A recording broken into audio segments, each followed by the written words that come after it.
Petri Wine brings you Nigel Bruce in the new adventures of Sherlock Holmes.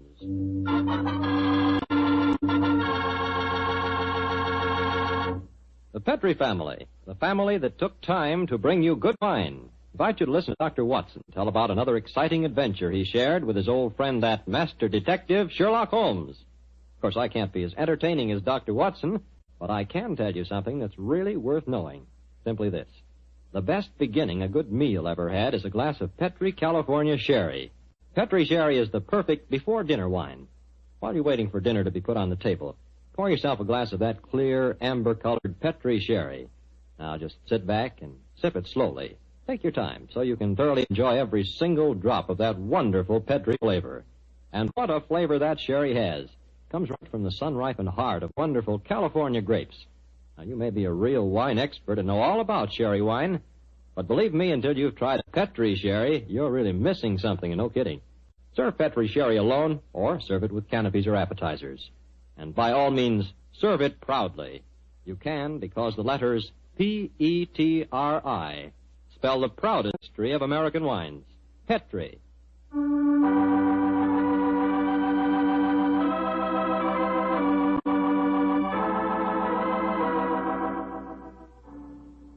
And now for our weekly visit with the good Dr. Watson. Let's see if he's expecting us. Come in. Ah, good evening, Doctor. Good evening, Mr. Campbell. It's about time you got here. Draw up a chair and make yourself comfortable. Oh, thanks. Well, you have the old black dispatch box out again, I see. I suppose you've been going over your notes on tonight's adventure. That's right, my boy. And this may interest you. Mrs. Watson figured prominently in the story. She did? Yes, in fact, if it hadn't been for some remarkably quick thinking on her part, Holmes and I might have... well, there I go again, telling you the end of the story. On a winter evening in 1887, I'd been married some months, and in consequence I hadn't seen much of my old friend Sherlock Holmes. Well, you're still living at Baker Street, I suppose. Yes, my boy, but we couldn't persuade him to come round and see us. From time to time I'd heard some vague accounts of his doings, of his summons to Odessa in the case of the Trepoff murder, and of his clearing up the singular tragedy of the Atkinson brothers.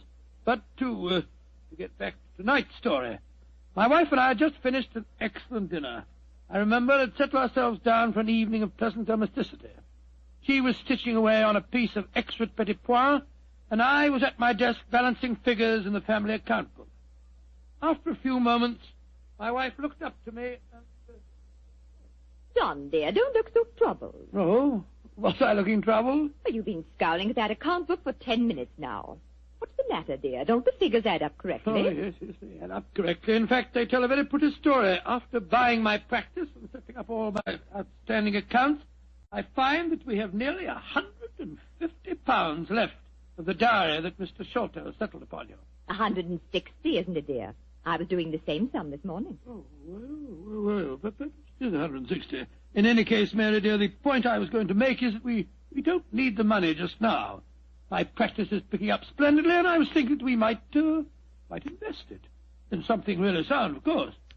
Who's been talking to you, John? Dr. Wilson again. Well, as it happens, I did bump into him at the hospital today. He can put us onto something very good in Peruvian silver. What do you think of the idea? Well, John, the fact is, I'd almost decided to make a business investment with it myself. I thought I'd surprise you. Well, now let me tell you about it, John. Oh. Yesterday, when you were out on your rounds, Yes? a most charming man called here. Oh, a Mr. Ted Barber. He introduced himself as a friend of Mrs. Cecil Forrester's. Well. He said he was certain we'd be interested in his new company. And he talked so convincingly that, well, I'm afraid I almost promised him I'd buy some stock in the company. Did you really? What sort of company is it? Well, he left a prospectus. It's in the right-hand drawer of the desk. It's something to do with a wonderful new metal that's been discovered by an American chemist called Paradol or Paradis or something. Oh, let's have a look and see what it says. A company formed to exploit the amazing new metal discovered by Dr. Paradis. Paradol preferred stock. The potentialities of this new alloy are immeasurable. The fourth dimension has been conquered. What? Spital dislocation is an accomplished fact. Oh, gracious me, my dear child. This prospectus is absolute poppycock. Now, John, you mustn't be stubborn. I think at least we should investigate it. The man said that if we went to the laboratories, Dr. Paradis would give us a demonstration himself. But Mary dear, the fourth dimension. I mean to say, it's obviously fraud. That's what everyone says when a new invention comes out. This might be an opportunity for us to make a lot of money, John. Mary, I do wish to please me, dear. Well, I can't argue with you for very long, Mary. All right. I'll take you to the laboratory in the morning, but I warn you, I'll show Paradis up for the charlatan that he is.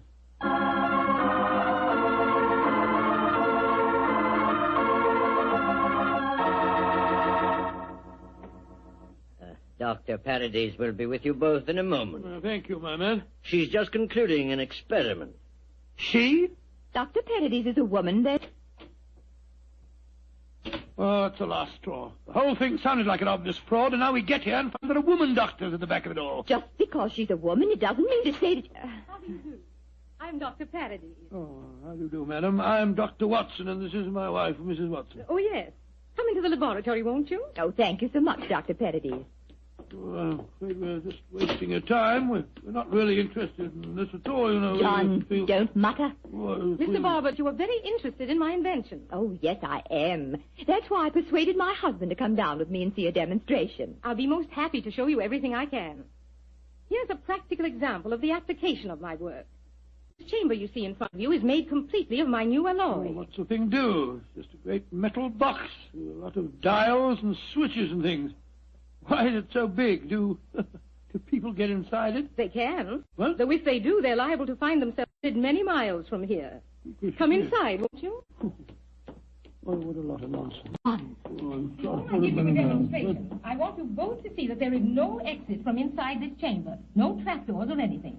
The only exit is the door we just came through. Yes, it's just like an airtight metal room. Stuffy in here, isn't it? Now let's go outside again.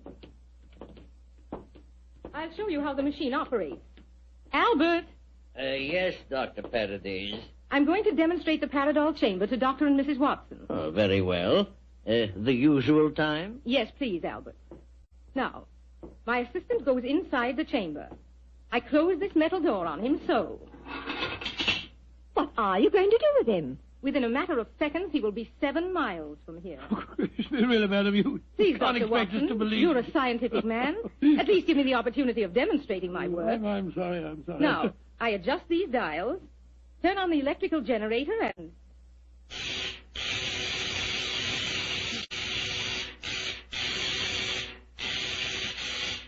Good Lord, what an amazing business. Now open the door, Dr. Watson, and look inside, please. Great Scott, he's gone. I don't believe it. Dr. Paradis, will you explain this to me? Gladly. My metal Paradol is an unnatural alloy. What? It causes a dislocation in the warp of space and enables us to enter the fourth dimension. You see, time is a dimension. Any object in the past, present, or future can be described precisely in 3 dimensions of space and 1 of time. Yes, but this machine of yours... The alloy of Paradol, combined with the great forces of electricity, has created a new force. This element is controlled by these dials, and it is possible to move in 4 dimensions at once. Thus, bodies or other objects can be transported great distances away, all in the twinkling of an eye. I've coined a word to describe the process. Teleportation, I call it. Teleportation? Well, I'm completely confused. All my scientific training tells me this is impossible, and yet... I wonder if you'd give us another demonstration. Certainly. Perhaps you yourself would like to be teleported somewhere. Certainly not. Good gracious me, no. No, I think John would be very unhappy in the 4th dimension. He wouldn't belong. Yes, you said that any objects could be moved. How about that brown paper parcel on the table over there? Certainly. It only contains some company circulars. I suggest you write your initials on it so that you can identify it later. Oh, very well. J.H.W. There you are. Where do you want it dispatched to? Send it to my house. I'll give you the address. That won't be necessary. Mary, this is an amazing business. Isn't it, John? Exciting, too. Now I adjust the dials once more, and...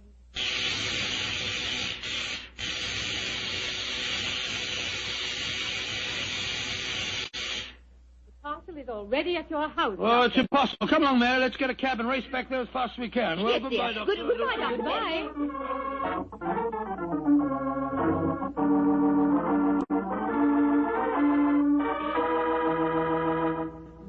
Now, dear, John, you must admit you're just as excited as I am. Well, I confess that I'm enormously intrigued. Let me just get my latch front door key. Here we are. Dr. Paradis is a devilishly clever woman. Even so, my intelligence tells me it's impossible for the package to have reached here before us. Ah, here we are. There you are, Master. Mum, just in time for lunch. Tell me, Annie, did the package arrive for us? Oh, yes, it did, Mum. I put it on our table. Great Scott. How was it delivered, Annie? Well, now, that's the funny thing about it, sir. I don't know. I went out to polish the brass on the door knocker a few minutes ago, and there was the parcel, lying on the doorstep. No one had rung the bell or anything. I didn't know how it got there. Thank you, Annie. You can go now. Yes, Mum. Well, John, what do you say now? That a miracle's been performed. I don't believe my eyes. Look, there are my initials on the package. Mary, I think that if you don't mind, after lunch I'll... You'll go round to Baker Street and tell Sherlock Holmes about this. Oh, do you mind, dear? Of course not, dear. Good. It'll be nice to see Holmes again anyway.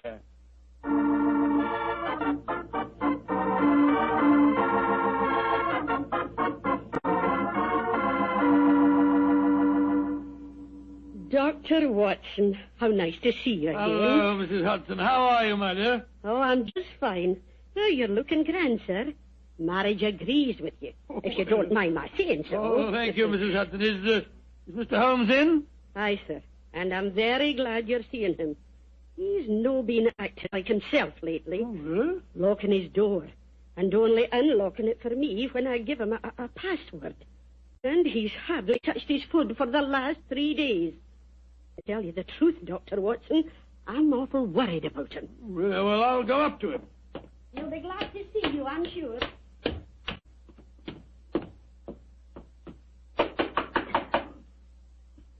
Yes? Who is it? Oh, possibly. I'm not taking any chances. Ridiculous. Surely you know my voice after all these years? John H. Watson. Tell me what your middle initial stands for, and I'll let you in. It stands for Hamish. How are you? I'm fine and delighted to see you again, Holmes. Incidentally, why all this rigmarole about locked doors and passwords? Well, Professor Moriarty has decided that it's high time to settle his score with me. There have been several attempts on my life lately. Twice I've been attacked in the streets, and only yesterday a shot was fired at me through the window you see broken there. Lord Holmes, you must be careful. I am being very careful. That's why I indulged in what you refer to as all this rigmarole. But, well, enough of my problems. What's on your mind? There's a sparkle in your eye and an air of excitement that tells me that you've some news to impart. Well, I must say there is something. Of course there is, my dear fellow. Come on, tell me about it. You ever heard of a new metal called Paradol and its inventor, Dr. Paradis? Oh, yes, indeed I have.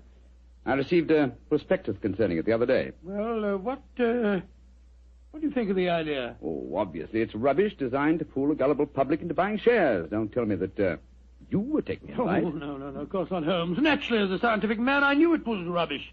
My wife, however, had become a little involved in the concern, and so today, to prove to her that the whole thing was a fraud, we went down to the laboratory and met this Dr. Paradis. Oh, did you indeed? In the first place, let me tell you, this Dr. Paradis is a woman. Oh, a woman? As you can imagine, I didn't have any difficulty in discrediting her theories. In fact, I'm afraid I made her seem rather stupid.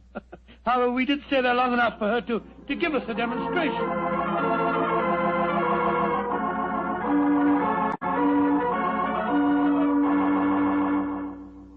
And that's the way that it was, Holmes. When we got back to our house, the initial package was there, waiting for us. An ingeniously hidden trap door, through which the assistant disappeared and later the package. A fast cab then took it to your home before you could get there. Oh, yes, oh, really? Well, yes, of course, that's exactly how I explained the thing to Mary. Was she pressed with the feet? Yes, she was. But you know how women are. I tried to tell her the whole thing was a fraud. She's very obstinate. I was hoping perhaps that you will help me expose the concern. Oh, hardly seemed necessary, old fellow. Such an obvious fraud. However, for your sake, I'll be glad to do anything I can. Well, I thought we might go down to the laboratory late tonight when nobody's there and take a look at that Paradol chamber a little more closely. Yes, that's a good idea. After being cooped up here for 3 days, it'll be a pleasure to get some night air and indulge in a little simple burglarizing. Well, shall I call for you here? No, wait a minute, dear fellow. It's much too dangerous.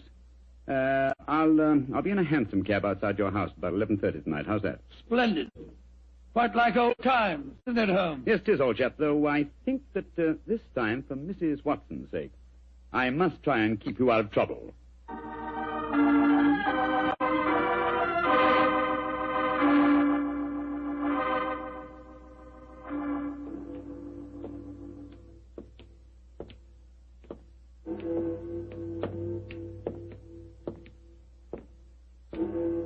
Midnight, Holmes. Yes, Watson.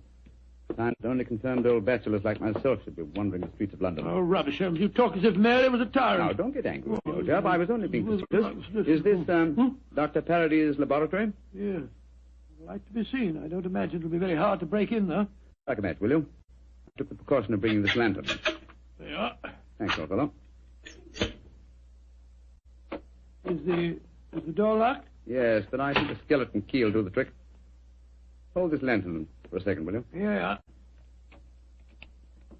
Oh, this is child's play so far. Come on.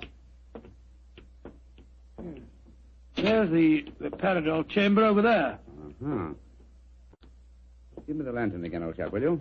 Thanks. Mm-hmm. Quite an elaborate construction. The door's been left open. Let's go in and take a look at the inside of it. Not both of us, Watson. If this is the only entrance, and the two of us walked in, it'd be too easy to slam the door shut on us. I suppose so. You go in and I'll keep watch out here. All right.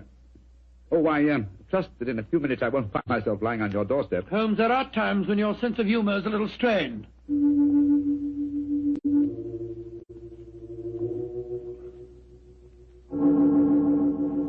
Holmes, you all right? Watson! What is it, Holmes? The body of a dead woman. She's been shot. Unless I'm much mistaken... Let me come and look. Good Lord, someone has slammed the door shut on us. Yes, my dear fellow. We walked into a trap very neatly.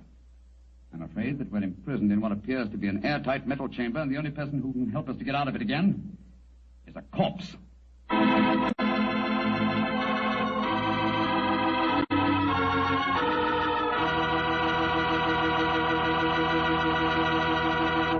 Dr. Watson's story will continue in just a few seconds. It's time for me to remind you that good food always tastes better when served together with good wine. Did you know that Petri makes 2 wonderful mealtime wines? Wines especially made to go with food? Well, they do. Petri California Burgundy and... You want a rich, hearty red wine that's great with any meat or meat dish, you just try a Petri Burgundy. And if you want a wine that's perfect with chicken or fish, try a delicate golden-colored Petri Sauterne. Petri Burgundy if you want a red wine, Petri Sauterne if you want white. But always a Petri wine if you want a good wine.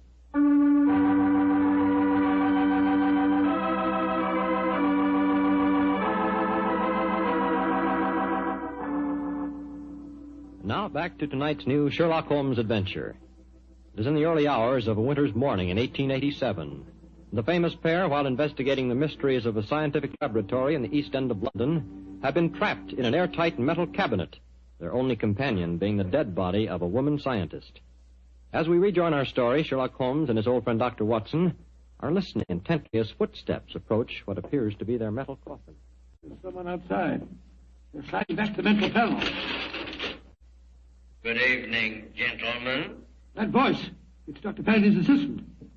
Let us out of here. Or should I be more precise, Mr. Holmes, and say good morning? Hello, Moriarty. Moriarty, you scoundrel. I can just get my hands on him. Dr. Watson, I wish you could get over your dislike for me. For my own part, I'm genuinely sorry that my trap had to catch you, too. I've often felt unhappy that you're not on my side. Such slavish admiration of you given your friend Sherlock Holmes must be highly gratifying. It's obvious, my dear Watson. The whole scheme was a plan to lure me out of my safe hiding by presenting an intriguing problem, and one that victimized the wife of my old friend. You knew it would get back to my ears, didn't you, Moriarty? Yes, exactly. But why did you murder this Parody's woman? That's equally obvious, my dear Watson. It served her purpose in presenting a most convincing scientific front. As soon as the trap was baited, it was a liability. She might tell tales, and so she was killed. Like so many other of your accomplices, my dear Professor. Precisely. Now, my dear fellows, I'll close this panel and say goodbye. Quite sorry to have to kill you, but you're becoming dreadfully in my way. And how do you plan to kill us, Moriarty? By doing nothing more than closing this panel. Oh, I could be frightfully dramatic and release deadly gases into the chamber, or poisonous snakes, or something equal. Seems so much simpler, just shut you in. Your oxygen supply won't last very long, you know. And for your benefit, Dr. Watson, I may tell you that Paradol, whatever its other shortcomings as a metal, is bulletproof. Goodbye, you meddling fool! Well, there seems nothing for us to do but look around and ascertain our chances of escape. Holmes, I don't like this. We're in a very nasty situation. My dear Watson, sometimes you're a master of understatement. Aha, just as I thought. What have you found, Holmes? Sliding panel, just behind the dead woman. It leads us to a passageway. A passageway that has been bricked up only within the last few hours. But long enough, I'm afraid, to make it impossible. No, there's no escape here. Hold the lantern a little higher, will you, Wolfe? Yeah. That's it. Well, what are we going to do now? I was just estimating the cubic capacity of this chamber. The air supply should last comfortably for at least another 8 hours. I recommend a brief sleep to refresh us and also to conserve our oxygen supply. Sleep? Who could sleep at a time like this? I can and you can, old chap, if you discipline yourself. Well, I'll try, Holmes, but I know perfectly well I shan't close my eyes.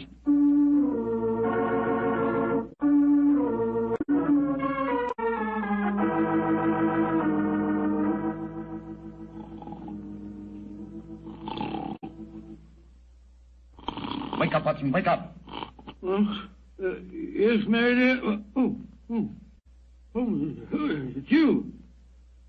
We're still in this infernal trap. I'm afraid so, old chap. What time? Just after 7 in the morning. How long did you estimate our oxygen supply would last? Probably about another hour. Well, it's just possible that some worker will come to the laboratory early and let us out. I shouldn't count too much on that if I were you. I suppose not.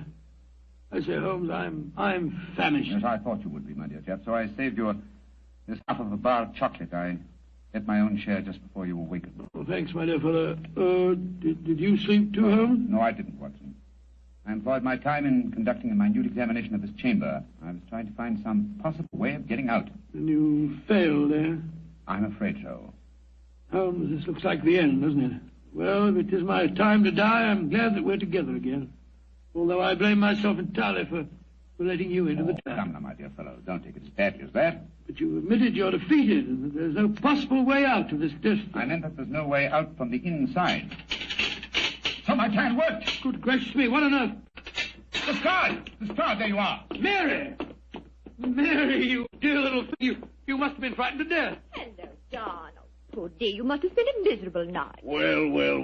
Mr. Sherlock Holmes and Dr. Watson have been getting themselves in trouble again, eh? Sir, this is no time for your heavy-handed badinage. There's the body of a murdered woman inside that chamber. She was killed by Professor Moriarty. Professor Moriarty? You didn't get my message sooner. Your message? Oh, bless my soul, Holmes, I wish you'd tell me how you got your message to Scotland Yard. Well, ever since these recent attacks on my life, I've had my delightful band of ragamuffins, the Baker Street Irregulars, watching my house in fixed watches, 2 at a time. I gave the boys instructions to follow me whenever I went out. And if ever I did not reappear within 3 hours, they were to report to our French guard at Scotland Yard. Holmes, you're amazing. You think of everything. Just a minute, gentlemen, just a minute. I didn't get no message from any of your Baker Street Irregulars. Oh, you didn't? No, sir. Though I did find a couple of the boys tied up when we came in here just now. But if you didn't get a message from them, how did you come here so opportunely? That's an easy one. Because Mrs. Watson here came and fetched me. You did, Mary? But how on earth? Go on, Mom. Tell him. Well, it's really very simple. When John came back from seeing you yesterday, Mr. Holmes, he was over-elaborately casual in his references to the Peridol chamber. So, of course, I knew at once the two of you were going to investigate the matter. I also caught him oiling his revolver after dinner. I didn't know that you slipped out last night, John. But as soon as I woke up this morning, I realized what had happened. So I went straight to Scotland Yard for Inspector Lestrade and brought him here with me. Why, Mary, you clever little thing. Isn't she a clever darling, Holmes? Mrs. Watson, this has been a salutary experience. Will you allow me to congratulate you on your deductive ability? Well, that's very nice of you, Mr. Holmes, but I really don't deserve any compliments, if you don't mind my saying so. It was elementary, my dear Mr. Holmes. Elementary.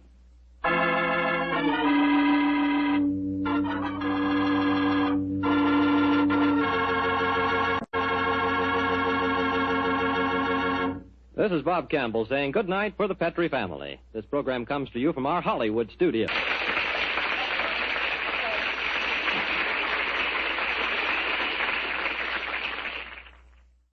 From Hollywood, it's time now for...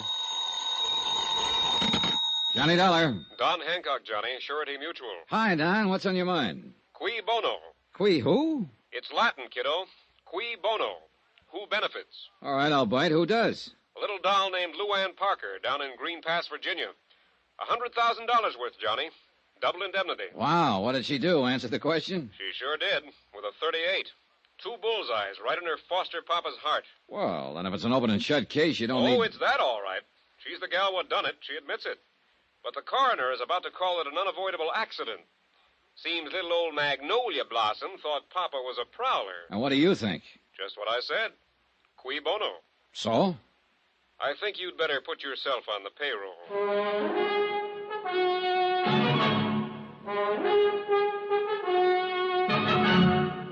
Tonight and every weekday night, Bob Bailey in the transcribed adventures of the man with the action-packed expense account, America's fabulous freelance insurance investigator. Yours truly, Johnny Dollar.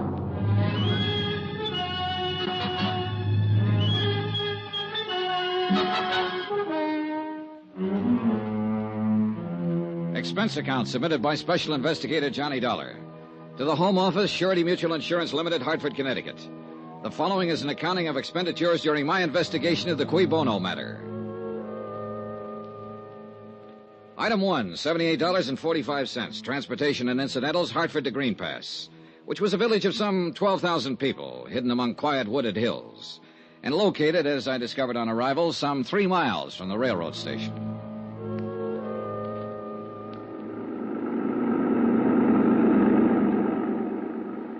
Nice weather we're having. Yeah, it's fine. You from New York? Well, near there, Hartford. Bet you ain't been having weather like this up there. No, it's been pretty cold.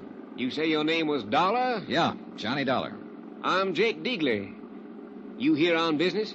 That's right. Well, I wouldn't count on finding much here. Green Pass is what you might call a one-horse town. 1 hotel, 1 bank, 1 taxi, that's me, 1 newspaper. And 1 county attorney. Yep, just 1... Oh, and you've heard about our tragedy, about Dan Parker getting shot. Yeah, that's why I'm here. I'm an investigator for an insurance company. I see. Well, it was a terrible thing. It was... Oh, doggone it. If old man Hawley don't fix up them fences, he's going to be short a cow one of these days. That's the 3rd time this week they've been out the road. How did people around here feel about Dan Parker? Was he well-liked? Well, he'd been reelected for 5 straight terms. No personal enemies? Not a one. There ain't a man in Green Pass that... Hey, what difference does it make whether he was well-liked? You know how he was killed, don't you? Yeah, I understand he was shot accidentally by his stepdaughter. That's right. And what difference does it make whether he had any enemies? Well, none, probably. But when an insurance company holds a policy as large as the one they carried on Dan Parker, they want to know the full circumstances surrounding the death. Well, there ain't no mystery about it, Mr. Dollar. That poor girl took him for a burglar and shot him, that's all. And it mighty near broke her up. Say, what about her, Jake? Is she well-liked? Well, let me put it this way. I'm 52 years old. I got a grandson, 17. And we're both in love with Luann Parker. I see. And there's 5,000 other males in Green Pass that feel the same way. She get along all right with her stepfather? They worshipped each other. She was all Dan had since Mrs. Parker died 9 years ago. They was thicker than thieves, them two. Rode horseback together, went fishing, took trips together. Well, then it's understandable that she'd be pretty broken up. It was terrible for her. She went clean out of her mind when she realized what she'd done. So tell me, was Dan Parker a wealthy man? No, fairly well-to-do for these parts, but no ways wealthy, the way you'd think of it in New York, for instance. Then I imagine the Parker girl would think of $100,000 as being a pretty sizable fortune. Mr. Dollar, let me give you a little advice. Oh? You got a job to do, fine. But if I was you, I'd be mighty careful how I went about doing it. Why so? Well, people up here in the hills are kind of standoffish at best. And if you go around hitting what you seem to be hitting at, you're going to get yourself a mess of trouble. I don't deal in hints, Jake. All I'm trying to do is dig up all the information possible. Let the company know exactly what happened. That sounds fair enough, Mr. Dollar. But you take my advice. Dig easy.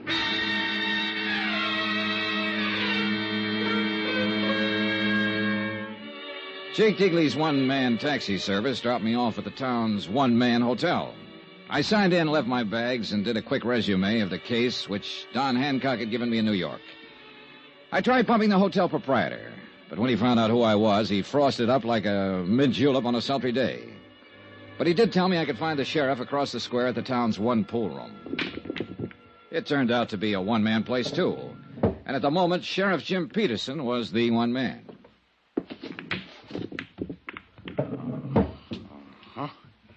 Oh, glad to know you, Mr. Dollar. Just a second now. Watch me get that there 3-ball down there. Good shot. No, that was a setup. You couldn't miss one like that if you wanted to. Got something on your mind, sir? Yes, I'm an insurance investigator. I'm here in connection with the Parker case. I'll see. Doggone it. Well, I don't think I'd call it a case exactly. It was an accident. Ain't no mystery about it, as far as I can see. I didn't mean to imply that there was, Sheriff. As it stands now, this is a routine investigation, nothing more. I just like to get the facts, find out exactly what happened, in order to furnish my company with the report they need to pay the claim. I'd appreciate your cooperation if you've got the time. Ooh, I got the time, all right, sir. Yeah, how much you know about it? Well, not much. Dan Parker, as I understand it, was your county attorney here. His stepdaughter, Luann Parker, who is the beneficiary under our policy, mistook him for a prowler, shot him, and killed him. Well, that's about it. Well, the thing happened 3 nights ago. Dan been up to Richmond on business. He come back in on the midnight train. He walked down from the station. Walked 3 miles at that time of night? Well, it's a little over 2 to his place. It's outside of town a ways. Well, that's still quite a walk. Why didn't he call this taxi driver, Jake Digley? Yeah, well, he probably did try to, but Jake wasn't expecting any business, so he took a night off. He was out at Happy Hollow. See, that's a kind of a roadhouse about 5 miles up the highway. Does Dan's daughter have a car? Yeah, she does. But I figure he didn't want to bother her at that time of night. See, he wasn't due in till the next afternoon. But it appears like he finished up his business and decided to come on back at night without letting Luann know or anybody else. Now, let me see here. Was he in the habit of coming back unexpectedly from trips? No, I wouldn't say he was. Well, go on. Huh? Oh, well, Dan didn't take many trips. And when he did, he most always made arrangements with Jake or Luann to meet him at the station. I see. So, anyway, walked home that night, and he took a shortcut through the lane and come on in the back way across the terrace. And right there was his fatal act. Oh, what do you mean? He bumped against the lawn chair. And the sound woke up Luann. And then she heard him fumbling with the lock of the back door and heard him come on in the house. She took a .38 pistol from a drawer of her night table and went to the head of the stairs. When she heard him start up, she fired twice and killed him. Mm-hmm. Were there any lights on in the house? No, she was afraid to turn on any light. And I reckon Dan was trying to keep from waking her up. 2 shots, 2 bullets in the heart, firing down a stairway in pitch darkness. That's pretty good shooting, Sheriff. Oh, well, she can outshoot me, Mr. Dollar. And I'm known as one of the best in these here parts. Who taught her? Well, Dan taught her himself. He figured a girl ought to be able to protect herself. So tell me something, Sheriff. Did she have any reason to think it might be a prowler? Have you had any trouble of that kind around town? Oh, 3 weeks ago, there was a house broke into over on the south side, and twice since then, Dan called me in the night to come out and take a look around his place. Oh, why? Well, seems Luann thought she heard somebody trying to break in. And did you find anybody? Nope. Was Luann alone in the house the night of the shooting? Well, Mary Jackson was there. Who, Well, she's been housekeeper for the Parkers for the last 15 years. What's her version? Same as I told you. She heard the shots, saw the lights in the hall come on, and heard Luann scream, "Father." How did the girl and her father get along? Well, couldn't have been any closer. She pretty broke up about it. You talked to her yet, Miss Dollar? No, not yet. No, I didn't think so. What's that supposed to mean? Well, I mean, if you had, you wouldn't be asking a lot of these questions. Or at least you wouldn't be asking them in the way that you are. What way, Sheriff? Well, like you figured the Parker girl was actually guilty of something. Well, she did pull the trigger, didn't she? And with sufficient reason. She was nervous. She'd heard prowlers around before, or at least thought she did, which adds up the same thing. She thought she heard somebody break in. She knew she couldn't count on Mary for any help. She had a gun, knew how to use it, so she got up her courage and done a natural and normal thing. She used it. And she'll regret her mistake the rest of her life. Yeah. That's the way the picture seems to work out. At the moment, at least. You got any reason to doubt it? I get paid to doubt things, Sheriff, until I satisfy myself that there's no reason to doubt them. And that's all I'm trying to do. It's all the insurance company expects me to do. I'm not out to pin anything on this girl or to get out of paying her claim, provided it's legitimate. It is. Well, then she's got nothing to worry about. If the thing happened as you just told me it did, then I have as much sympathy for her as you do. It'll be a pretty rough memory to live with. I just want to be sure, that's all. All right, Miss Dollar. You look around. You talk to people. Ask any questions you're a mind to, but you're going to come out right back where you started at. You're probably right. Dan and me'd been friends for years. Good friends. Now, if I thought there was the slightest doubt about this, I would be the first one to kick up a fuss and go after the truth. Even if the evidence pointed toward Luann Parker? No matter where it pointed to. Well, now, look, I want to talk to the housekeeper and to Miss Parker herself, and I'd like to attend the coroner's inquest if you don't mind. No, I don't mind, but you're a little late. Huh? It was held this morning. What was the verdict? Death by misadventure, unavoidable accident, with no recommendation for prosecution. I see. Would it be possible for me to see a copy of the transcript? It would.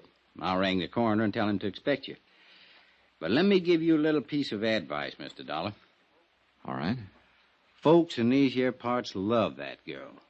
So when you start walking around asking questions, walk easy.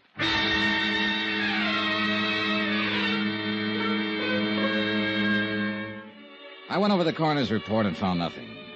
Luann had been called as a witness and appeared to have answered all questions in a frank and a straightforward manner. I checked her school record. She was regarded as an unusually bright girl and had stood at the head of her class all through high school. She'd been elected cheerleader in her junior year, won the lead in the class play, had been chosen queen of the senior prom. She was the town's darling. They worshipped her. And I could see that casting any aspersions on her would be like an attack on the crown jewels. I began to feel like a peeping Tom, like a louse, like I was wrong. And yet, cui bono? Who benefits? 2 bullets in a man's heart and a $100,000 payoff. I had to be sure.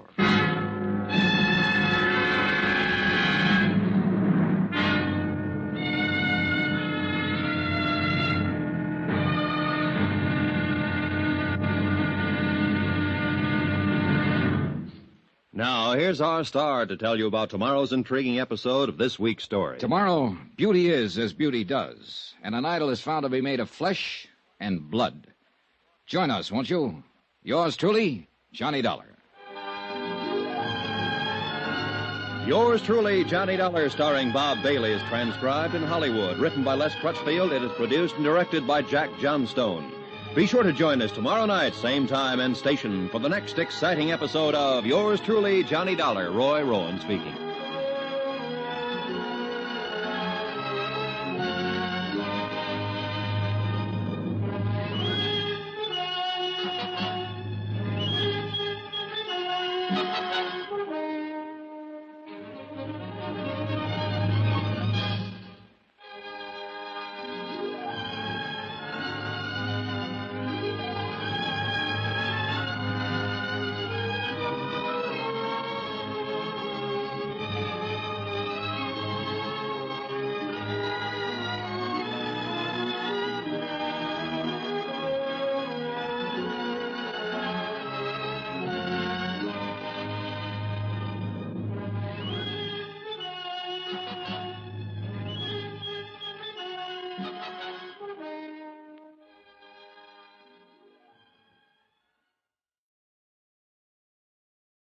From Hollywood, it's time now for Johnny Dollar. Tom Bates, Mr. Dollar. Tom... I'm acting county attorney since Dan Parker's death. Oh, yes. I was looking for you earlier. So Sheriff Peterson said. What was it you wanted to see me about? Didn't Peterson tell you why I'm in town? Yes, of course. You're an insurance investigator. You're here in connection with Parker's accident. Accident, did you say? I thought the sheriff straightened you out on that. He tried his best. Well, I'm afraid I can't tell you any more. Mr. Bates, are you in your office at the moment? Yes, I am. Stay there, then. I'll be right over.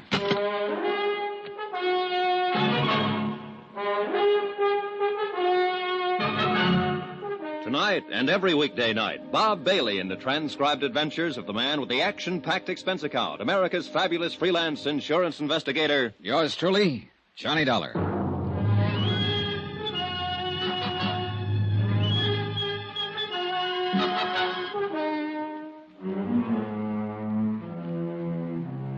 From Special Investigator Johnny Dollar, location Green Pass, Virginia, to the Home Office, Surety Mutual Insurance Limited, Hartford, Connecticut. Assignment, the Cui Bono matter. Expense account continued. Item 4, 5 cents for a copy of the Green Pass Weekly Sentinel. I glanced through it as I walked across the square from the hotel to the courthouse. The big news, of course, was the tragic death of longtime county attorney Dan Parker. And 2 columns of the editorial page were devoted to eulogy and sympathy for the dead man's adopted daughter, Luann, who had mistaken her father for a prowler and shot him to death with his own gun. But neither the editorial nor the front page mentioned the fact that Luann, because of her mistake, stood to collect $100,000 worth of insurance. Come in. Are you Tom Bates? That's right. My name is Dollar. I just talked to you on the phone. And I told you I had nothing to say. Mind if I sit down? Now, look here. You look, Mr. Bates. I've been in the business of insurance investigation for quite a while. And I probably know the legal rules and responsibilities of your office about as well as you do. Get out, Dollar. Well, for 2 cents, that's exactly what I'd do. And if I did, you'd find yourself in a real tight spot. What are you talking about? The company would have a battery of high-powered legal eagles in town by 8 o'clock tomorrow morning. And they'd have a subpoena, a restraining order, an order to show cause so quick it'd make your eyes bug out. And that's where it would start to get embarrassing, Mr. Bates. When you tried to explain to the court why you were withholding evidence and refusing to cooperate. What do you mean, refusing to cooperate? I haven't refused a thing. It sounded that way to me. I don't care how it sounded. Look, I know what you're up to. Peterson told me why you're here. Oh? You're out to muddy this thing up. You're trying to pin something on Miss Parker so you can get out of paying the insurance claim. And subpoena or no subpoena, you'll get no help from my office on a crooked deal like that. Any reason for you to think something could be pinned on her, Mr. Bates? Of course there's no reason. You saw the transcript of the coroner's inquiry, didn't you? I did. Well, did you find one single hint of suspicion anywhere in it? No. Not much of anything else, for that matter. Are you always as gentle with your witnesses as you were with Miss Parker? The girl was half out of her mind with grief, on the verge of a breakdown. We got the facts. What more do you want? Maybe we should have thrown her in jail, beat her up with a rubber hose, starved her till she thought of something to confess. Is that the way you'd have done it? Oh, relax, Mr. Bates. You're not in a courtroom. No, and by heaven, I'm not going to be. Not on this case. Because there's no reason. How long have you been in love with the Parker girl? Ever since I... What difference that make? It might help to account for your attitude about this. What is it you're thinking? That I'm helping her get away with something? Covering something up for her? Or that all of us are, maybe? Everybody at the inquest? Well, it wouldn't surprise me too much, the way this whole town gets up on its high horse the minute you ask a simple question about the girl. Well, what do you expect when you go around insinuating Insinuating nothing, Mr. Bates. I haven't accused Miss Parker of a thing. I have no reason to. And regardless of what you think or Sheriff Peterson thinks, I didn't come here to frame her, to pin something on her. I want just one thing. The complete detailed story of Dan Parker's death, and I'm going to get it one way or another. Well, nobody's trying to prevent you. I'm glad to hear it. Then how about some cooperation? What do you want to know? How long have you been Mr. Parker's assistant? Almost 3 years. And now you automatically become county attorney, is that it? Yes, until the next general election. Do you intend to run for the office at that time? Possibly. I don't see... How did you and Parker get along? Fine. Why? Well, did he approve of your interest in his daughter? Well, he certainly preferred me to... Well, anybody else in the running. Who else is in the running? Nobody, actually. Are you engaged to her? Not officially. She doesn't think she's quite ready to settle down. Uh-huh. But if she had been ready, you think Mr. Parker would have welcomed you as a son-in-law, huh? I think so. I didn't kill him, Mr. Dollar. Ever have any arguments with him? No. None of any importance. Who were his enemies, Mr. Bates? He didn't have any. A county attorney without a single enemy? That's a little remarkable, don't you think? That was the type of man he was.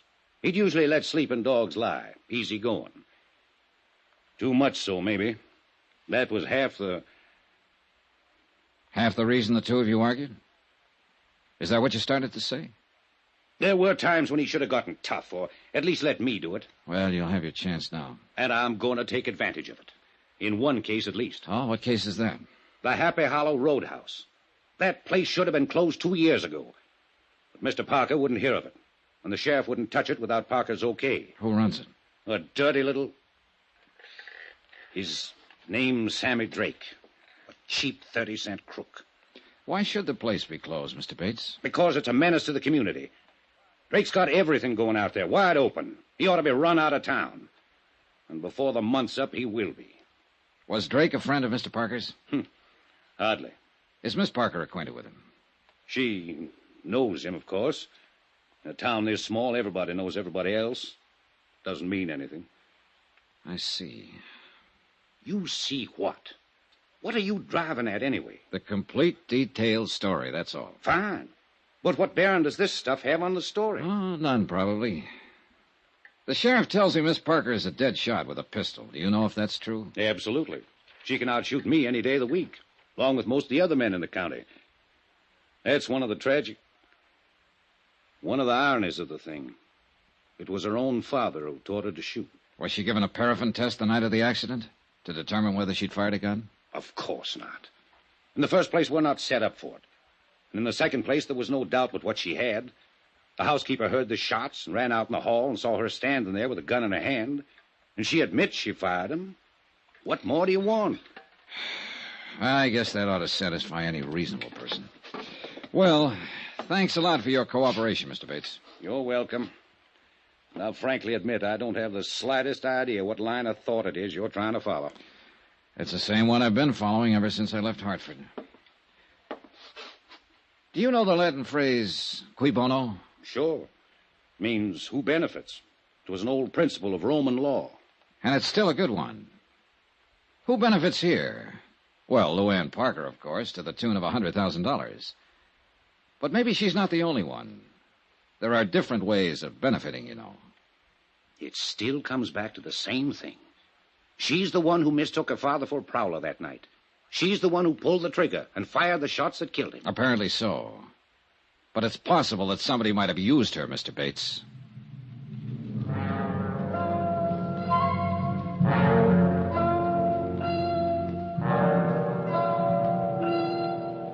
Expense account, item 5, $6 even. Flat rate payment to Jake Deagley for a couple of hours' use of his battered old taxi. I stopped at the telephone office and I talked with the supervisor. I talked with the editor of the local paper and with a waitress who'd gone to school with Luann Parker, with a boy in a service station who dated her in high school. And all of their remarks fit the same picture. A sweet, fresh, all-American girl with an adored father who'd showered her with gifts and attention. And now her own personal tragedy was the town's public one, and they all wept for her. Not a fact out of line. So finally I decided I'd filled in the background enough for the moment, and it was high time I met the little princess face to face.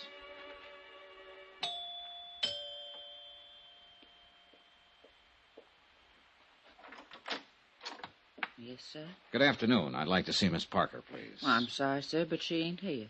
Oh? She's been staying in with Dr. Praley and his wife.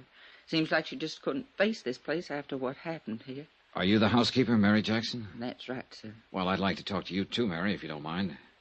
What about, sir? Just a routine question or two. I'm with the insurance company that carries the policy on Mr. Parker's life. Well, I don't think I ought to go around talking Well, it's quite about... all right. Sheriff Peterson and Tom Bates are both cooperating with me, so you can be sure there's nothing wrong about it. Well, if them two say it's all right... They do. Then I reckon it is. Won't you come in, sir? In a few minutes' conversation, I learned that Mary Jackson had practically raised the Parker girl and worshipped both her and her father. She showed me the terrace where Dan Parker had bumped into the chair and wakened both his daughter and Mary, the back door where he'd entered the house that night, and then finally the main stairway where the shooting had taken place. When I heard the shots, all I could think was, oh, my poor baby, and I come running out in the hall. Your room is the third door there, is that right? Yes, sir. Well, just then Miss Luann turned on the lights, that switch right there beside you, and I saw her standing here at the top of the stairs with a gun in her hand. Then we both looked, saw it was Mr. Parker. We run down there. Miss Luann tore off his tie and pulled his shirt open, but he'd already passed on. Yeah, it must have been a terrible thing for both of you. Yes, sir, it was. Mr. Parker seems to have been a very generous man, especially with his daughter. Oh, he always gave her anything she wanted. Bought her another new car just last month. Yeah, I saw it in the driveway. Well, this is a very attractive house. Must be worth $25,000, $30,000. Mr. Parker bought it just 2 years ago. He thought with Miss Luann growing up, she ought to have a better place to live. What's your salary here, Mary? $95 a month, sir. And my keep, of course. I wonder how he did it. Sir? Well, Dan Parker made $5,000 a year as county attorney. There's less than $600 in his bank account. The manager said it's never been much higher. And yet, this house, new cars, those clothes of Miss Parker's that you showed me, a $50,000 life insurance policy. How about that, Mary? I don't know nothing about it, sir. And still, with all this, they were always quarreling. How'd you find that out? Why, Mary? What did they quarrel about? Well, it's only been the last 6 months, and it wasn't her fault. It wasn't like her.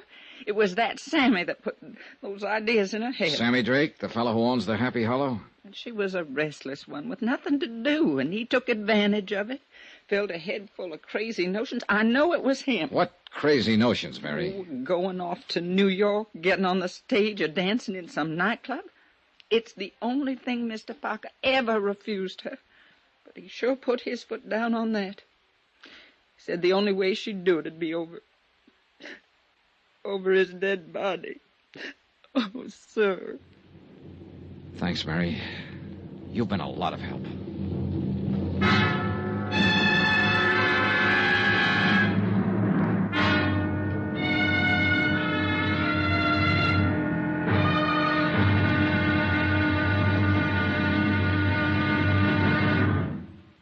Now, here's our star to tell you about tomorrow's intriguing episode of this week's story. Tomorrow, the net tightens. A rat runs for cover.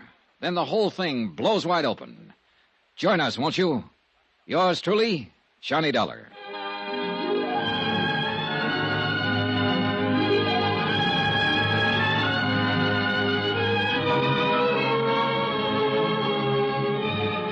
Yours truly, Johnny Dollar, starring Bob Bailey, is transcribed in Hollywood.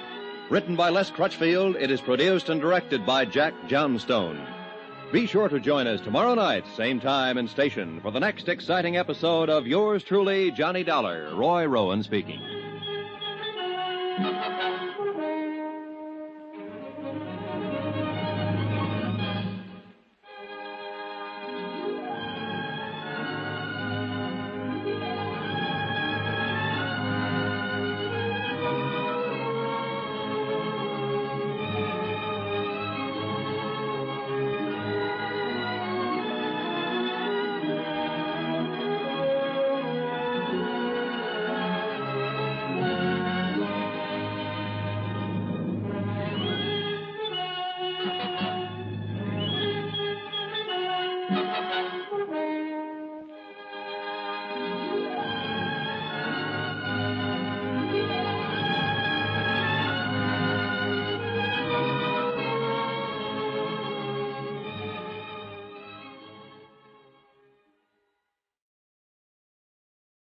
From Hollywood, it's time now for...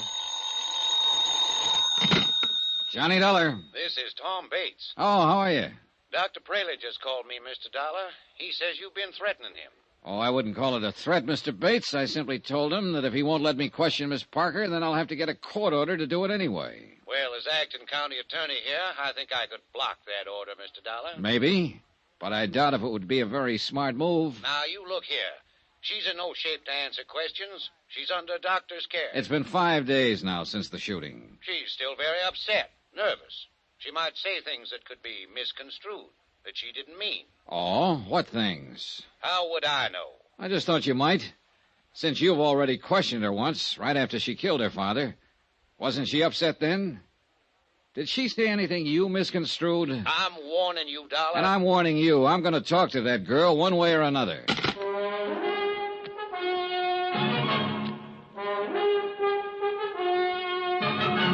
Tonight and every weekday night, Bob Bailey in the transcribed adventures of the man with the action-packed expense account, America's fabulous freelance insurance investigator. Yours truly, Johnny Dollar.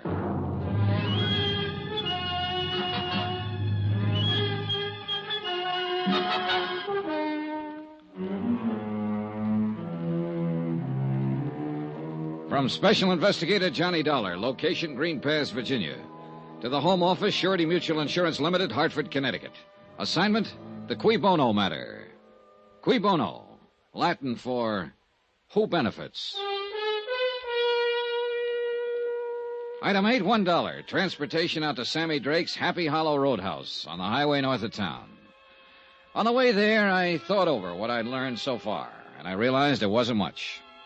On the face of it, the thing was simple enough, no mystery at all. 5 nights ago, Dan Parker, the local county attorney, had returned from a business trip and entered his sleeping house. His adopted daughter, Luann, mistaking him for a prowler, had shot him to death in the darkness. There it was, an accident, pure and simple. The coroner said so, the sheriff agreed, and the whole town was determined to keep it that way. But I still couldn't buy it quite that easily.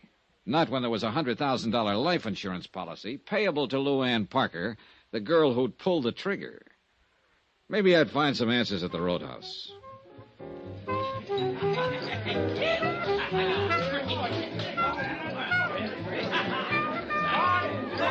The Happy Hollow was like 1,000 other places of its kind. A neon-lighted barn set 50 yards off the road. Inside, a jukebox, a raucous bar, and a scattering of tables around a splintery dance floor. Saturday nights, a 4-piece band. Probably a game or two going on in the back room, and whatever else the local sports might demand. It was early yet, and the joint hadn't started to jump. What's the word, Mac? Save your money and buy booze. Yeah, man. Out of town, huh? Depends on which town. Any town but this one, man. Here it's for the birds. Oh, I don't know. Looks to me like you got a good setup here. I'm eating. But it ain't easy, man. It's rough. Oh, it'll be rougher, Sammy, with a new county attorney. What's the pitch, Mitch? That's your name, isn't it? Sammy Drake? That's a crime, maybe? Oh, might be. I don't know yet. You with the feds? No. Syndicate man? No, I'm an insurance investigator. Insurance? You mean protection? Not the kind you're talking about, Sammy. I'm here in connection with Dan Parker's death. You mean you're legit? That's right. Well, tie me up and nail me off. I thought you were somebody putting a bite on me. I am. Yeah? Yeah. I got some questions, Sammy, and I want some answers. About that Parker rubber? Right. Well, you're out of luck, Chuck. I don't know nothing from nothing about nothing. See what I mean? I got reason to think different. How so? Somebody been passing the word? Maybe. 2 get you 5. It was that Bates character. Am I in? I couldn't say. Sure it was. The new county attorney. He's got a big deal now. And he'd give his left eyeball to put the finger on me. Why so? Why has he got it in for you, Sammy? Because he thinks his doll has been... You mean the Parker girl? I forget. You want to do it the hard way, Sammy. No speak English. I can get Tom Bates to issue a warrant, you know. He'd love to have that chance. So you can either talk to me here and now, or you can talk to him and the sheriff in the basement of the courthouse. Rough and tough, huh? If that's what it takes, yes. Come on back to the office. All right. What'd you say your name was, Buzz? I didn't. It's Dollar, Johnny Dollar. Dollar, huh? Yeah, rhymes with collar. I always like to be wise to who's putting the slug on me. Come on in. Thanks. How about a drink? No, not now, thanks. Well, I guess I'll have a short one for my health. You hungry? Like a steak? Later, maybe. They're the most. This is a crummy joint, strictly for the sticks, but the food's good. Well, Here's a go. Yeah. Maybe you think I'm trying to stall. I know you are, Sammy. No, not really. Not now, anyway.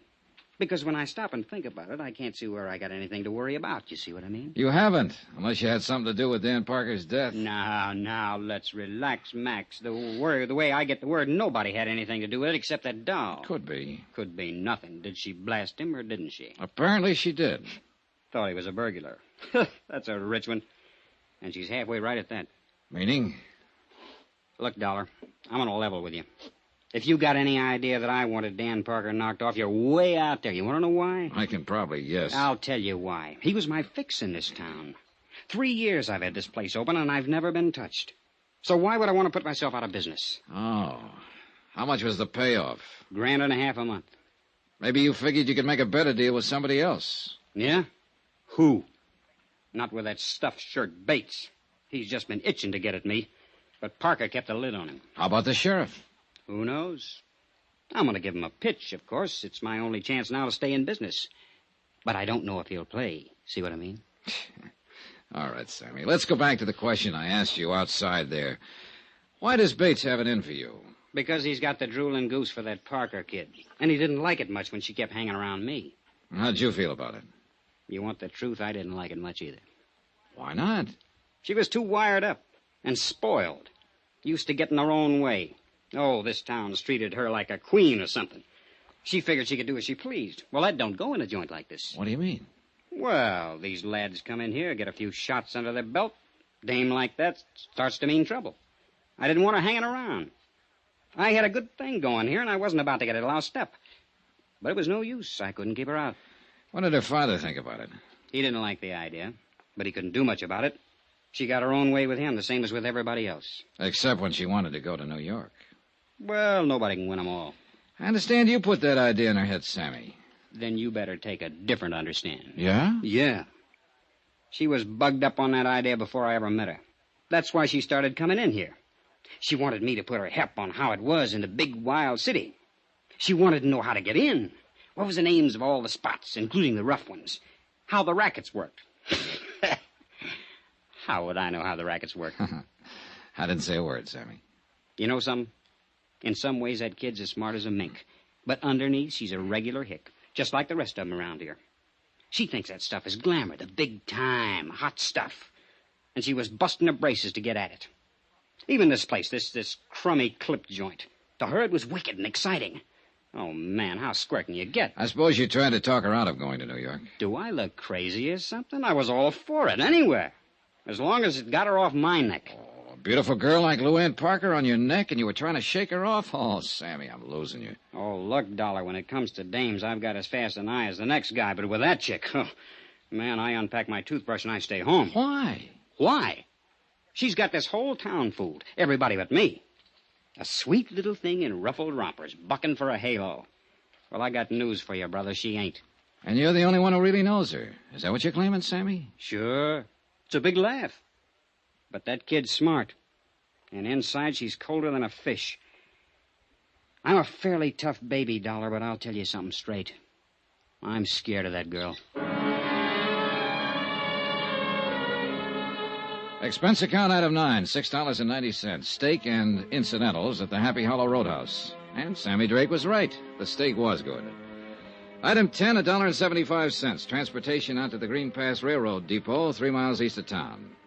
I tried to see that night station agent earlier in the day, but he was sleeping then. But it was nearly midnight now, and I figured he'd be on duty. He was. Good evening, sir. Hold it, son. Got a message come in here. Yes, sirree. Old number 8's going to be right on time. I'm glad to hear it. I want to... Hold it, son. Got to answer it, you know. Mighty important business getting these here trains through. Yes, I imagine it is. Hold it!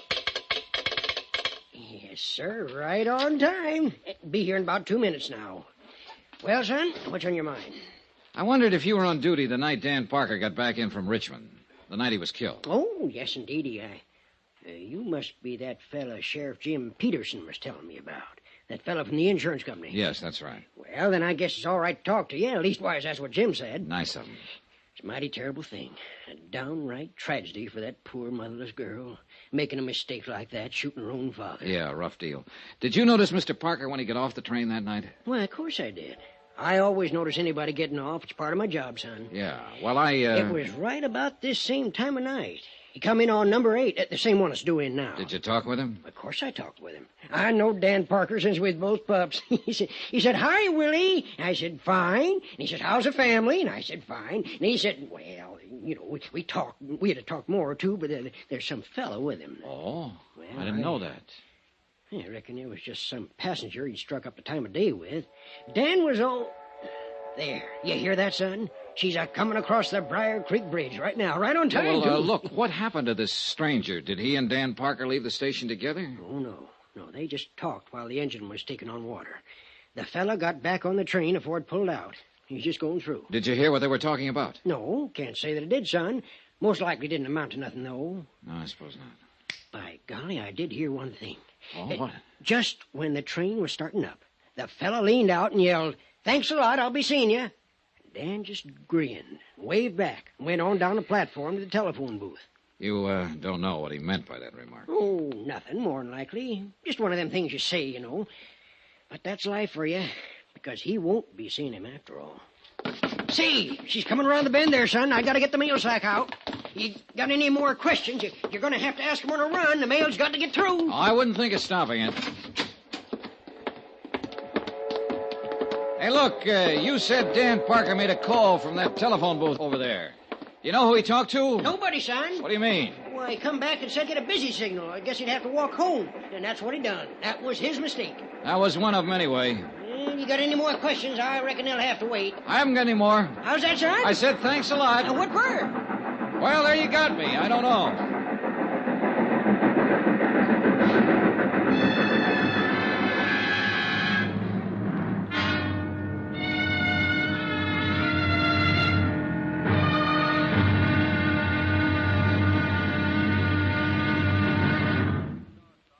Now, here's our star to tell you about tomorrow's intriguing episode of this week's story. Tomorrow, a tense interview, a subtle attack by a shrewd and dangerous opponent, and complete surrender. Join us, won't you? Yours truly, Johnny Dollar.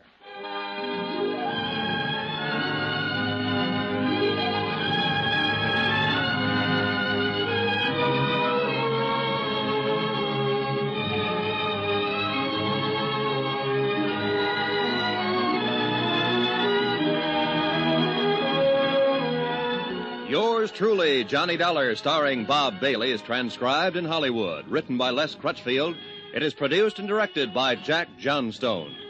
Be sure to join us tomorrow night, same time and station, for the next exciting episode of Yours truly, Johnny Dollar. Roy Rowan speaking.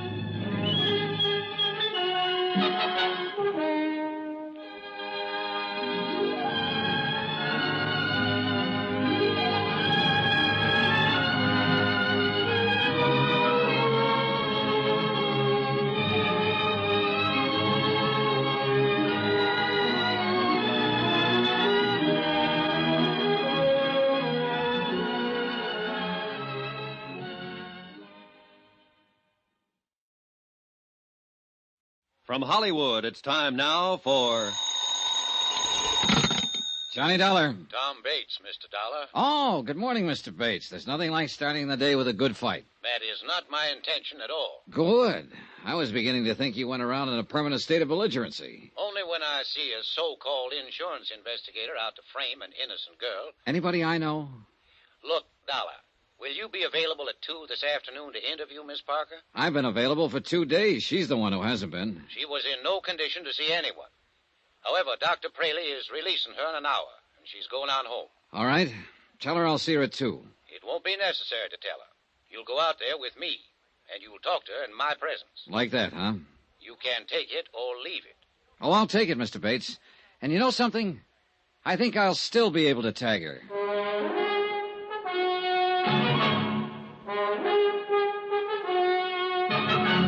Tonight and every weekday night, Bob Bailey in the transcribed adventures of the man with the action-packed expense account, America's fabulous freelance insurance investigator. Yours truly, Johnny Dollar.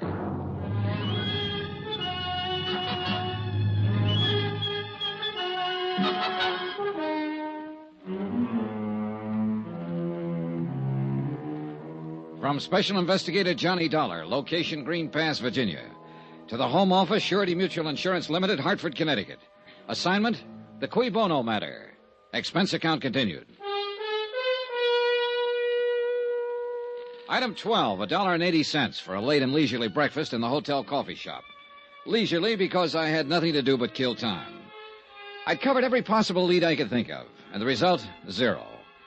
The simple facts of the case were that Dan Parker, the local county attorney, had returned unexpectedly from a business trip late at night, entered his darkened home, and had been shot to death as a prowler by his daughter, Luann.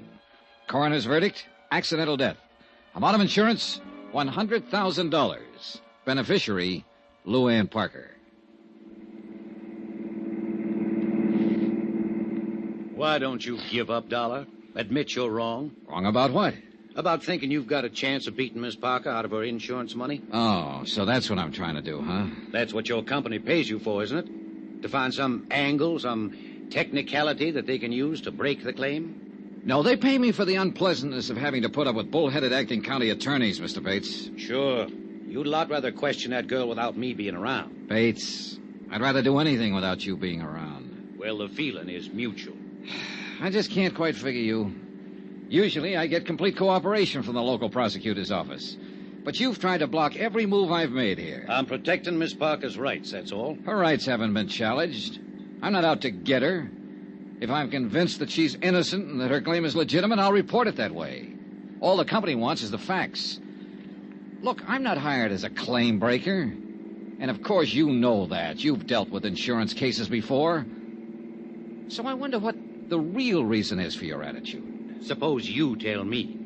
Well, you're in love with her, of course, and that itself could be the explanation. Or maybe it's only part of it. Meaning what? Maybe you know more about it than you've admitted. Maybe you know she's guilty and are trying to cover up for her. I know she's innocent, sir. Or, it's possible your motives are a little more selfish. Maybe she's covering up for you. What do you mean by that?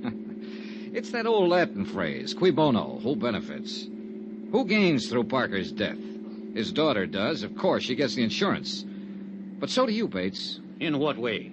Well, you got Parker's job, didn't you? And along with it, the chance to run Sammy Drake out of town without Parker stopping you. And in the long run, if Luann marries you, you'll get a good part of the insurance. Are you accusing me of murder? No, just speculating. But it's an interesting possibility. Don't you think so?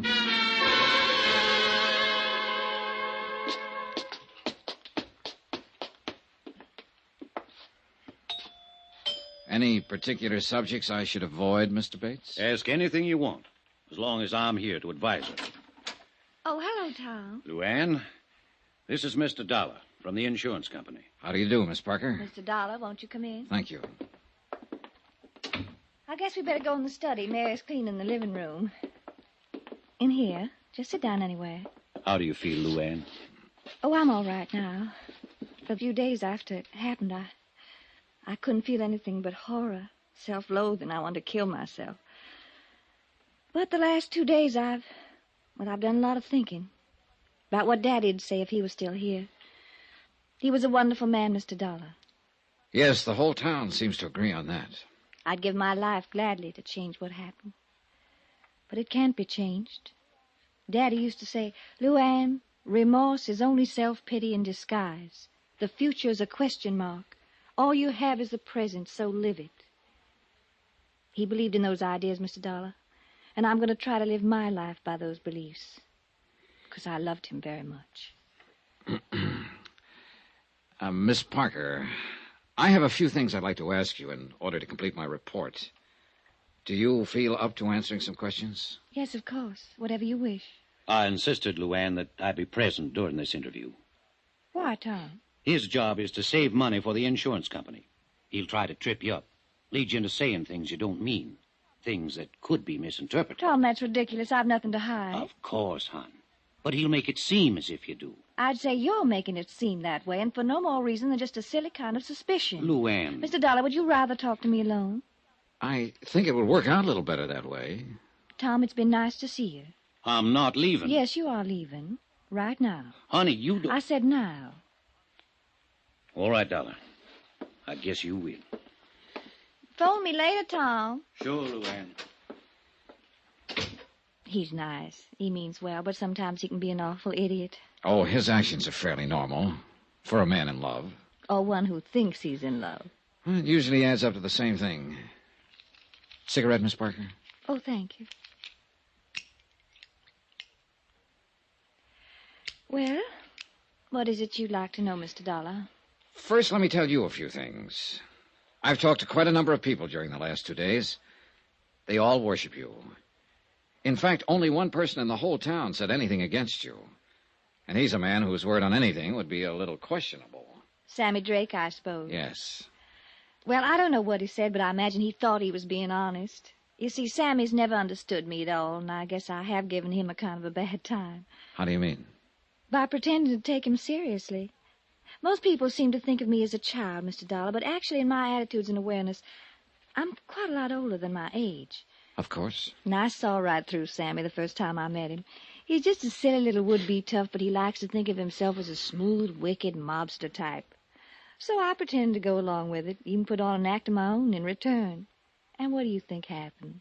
You had another Tom Bates situation on your hands. Sure. Sammy took me seriously. Well, I didn't want any part of that, so of course I ran for cover. And he has never forgiven me. Well, I guess you can stand having one detractor, Miss Parker. You got a big team on your side. I like people. I guess that's why they usually like me. I've had a wonderful life, Mr. Dollar. And I'm very grateful, especially to Daddy. He did everything possible to make me happy. I think if I'd asked for the moon, he'd have tried to get it for me. There was one thing, though, that I understand you disagreed on. You mean my wanting to go to New York? That's right. I guess the only arguments we ever had was over that. If I'd only known how short a time he was going to be with me, well, it didn't matter that much. I felt I was right, that the only reason he was against the idea is because he still thought of me as a child. Parents usually do that. I know. And it just didn't matter enough to hurt him when he had so little time. But you can't go back. I wonder if you would try to go back for just a moment, Miss Parker, and tell me in your own words just what did happen that night. Well, Daddy had gone to Richmond on business. None of us expected him back that night. All right, go on. Well, Mary, she's our housekeeper. She went to bed early. I read till about 11, and then I went to bed. And shortly after midnight, something woke me, a noise down on the terrace. I looked down from my window, and I saw sort of a dark shape slip across the terrace toward the back of the house. I was scared stiff. I'd heard prowlers outside twice before during the past month. Yes, the sheriff told me you did. Yes, well, I realized it was up to me because Mary would have just gone to pieces if I'd waked her. All I could think of was getting to the phone down at the bottom of the stairs. When I started out of my room, I could hear somebody fooling with the lock on the back door. And that's when I thought of the gun. Where was it? In the drawer of the night table beside my bed. Daddy'd put it there himself after the night I heard the prowler, but I'd almost forgotten it. All right. Then what did you do? Well, I took the gun. I went back out into the upstairs hall. All I had in mind even then was to go downstairs and get that phone. But when I reached the stairway, I heard someone moving down below, and I realized that whoever it was had already got in the house, that they were starting up the stairs. And I could see just a vague blur, dark shape against the shadows. I was petrified. I remember thinking he's probably got a gun. And without even stopping to consider, I fired twice down the stairway. Yes, Miss Parker? I heard him fall. I knew I'd hit him. Mary screamed and came running out of her room. I found the switch and I turned on the lights. And then I saw what I'd done. It was Daddy. I'm sorry, Miss Parker. And I'm sorry it's necessary for you to go back over this. I'll be all right. There was one thing that wasn't brought up at the inquest. Your father apparently tried to make a phone call from the railroad station that night, and he told the agent all he was getting was a busy signal. Could he have been trying to call here? I don't know. I didn't know about it. Would he be likely to call you, coming in unexpectedly that way? Oh, he'd be more likely to call Jake Digley. Jake runs a taxi service here. Yes, I met him. Well, he might have tried that. But Jake was out at Sammy's place that night. Well, the reason I say that is because Daddy would have known that our phone is usually off the hook at night. Was it off that night? Well, I don't remember. Maybe Mary knows. One or the other of us was always taking it off because we had to go clear downstairs to answer it. Yes, Miss Luann? Oh, Mary, the night Daddy was killed, do you remember whether the phone was off the hook or not? Yes, Miss Luann, it was. I remember when I picked it up to phone the doctor. Well, I ain't sure if you left it off that night or I did, but it was off all right. Thank you, Mary. Yes, ma'am. Well, Mr. Dollar, what other questions do you have? None, as a matter of fact. I did have several more, but you've already answered them indirectly. Thanks for cooperating. You're quite a girl, Miss Parker. Oh, yes, I'm quite a girl. A girl who killed her own father. Goodbye, Mr. Dollar. I meant exactly what I said to her. One way or another, she was quite a girl. Either she was one of the sweetest, bravest, and most honest kids I'd ever met, or she was one of the smartest, coolest little murderesses who ever walked the face of the earth. And I was very much afraid that I'd never be quite sure which.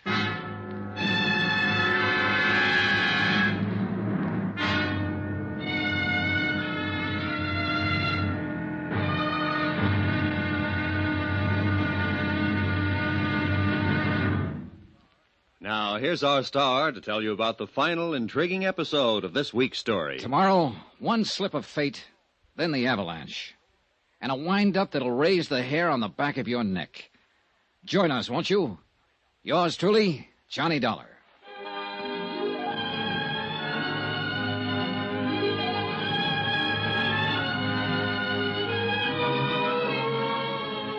Yours truly, Johnny Dollar, starring Bob Bailey, is transcribed in Hollywood. Written by Les Crutchfield, it is produced and directed by Jack Johnstone. Be sure to join us tomorrow night, same time and station, for the next exciting episode of Yours truly, Johnny Dollar. Roy Rowan speaking.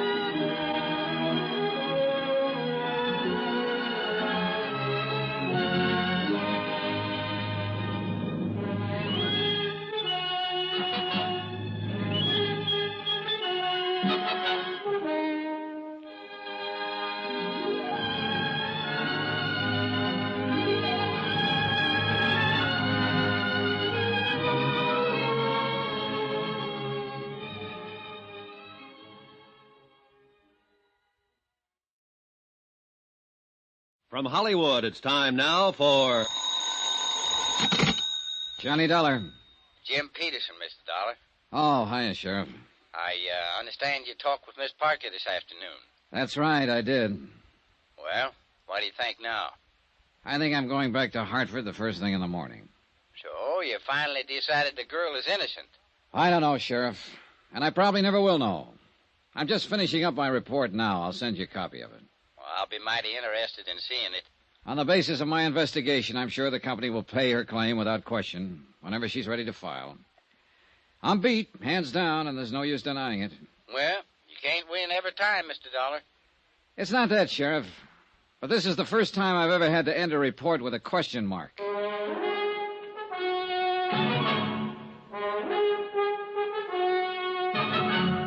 Tonight and every weekday night, Bob Bailey in the transcribed adventures of the man with the action-packed expense account, America's fabulous freelance insurance investigator. Yours truly, Johnny Dollar.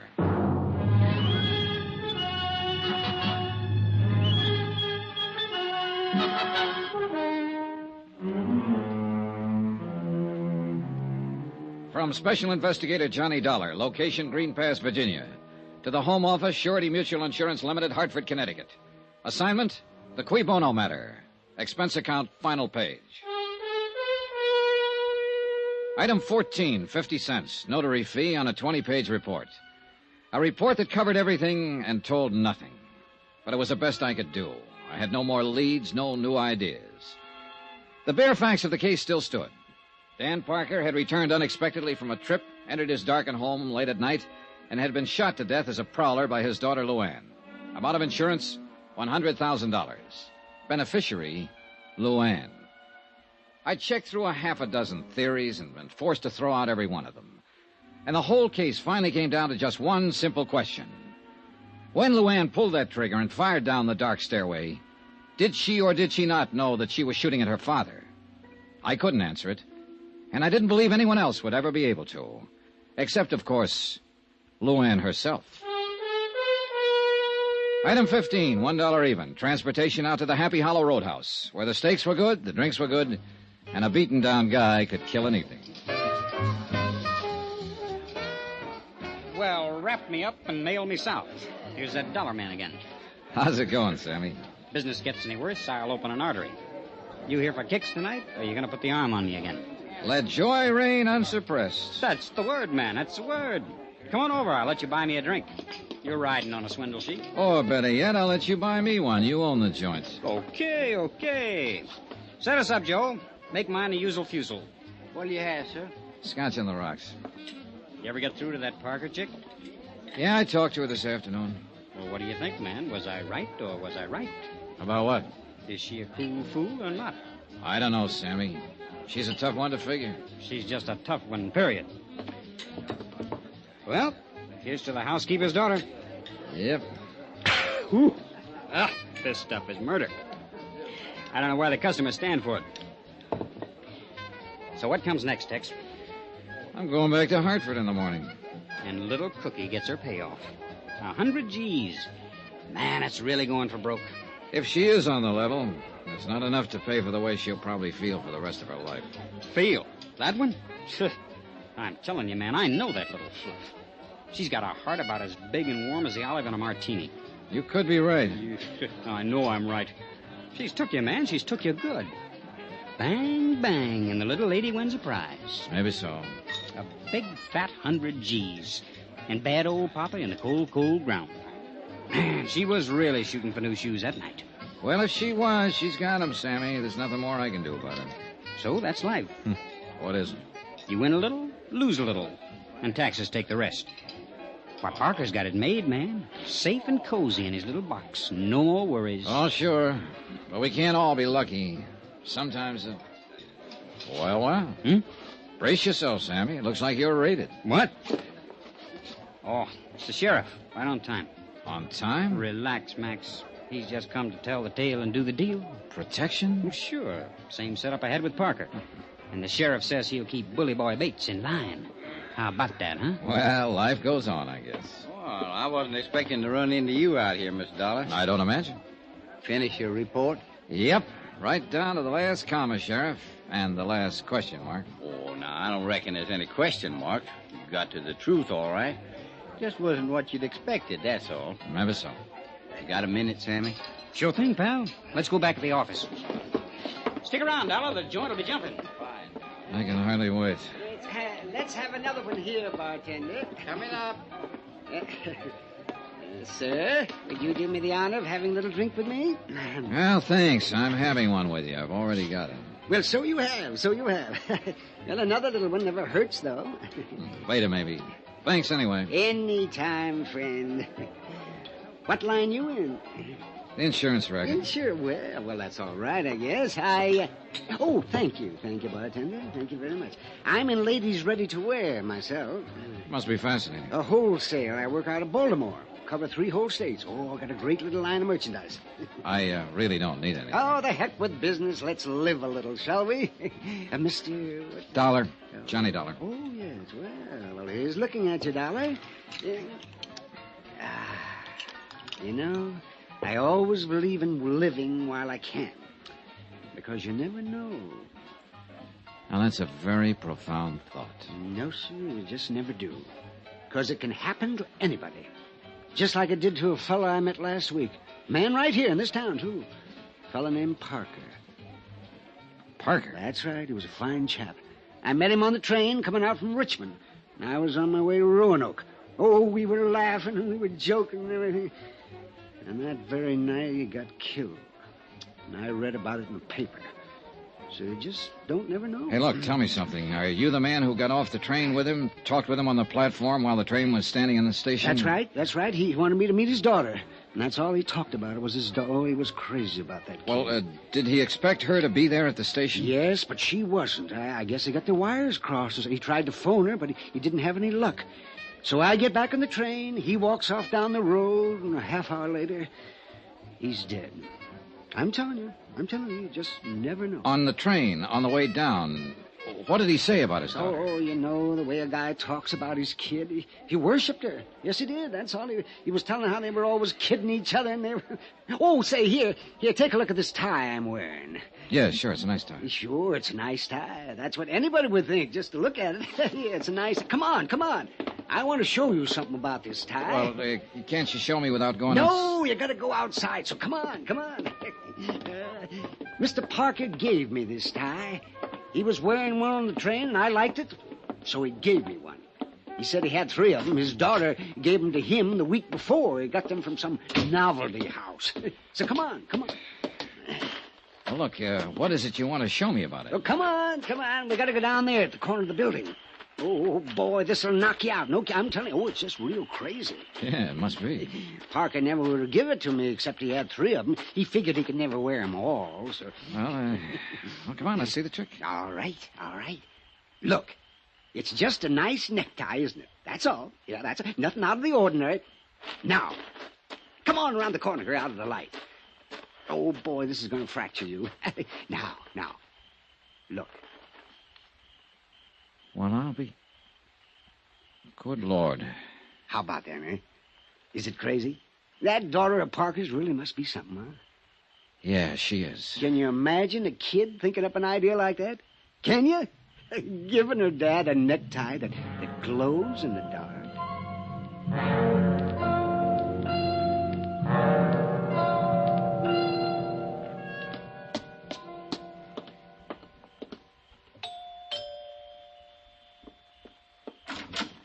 Good evening, Miss Parker. Well, Mr. Dollar, what are you doing out here this time of night? Mind if I come in? Please do. Thanks. Oh, I brought your gun back. The sheriff was finished with it. I never want to see it again. And how you feel? I'll put it here on the table. You'd better not leave it there, though. It's loaded. I wish Sheriff Peterson had kept it. Oh, it may come in handy sometime. Again. Mr. Dollar. I was planning to leave town in the morning, Miss Parker. I'd already made out my report and given you a clean bill of health. Well, I didn't even realize I was under suspicion. What was I supposed to have done, Mr. Dollar? Deliberately murdered your father in order to collect $100,000 in life insurance. You've got a pretty horrible mind, haven't you? Maybe, but I wouldn't trade it for yours. Haven't you noticed my necktie, Miss Parker? I thought you'd tag it the first thing. Why should I? Because it belonged to your father. A special gift from his loving daughter. He gave it to a man he met on the train, and I bought it for $10 this evening. So now you know what happened to the 3rd tie. That's probably been bothering you. Because I imagine you carefully destroyed the other 2. I think you're a little more than slightly insane. Oh, it was a neat plan. Simple and sweet. You got the idea a month ago when the sheriff caught a prowler over on the south side of town. And suddenly you began to hear prowlers at night. You bought your father a set of ties that glow in the dark. And then you waited. And when he came back from that trip, you got your chance. You've got quite an imagination. Oh, it was a great setup. A dark house and him wearing a tie that glowed in the dark, just like this one, Miss Parker. It was a perfect target. You couldn't miss. It's almost a shame that you were beaten by one unforeseen accident. Your father talked to a stranger and gave him a tie. And that tie is going to hang you. No, I don't think so, Mr. Dollar. Turn on those lights. You were right, you know. It is a perfect target. You were very clever, Mr. Dollar, but not quite clever enough, or you'd have known. Sheriff. Yeah, I've been standing out there on the terrace. You... No, Luann. You better give me the gun. No use pointing it, honey. It's loaded with blanks. You all right, Miss Dollar? Yeah, I'm all right. much, Sheriff. A little sick, that's all. That anybody so beautiful could be so rotten. You faked it. You tricked up the whole thing just to frame me, you filth, you dirty evil. That's enough, Luann. That's enough. Nobody tricked you except yourself. That's hard for me to believe. Dan and me used to take you fishing with us when you wasn't no higher than that. You was the prettiest little thing I think I'd ever Oh, seen. shut up, you old fool. Now I got to take you someplace again. Wish I hadn't ever lived to see this day. And I'm mighty glad that Dan ain't here to see it. Come on, honey. We better get started.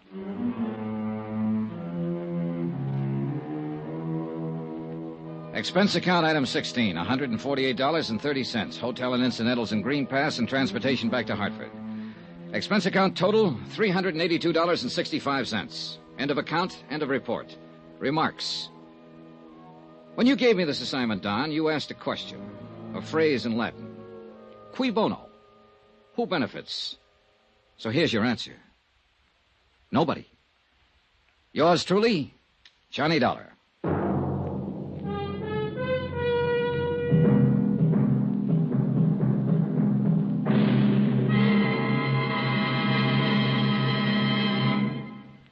Remember, there'll be another intriguing story for you beginning next Monday night. Next week, a study in entomology. You know, bugs.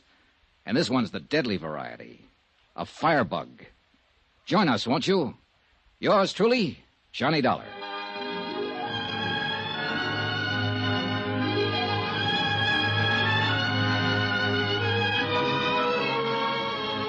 Yours truly, Johnny Dollar, starring Bob Bailey, is transcribed in Hollywood.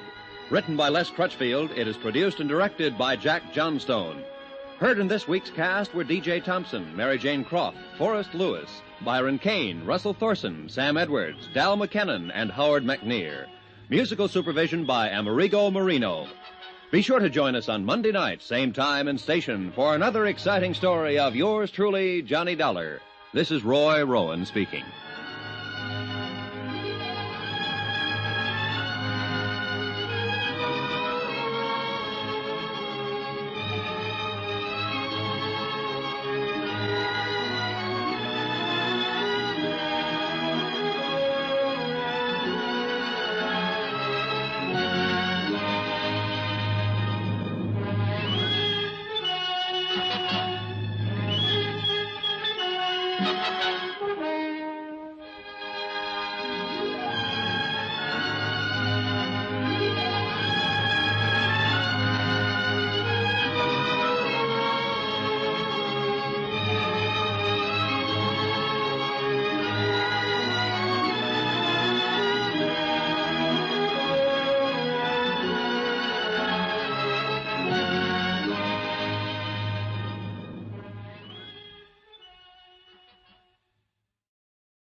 As evening approaches, a thick London fog moves quietly across the still waters of the Thames River, spreading along the cobblestone streets, covering the familiar landscape of the city. In Baker Street, the lodgings of 221B are empty, for Sherlock Holmes and Dr. Watson have left long ago on another case of murder.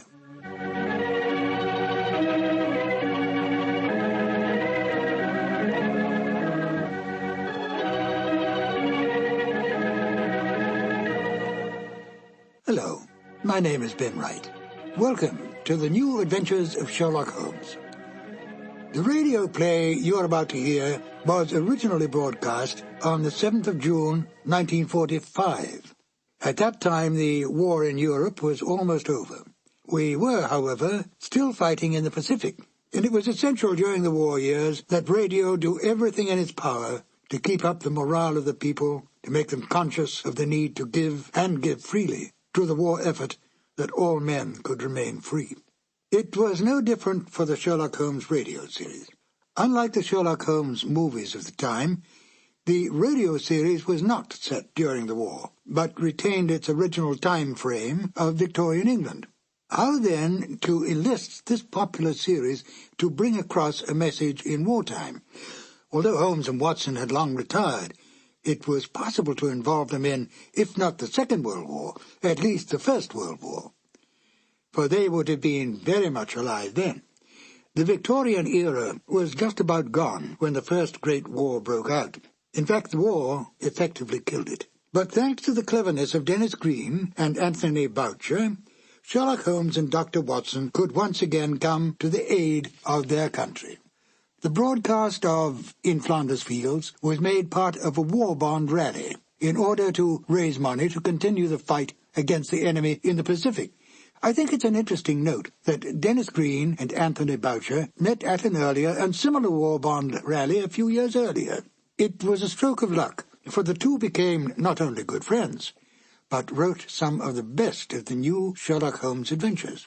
Oh, yes, before we get to the show, do take careful note of Nigel Bruce's final statements at the end of the broadcast. Selling war bonds may be an amusing and quaint idea today, but during those rather dark days, it really was an important issue. And now, Sherlock Holmes and Dr. Watson in the radio drama In Flanders Fields. This episode from the life of Sherlock Holmes will be transmitted to our men and women overseas by short wave and through the worldwide facilities of the Armed Forces Radio Service. From the stage of the Paramount Theater in Hollywood, Petri Wine brings you Basil Rathbone and Nigel Bruce in the new adventures of Sherlock Holmes.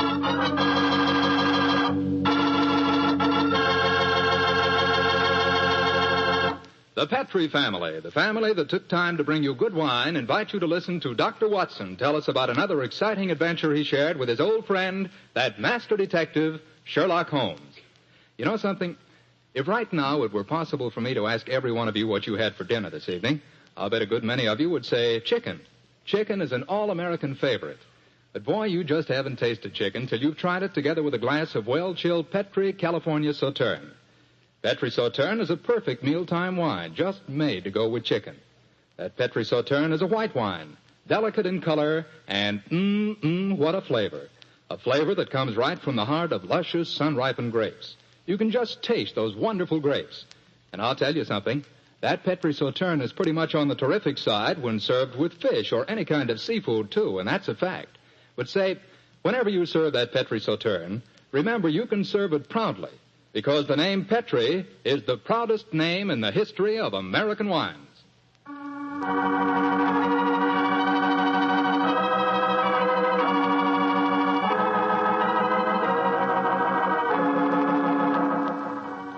And now for our weekly doctor's appointment.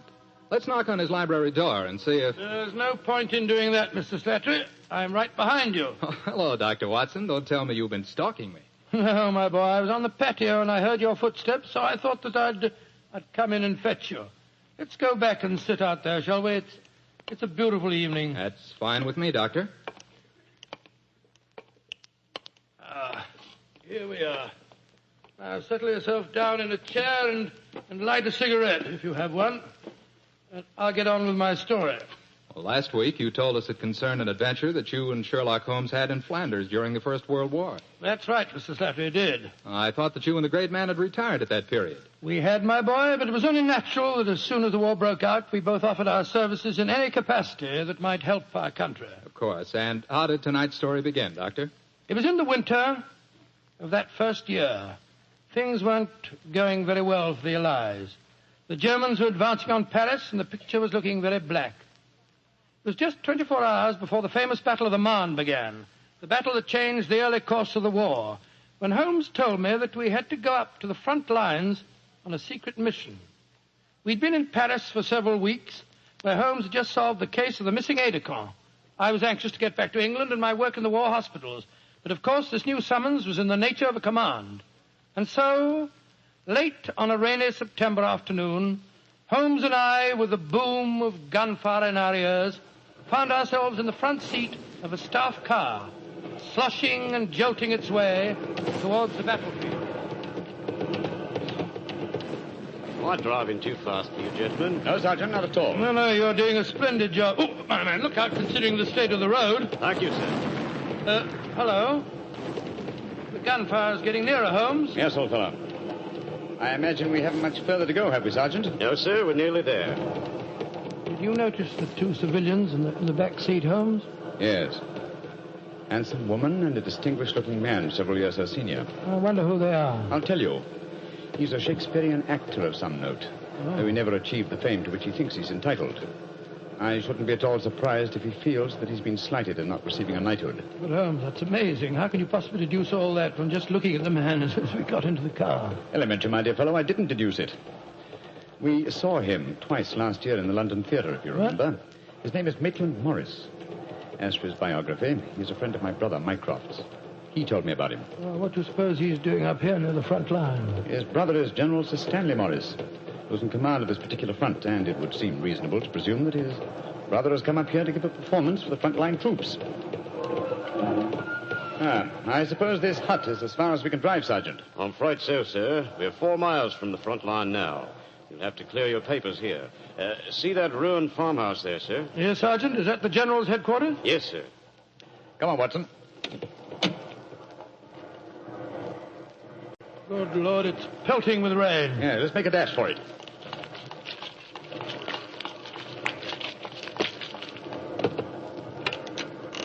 Oh, who goes there? Friend, Give the password. St. Crispin. Pass, friends, and show your papers. How did you know the password, Holmes? I was given it before we left Paris, old chap. Oh, Sherlock Holmes and Dr. Watson, isn't it? Yes, Captain. I'm Captain Maxwell, General Morris's aide-de-camp. He asked me to escort you up to his headquarters. By the way, weren't Maitland Morris and his wife in the car with you? Yes, they're just behind us. Oh, splendid. I'm afraid I'll have to ask to see your papers. Yes, of course. Here's my permit, Captain Maxwell. Thank you. I know you both, of course, but we can't afford to take any chances when they're this close to the enemy lines. Let's see. Oh, yes, that's fine, Doctor. Everything's in order. All right, yours, please, Mr. Holmes. Here you are. Thanks. Oh, who goes there? Friend. There's the rescue party now. Oh, good. This is quite in order, Mr. Holmes. Show your papers. Oh, there you are, Captain Maxwell. Oh, hello, sir. Hello, Mrs. Morris. How are you, Captain Maxwell? Well, you've both met Mr. Sherlock Holmes and Dr. Watson, I suppose? Well, no, we haven't, even though we drove up in the same car. Natural reserve of us Britishers, I suppose. How are you, Mr. Holmes? How do you do, sir? I know your brother Mycroft very well. How are you, Doctor? I'm glad to meet you, Mr. Morris. I saw you a couple of times in the theatre last year and enjoyed your performances very much. Oh, thank you, sir. Oh, then you must know my wife, my leading lady. How do you do, gentlemen? How do you do, Mr. Morris? Can I see your papers, Mr. Morris? Just a matter of form. You understand. Yes, of course. Mrs. Morris, I presume you and your husband are going to give a performance tonight for the men going up the front line. Yes, Doctor. We're very flattered. They've asked us to do some Shakespearean things. Oh, yes. Although I should have thought something a little lighter would have been more appropriate. The General, he's Maitland's brother, you know, seemed to think differently. Well, my dear, show Captain Maxwell your papers. Then we can all go along and see my brother Stanley. Very well, Maitland. Mr. Morris, I shall look forward to hearing your reading of Shakespeare's St. Crispin's speech from Henry V tonight. Well, bless my soul, Holmes. How did you know I was planning to do it? Well, the setting is so perfect and the time so appropriate, I can't conceive an English actor who could resist the temptation. Oh. I noticed that your brother appreciated the fact in naming today's password. Yes, it's amazingly appropriate. You know, it's almost 500 years ago to the day that the Battle of Agincourt took place. Well, let's hope that the results of the forthcoming battle will be equally successful for England. Yes, indeed. Oh, by the way, Holmes, this will probably seem rather silly to you, but I'm an inveterate autograph collector, and I have my book here with me. I wonder if you'd mind signing. I should be very glad to, Mr. Morris. Give me a pen, will you, Watson? Here we are, Holmes. You'll find yourself among quite distinguished company in that book, sir. So I see. Adelina Patti, Crown Prince of Norway. Hello. Field Marshal von Tauchnitz. Oh, yes. He was one of my admirers when I played in Munich before the war. I suppose now that our countries are fighting, I should tear that page out. You know, I cannot help but feel that art and the appreciation of art are independent of national hatred. Quite so, sir. I myself still have a medal presented to me by the University of Leipzig for some trifling services. There you are, Mr. Morris. Oh, thank you very much, Mr. Holmes. A notable addition to my collection. I shall be very glad to sign your book for you, Mr. Morris, if you'd like me to. That's very kind of you, Doctor. Oh, Captain Maxwell, if our permits are all in order, don't you think we should be moving along? Just what I was going to suggest myself. I'll take you all straight over to General Morris's headquarters.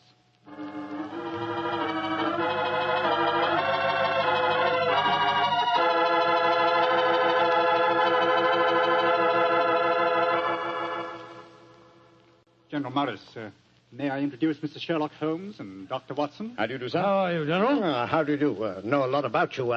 Long way from Baker Street, isn't it? Yes, indeed, sir. Where's that brother of mine? Ah, there you are, Maitland. Cynthia, how nice to see you both. Oh, it's good to see you again, Stanley. Hello there, Stanley. The men will be glad you arrived. They're looking forward to your show tonight. We're very flattered that they want to hear us do some Shakespeare. Oh, rubbish, old boy. With you and Cynthia up there on the platform, you could read the telephone book and they'd love you. Oh, very kind. By the way, you'll find the stage very primitive. Just a few trestles and a large tent and a curtain made of army blankets.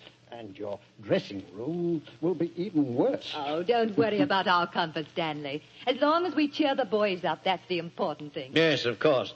By the way, what program do you have mapped out for us? Well, I thought we'd have two shows. The tent's not large enough to hold everybody at once. Anyway, we have to keep up an alert all the time. Mm-hmm. Think you can manage two separate shows? Oh, of course I can, Stanley. I may look old, but I don't feel it. You don't even look it, you scoundrel. Thank you. Perhaps we could take a look at the stage and equipment, eh? Oh, certainly. Captain Maxwell, take them over to the tent and show them what the facilities are, will you? Right, sir. Will you follow me? Oh, yes, of course. See you later, Stanley. Come along, my dear. All right. I'm glad you're here, Holmes. I'm sure I can speak quite freely in front of Dr. Watson. Oh, yes, with perfect freedom, sir. He's my colleague, and he's an old army man himself. Really? What regiment, Doctor? 5th Northumberland Fusiliers, sir. Later attached to the Berkshires in Afghanistan and wounded in the Battle of Mainwan. Really? Then I'm sure I can speak freely in front of you. Holmes, you know why you're up here so near the front line, don't you? I have a very shrewd suspicion, sir. Yeah, I thought you had. That's why I asked for you to be sent here. You asked for me to be sent here, General. Yes, I think I understand. Well, I wish I did. You will, Doctor, in due time. In the meanwhile, gentlemen, I'll have an orderly show you to your quarters. Thank you, sir. And, Holmes, take a look around, will you, and keep your ears open. We're comparatively a little distance from the German front lines, and yet there's a very puzzling silence just now. Yes, I noticed that, sir. And half an hour ago, on our way up, there was quite a lot of shelling. Exactly. It's unnatural and rather frightening at a time like this. You see, we're attacking at dawn. The enemy might be trying to infiltrate spies, and the whole success of this battle depends on a surprise attack. I quite understand, sir. Come on, Watson.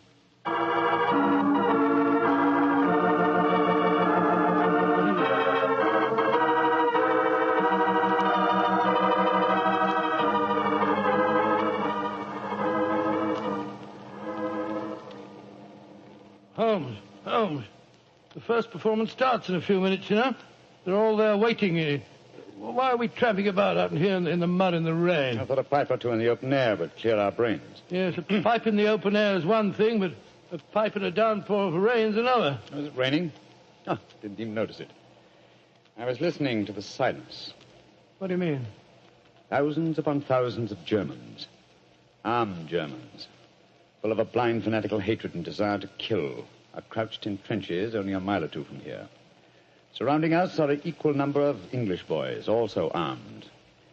And with a will, if not the desire, to fight. Because they know their cause is the cause of freedom and justice. All these thousands poised, ready to pounce on each other and fight to the death. And yet, beyond that patter of rain, there isn't a sound to break the stillness of a September evening. Strange world we live in, old chap. You're being unusually rhetorical, Holmes. Yes, I am, aren't I? Let's be a little more practical, shall we? I wonder what is wrong with the actors tonight. Why do you ask that? Well, a little while ago I noticed Mrs. Morris in a great state of excitement, going towards the farmhouse where the General is. Then she went back to her own quarters, and now she seems to be headed in our direction. Is anything wrong, Mrs. Morris? It's Maitland. What's wrong with him, madam? He's disappeared. Disappeared? What's happened? We were in the tent together, making up for our performance, when an orderly came in with a message. Maitland said it was from his brother. Slipped on a raincoat and went out, saying he'd be back in a few moments. I waited and waited, and after a while I got worried, and I went over to see the General myself. He said that he'd sent no message, and that he hadn't seen any sign of Maitland. Good Lord, what can have happened to him? I don't know, Doctor, but I'm frightened. What shall I do, Mr. Holmes? You're a brave woman, Mrs. Morris. Brave? I don't know, Mr. Holmes. Why? Because the show must go on. I shall take your husband's place. But Holmes, something's happened to Maitland Morris. He's in danger. He might True, be... Watson, true. But 1,000 men inside that tent are in mortal danger, too. Tomorrow morning, many of them may be corpses on the fields of Flanders. But tonight, They've been promised a show. Do you think that you can do it, Holmes? Oh, I think I can with the help of Mrs. Morris. I can't do it, Mr. Holmes. You can, Mrs. Morris, and you will. If only to uphold that great tradition of the theater that the show must go on.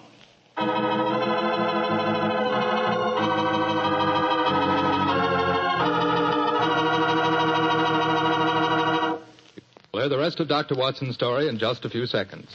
Time I'd like to take to tell you that if you've got a butcher who has meat and you've got the points to get that meat, don't forget to bring home a bottle of Petri California Burgundy. Tell you why. That Petri Burgundy is a rich red mealtime wine that's wonderful with any meat or meat dish. That's a fact. Petri Burgundy can make a banquet out of a hamburger. And boy, Petri Burgundy and old-fashioned Irish stew are bosom companions. Just get yourself some Petri Burgundy and share it with your family. Petri Burgundy is the best friend a good meal ever had.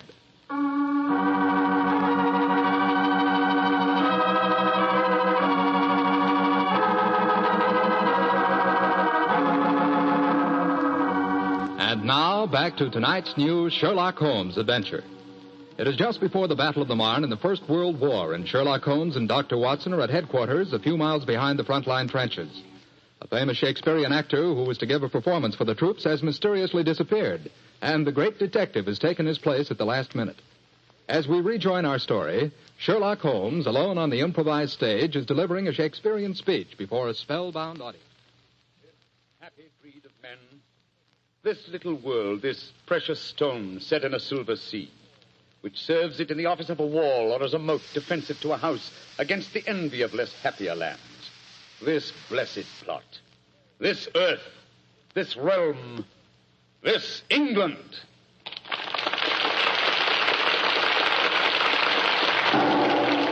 Holmes, that shot, are you all right?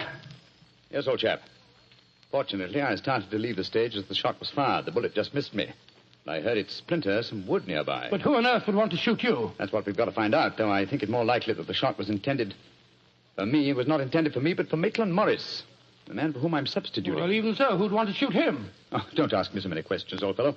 Let's see what clues we can find. Now, the shot was fired from outside the tent from behind me. Yes, look there. See the hole in the tent there? By Jove, yes. The footlights would outline your shadow on the back of the tent. Whoever it must have fired at your silhouette. The question is, where did the bullet embed itself? Aha. Look here, Watson. You got a penknife? Yeah, wait a minute. Here, Holmes. This shouldn't be hard to extract. Look at this splintered tent pole. Wait a minute. There we are. Excellent. Huh. Very interesting. Oh, what's so interesting about it? Just a revolver bullet, isn't it? No, it isn't, Watson. Huh? It's fired from just a revolver bullet. This bullet was fired from a German Luger pistol. A German pistol? There must have been a spy here behind our lines. That's a reasonable enough assumption. Yes, we may be sure that no English soldier would carry such a weapon and face inspection. Come on, I want to talk to Mrs. Morris.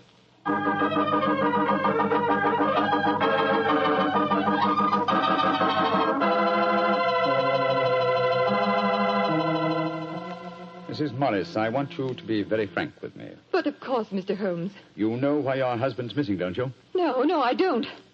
Have you found out anything? Come, madam. Why keep up this pretense any longer?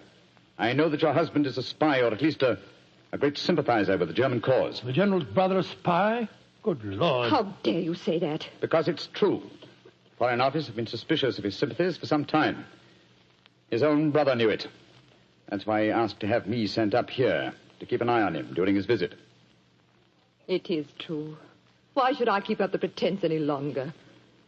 You see, Maitland was a disciple of Stuart Houston Chamberlain. Oh, who was this Stuart Houston Chamberlain? An Englishman who married one of Richard Wagner's daughters and became a German citizen, and an arch-enemy of England. I tried to dissuade Maitland. I implored him to consider his British heritage, his brother's name and mine. But Maitland was a strange man. His life was one of frustration and envy. Envy of his brother, I suppose? Yes. When Stanley was knighted, it hurt Maitland terribly. He said it was typical if the English would knight a soldier and yet leave a great artist like himself unrecognized. That in Berlin, they really understood and rewarded the artist. Well, if the authorities knew that, it's amazing they allowed him to come so close to the front lines at a time like this.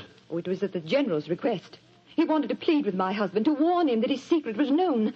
And now Maitland's gone over to the German lines. Oh, it's terrible. It's worse than that. It's disastrous. He can give them information as to the strength of our troops here. He knows the password.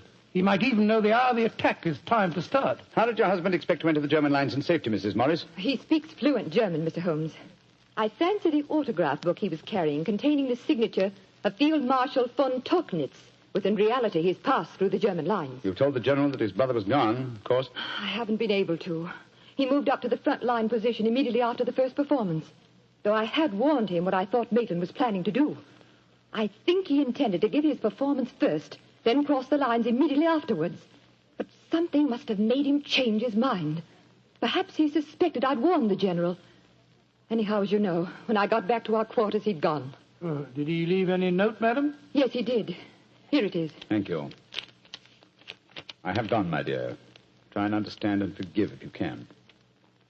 You wouldn't come with me, and so I'm taking what is left of my heart and my hopes where they belong, among the friends that understand and appreciate me. It is something stronger than love and blood and country that makes me do this. It is something dearer to me than life itself. Dearer to me than life itself. Oh, how could he? How could he? The shame of this will kill poor Stanley. Mr. Holmes, will you break the news to him? I know it's cowardly of me, but I just can't tell him myself. Don't worry, Mrs. Morris. I'll tell him. Dr. Watson and I will ask Captain Maxwell to escort us to the General's frontline headquarters. In the meantime, try and keep calm. We'll tell him.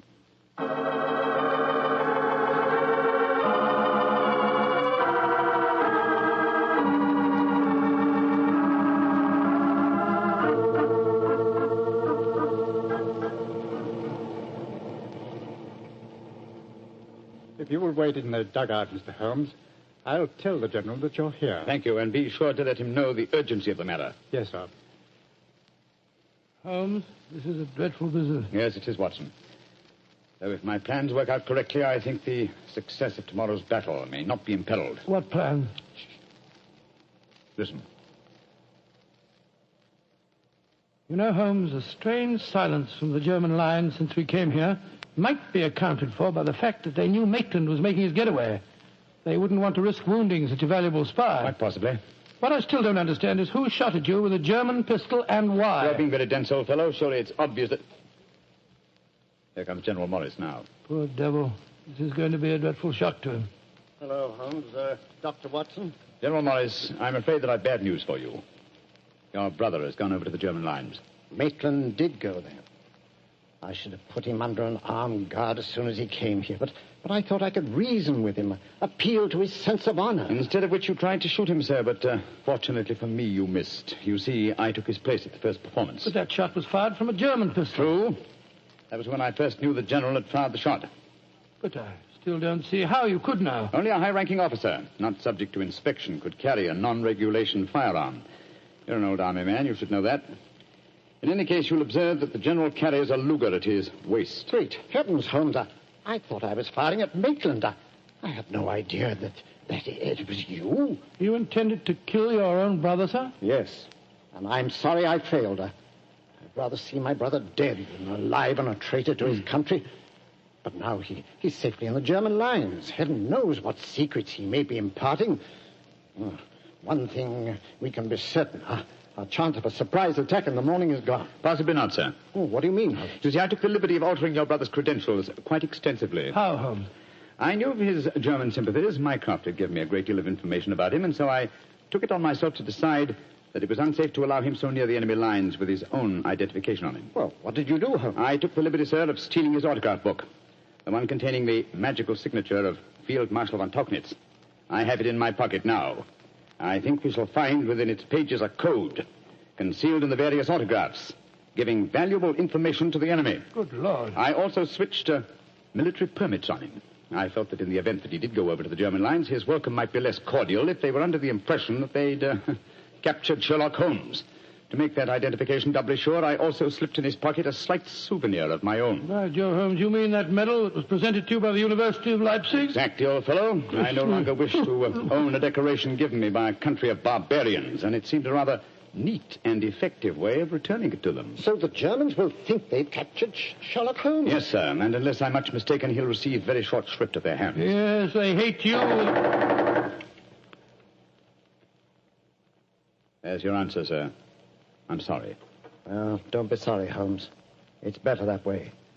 Now his secret can die with him. Excuse me, sir. Yes, Maxwell, what is it? Would it be in order for me to return to headquarters now, sir? It's very nearly time for the second performance, and I've still been unable to trace the whereabouts of your brother. Well, my brother will not be acting tonight, I'm afraid. Holmes, I wonder if I might ask you to take his place once again. If you want me to, General. I do. Maitland had planned to do the St. Crispin speech from Henry V.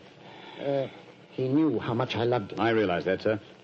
When I was told the password up here. Well, can you remember the speech, Holmes? Oh, I think so. At any rate, I can try. Then do it for me, my dear fellow, will you? For me. I'll be very proud to do it, General. Goodbye and good luck. Thank you, Holmes.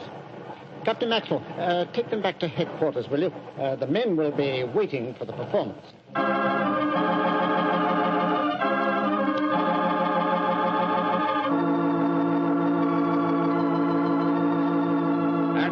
Crispian shall ne'er go by from this day to the ending of the world, but we in it shall be remembered. We few, we happy few, we band of brothers.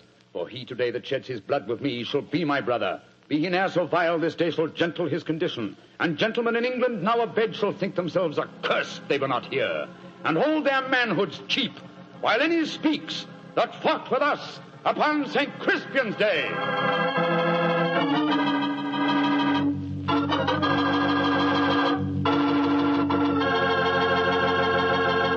Well, Doctor, that was a bit of an exciting adventure you Oh, no, I can still remember that awful feeling I had when I heard the shot in the tent and realized someone had tried to kill Holmes. He did have a narrow escape, didn't he? Well, Holmes always said there was no such thing as a narrow escape. He said you either escaped or you didn't. If you did, well, why worry? And if you didn't, you couldn't worry, so what? Quite a philosophy. I'd like to discuss it with you further. Over a bottle of wine? How else? What kind of wine? Naturally. Naturally. You couldn't ask for a more delicious wine than Petri. That's because the Petri family knows how to make good wine. They ought to. They've been making fine wine ever since they started the Petri business way back in the 1800s. And because the business has always been family-owned and operated, well, they've been able to hand on from father to son, all they've ever learned about the art of turning luscious grapes into fragrant, delicious wine. That's why no matter what type Petri wine you buy for any occasion, you can be sure it's good wine because Petri took time to bring you good wine.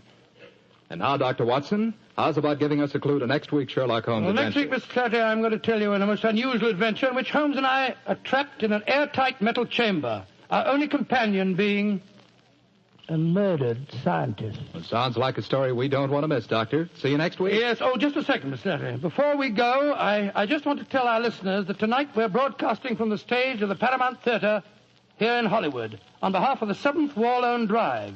The ticket of admission to the theater was a war bond. I'm mentioning this to remind you, our friends, that you have an important part to play in making the 7th War Loan a success. Buy more and buy bigger bonds than ever before. They're needed to pay for new super forts, new jet-propelled fighters, newer and bigger weapons to lick Japan. Remember, in spite of the magnificent achievements of our forces in the Pacific, the Japanese war has just begun. So let's go all out for the mighty 7th War Loan.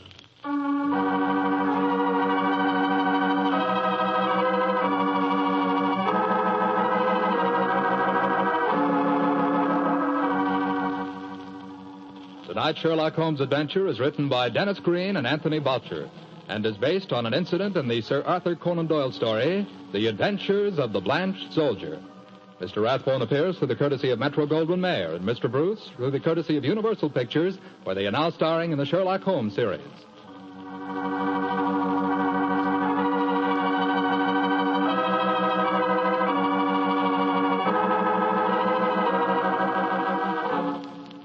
The Petri Wine Company of San Francisco, California, invites you to tune in again next week, same time, same station. Oh, the Petri family took the time to bring you such good wine. So when you eat and when you cook, remember Petri wine. To make good food taste better, remember... Petri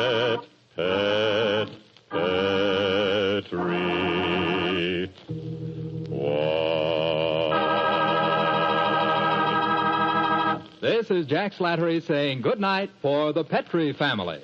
This is the Mutual Broadcasting System.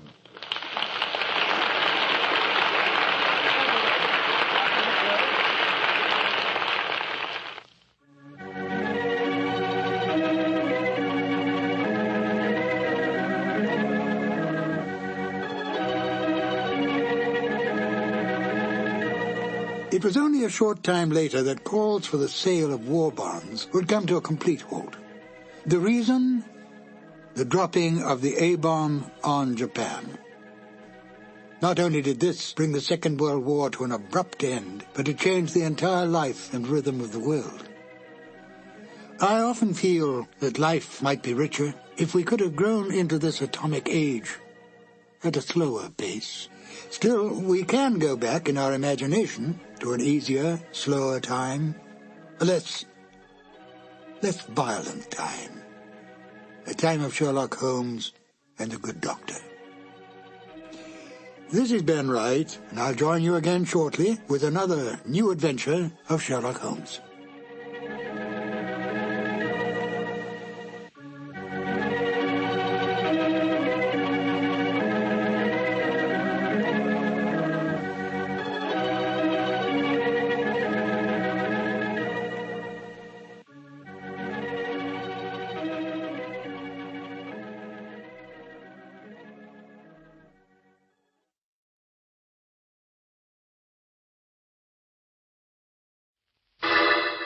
Personal notice. Danger's my stock and trade.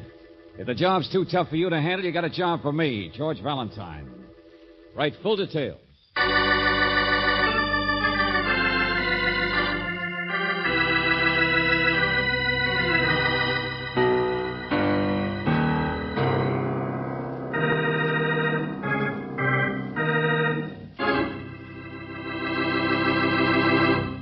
You've all heard the expression, beware of Greeks bearing gifts. In case it slipped your mind, a fellow by the name of Virgil said that some 2,000 years ago. But as far as George Valentine is concerned, he could just as well said it today. Want to know why? Well, suppose you listen to our Let George Do It adventure entitled Deal Me Out, and I'll deal you in.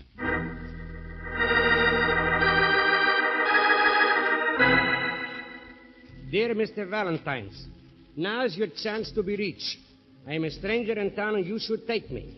Percentage, cost plus, straight commission of the goods. I will pay whatever you like, whatever. And why?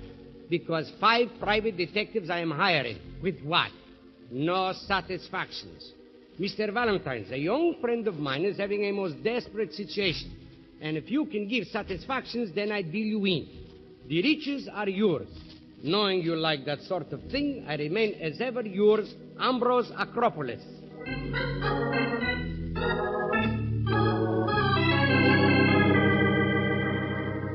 Knowing you like that sort of thing?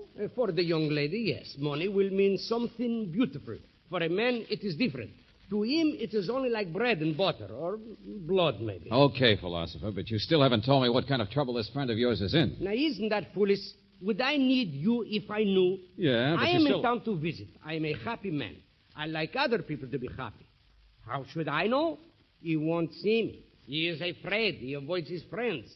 He runs around in alleys with his coat pulled up and his mouth full of mumbling. It sounds a little peculiar. Oh, no. Do not misconceive. A nicer, sweeter, more innocent boy could not be imagined. In other places, we have spent many happy evenings together. But something has happened to suddenly change him. Why? What? I would not be a friend if I did not cock my ear to the ground and scratch my head, would I?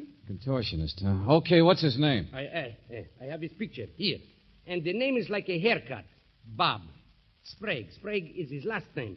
And you can remember that by a sprig of parsley. Never mind, I got it. Bob Sprague.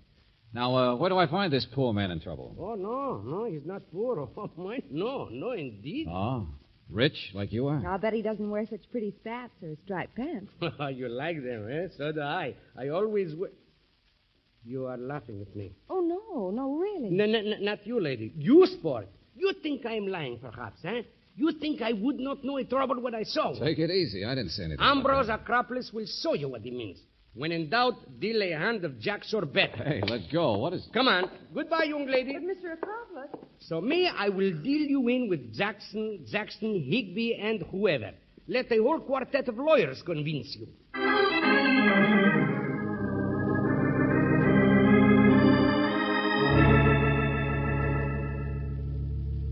But, Mr. Jackson, the name Bob Sprague means something to you, doesn't it? Well, just the nephew of a friend of mine, that's all. Why? Why? I will take over here the explanations how it began. There is something wrong about this boy, and it is only my desire to contact him. Yes, of course. But Bob is out of town just now, I think. In fact, I'm quite sure he is. Out of town? But his friends did And not there's say... certainly nothing wrong with him. However, I'll tell you what I'll do. If you want to send him a note or a letter, you may drop it off here, and I'll see that it gets forwarded to the right place. Be glad to. Uh-huh. Why not just give us his address? Well, I don't know it, naturally. Just that he's away somewhere, that's all. Now, really, gentlemen, I'm very busy. Mr. Jackson, permit me to tell you that a young friend of Bobby's has made from you a liar. To me, he is swearing poor Bob Sprague, with his coat turned up, sneaks into the Afton Hotel here in town every morning. Oh, get out of here. Well, how could that be? What is going on here? Go someplace else. Call other people liars. Get out of here.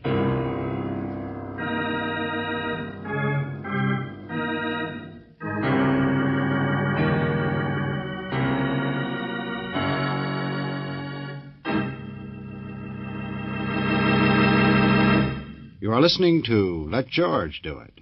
Our adventure will continue in just a moment. Now back to Let George Do It and George Valentine.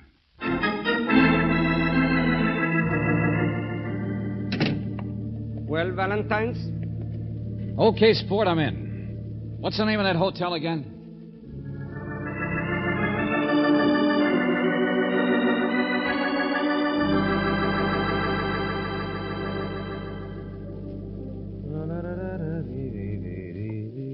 Well, flow gently, sweet after. What? What's the matter with you? Oh, nothing. I just say that to myself every time I have a glass of beer here at the hotel this time of morning. Oh, I'm not insulted. Just sitting here, waiting for the first race at Hialeah. Uh-huh. Who's the bookie, bartender? Didn't you know? Well, I'm a little new here. Say, your name's Bob Sprague, isn't it? Hey, wait a minute. I just asked, that's all. Look, what do you want? Now, listen, I never heard of you until 1 second ago. I asked you the same question a guy down the bar asked me about you, that's all. What? Sit down. He's looking at us. Oh. What's the matter, anyway? You must be popular or something. No sooner had I walked in this place than this guy walked up and asked if I knew you. Then he asked the bartender. The bartender looked at you, but then looked away quick and said no. Bartender's a nice guy. Well, I thought maybe I could help or something, you see. Wait a minute. Well, hello, fellas. You mind if I join you? Sorry, private club. Well, that's the way it goes, doesn't it? Man doesn't make new friends without getting blackballed once or twice. What's your problem? There's what's wrong with the world. People don't say, what's your happiness? They say, what's the matter? Here, you're going to have one with me now, both of you. Hey, bartender, say, either one of you fellas just happen to know a fellow named Bob Sprague? Now, what's going on in this town? You asked me that just about 2 minutes ago. Oh, so I did. My mistake. But that's the way it goes, isn't it? No, it's on me, bartender. Here, kid. What? My key. I got a room upstairs. Hey, you, whatever your name is. Al. Name's Al. Didn't I tell you? No. And you didn't ask me if I was Bob Sprague either. Oh, look, I'm getting out of here. Thanks, man. Sure, see you later. Hey, now, wait a minute, both of you. You mean you're old Bob? Sure, why not? Me, not him. But my mother called me Robert. Well, holy smoke. Think of that. Uh-huh. So what do you want with me? Just get out of my way, that's all, buddy. But I thought you wanted to see me. It's too early for games. Where's that guy going? Oh, I don't see anybody. You're no more Sprague than I am. Get off my toes. Oh, sorry, I didn't mean Get out of my way. Hey, wait a minute. No offense. If you want to know where the kid's going, just ask. What? Sure. I don't mind telling you. I got a room upstairs. Kid's meeting me there, 612. I just slipped him the key. Huh. What kind of a sucker do you think I am? So he's headed for the street, huh? Thanks for nothing. Don't mention it, sucker.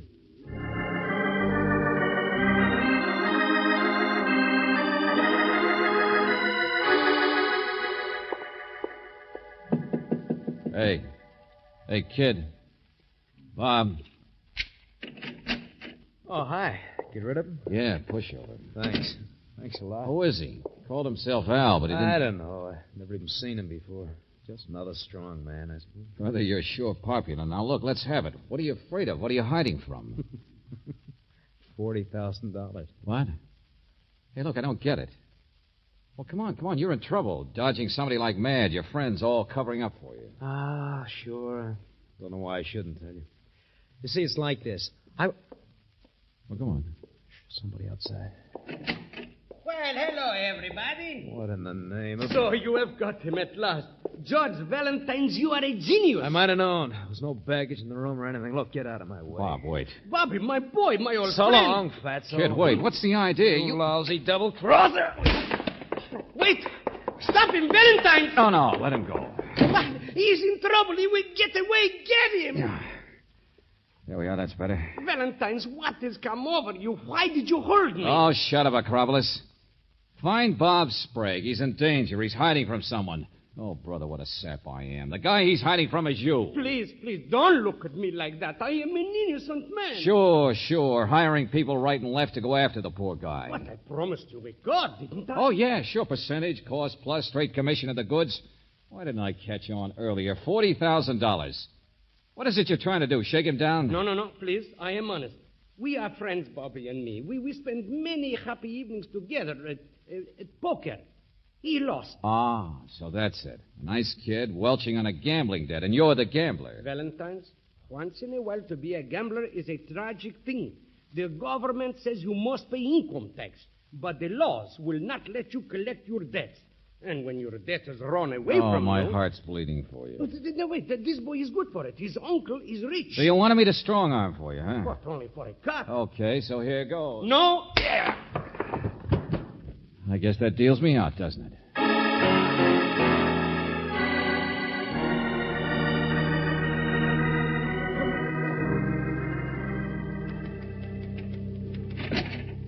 George, where on earth have you been? Getting a bad taste out of my mouth. What? Yeah. Well, there's a movie on down the And street. what did you do with Mr. Acropolis? It's been hours since you two left. Oh, skip it. I'm all through with that. What's the matter? The police just phoned. I've been trying to reach you. Police? They want you out at the house of Bob Sprague's uncle. That's where the other phone call came. Which phone call? The one from the man who said he'd kidnapped Bob Sprague. What? And unless his uncle paid $40,000, Bob would be murdered. Oh, that does it. Do I care? Angel, I dealt myself out of that three-ring circus once. George, I'm not... listen. The butler who took the call said the man tried to disguise his voice, but he did give his name. Ambrose Acropolis? No. George Valentine's.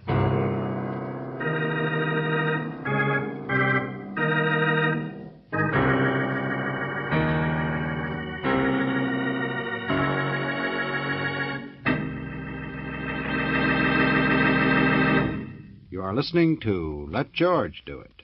Our adventure will continue in just a moment.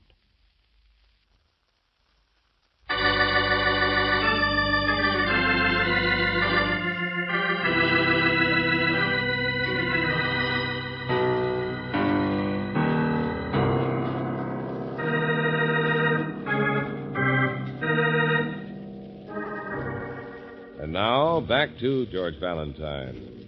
Deal me out. Only if your name is George Valentine, you always seem to get dealt right back in. A man named Ambrose Acropolis asked you to help him find a friend named Bob Sprague. And it wasn't until after you found him that you realized why. Acropolis is a gambler trying to collect what he calls an honest debt. The only trouble is now someone has collected Sprague himself.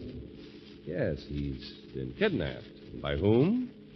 Someone calling himself George Valentine's. Ambrose Acropolis. He's using my name, and he's the one you want. No, we just put out an alarm and find him, and it's all over. Simple like that. Well, why not, Johnson? What's wrong with that? You haven't met the uncle yet.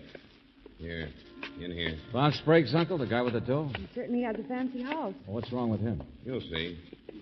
Mind if we come in? Lieutenant Johnson, come around here. Come around here. Well, I noticed you there on the patio. Wait. How do you like this, eh? Butler just brought in the package. First one I ever owned in my life. Well, where's the yacht? Mr. Dougal, this is Miss Brooks, Mr. Valentine. Hello. Pleasure indeed. Hi. Can't own the costume without the yacht, eh? It's a very becoming cap. Oh, now you know it isn't, but thanks. That's what I'm hoping my wife will say. Your wife? Wife-to-be. Getting married in a few days. Why not? You think I'm too old, I suppose. Well, of course I am, but there's no... Oh, wait a minute, Mr. Dougal. What is all this? You're Bob Sprague's uncle, aren't you? Huh? Not my fault. Well, aren't we here to find out about this kidnapping message you received? I'm afraid that's a problem for the police, not for me. What's that? See what I told you, Valentine? Now, why don't we all sit down and have a drink? In other words, you're not even worried? Is that right? Only, what kind of a message did they give you? My butler took it over the phone. The voice said somebody had better show up at a certain address with 40,000 in cash. The lieutenant's got all that. Well? Otherwise, they'd kill Bob. Yes, that's right. Now sit down. We'll all have that drink. Well, what's so funny? Oh, Bob's been in scrapes all his life, just like his father. And I've been silly enough to keep hauling him out. Keep pulling him off the railroad tracks before the trains cut him in two. Uh-huh. Obviously, you don't like your nephew very much. Don't like him? I hate him. He's a blasted nuisance. Gambling all the time. And I've finally grown up enough to realize that I owe him nothing. Peace, it's wonderful. And so you won't pay the $40,000 that they asked? Look, I'm going to be married. I'm going to have a wife. I'm going to buy a yacht. And as far as I'm concerned, Bob can save himself from the buzzsaw. I'm not going to. Okay, then. Neither am I. But you will, won't you, Lieutenant? That's your job. Play it safe. We'll need money. Acropolis isn't going to sucker for any cut-up newspaper. Well, then take up a collection. Pass the hat. Or maybe you should just sit out this hand. They won't kill him. What good would it do them? See what I mean? Forget it. Have a good time. Let's everybody just deal ourselves out.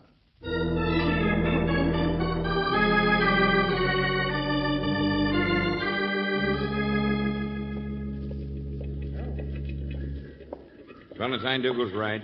I've got a job to do. Oh, his uncle can't mean those things he said, Lieutenant. I don't care if he does, Angel. It's Acropolis I want to find. Sure. Who likes to be made a sucker? Think how this is going to look in the newspaper. George Valentine's. Kidnapper or patsy? Yeah, sure. Sergeant, have any luck tracing our fat friend? Uh-uh. Says they picked up about 10 trails on Acropolis, but none of them... No. I'll get that. Oh, no? Yeah, that's right. What? You did? Who did what? Yeah, I got it. Sure, right away. He's dead. Huh?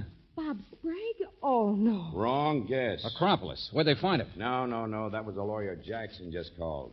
Well, don't just stand there. Dougal's dead.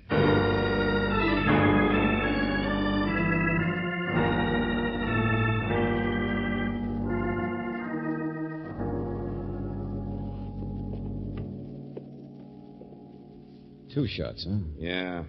After Dougal put up a pretty good fight. Somebody came in through the patio just the same way we did, I guess. And all this poor guy could think of was about getting married and buying a yacht. Yeah, makes no sense. Johnson. There's a perfectly simple reason for this guy being killed, and it ties right in with the rest of it, too. Mr. Jackson. Oh, Sergeant, has the lawyer... Yes, right here. May I see you a second, please? Well, it isn't the inquisitive young man. Sure. We've met before. Now, I want $40,000. I beg your pardon. Well, Dougal's dead, so his money can't be his anymore. And if he wasn't married yet, I suppose his nephew still gets it, check? Well, yes, Bob Sprague inherits, but and Bob is being held prisoner somewhere for $40,000. But it's ridiculous to pay that. Dougal called me earlier and asked my opinion. I told him the same thing. That's what I was coming out here to talk about when I found him. Bob has been in these scrapes too often before. You also think we ought to just let Bob be killed? Well, but they wouldn't do that. It's ridiculous. They wouldn't dare to... well... Yeah, somebody killed Dougal fast enough. Now, look, there's no time to waste. I want $40,000 in cash. Just give me those instructions on how and where I pay the money, Johnson. You, George? Sure. Here I go again, drawing another hand. Because you see, Mr. Jackson, this is the only way we can find out who's holding the kid. It's also the only way we can find out who murdered his uncle.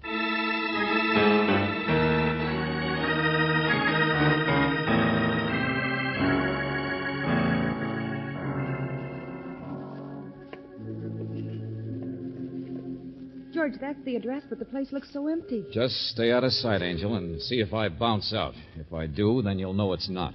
But you don't expect to see anyone. You're just supposed to leave the money here. Yeah, well, I don't know what's going to happen, but it won't work with a lot of police watching. I know that. Oh, George, wait a minute. So long, Angel.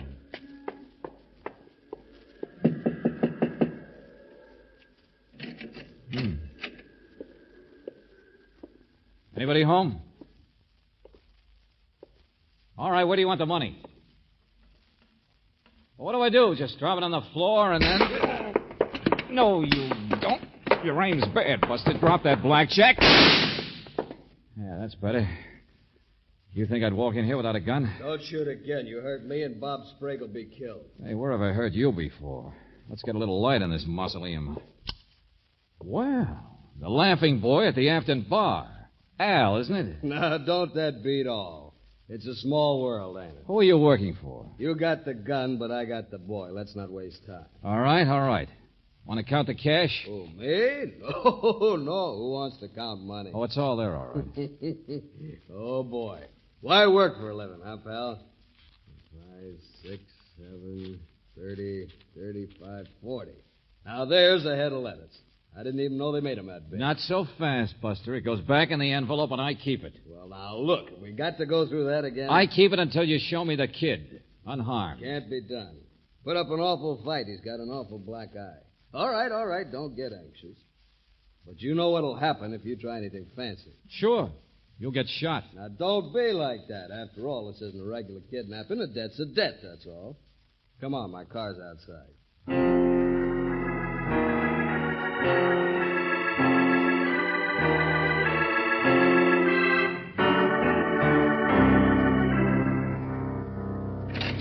After you. No, thanks. Have it your own way. But I told you I'd bring you down here. There's nothing to be suspicious about. Drop the gun. Okay. Regular parade, isn't it? Sure. You're going to play bass horn. Take it easy. Or should we see if he makes noises like a cymbal? Cut it out. No, leave him alone. I'll take the gun. Thanks. Where'd you get the gorilla boy, Al? Relax, I tell you. You're among friends. Then stop picking my pocket. Debt's a debt, that's all. There we are, 40 G. Okay, where's the kid? I suppose he's no more here than he That's was... the trouble with everybody nowadays. No good faith. You see what I mean? Let him out, Louis. What? Oh, boss, he's a good boy. Ain't caused no trouble. Sure plays lousy poker, though. All right, Dopey, wake up. What do you want? Oh, it's you again. Hello, kid. I wasn't sure I'd find you. Play hearts and flowers. Now, look, this time I'm legitimate. I'm from your uncle. Oh, try again. Will you? I'd rather be locked up. We're going to turn you loose, Playboy. Matinee's over. Wait a minute. You mean that old skinflint threw away his fancy blonde, his yachting cap long enough to cough up? I don't believe it. Here's the dough. I still don't believe it. It's your dough, not your uncle's. What? Yeah. Mr. Dougal's dead. He's dead. Oh, now, look, he was... Come on, Louis. So long, son. Hey, come on back here. Stop it. Look out, kid. All right, let them go. They got their money. They're just hired hands. Look, what's it all about? What's been happening? Who hired them? Same guy who murdered your uncle.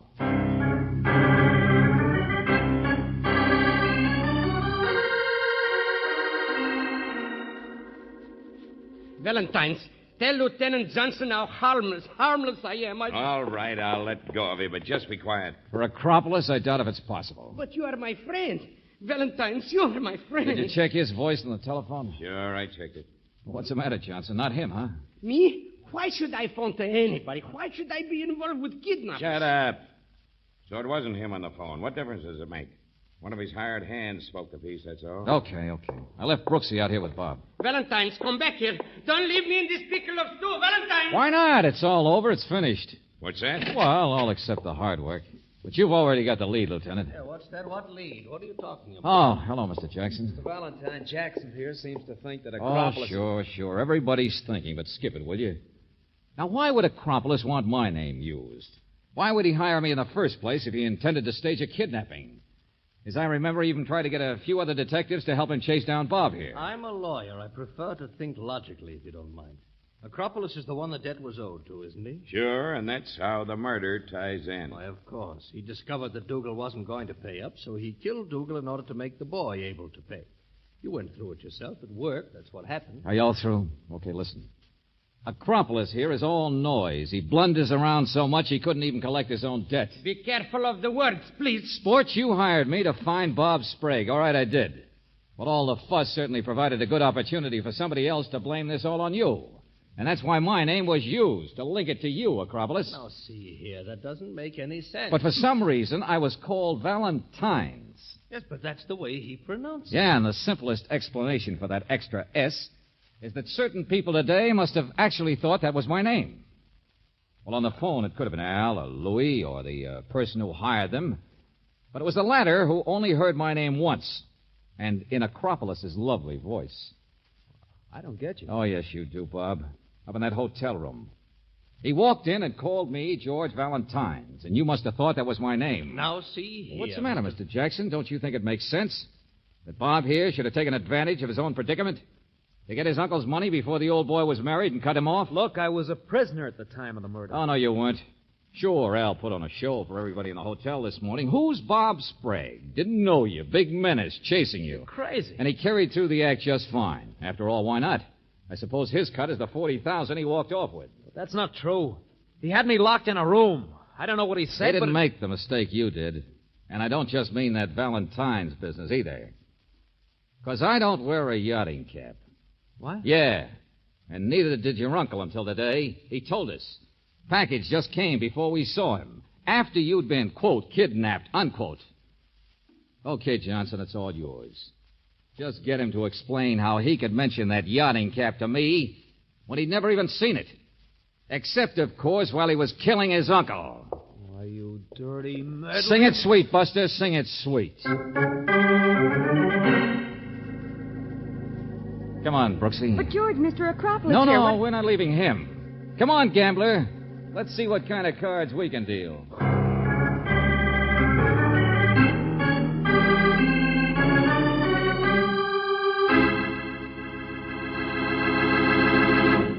Back to the conclusion of our Let George Do It adventure in just a moment.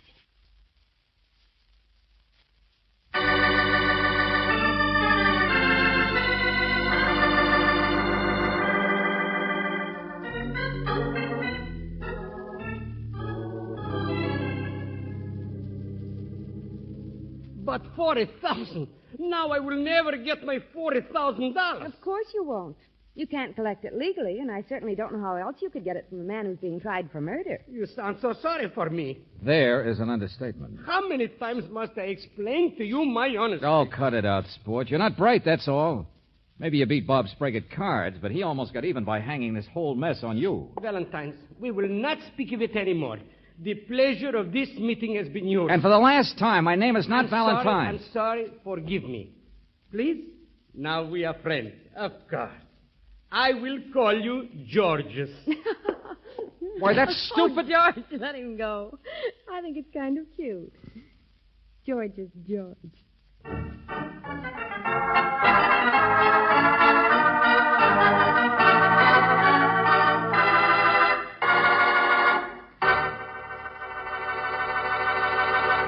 You have just heard Deal Me Out, another Let George Do It adventure. Robert Bailey was starred as George Valentine, with Virginia Gregg as Brooksy. David Victor and Jackson Gillis wrote the story, with music by Eddie Dunstetter.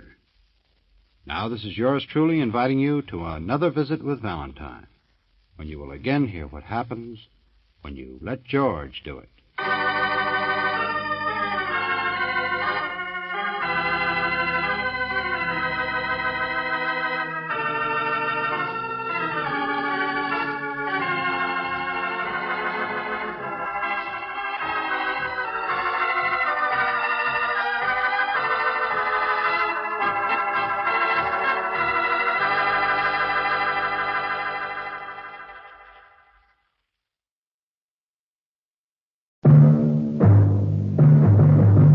Nightbeat.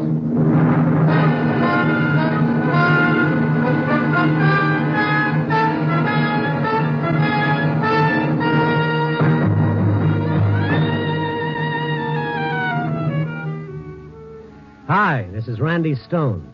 I cover the Nightbeat for the Chicago Star. My stories start in many different ways. This one began in the shattering turmoil of a manhunt and ended in the quietness of the morgue.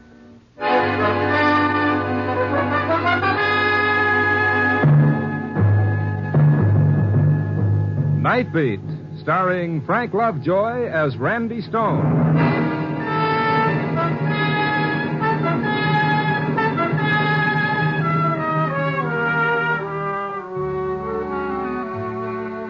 People are always telling me how lucky I am to have a job where all I've got to do is walk around Chicago at night looking for a story. It's a dandy little job, sure. All you need's a pneumonia jacket, an extra set of arch supports, and a goodly supply of penicillin, and you're all set. The city at night. Fascinating. That old nose for news, frozen stiff and ready to fall off. Those eagle eyes so watery and bloodshot from the wind they wouldn't serve a self-respecting canary. Yes, sir, it's lovely work if you can get it. And brothers and sisters, have I got it. Oh, I guess I was just bitter. I'd walked from the Loop to the near north side, waiting for a story to tap me gently on the shoulder, and so far it was no hits, no runs, and no errors. The streets were empty. Everybody was home hugging a radiator.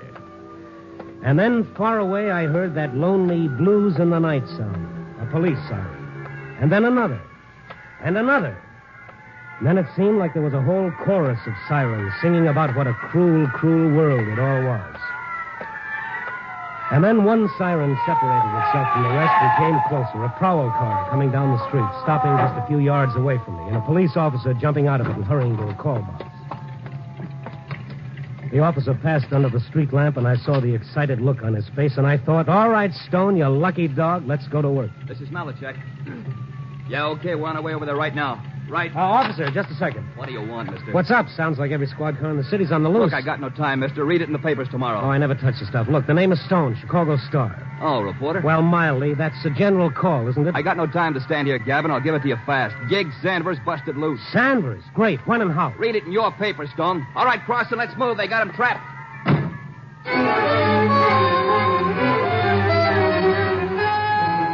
Gig Sanders, two-time loser, a killer, loose in a city of 4 million people, and everyone his enemy. I hurried to a phone, checked with the police, and then drove over to that part of Chicago called the Badlands. That strange area belonging to every city, surrounded by business section, yet itself run down, deteriorated, filled with tenements and abandoned factories.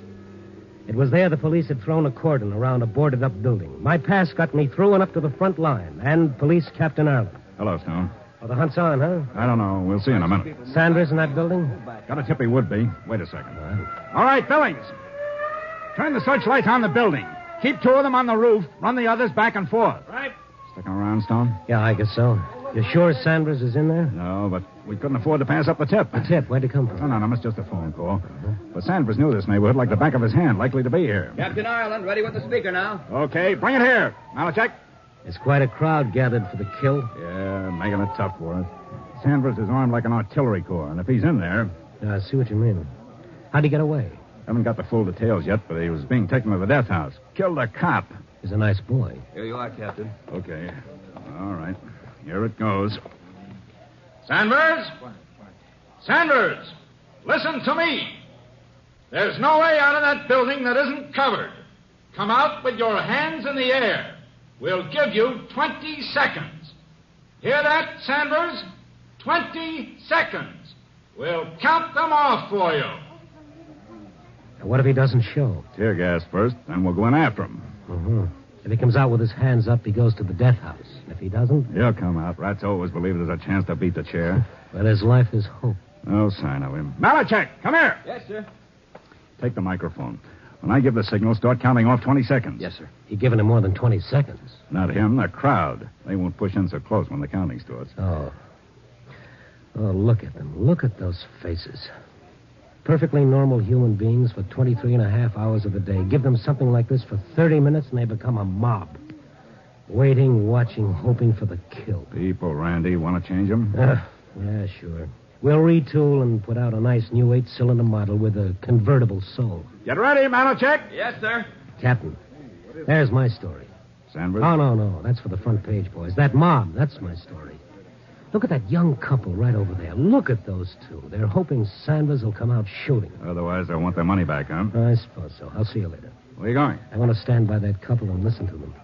All right. Malachek, start counting. But warn him first. Once more. Sanders. We're going to start counting right now. Come out with your hands in the air or we'll cut you in half when we come in after you. 1, 2, 3, 4. I edged my way behind the young couple. They looked so nice and so human. 7, but here they were, the same as all the rest. 9. Go back just a little over 1,000 years, put on a toga, and take a seat in the Colosseum at Rome. Have a great day watching the gladiators butcher each other. Cheer for the lions, or, if you prefer people, cheer for the slave to kill the lion. 17. Makes no difference. It's all the same holiday. Somebody gets killed. 20. And then it started. Let him have it!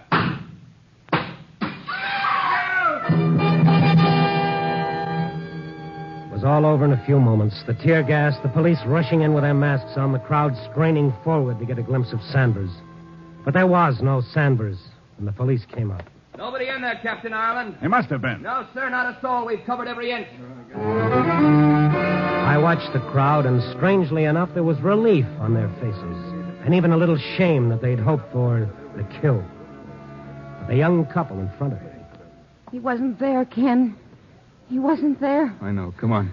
Let's get out of here quick. Ken, I'm sick. Evie, hold on to me. Let us through, please. Let us through. Yeah, here, this way. Come on. Will you clear the way, please? She's sick, mister. Maybe it's a natural reaction to disappointment. Huh? Nothing. Come on. We'll get through this way. Will you let us through, please? Excuse me, will you, please? Thank you. She's got to sit down, mister. She's got it. Okay. Here's my car. Let her get in here. Kenny wasn't there. He's loose. Never mind. Come on, baby. I'll get you home. You better let me drive him. No. We'll be all right. Ken, I'm sick. Just a little while, Evie. We'll be home. Look, fella, it's easy to see what's the matter. She can't walk home in her condition. It ain't far. A block would be too far. I'll get a cab. No. I don't want anybody around us. Don't want anybody around you? That's a laugh. You bring her out here to this. Why didn't you take her on a nice tour through the packing house? Shut up. What right you got to talk like that? The founding fathers gave it to me. You don't know nothing about it. You don't know. Ken, take me home. Look, my car is still here. You're in no spot to refuse help no matter what your reason. Now, come on. Let him take us, Kenny, please. Come on. They lived very close. It didn't take over 3 minutes to get to their tenement building. I wanted to take her to a hospital, but she refused. She refused in a way that made me look at her hard. And there was another thing, the way she reacted when the police found out Gig Sanders wasn't in the oil factory. Terror. That's what it was, sheer terror. And I helped her husband carry her up the stairs and into their meager little flat. On the couch, mister. Yes. Okay. There. Now, have you got a phone? What for? Call a doctor. We ain't got a phone. But there's a drugstore. No, Ken. But, baby. We gotta get out. We ain't got time for a doctor now. Just let me rest. You're in no Gotta condition to refuse a doctor. I'm all right now. Yeah, sure.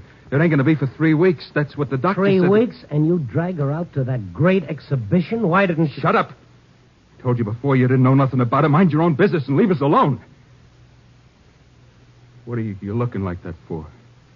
What's the matter with you, with both of you? Nothing. Oh, yes, there is. You're scared stiff. Of what? Please go, like Kenny says. Leave us alone. Well, let me phone for a doctor from the drugstore. I won't come back. Just the doctor. Evie? No, we ain't got time, Kenny. Don't you know that? We ain't got time. He's loose, Ken. He's loose. Evie, baby, don't. You're talking about Gig Sanders, aren't you? Why? Why are you afraid of him? Do you know him? Come on, what about a talk? No, not to nobody. You're scared of Sanders. Why? Look, mister, you helped us, all right? Thanks. Now get out of here. We gotta tell somebody. I said nobody. You know what'll happen. We gotta tell. Mister, who are you? My name is Stone, Chicago Star. Newspaper. That frighten you? Maybe he can help. Maybe he can. Nobody can. You know that. I'll tell him. Evie, shut up. It was Kenny who tipped the cops. Evie. I had to tell somebody. Maybe he can help. That's the truth, Kenny? Yeah. It was me tipped the cops. That Sanders was in the factory? I thought he might be, but he wasn't. All right. Now tell me something else. How do you know so much about it? Come on, if you want me to help, I gotta know you're on the level, so tell me. Tell him. How do I know that he won't go straight to the police? How do I know that? We gotta trust somebody. We gotta. Can we trust anybody? Well, try it and see. Him and me in the same gang once. I did time, but I got out before he did. I went straight because... Go ahead. It was for me. Oh. All right, now, how about the tip to the police? There'll be a reward, you know. Sanders is big time. I didn't do it for no reward. Okay, I'm sorry. Mr. Stone, help us. How? How can I help? By getting out now and keeping your trap shut up. And that'll help? No, you'll be back where you started. Your wife knows that, or she wouldn't have asked me to help. Gig will come after us. How would he know that you gave the information to the police? He'll guess. We used that factory plenty of times for a hideout. Nobody else knew how to get in. There's a cellarway. All right. Let me ask you another question, Kenny. What? Why did you tip the police? Gig hates me. Why? Kenny married me while Gig was still in the pen. Oh, you were his girl. No, I never was. I never was his girl at all. I was like everything else Gig liked. Everything was his, no matter who it belonged to. To him, a girl was like anything else. His gun, his clothes. Anytime Gig Sanders wanted something, it was his. I never loved him. I told him, but he just laughed like what I felt didn't mean nothing. I see. And now? Now he's loose. He hates me because of Evie, and he's going to know I tipped the coppers. Mr. Stone, if it's the last thing he does, he's going to get us, Evie and me.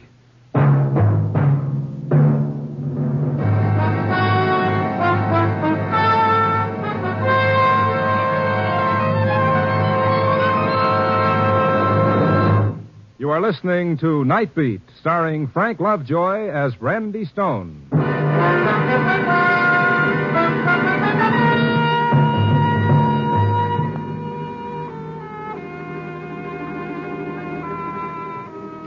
Those kids were scared, plenty scared. I asked them the only question that made sense, and I got my answer. Go to the police? Sure. A guy who serves time goes to the cops. He tells them he gave him a bum steer. They got every copper in Chicago around that factory while Gig gets away someplace else. Yeah, sure. They'd believe me, wouldn't they? Well, try it. I'll go with you. Listen, you don't know. I changed my name. I moved all over the state looking for a job. This is the only place I could get one. I had to come back here. So what does that prove? It'll be in the papers. He'll lose his job, Mr. Stone. I can't do that. Not with Evie. Then what do you want me to do? Look, maybe if I give you a list of the places the coppers might find Gig, maybe you could tip him. So what if he doesn't show up? There ain't many places he can go.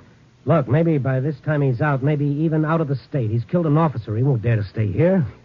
Gig, as long as he knows Evie and me are still alive, he'll stay. He hates me so much, he'll take that chance. Does he know you live here? No. I ain't even seen any of the old bunch at all. I moved around. Always moving to keep away. Mr. Stone, go to the police. But don't tell him nothing about me. Will you get it through your head that they'll protect you? Even so, Gig's got friends. If they find out it was me... All right, yeah. So you gotta go to the police. All right. Where's the drugstore? Right at the corner. You'll see it. All right, stay right here. Keep your door locked until I get back.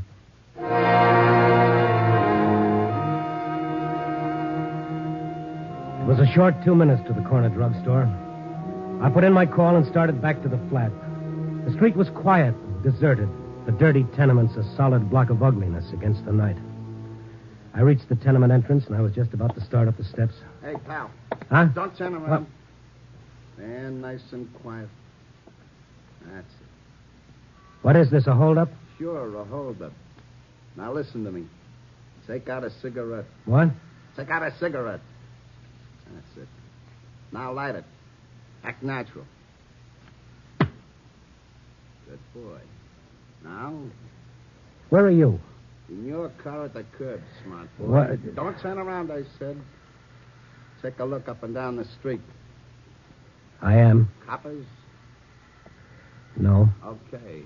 Now come here to the car.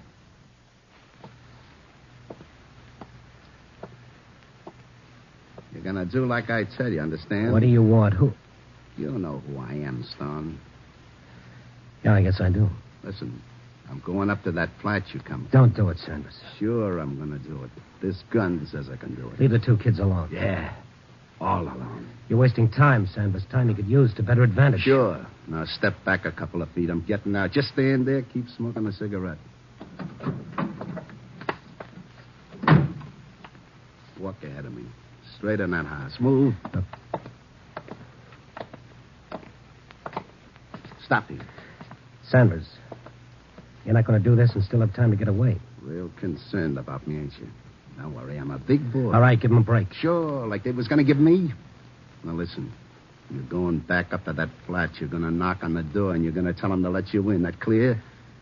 What if I don't? So be a hero. I'll get in anyway. It's just easier this way. Okay?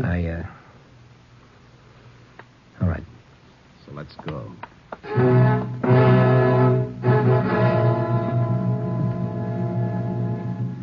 The slow walk up the stairs was a nightmare.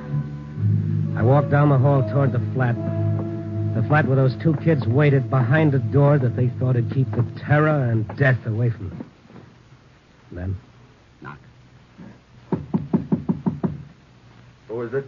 Answer. Sanders, please don't do it. You can answer him. Who is it? Answer. It's Stone, Kenny, but I... You was a long time... Inside. Shut her up or I will. Evie, don't. You, Stone. Lock that door. All right, Kenny boy. Over on the couch. Gig, don't hurt Evie. She's gonna have... I see, yeah. Congratulations. Listen to me. Shut up. Stone. What? Get over to the couch. On your way, turn out the light. And stay in line with the window so I can see against the street lamp.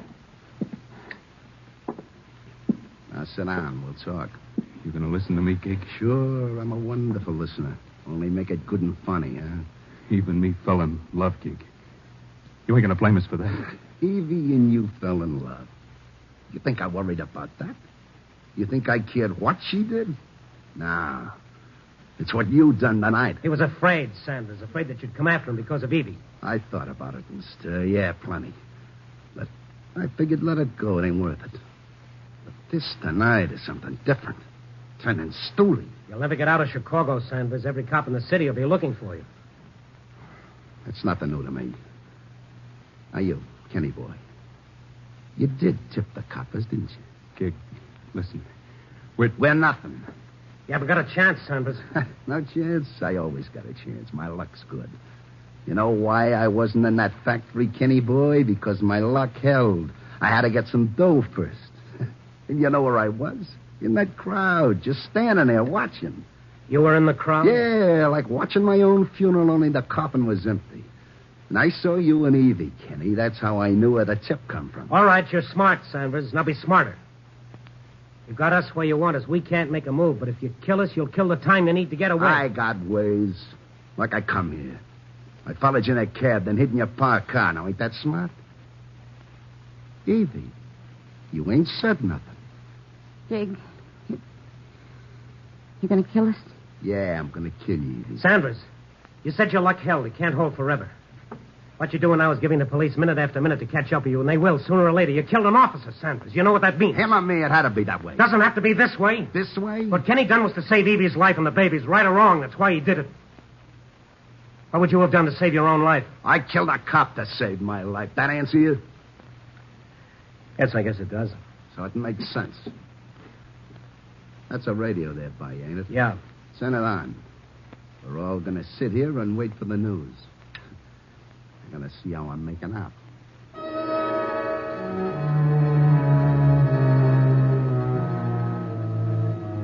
We sat in the semi-darkness of the room. The only light came from the window that faced the street. Then the 11 o'clock news broadcast came on. The meeting tomorrow will tell us more. Tonight in Chicago, the city's manhunt goes on for Gig Sanders, convicted and sentenced killer. Acting on an anonymous tip, the police surrounded the old Phillips factory, but Sanders had not been there or had escaped before the cordon could be drawn tightly. Meanwhile, rewards totaling $2,800 have been offered. Shut it up. 2,800. A real nice nest egg, huh, Kenny boy? There wasn't any reward. There is now. Sanders. What do you want, Stone? You said you were smart. So, what are you getting at? Maybe you forgot one thing. Yeah? You came here in a cab. So? Did the driver get a look at your face? Don't give me that. The cops would be here long before now. Oh, no, Sanders. Only about a half hour's gone by since they tried for you in the factory. Figure it out. By the time the cab driver reports, by the time the police check... Shut up. You're wasting time. You got half a chance if you take it. Yep. Yeah. I guess you talked me into it. Okay, I'll get going. Gig. No. Please. No. Gig, not Evie, not the baby. The baby? Evie? I could have been rotting in that factory by now. What satisfaction will you get from this, Sanders? Satisfaction? Everything in the world. You were friends. Yeah, friends. Did you tell him how good friends we were, Kenny? Did you tell him how we played in the same dirty, stinking streets? How we ate the same slop in the orphan asylum? Did you tell him all that? Gig. Yeah, Evie, did you tell him how I was always the one to get Kenny out of jams when we were kids? They tell you that, Stone? No, but you're thinking of it. Remember it. I am. Oh, I am. All Kenny wanted was a decent life. Even if it cost mine, huh? He wanted to live for his wife and their baby. And I want to live. For what? You shouldn't have said that, Stone. I didn't have nothing against you till you said that. I was going to that death house when I busted loose. I figured a million ways to get away, and I took the chance when it come. I killed a cop. And I know what happens to a cop killer, I know. Yeah, they're coming. I guess you were right about that cabbie. The minute the cop will all be set up and ready to get me. Yeah, but I killed a cop. That's how bad I wanted to live. But nobody wants me to. Nobody, you hear? Nobody. Listen, Sanders. You listen. A couple of weeks ago, there was a leopard loose. You know what the people said, you know, Stone? Yes, I know. They felt sorry for the leopard. That's right. Everybody wanted that leopard taken alive. Nobody wanted it killed but me. I'm a human being, and they want to see me cut to pieces. Maybe because that's all the difference in the world between you and that animal. Is there? You're going to tell me the leopard would know better if he killed to get away? Well, I don't. No, because that's the way I learned to live. Because you didn't want any other way, Sanders. Because it was the easiest way. You grew up in a gutter. You never wanted to get out of it. Other men did. I ain't other men. I'm Gig Sanders. Gig, they're all around. You ain't got a chance. Yeah, and that's dandy for you. Just what you want. No, Gig, no. I swear it ain't. You swear. Now, you listen. I'm going out. Yeah, but not with my hands up. And I ain't gonna die alone. Sanders, don't. Do one last decent thing. Let these kids alone. Gig, listen. I'll go with you. Kenny, no. Gig, I'll go with you. It'll be you and me again like it always was. I'll help you get away. We can do it together, Gig. We always used to, me and you, remember? You're crazy, Kenny. If they think you're going out with him, you won't have a chance. They'll cut you down with him. You won't. Kenny, stay here. I gotta do it, Evie. You gotta see that. I have to do it. Gig, you want to kill me, all right. I'll be dead if that's what you want, but I'm going out with you. I got a gun. Kenny, put it down. Don't. So you got a gun. You got a gun. All right, shoot me. Why don't you shoot me? I could have. Any time we were sitting here. But you didn't. You was always soft, Kenny boy. You see, Stone, that's the difference between him and me. Then shoot me. Go ahead, kill me now. But even if you don't, I'm going out with you, Gig. Kenny, you're not talking sense. Sanders, we know you're in there. Sanders, this is Captain Ireland. Listen to me. Sanders. I'm listening, copper. Sanders, there are innocent people in that building. We'll give them time to clear. If you've got any human decency left in you, wait before you do anything. But I warn you, Sanders, come out with your hands in the air. What are you going to do? You know what I'm going to do? Coppers! Coppers, I'm coming out! Right out the front door. Tell everybody else to stay in. Tell them. All right, Sanders, but with your hands up. Now listen, people. Stay in your rooms, lie down on the floor, and stay away from windows and doors. I'm coming, coppers. They'll kill you, Gig. Sanders, go out with your hands in the air. Oh, sure. Now, Evie, Kenny. Gig. Sanders. Do it then, Gig. Do it and get it over with. Kenny, boy, get where I can see your face. Think what you're doing, Sanders. Shut up, son. And the light by the window, Kenny. Now, let me look at you. You said you'd go out with me. Yeah. Kenny, don't lie to me now. Don't lie now. I'll go with you, Gig. Swear it's the truth, Kenny. Swear it's the truth. I don't have to swear it, Gig. You're looking at me.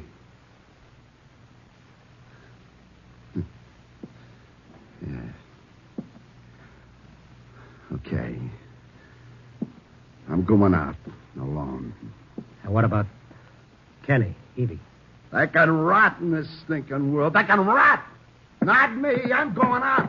I'm going out and meet all the coppers in Chicago. Gig, stay where you are. He's gone. He's gone. Sanders, come out with your hands up. Hello, coppers!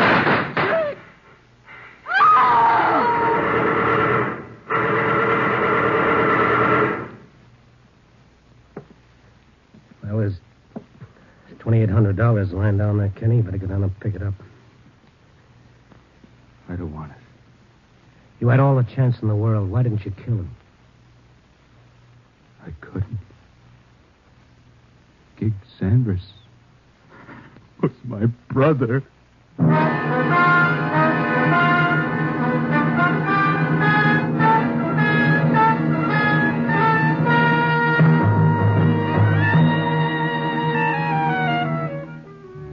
Now it's almost dawn again, and I've written another story. It's a story that began a long time ago when a man looked up and answered a question with another question. Am I my brother's keeper? There's an answer to that, and our society has made it. Yes, you are your brother's keeper, but the kept must be worthy of the keeping. Copy, boy.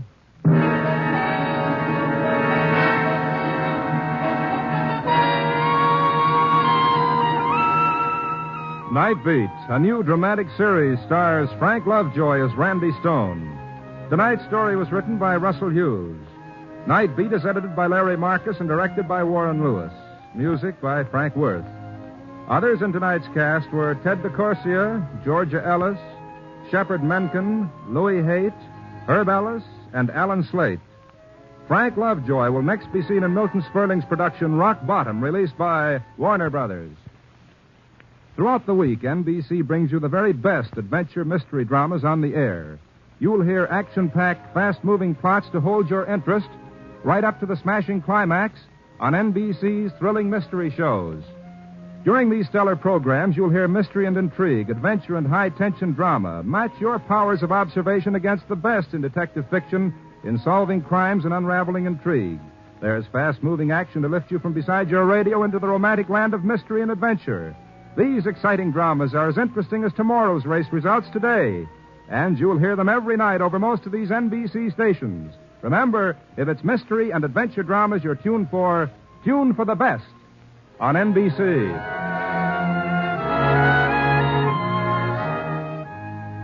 Listen next week at this same time and every week as Randy Stone searches through the city for the strange stories waiting for him in the darkness. The stories that come out of the shadows to find their way into Nightbeat.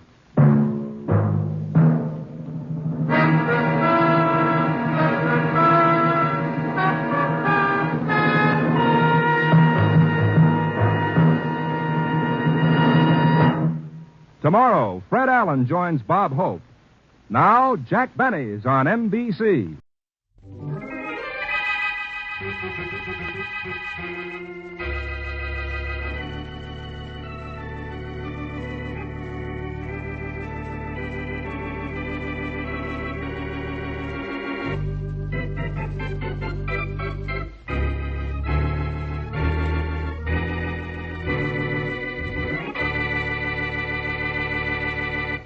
So you think you're going to keep Tom away from me, do you, Barbara? Yes, I do, Florence. Or am I supposed to call you Miss Wells because you're the star of the show? You should be glad I'm a star. I'm the kind of star who packs the house.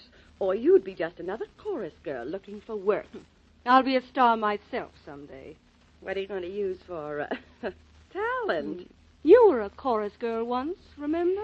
I don't like remembering, so don't get me started, Barbara. But you remember something. Tom belongs to me and me alone. Tom loves me, not you. Loves you? Don't make me laugh. But he does. He told me so. Oh, you're not that naive. You couldn't be.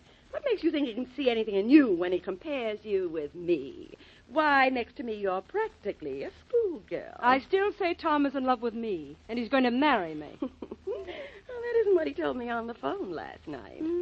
Tom didn't call you last night. He wasn't even in town. And he isn't in town now. Oh, haven't you ever heard of the long-distance telephone? He called you long distance? And talked to me for 30 beautiful minutes. I don't think you heard from him, did you? No. And I don't think you did either. Are you calling me a liar? I'll put that bowl down, Florence. If you hit me, I'll hit you, all right? No! The mirror. You've broken that mirror. Yes, I have, haven't I? And it's your mirror. That means 7 years bad luck. Yes, it does. But it won't be. For me.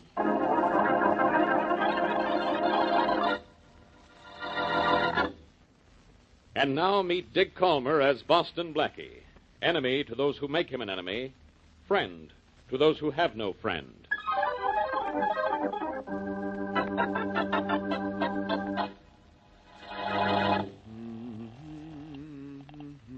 Hello? Oh, hello, Mary. This is Blackie. Did I wake you up? Not quite, Blackie. I was just taking a nap. Oh, I'm sorry. All I wanted to do was to tell you that I got 2 tickets for the theater tonight. Oh, I'll be ready in 10 minutes. Take it easy. It's only 4 o'clock in the afternoon. Excuse me, Blackie.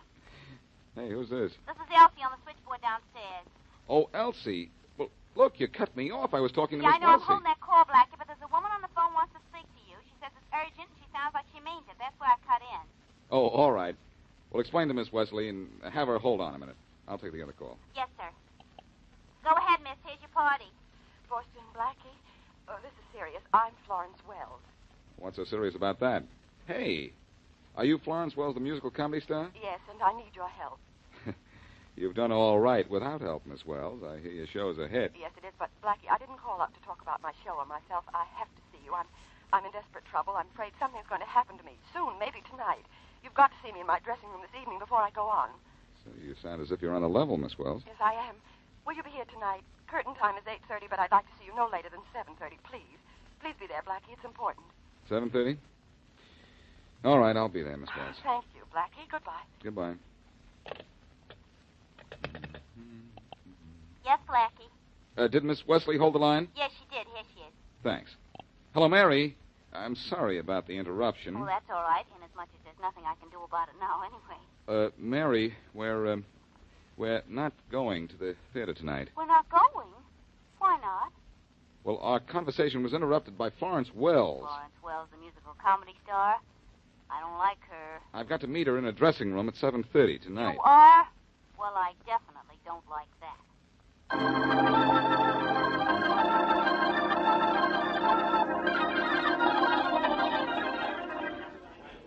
Where's Miss Wells? Has anybody heard from Florence Wells? It's 7:30. Why isn't she here? Joe! Yes, Mr. Brown? Don't move away from that door. The minute Florence Wells comes in, you let me know. I want to talk to her. Yes, sir. All right, everybody. Girls, boys, too. Let's get on stage and check costumes, makeup. Billy, let's have full overhead lights back here. Joe, don't you forget, the minute Florence Wells comes in. Yes, I know, Mr. Brown. You want to talk to her right away? Okay. Hey, you, where do you think you're going? I don't think I know where I'm going. I'm Boston Blackie. I'm supposed to see Florence Wells at 7:30. She sent for me. Well, I wish somebody'd send for her. She isn't here. Oh, I see. Well, maybe she left a message for me. Whom would I ask? Ask Ella, Miss Wells' maid. She's in Miss Wells' dressing room. That first door there. Thanks. Don't know what you're thanking me for. I didn't do anything for you. Is Miss Wells No, here? Miss Wells ain't here. She ain't... Oh, excuse me. I thought she was somebody else. I'm Boston Blackie. I have an appointment to meet Miss Wells here at 7:30. I thought maybe she'd left a message for me or something. She said it was awfully important for me to see her. I'm sorry, Mr. Blackie, but she didn't leave no message for anybody. No message, huh? Well, I'll wait around for a little while outside. Thanks. You're welcome. No message? No message. Well, wait a little while. She's bound to show up by curtain time anyway. Well, I hope so. Good evening. Miss Wells, everybody's been looking for you. Oh, sorry, Joe. I was delayed. Well, Mr. Brown wants to see you right away. He wants to talk to you. Oh, don't tell him I'm here. I don't want to talk to him. I take it you want to talk to me, Miss Wells. Oh, who are you? Boston Blackie. You sent for me, remember? Oh, yes, but you'll have to wait until after I change into my costume. I won't be long. Stick around, will you? Well, yes, of course. Just Well, stick around. look. Ella, do you have my costume ready? No, Miss Wells, I'm you sorry. fool! What do you mean, no? What's the matter with you? Don't you know that? Very pleasant young lady, but I suppose you have to make excuses for people like Miss Wells. You make the excuses if you want to. I'll make room for them. I sure don't like to get in their way. Personally, I prefer the stay-at-home type myself. But there's something interesting about people in show business. They... Stop dawdling and get me my dress if you want to look for another job. Interesting, huh? I'll do all I can for you. From a distance, pal, from a distance. What happens to some people when they get to the top gets me. Now, you take that girl Barbara, for instance. Barbara, who's she? Girl in the chorus. There she is. That pretty brunette at the top of the landing. She's probably going out for some coffee. Now, there's as sweet a girl as you ever want to know. Yes, she is pretty. And, want to know is right. Now, yes. But I'm willing to bet anything that if she gets to the top of the heap, she'll be just as mean and hard to get along with as this Florence Wells. Oh, I don't know about that. There are all kinds of people in the world. Maybe this kid... Oh, that must be Miss Wells. Well, I guess I'll be going. It's not Miss Wells. It's her maid, Ella. Oh, yeah. Yes, Miss Wells, I'll get it right away. Right away. What'd she say? I think it was something about trouble. Well, she ought to know a lot about trouble. She works for a gal who's really trouble.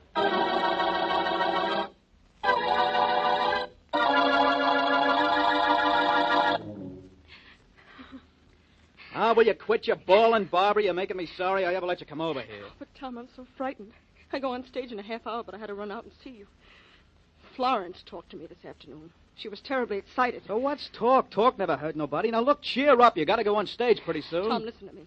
We're going to stop seeing each other. We are not. Now, come on, snap out of it, baby. This is no way to act when I just got back to town. I thought you were glad to see me. I am glad, Tom, because it means we can break off right now, before something horrible happens. What do you mean before something happens? What's going to happen? I don't know. All I know is Florence will do something awful if I don't give you up. So I'm giving you up, Tom. What? Please don't try to see me anymore. Let Florence have you if she wants you. It's the only way. Now, look, baby, Florence doesn't mean anything to me. Then why did you call her last night? To wish her luck in the show, that's all. I do publicity for her, remember? I like the dame, but that's all. I just like her. And not too much at that. Tom, you don't understand. She's in love with you. So what? I'm in love with you, baby, just you. But Florence... Listen, will you? That dame is out of my life. So skip what she said to you. Now, baby, I've quit her. Now, you quit crying.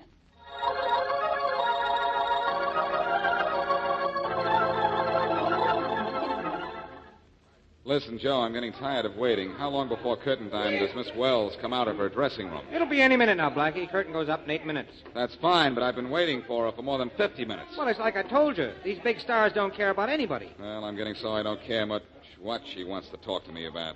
Can't be very important if she's waiting. Hey, you. Yes, sir. What can I do for you, sir? Faraday. Blackie, what are you doing here? Oh, nothing that can be of any interest to you. I'm waiting for Florence Wells to come out of her dressing room so I can talk to her. Well, you're going to have a long wait. Oh, I don't know. It's 8 minutes to curtain time, and she has to make the curtain. She isn't making anything anymore but headlines, Blackie. I just found a dead body 8 blocks down the street. What? Miss Wells is dead? Very. I'm Inspector Faraday of the police. I want to see the dead woman's dressing room. Sure. Right this way, sir. Well, now, hey, wait a minute. This is impossible, Faraday. Florence Wells went into that room right there 50 minutes ago, and she hasn't come out of it. Yes, she has. She's gone down the street and been murdered. And she isn't coming out of that. Now, look, wait a minute. I'm serious, Faraday. Joe and I both saw her go in. And we've been standing right here ever since, and Florence Wells didn't leave her dressing room. That's right, Inspector. Then whose body did I find in that vacant lot down the street? I don't know, but it wasn't Florence Wells. She's in her dressing room right there. Are you on the level, Blackie? So help me. Look, I'm the one who's going to need help. If Florence Wells is in her dressing room, I've got an unidentified body. Come on, Joe. Let's prove to Faraday that Miss Wells is in her dressing room. Yes, sir. It's this door right here. Faraday, how do you know that body you found was Florence Wells? Because there were calling cards in her bag, and I recognized her from her picture. Mm-hmm. Well, don't believe everything you read or see, pal. Here's Miss Wells. Hey, there's nobody in here. I told you she couldn't be. She's on her way to the mall. And I'm on my way to the nut house. Florence Wells didn't leave this room once she came into it. She might have. Through that window up there. That's it. That's how she got out. And then came back in and locked the window. Look at it, Faraday. It's locked and from the inside. Then she got out of here some other way. Is there a door? Only the one that we just came through. And Joe and I were standing where we could watch that all the time. Maybe there's a trap door. I've heard of things like that. Good idea. Push back the rug there. Yes. Yeah, I know what you'll find, too. Never mind. I've already found it. Solid floor. Faraday, I hate to confuse you, but there's no possible way for Miss Wells to leave this room except through that door. But she did. She must have. She got out of this room, walked down the street 8 blocks, and got herself killed.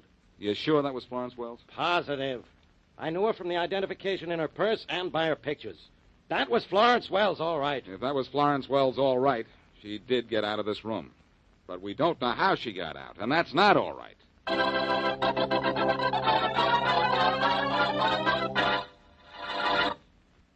And now, back to Boston Blackie.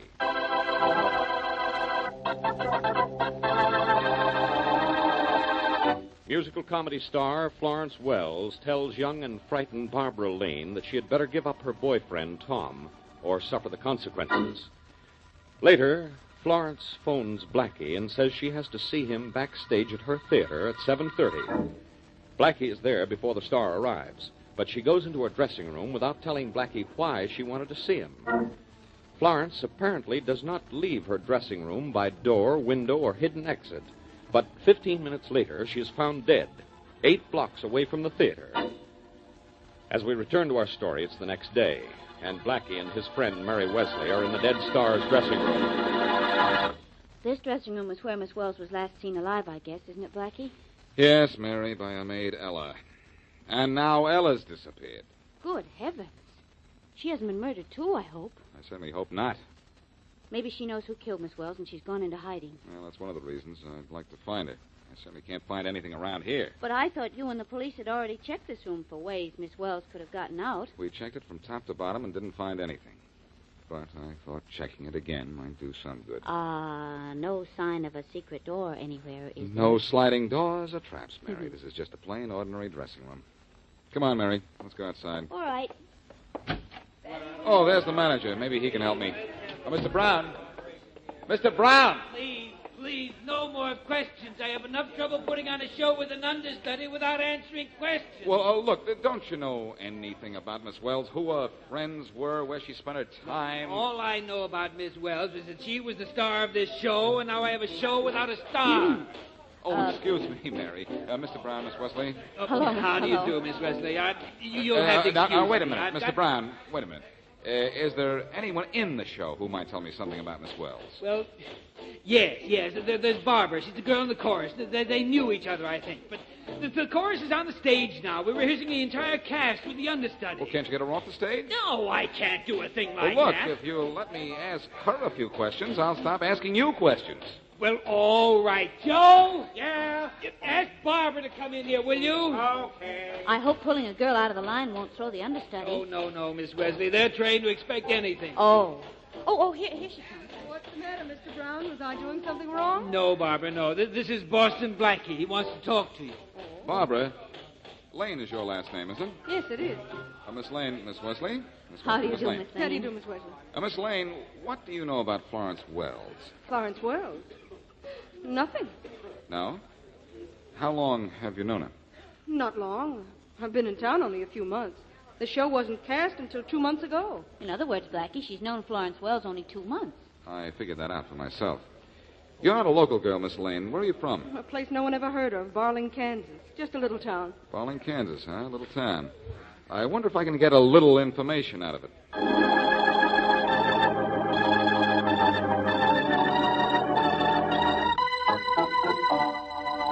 Look, Miss Lane, you might as well start talking, because I'm going to keep you right here in my office till you do. But I can't tell you anything, Inspector Faraday. I couldn't tell Blackie anything, and I can't tell you. Why don't you leave her alone, Inspector? Tom, please. Look, Johnson, any more interference from you, I'll have you thrown out of here.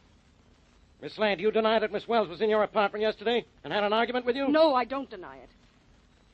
How'd you find out about that, Inspector? The police find out about everything sooner or later, Johnson.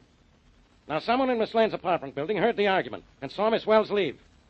What was that argument about, Miss Lane? I'd rather not say. You'd better say. Go ahead, Barbara. It's all right.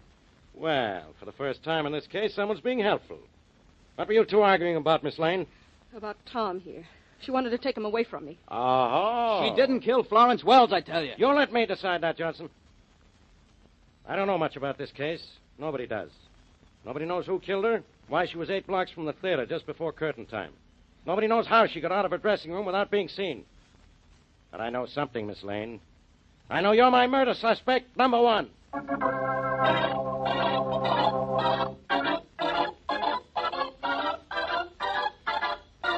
Hello.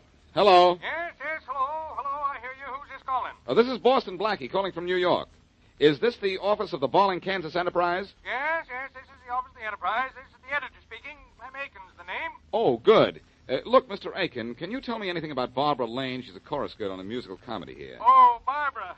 Now you're talking about the sweetest and prettiest girl in Barling County. You know her then? Know her? Why, I remember where she was born. Was in that old frame house in the corner of the... Oh, hey, no, look, never mind where she was born. Can you tell me anything about her that Well, you know, the average person doesn't know. Don't know what you mean, son. Say, she isn't in trouble, is she? I don't know. I'm not sure. Well, I hope not. Lane family has had enough of it with Barbara's sister. Barbara's sister? How did she cause trouble? Murdered her husband. That's what she did. Nice young fellow from over in Soft Creek. I see. No, you don't see it all because the jury let her off. Just couldn't send a pair of pretty limbs and fluttery eyes to jail, I guess. Well, then Barbara's sister didn't really kill her husband. Lots of folks here say she did. Me, I ain't saying. Like the Lane family, even her. Yep, even like Florence. Barbara's sister's name is Florence? Yep, she disappeared right after the jury let her off. Nobody's heard from her since. Uh-huh. Yes, she's dead. Too bad she went wrong. She had a nice singing voice and could have been a big star on the radio.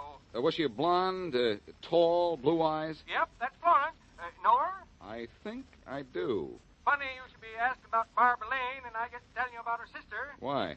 Well, there was a young fella here a few days ago. Big youngster with heavy head of black hair. Good looking, too, except for a nasty scar on his chin. He was here asking about Barbara and was sort of surprised to find out she had a sister. Well, I am, too. And I may have a surprise for you. I think I know where Florence Lane has been all this time. You do? Where? On the stage under the name of Florence Wells. But she's dead now. Murdered. Murdered? Well, that's news. I'm going to have to get that on page 1 of next week's Enterprise. Thanks a lot. Goodbye. Goodbye. Mary, I think we have something. Well, from the length of that conversation, I judge you have a lot of something. I think I know why Barbara Lane wouldn't tell us anything about Florence Wells. They're sisters. And I think Florence was killed by someone who was trying to blackmail her. Oh, Blackie, what sense does that make? In that case, the blackmailer should have been killed, not Miss Wells. Well, the blackmailer may have known Florence Wells was going to try to kill him, so he beat her to it. Well, that's fine. You think you know why she was killed, but you still don't know who killed her or how she got out of her dressing room. I have ideas on that subject, too. Let's get hold of Faraday and go down to the theater. I think I can get out of Florence Wells' dressing room the same way she did.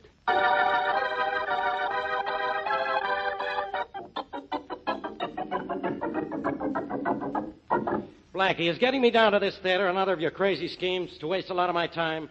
I'm trying to find the murderer of Florence Wells. Look, Faraday, stop calling her Florence Wells. Barbara Lane backed up my theory that Florence was really his sister, didn't she? All right. Florence Lane. That's better. Mary, do me a favor, will you? Sure. Right outside the stage door, there's a shoe shine boy. Go out there and bring him in, will you? All right. Blackie, this is no time to get your shoe shined. No? What'll you bet, Faraday? First, I'm going to show you how Florence Wells, actually Florence Lane, we know now, got out of a dressing room without being seen. You can't do it. Give me just 3.5 minutes inside that dressing room. Get me that shoe shine boy, and I'll show you how to polish off this case.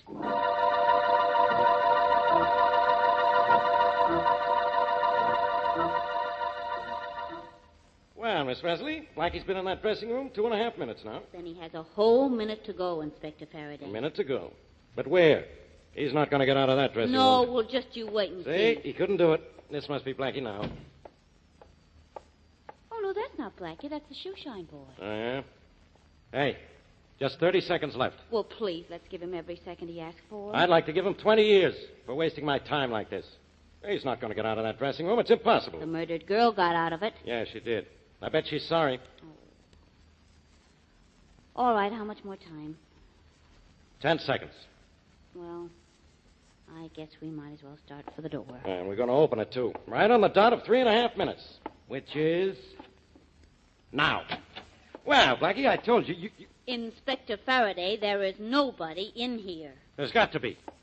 He's hiding. That's right, Faraday, right behind you out here in the hall. Blackie, how did you get out there? I walked out, just the way Florence Lane did. How do I look in blackface? Oh, good heavens, that wasn't the shoe shine boy we saw walking out of here. That was you, wasn't it? Then where's the shoe shine boy? How'd he get out of here?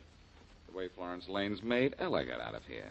I boosted him through that window there and then locked it from the inside. Yeah? Before that, we'd switched clothes, and I blacked up and then walked out here.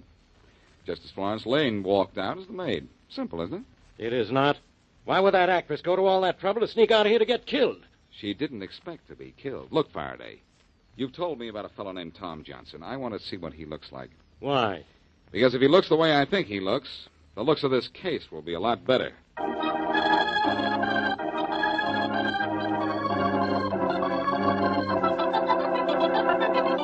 Nice head of hair you have there, Johnson, but where'd you get that nasty scar on your chin there? Oh, that, Blackie, I got it in a sledding accident when I was a kid. What's it to you? It's nothing to me. But I'll tell you what it is to you. A very definite means of identification and proof, too. Proof? Proof of what? Proof that you were in Barking, Kansas, the day before yesterday, talking to Clem Aiken, the editor of the Barling Enterprise. Oh? And you were asking him questions about Barbara Lane, and don't deny it, Johnson. No, I won't deny it. I had a reason to ask questions about her. I was going to marry her. I wanted to find out about her childhood and what she did in her hometown. But you also found out that Florence Wells and Barbara Lane were sisters, didn't you? Yeah? So what if I did? I'll tell you what. What you found out about Florence was worth a lot of money to you. Musical comedy stars don't like to be known as suspected murderesses. Oh, you think I was going to blackmail her, do you? Well, I wasn't. I even told her I wasn't. Told her when? I phoned her from Barling after the old editor told me about it. She got sore, but I told her she needn't worry about it. I was going to keep it under my hat. Mm-hmm. Then what gave her the idea to kill you? What makes you think she was going to kill me? There's only one reason Florence Wells went to so much trouble to get out of her dressing room without being seen. There's only one reason she wanted me outside her dressing room when she went out to meet you. She was going to kill you, and she wanted me as an alibi. Yeah, okay. You're right, Blackie. That's just the way it was, but it was self-defense. She phoned me and told me to meet her on the corner by a vacant lot. She said she wanted to talk to me. And when she met you, she pulled a gun on you, didn't she? Yeah, she said she didn't trust me with what I knew about her and wouldn't stand for blackmail. And when she came at me with that gun, I could tell she meant business. So you pulled a gun on her and shot her? No. I grabbed the gun. I was just trying to take it away from her. And then all of a sudden it went off. I was lucky there was nobody around. I carted her to a lot, took the gun, and beat it back to my apartment in time to see Barbara there. You have the gun now? Well, you think I'm nuts? I tossed it in the river. In the river, huh? Well, Tom, I've got news for you. You're going up the river.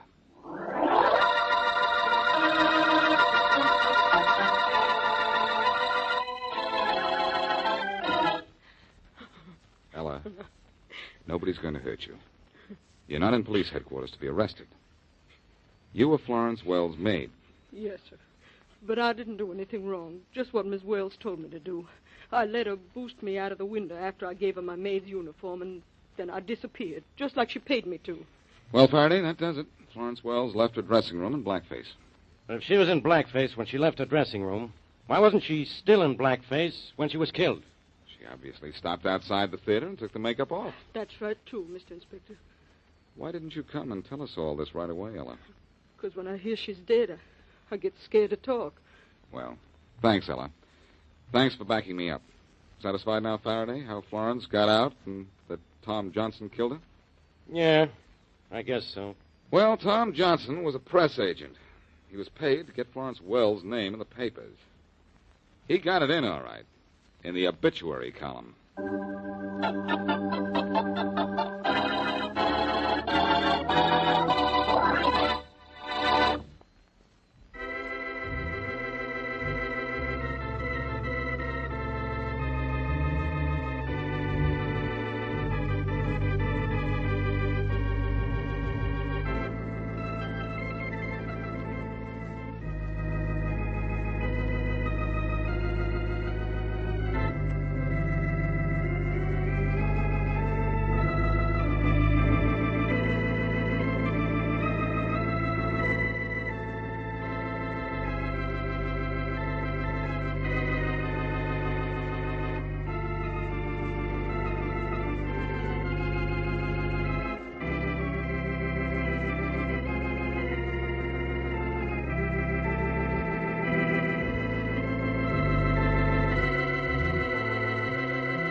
makers of Camel cigarettes present Dick Powell as Richard Diamond, private detective.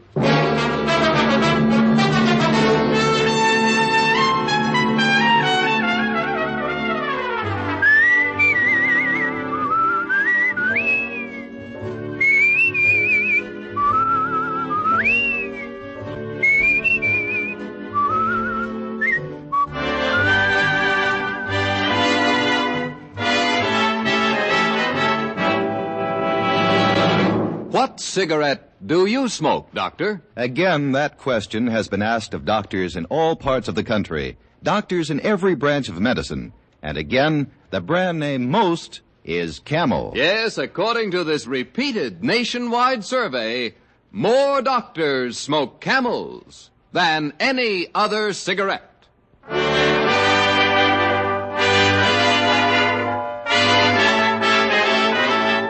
Here transcribed is Richard Diamond, private detective, starring Dick Powell.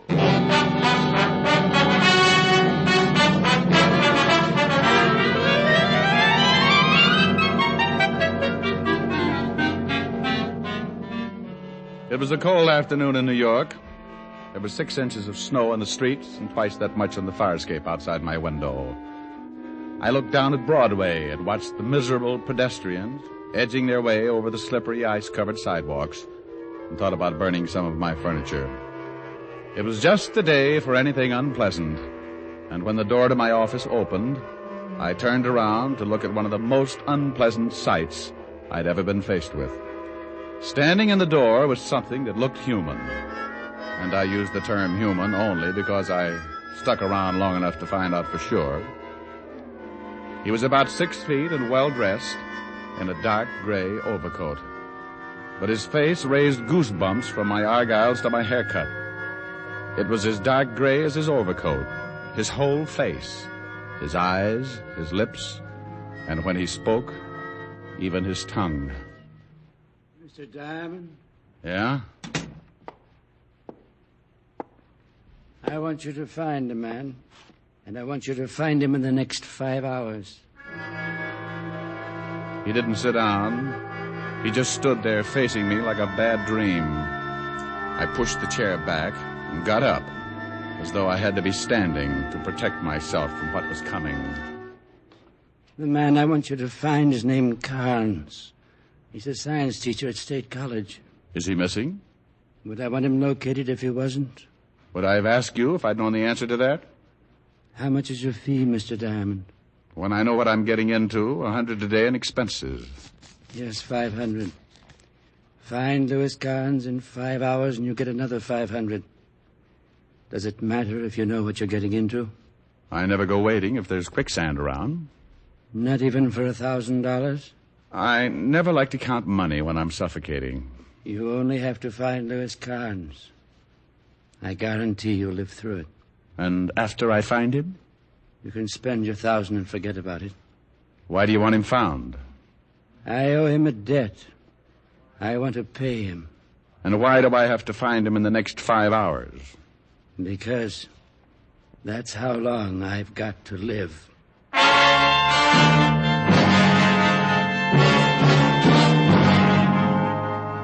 Interesting situation?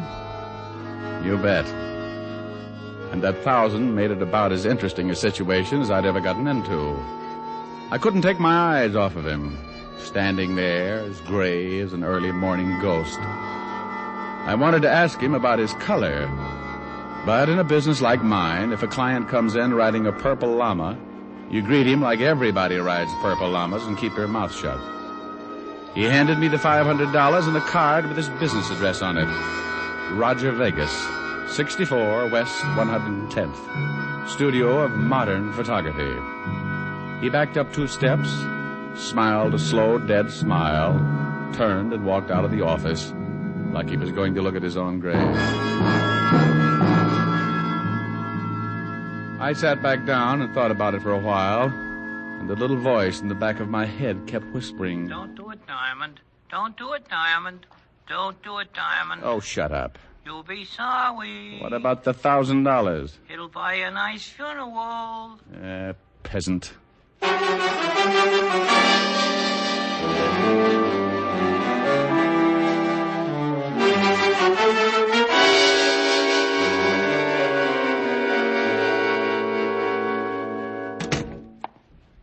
Well, if it ain't Richard Diamond, the overstuffed flatfoot. Well, if it ain't Sergeant Otis, the overstuffed flathead. Oh. No. Someday you'll be sorry. Well, everybody is sooner or later.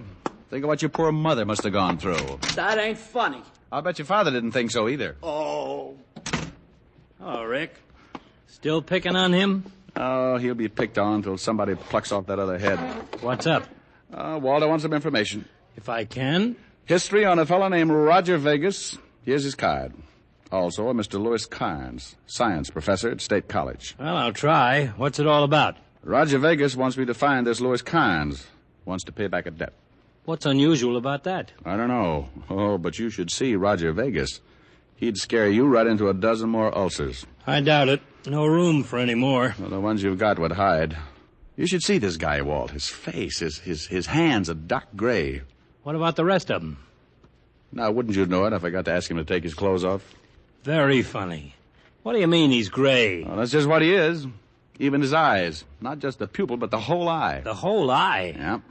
If he raised his collar, he could stick out his tongue, put a tie pin on it, and wear it with a dark blue suit. His tongue, too? Even his fingernails, his gums. I suppose his hair is plaid. Okay. But if you ever run into this guy in a dark alley, get set to faint.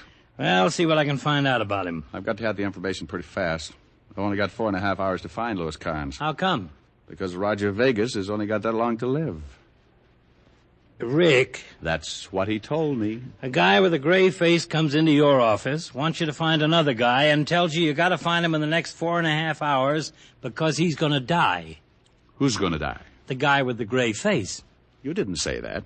You said got to find the guy in the next 4.5 hours because he's going to die. Oh, well, you know what I meant. No. Vegas gave me 5 hours. You said 4.5. Well, that was a half an hour ago. Oh, swell. Oh, I'm wasting my time. I've got to find him. The man with the gray face? No, the science professor. Walt, you're getting pretty confused. I'll see you later, huh?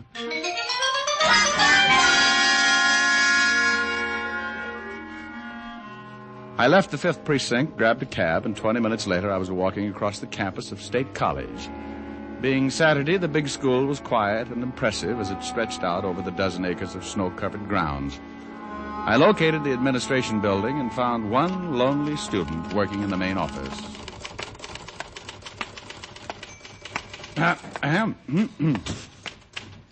Yes? Oh. Good afternoon. Looks like it might be. Can I do something for you? Well, yes, I'm looking for Professor Carnes. Professor Carnes? Mm-hmm. He's in the science department, isn't he? The professor hasn't been on campus since last Thursday. Faculty's been rather worried. You don't know where I could find him? No, but I'm through here in half an hour. I could help you look. I bet you could. You know where the professor lives? It's on file. Well, why don't you be a good little freshman? Junior. A junior, and get me his address from that file. Because it's more fun not being a good little junior. And the college has certain rules. Well, then be a bad little junior and break the rules. I'm off in half an hour. Might be able to then. I've got to find a science professor, dear. And until I do, I'm afraid I'll have to pass the extension course in biology. And if you find the professor? We'll talk about it. I'm in here every afternoon. College hasn't changed a bit since my days. Just jumped into second gear.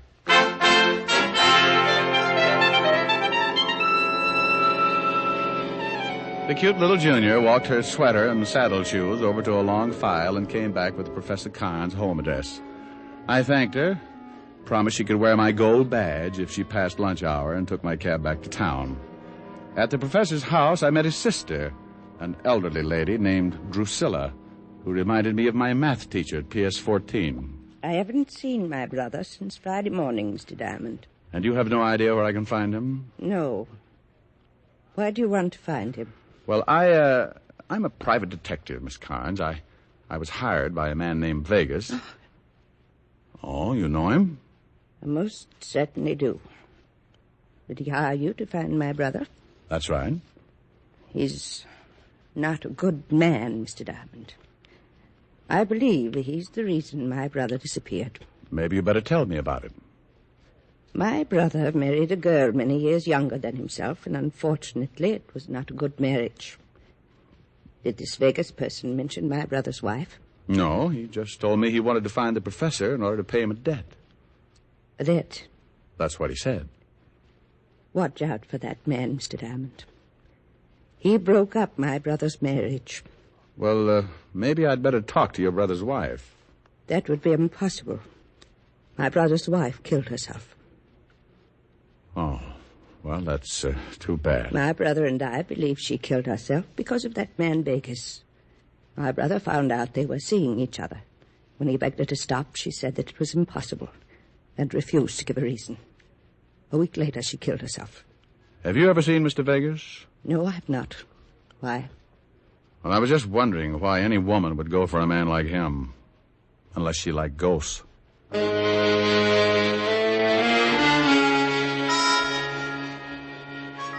I left Drusilla Carnes and looked at my watch. It was 3 o'clock, and I had only 2 hours left to find the professor and earn my $1,000. On the way to the nearest phone booth, I thought about the case and wondered if the $1,000 would be worth it in the long run. I watched part of my last $5 drop in the phone and decided it was. Lieutenant Levinson, homicide. Diamond, Walt. I want to know about a suicide. Otis won't do it. Professor Carnes' wife. I thought so. I checked for you on Vegas and the professor. The professor's wife jumped off a building 5 days ago. What did you find out about Vegas and the professor? Not much. At the inquest, the professor accused Vegas of breaking up his home and driving his wife to suicide. Neither man's got a record. Vegas is a professional photographer, and the professor has been teaching at State College for the past 11 years. I talked with some of the men at the inquest, and they remembered Vegas. They all say his skin looked pretty healthy at the time. Do me a favor, Walt. Check with the coroner and find out what would turn a man's skin that color. Sure. Got any leads on the professor yet? No, but I got a hunch. I just left his sister's, and she doesn't seem at all worried about her brother's disappearance. So? So if she isn't worried, there's a good chance she knows he's all right. And if she knows he's all right, she might know where he is. Oh, no wonder they made you a Lieutenant, Walt. You keep thinking like that, and someday you might even take over for Sergeant Otis. Bye.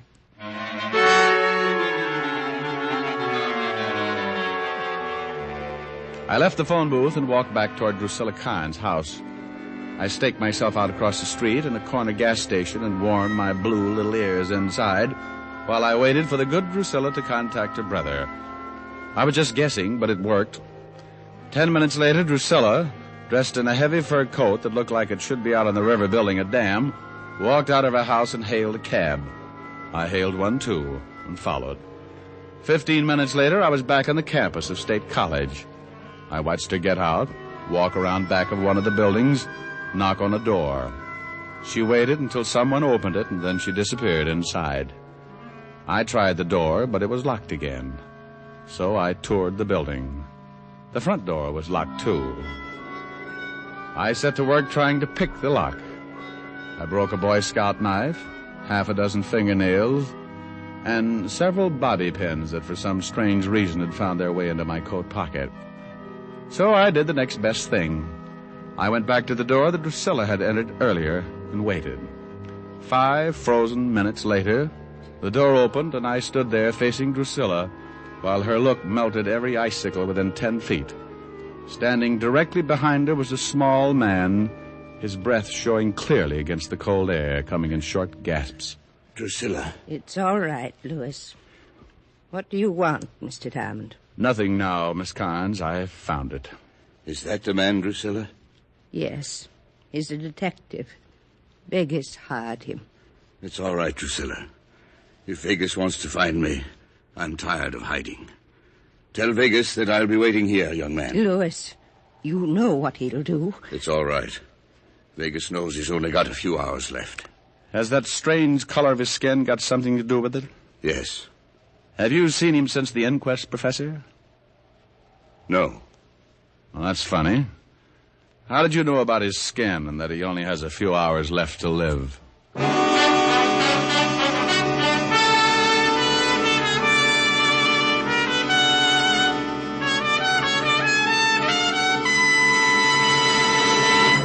Before we continue with Richard Diamond, here's an important question. What do you look for in a cigarette? Well, most people say flavor and mildness. Those are two things you'll find in Camels. No other cigarette has Camel's rich, full flavor. The flavor of costly tobaccos, properly aged and expertly blended. And no other cigarette gives you this conclusive evidence of mildness. In a coast-to-coast test, hundreds of people smoked only Camels for 30 days.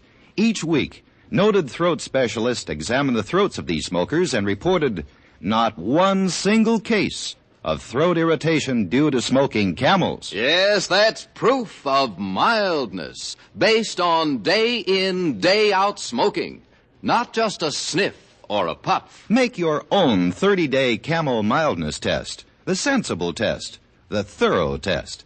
You'll enjoy Camel's rich, full flavor from first puff to last. You'll see just how mild Camels are, and you'll know why more people smoke Camels than any other cigarette. How mild, how mild, how mild, how mild can a cigarette be? Make the Camel 30-day test and you'll see. Smoke Camels and see. And now back to Richard Diamond, Private Detective, starring Dick Powell.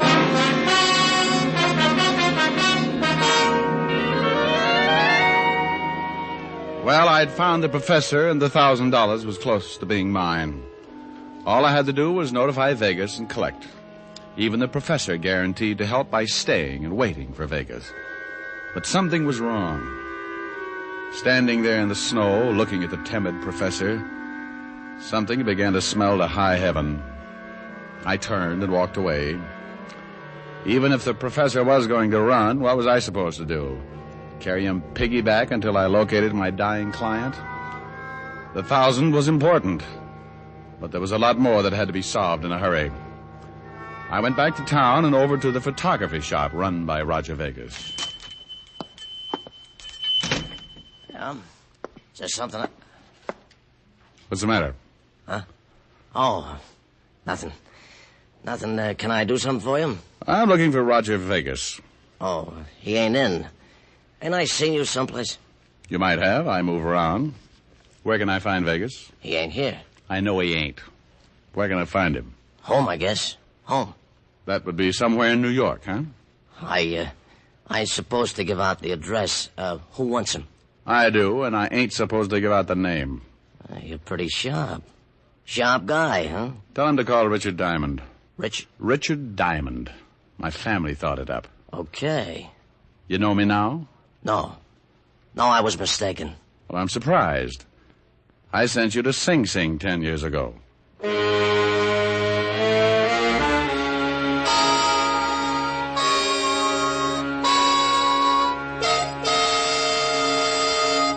The professor's hiding in the school? That's right, Walt. In the basement of the science building. I just left Roger Vegas's photography shop, and guess who was working there? Who?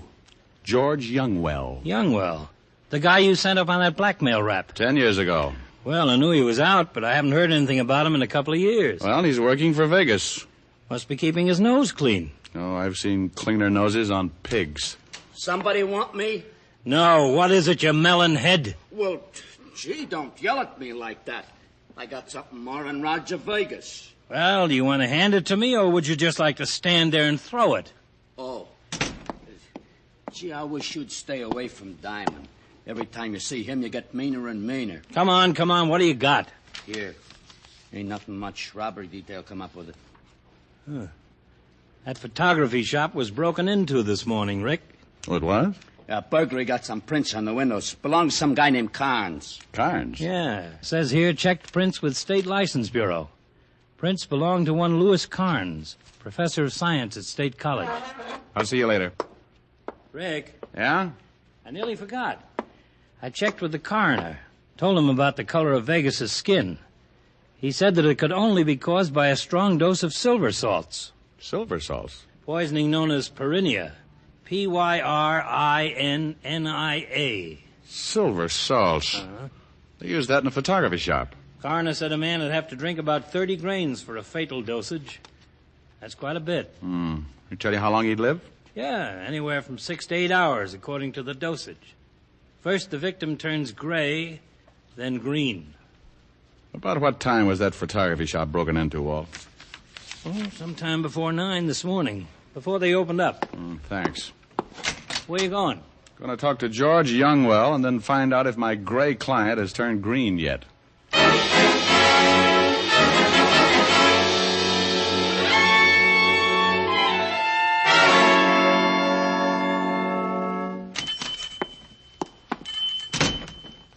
Hello, George.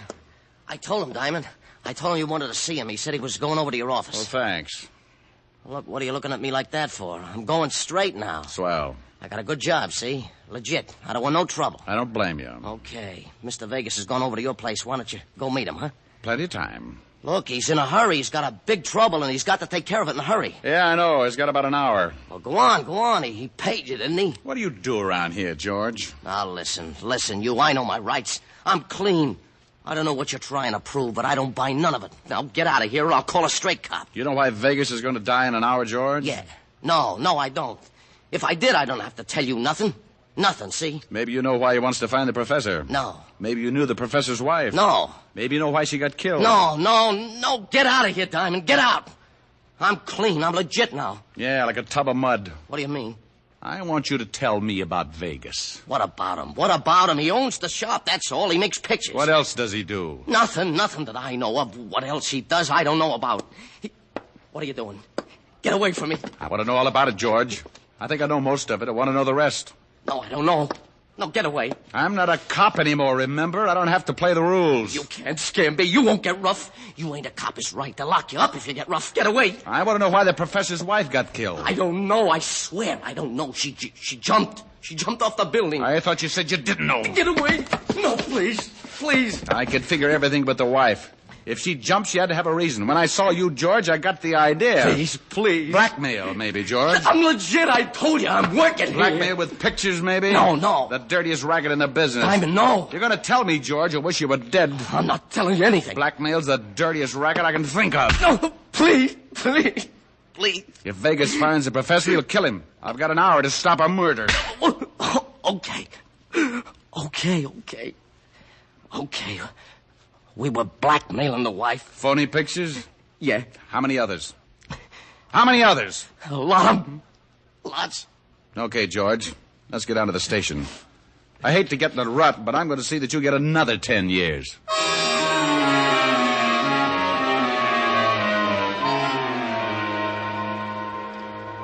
I hauled George Youngwell down to the precinct and went back to see the professor. He gave me some very interesting information. Interesting enough to make me call Walt and set up a plan. Then I went back to my office. When I walked in, I found Roger Vegas facing me. He turned an ugly shade of green, all but the gun in his hand. Where is he, Diamond? I've got less than an hour. I just left George Youngwell at the 5th Precinct. He's singing like a quartet. I thought that would happen, but I'm not worried. You've got perennial poisoning, huh? That's right. You've had it for about 7.5 hours, ever since the professor broke into your store and made you drink the silver salts. Yes.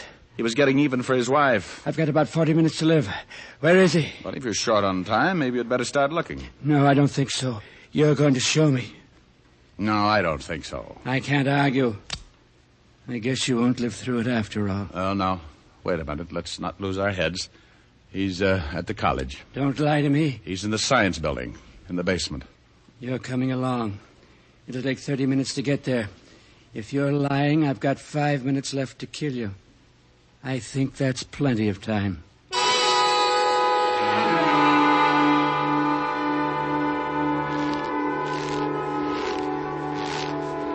The professor's in this building. Is it open? It should be. Go ahead. Stop. I can't see anything. The lights are out.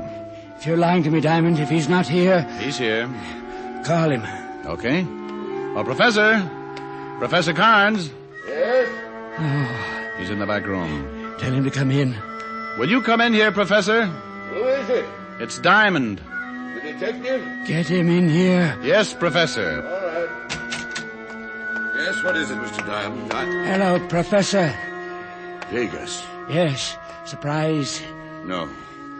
No, I knew you'd hired this detective. I knew you'd come. Not too late, eh? All right, Professor. I've got but 5 minutes, so you're going to die. Before me. You're a pretty terrible man. Look who's talking.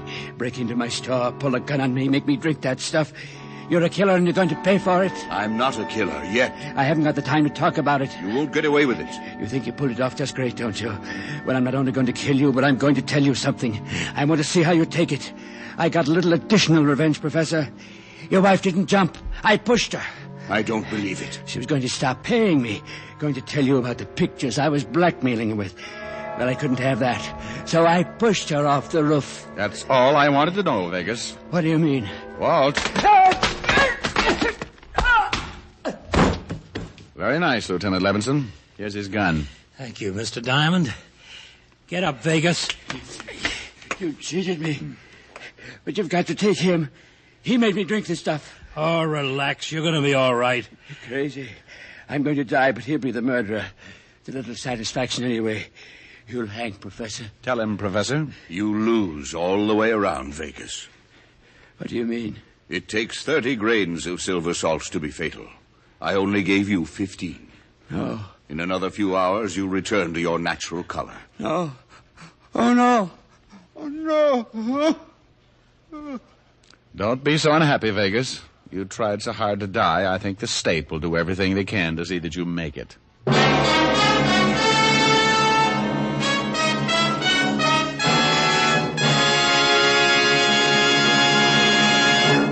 Dick Powell will return in just a minute. More people smoke Camels than any other cigarette. And among the millions of Camel smokers are many stars who know the importance of mildness in a cigarette because their voices are their living. Our own Dick Powell has been a Camel smoker for a good long time. Is that right, Dick? Yes, it is, Ed, and I'm smoking one right now. Well, you're in good company. Among other stars who smoke Camels are John Wayne, Risa Stevens, Ezio Pinza, Martha Tilton, and so on. Friends, find out for yourself how mild and flavorful a cigarette can be. Make the Camel 30-day test, and you'll know why more people smoke Camels than any other cigarette. How mild, how mild, how mild, how mild can a cigarette be? Make the Camel 30-day test, and you'll see. Smoke Camels and see. Here's Dick Powell with a special message. Thank you. You know, ladies and gentlemen, no one deserves our appreciation more than the hospitalized men and women of our armed forces. As a tribute to them, the Camel people send gift cigarettes each week to servicemen's and veterans' hospitals in this country and also to overseas where our fighting men are hospitalized.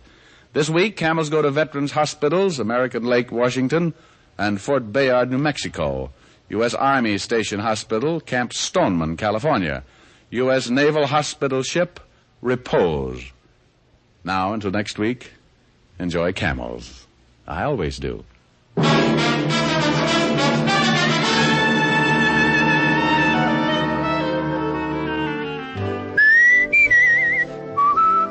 Dick Powell will soon be seen in the RKO picture Cry Danger. Tonight's adventure of Richard Diamond was written by Blake Edwards with music by Frank Worth. Our director is Helen Mack. Featured in tonight's cast were Virginia Gregg, Wilms Herbert, and Arthur Q. Bryan. Men, for pipe pleasure, get the National Joy Smoke, Prince Albert. PA has a rich flavor and wonderful natural fragrance.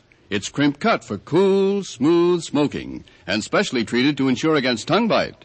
You'll enjoy Prince Albert, America's largest selling smoking tobacco. Listen next week for another exciting transcribed adventure of Richard Diamond, starring Dick Powell. This is your FBI. The official broadcast from the files of the FBI follows immediately. Stay tuned. This program came to you from Hollywood. This is the American Broadcasting Company.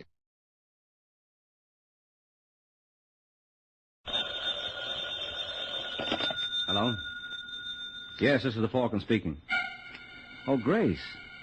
Well, I'm glad you called. I'll have to cancel out tonight, Angel. I'm all jammed up. Mm-hmm. Some girl I know just brought me a very unusual proposition, and I'll be hanged if I touch it.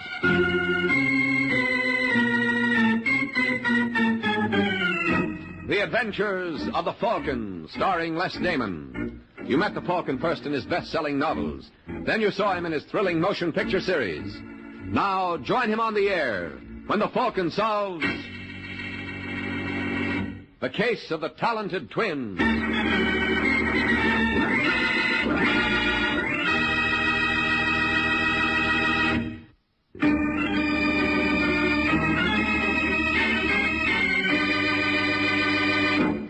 And now, the case of the talented twins. It's late evening in New York, and a yellow convertible tears down Riverside Drive. At the wheel is George Alexander, who operates the car as though he owned the streets. Yeah, Mr. Alexander is a big operator. And the blonde alongside of him knows it. You warm enough, Masha?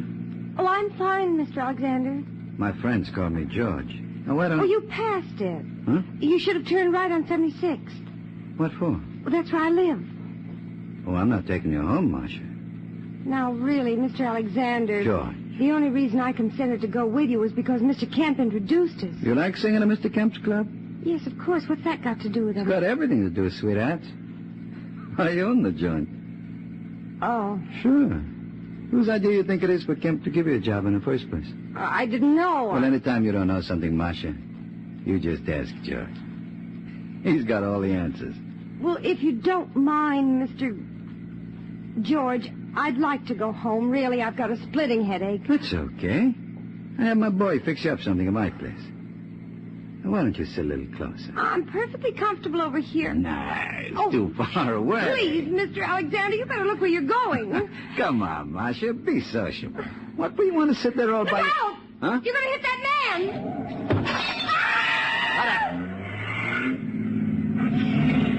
You're not going to leave him lying there.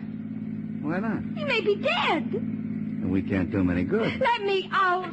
Get your hand up that door, Masha. I'll let you go when I'm good and ready. And I'm not ready yet.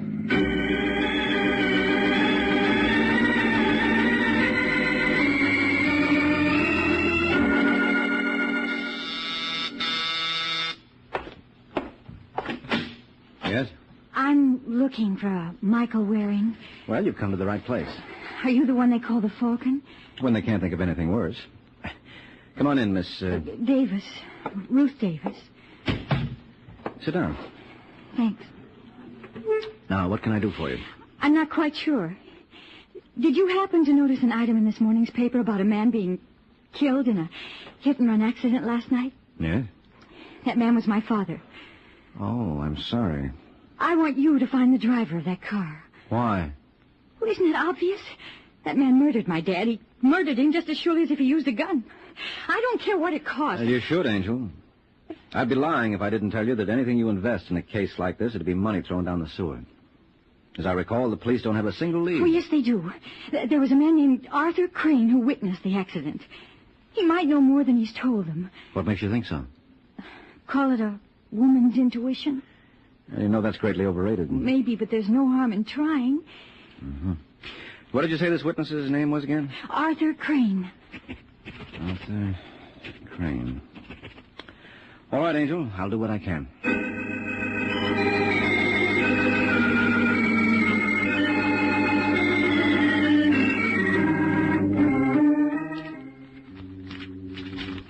Here it is, Artie. Alexander George, real estate, 1792 Belmore. It's Elwood O6742. Wonder if that's the right Alexander. Well, it has to be. Didn't the license bureau tell you that was the name of the party who owned the car? Yep. Well, it's the only George Alexander in the book. All right, hand me the phone. What's that number again?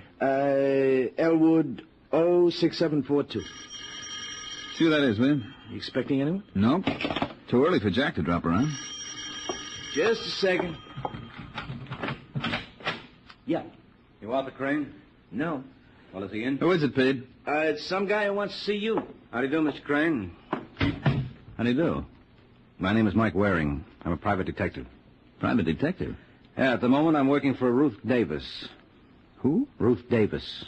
She's the daughter of the man who was killed last night in that hit-and-run accident. Oh, well, sit down, won't you? Pete, see if we got any beer on ice. Yeah. Don't bother, Mr. Jordan. Pete Jordan, and it's no bother at all. Yeah, go on, Pete. Now, what can I do for you, Waring? Well, according to the police blotter, you were the one who discovered Davis's body after the accident. That's right. I was coming home from a club date. Club date? Mm-hmm. I'm a musician. I play piano with a small combo around town. Mm-hmm. Well, go on. Well, just as I got out of the subway, I saw this guy Davis laying in the gutter. What time was that? Oh, it must have been around 3:15. First, I thought it was just some stew bum, you know. Until I saw that briefcase under his arm, then I realized it must have been an accident. Well, you couldn't have gotten there much after it happened. That's what the cops told me. You didn't notice any sign of a car around? Nope. Well, there couldn't have been too many cars out at that hour. This is very important to my client. Look, Waring, if there was any way I could possibly help you, I'd be glad to. Any driver who pulls a stunt like that ought to get it in the neck. Yeah, sure, but you can't tell me any more than you have, huh? Not a thing. I'm sorry. I wish I could. Well, here's your beer, gents. Well, I'm afraid I'll have to ask for a rain check, Jordan. You going already? Yeah, I got to. But I'll leave my card. If you think of anything... Just leave it to me, Waring. If I think of anything, I'll know what to do.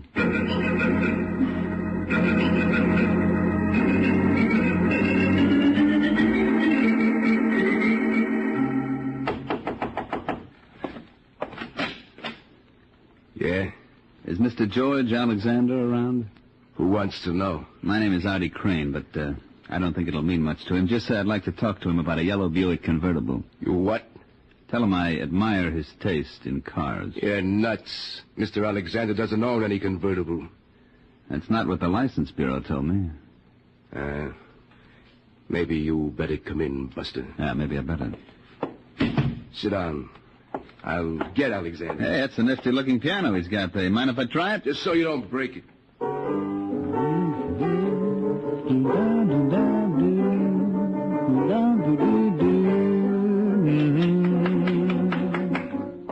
That's very pretty, mister. You like? Yeah. What do you call it? I've got those gimme, gimme blues. It's a very original title. I'm a very original guy, Mr. Alexander. How so? Well, 99 guys out of 100 who know what I know would have spilled everything to the cops. But not you, huh? Mm-mm. Little Artie knows when to keep his mouth shut. For instance... Keep out of this, Vince. Go on, Crane. Well, for instance, last night I was coming home late and I saw a car bowl over some character who was crossing the street. Fortunately, I had enough presence of mind to copy down the license number. And you think this car belongs to me? Mm-hmm. You're wrong. Okay. I'm perfectly willing to leave it to Mike Waring. The Falcon? That's right. He's working for the daughter of the poor slob who got hit. He was around to see me this afternoon, wanted to know if I could help him. And you told him? Not a thing. I thought I could help you more. How much more? About $10,000 worth. Why, you dirty little... Let go. Should I throw him out, George? Calm yourself, Vince. Don't be so free with your hands, You shouldn't mister. blame him, Marty. Vince never liked blackmail. Well, that little pushing around is going to cost you another $5, Alexander. What? Take it easy, Vince. You think the money was coming out of your pocket.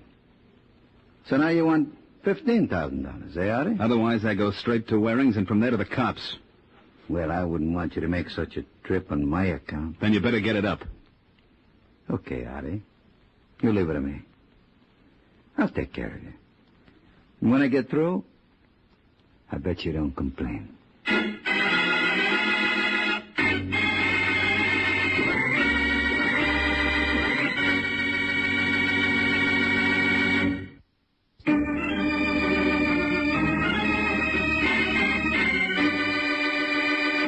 Now back to the adventures of the Falcon. 2 hours have passed since Artie Crane made his little call on Mr. Alexander. Now we find Mike making a call of his own. Only his isn't nearly as successful. So when you come right down to it, Mr. Waring, you've made no progress at all.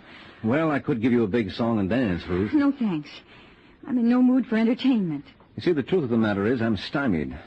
The only potential witness we had was this musician, Artie Crane. And he couldn't tell you anything? No, not a single solitary... Oh, wait a minute. What's the matter?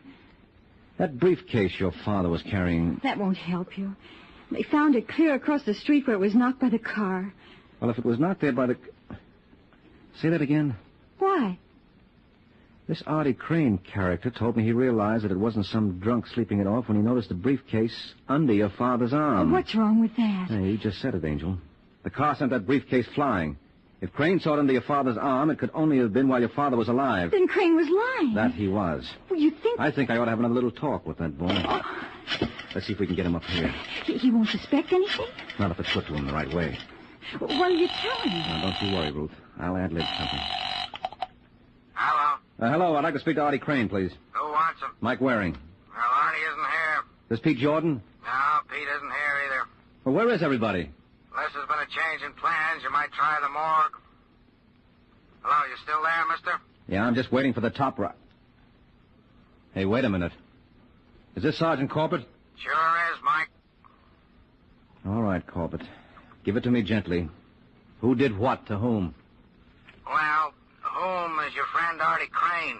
The what was a half dozen slugs through his head. As far as the who is concerned, we got no idea. Have you, Mr. Waring?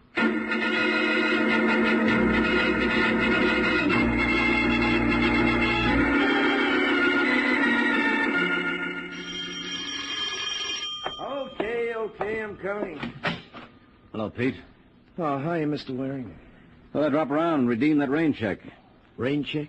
I asked for one the last time I was here. Oh, yeah.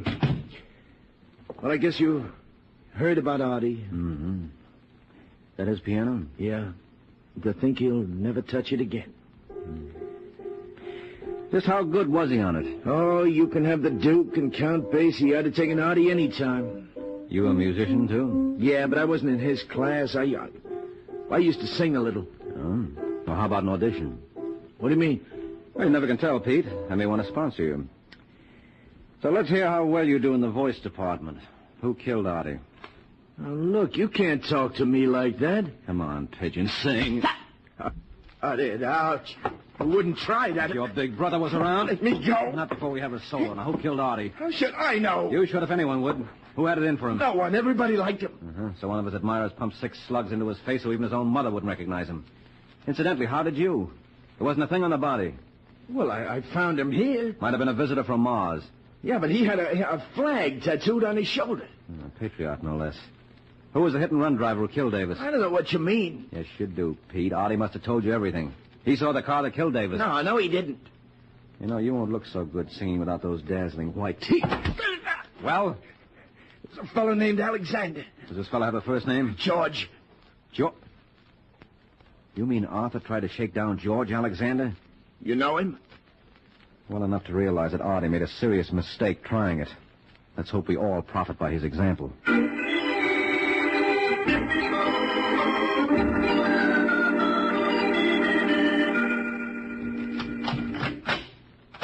That you, Vince? Yeah. How you make out? Just look. All right, beautiful. Inside. Stop that. Inside. Hello, Marcia. You're not going to get away with this, Mr. Alexander. I told you my friends call me George. You want to be my friend, huh? No. You're fooling.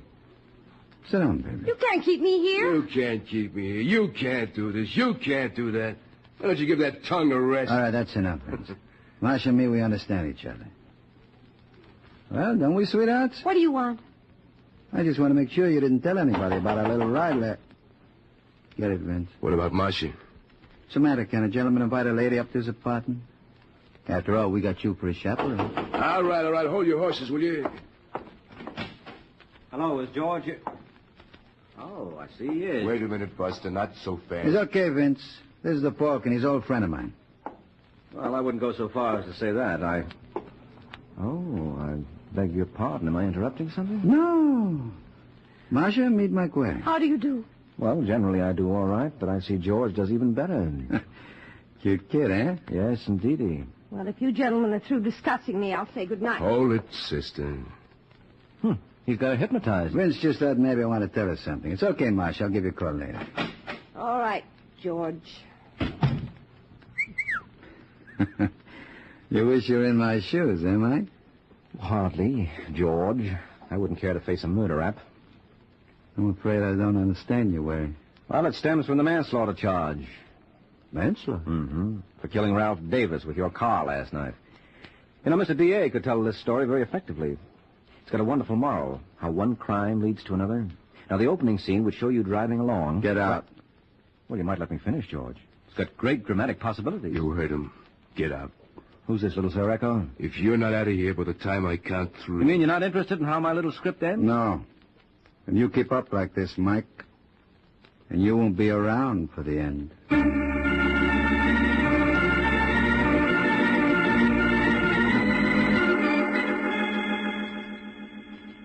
Dear Mr. Waring, but what happened after that? That's all there was, Ruth. You mean you know who killed my father and you let him go? I mean, he let me go. He bought you off. No. Wait a minute, Angel. Sure, I was a fool not to see it before. But we'll see what the police think about... Sit down. Oh, You listen to me, Ruth. I walked out on Alexander because there wasn't a thing I could do. you know he ran over my father. Yeah, sure I do, but where's our evidence? There isn't any way I could tie it to him. The only witness was murdered. Well, Well, what? you know he murdered Arthur Crane. Can you prove that? Well, it stands to reason... Look, Angel, you can build as good a case against several other people. Who, for example? For example, you. What? Sure. You knew Artie Crane could identify the man who killed your father. And when he refused to give you any information, you murdered him. That's the most ridiculous piece of... Yes? Mr. Waring, That's right. my name's Marcia West. I don't know if you remember me. Oh, you underestimate your charms, Marcia. You're the kind of a girl my kind of man could never forget. Well, I'd like to talk to you. Well, what would be the point? I thought you were a close friend of Alexander's. Well, I was in his car last night. You what? Yes, he was taking me home when he killed that man. Where are you now? At the place where I work. It's called the TikTok Club. When can I expect you? Just open your door, Angel. I'm practically there now.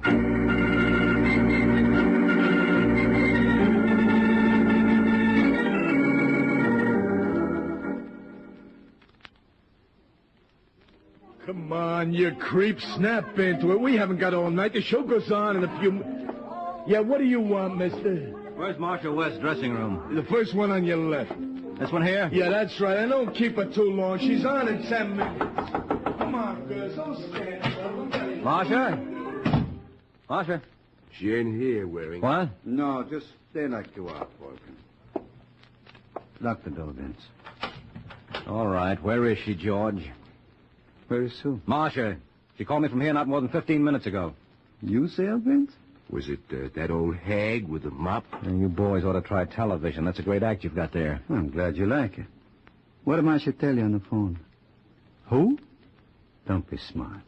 And I just wanted to show you that two could play that game. What you tell you? Enough. You know, I wouldn't need much excuse to paste you one right now, Buster, so don't tempt me. What do you say, Mike? I say you boys aren't very smart. There are a dozen people out there. And they all work for me. So start talking, pal. Why, you... Careful, chum. Now, why you want to knock him down for, Vince? You only got to pick him up again. That's all right, Alex. I'm in very good shape. I can keep this up all night.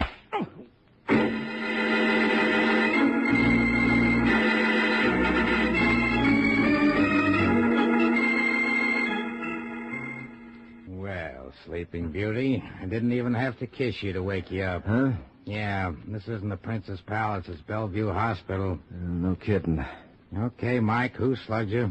First, I want to know where you found me, Sergeant. On West 8th Street. How did I get down there? I can tell you one thing. I don't think you made it on foot. Someone must have given me a lift. Oh? A character named Vince, working at the behest of George Alexander. What do they want to do that for? Because Alexander was the one who drove the car that killed Ralph Davis last night. Last night? Well, isn't this Sunday? Where have you been? Don't bother answering. I know. All right. What day is it? Monday. Holy smoke. Where's Marcia? Who? Marcia West. She was in the car when Alexander killed Davis. She tell you that? Yes, and I wouldn't be surprised if she knew all about the Artie Crane killing, too. Is that tied up with this? Definitely. You see, Crane tried to blackmail Alexander, and That's so fast. Can you prove that? No, I can't hear Corbett. So let's go where I can.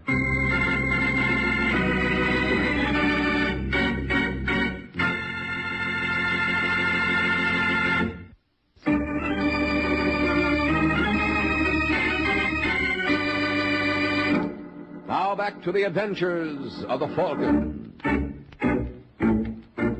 A half hour has passed since Mike Waring set out with Sergeant Corbett to try to tie the case together. Their destination, the apartment of George Alexander. You're a pretty sick man, Waring.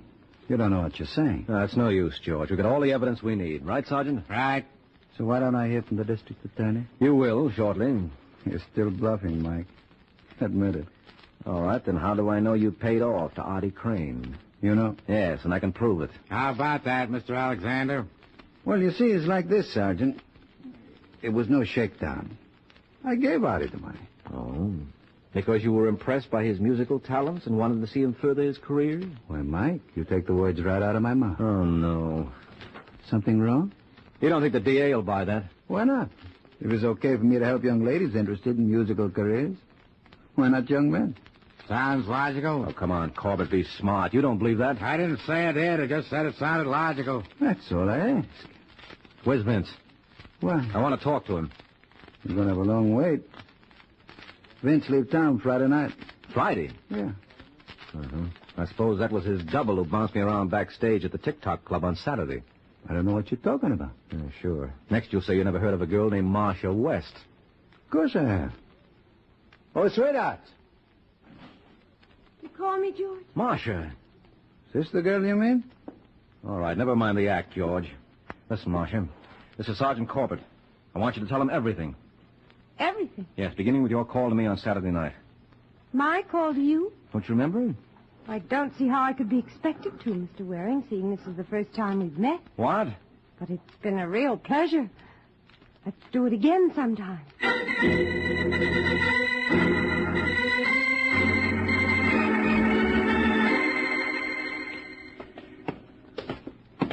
You know, Mike, maybe we ought to go back to the hospital. It's not a bad place. They got a couple of good-looking nurses there. Okay, so I'm nuts, Sergeant. But just humor me a couple of minutes more. I still don't see what you're going to accomplish with Pete Jordan. I tell you, he knows that Artie Crane went to see Alexander. That still don't prove anything. Crane could have gone to see Alexander for a million reasons. Well, suppose Pete's willing to swear that he... Yeah? Well, if it isn't the gay troubadour. Hello, Pete, remember me? Now, look, Waring, I'm busy. Yeah, sure you are. This won't take much of your time. Didn't Artie Crane tell you he saw the car that killed Ralph Davis in that accident? Well, didn't he? Yeah. Get your coat, Jordan. We're going downtown. Now, don't rush him, Sergeant. You might break the spell. As long as Pete's in the mood for singing, maybe he'll be willing to croon you something else. I told you everything I know. Not quite. There's one song you forgot. The one that goes, I killed my best friend and am I sorry? What are you talking about? The murder of Artie Crane. You know enough about that to give us a complete chorus. So start singing, Pigeon.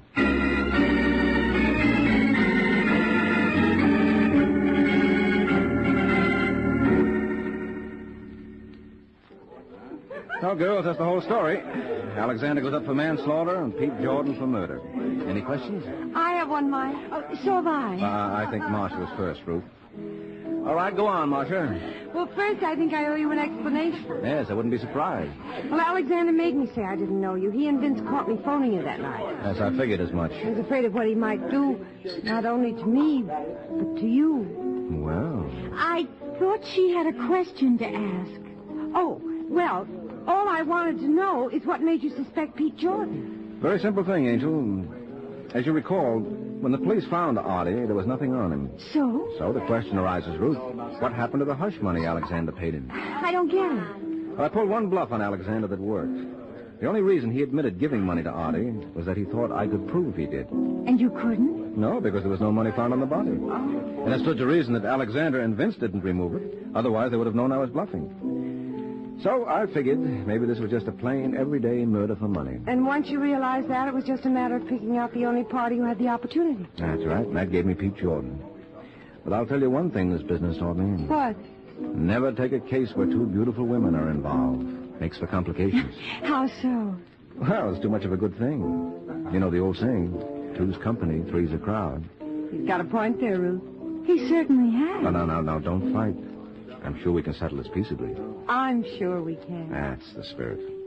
Now, how are we going to work it? That's easy. Mm-hmm. Good night, Mr. Waring.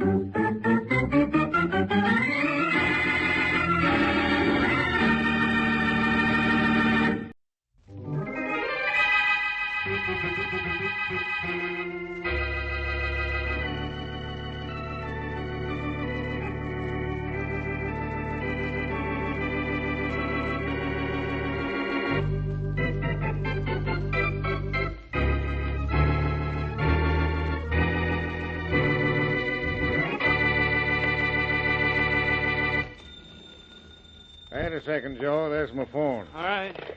Arden's Meat Market. Good morning. Good morning, Mr. Arden. I think you have a lamb roast for me today. This is Mrs. Brown. You can have anything you want, Miss Brown. You know that. Anything I have, you can have. How many pounds? Oh, 11 or 12. I'll fix you up and send it right over. Thank you, Miss Brown. Goodbye. Goodbye. Well, Joe, I'm ready for you now. Good enough. Take the package with you. Okay. Oh. Has the stuff I talked to you about on the phone. Right. Kind of big, but we'll handle it.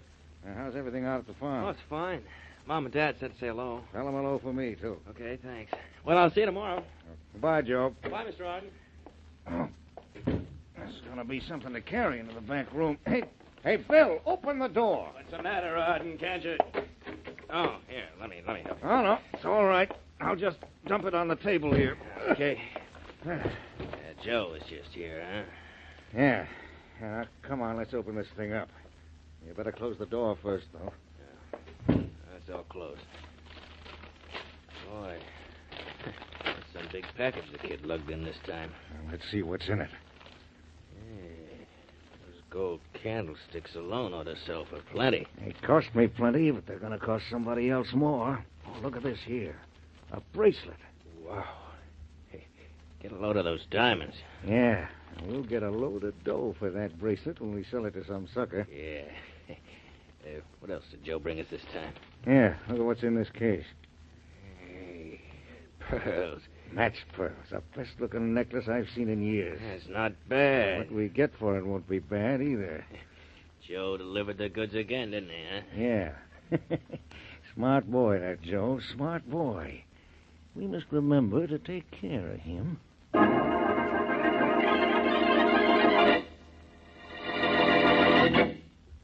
And now on to Dick Calmer as Boston Blackie. Enemy to those who make him an enemy. Friend to those who have no friend.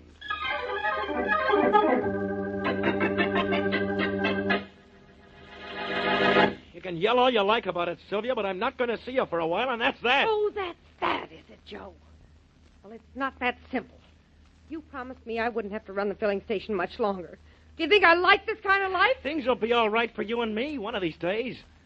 Only not now. I'm in a spot. Joe, what is it? What's the matter? I don't want you to know anything about this. I want to know why you're running out on me. I'm not running out on you. I'm just not going to see you for a while. I may even have to go away. For what? Why? Sylvia, I can't tell you why. Somebody outside wants gasoline. Let him go someplace else. I want to know what you're trying to do. I've got to know. I can't tell you. Joe, listen to me.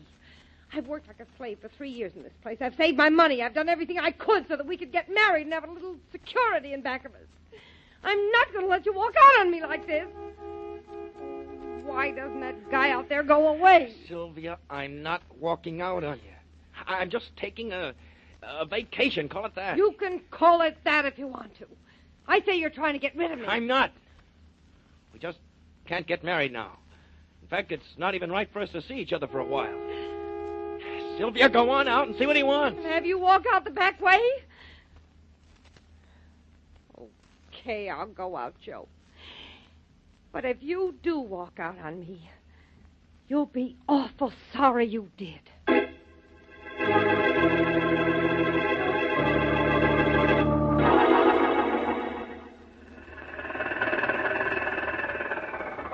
Well, here's 51 Sunset Parkway, Mother. This is where Boston Blackie's supposed to live. The old Model T made it, didn't it?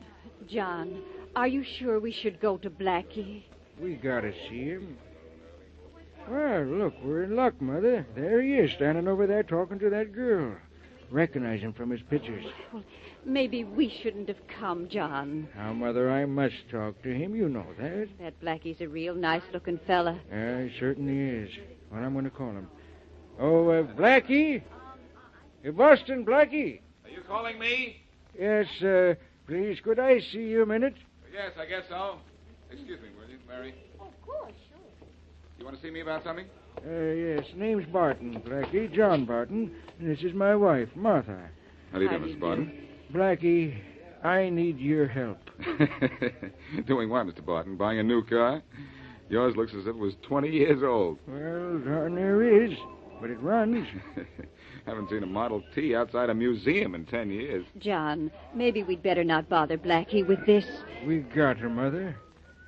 Blackie, my son is missing. Your son is missing? How long? Been gone for 24 hours. He's an adopted son, Blackie, and a little wild.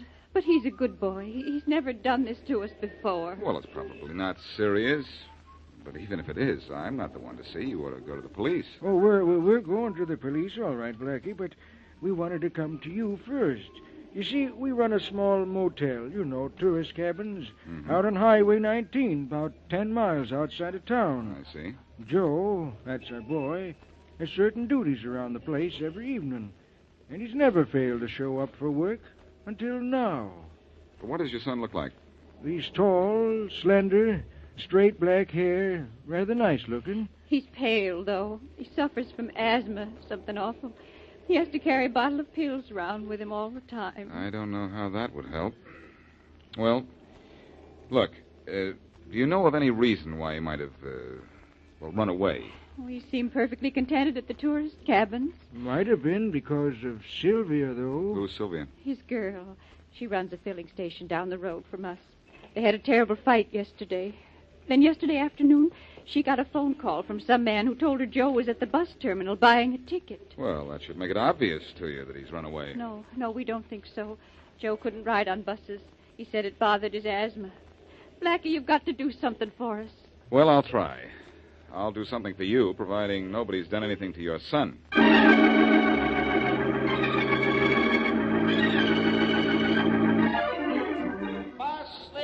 Ramp 6 for Buffalo, Cleveland, Chicago, and St. Louis. Now, Blackie, what else can I do for you? I don't know. You told me you didn't sell a bus ticket yesterday afternoon to anyone answering that description I just gave you. No, I didn't, sir. I'm sorry I can't help you. Oh, why don't you ask one of the other agents? He might have bought a ticket at some other window. I've asked at all the other windows. Well, if your man bought a ticket anywhere between noon and 9 in the evening, he bought it from one of us. Oh, thanks. Thanks a lot. Come on, That's Mary. all right.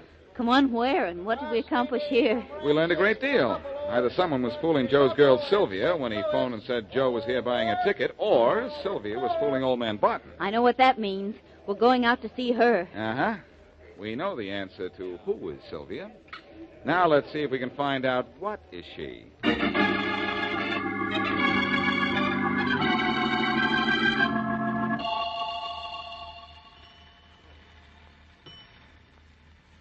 There you are, mister. Thanks full. Thanks, sister. Here's your money. Check your oil? No, thanks. Water? Battery? No. Hey, sure you got the cap and the gas tank good and tight. That's the first thing I learned in this business, mister. Okay. So long. Call again. Okay, you're next. How many? Not too many. Too many questions, I mean. Is your name Sylvia? Yeah. Well, I'm Boston Blackie. This is Miss Wesley. Hello, Well, Sylvia. Boston Blackie. Oh, I heard of you. You too, Miss Wesley. Well, thank you. Look, Sylvia, you're Joe Barton's girl, aren't you? I was, till yesterday. How'd you know? His mother and father told me. They're afraid something's happened to him, and I'm trying to find him. Well, he'll be easy to spot if you get close enough to him. He's always taking a pill for his asthma. He never goes any place without a bottle of those pills. They don't do him no good, though. Look, Sylvia, did Joe give you any reason why he had to run away? Yeah, he did, kind of. He said he was in a jam. What kind, Sylvia? Did he say? No, Miss Wesley, that's all he'd say. But he acted scared. So I guess he is in a jam, a bad one, too. That's getting more obvious every minute. Who phoned you and told you Joe was buying a ticket at the bus terminal? I don't know. He didn't say. Would you recognize the voice if you heard it again? Maybe. I'm not sure. It's a funny thing, though. While the guy was talking to me, I heard a clock strike 3, but it was 4 o'clock. Mm-hmm. Well, fill her up, will you? I think it'll take about 12 or 13 gallons. Okay, check your oil, battery, water. Yes, you might as well. Say, how far is it to the motel that Joe's dad and mother run? 2 miles. Take the back road to save time. Nobody travels it, but it cuts off about half a mile. Thanks. I won't ask, Blackie. I know. That's where we're going next.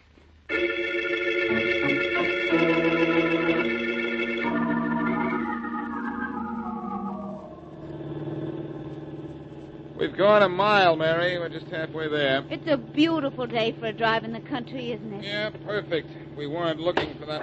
Oh, darn it, it's a blowout. Blackie, look out! I'm trying to. Oh, gee whiz, we just stopped in time, didn't we? Almost went off the road. Say, that was close. That was too close. I'm shaking. I'm burning. We ran over something back there on the road. That's what blew out the tire. Come on, let's see what it was. Okay, I think I heard the noise of whatever it was. It sounded like breaking glass to me. Yeah, I think it was, too. But it must have been a small piece of glass. I didn't see anything on the road. Where was it, you think? About here? No, a little farther back, I think. About there. Where all those little white things are. Oh, yep, I see broken glass, Blackie. Yeah. Yeah. Here's what did the damage. It was a bottle, a small one, too. But the bottom stayed in one piece. That's what cut through the tires. Blackie, look. Look at these little white things on the road. You know what they are? They're pills. Pills? I don't know what kind, but they're pills, all right. Say, I'll say they are. And look what I found here. The label off the bottle. And look at the name on it. Joe Barton? Joe Barton. Well, that means he was down this road not so long ago either, or somebody else would have hit that bottle. Mary, unless I miss my guess, we're not far from Joe Barton right now. Look at the twigs on that bush by the side of the road. They're freshly broken. Part of the bush looks as if it was trampled down, Blackie. Or broken by a body being dragged through it. Oh, golly. Come on, let's have a look. I'm kind of afraid to. Well, I may be wrong. We might not find anything. Okay. Yeah. Something was dragged through here, all right. Look, that next bush is broken, too. Come on. I'll stay behind you if you don't mind. That's a good idea. Just in case. You mean in case of Joe Barton? I mean it. Uh-oh. Uh-oh. What? We found him. The case of the missing Joe Barton is closed, Mary. But the case of the murdered Joe Barton is open.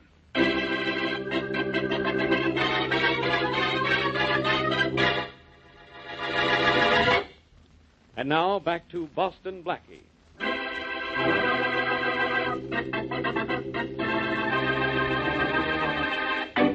Joe Barton brings a package to a butcher shop. But in the package are stolen jewels and silverware. Shortly after this, Joe tells his fiancée, Sylvia, that he's in a jam and won't see her for a while. Then he disappears. Joe's parents come to Blackie and ask him to find their son. Stopped by a flat tire on the highway not far from the motel run by Joe's family, Blackie and Mary find Joe in a thicket off the road. He's dead. As we return to our story, Inspector Faraday of the Metropolitan Police is talking to the local chief of police. Now, look, Chief Fisher, I'm here because I've got an idea Joe Barton was killed in the city and his body hauled out here to be disposed of.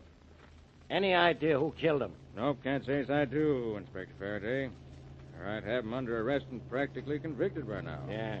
Chief of police here, you know. Better get off on the road. There's a car pulling up. I see it, thanks. Say, it's turning in here. Hello, Faraday. It's Boston Blackie. Blackie, what are you doing here? I'm not sure yet. Stay in the car, Mary. This won't take a minute. All right. Hi, Chief Fisher. Hello, Blackie. Chief, any luck yet in finding out who killed Joe Barton? Not a bit of luck, Blackie. You stay out of this, Blackie. The chief told me you found the body. That's enough. I'll find the killer. Hey, look at this fellow coming down the road. What's he trying to do, get arrested? He's turning in this side road. He must know his way around here. Never seen his car before. He must Hey, be... look out, he's going to hit that mud puddle. Up out of the way! A fine time to tell me. Look at me, I'm covered with mud. What's the matter, Inspector? Don't you city folks ever get mud on you?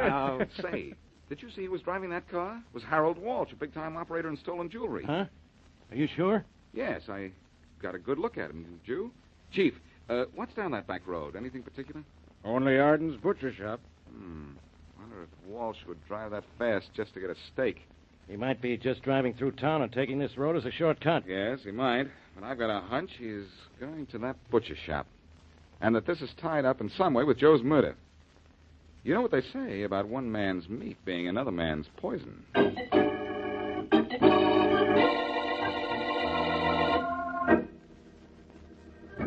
All right, Mr. Walsh. You want the candlesticks and the bracelet and the necklace. That'll be 10,000. No good, Arden. That's too much. 10,000 is my price. Look, I come a long way for this stuff. I intend taking it back with me. Pay my price or get out, and don't get tough with... Put that gun away. I will, when we've made our deal. If you won't take reasonable dough for it, I'll take it for nothing. And you don't dare squawk. Keep your hands off that stuff. Oh, you got a gun too, have you? Drop it. I said drop it. The next time I shoot, I won't miss. That's a good boy. Now turn your back and face the wall. That's nice going. How was that, eh? You crept up in back of him awful quiet, and you sure hit him awful hard. The guy's got a hard head on him. Think I bent this piece of pipe on it. Come on, let's pick him up and get him out. Hey. Wait a minute. What's the matter? Plenty. You hit him too hard, Bill. He's dead.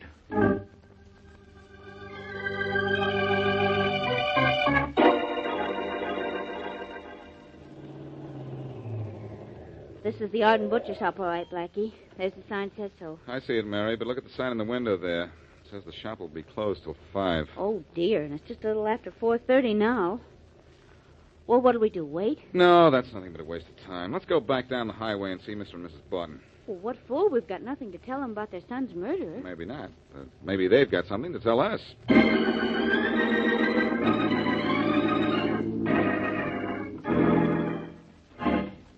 Eve, push harder, Bill. We'll have Walsh in his car over the cliff. I'm pushing as hard as I can, Arden.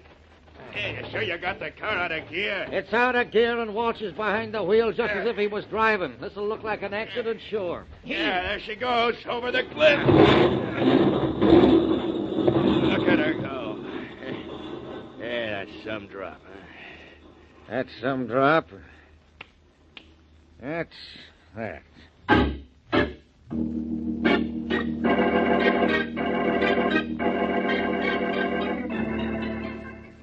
Well, Blackie, you and Miss Wesley have seen all around our tourist camp. It was kept a little better when Joe was around. How'd you like it? Nice place you have here, Barton. I like those little cabins under the pine trees best of all. Oh, they're everybody's favorite, Miss Wesley. Well, come on in the house, both of you. Mother and I are having milk and biscuits. Oh, Mother. Yes? We're having company. Oh, it's Blackie. Come right in. Thank you, Mrs. Barton. Mrs. Barton, Miss Wesley, and vice versa. Hello, Mrs. Barton. It's nice to know you. Go right in the living room and make yourselves comfortable. I'll fetch you some milk in just a minute. Milk right from a farm. That's supply and demand all in one place. I'm a homemade cookie fan myself. I hope you'll like... Oh, look who's coming across the yard. It's Mr. Fisher, the chief of police. And he looks excited, too.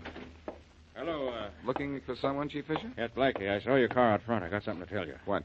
That fellow Walsh in the big car that splashed mud all over Inspector Faraday. He's had an accident. Where? On the curve by the cliff.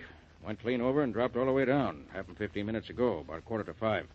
Fellow heard the crash, called me. Walsh is dead. He never got to the butcher shop then, huh? Dunno, he might have. But he went over the cliff heading in this direction, wherever he was coming from. Well, it's only a guess, Fisher. And I think Walsh was heading for that butcher shop when he passed us before, and that's where I'm headed for right now.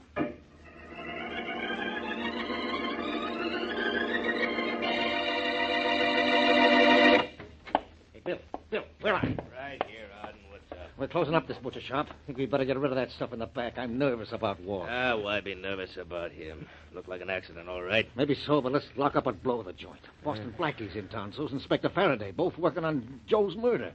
Hey, wait. I'll lock up this front door. That's it. I'll pull down the shades and let's go in back. Come on, make it snap. Hey, you sure the jitter's all right?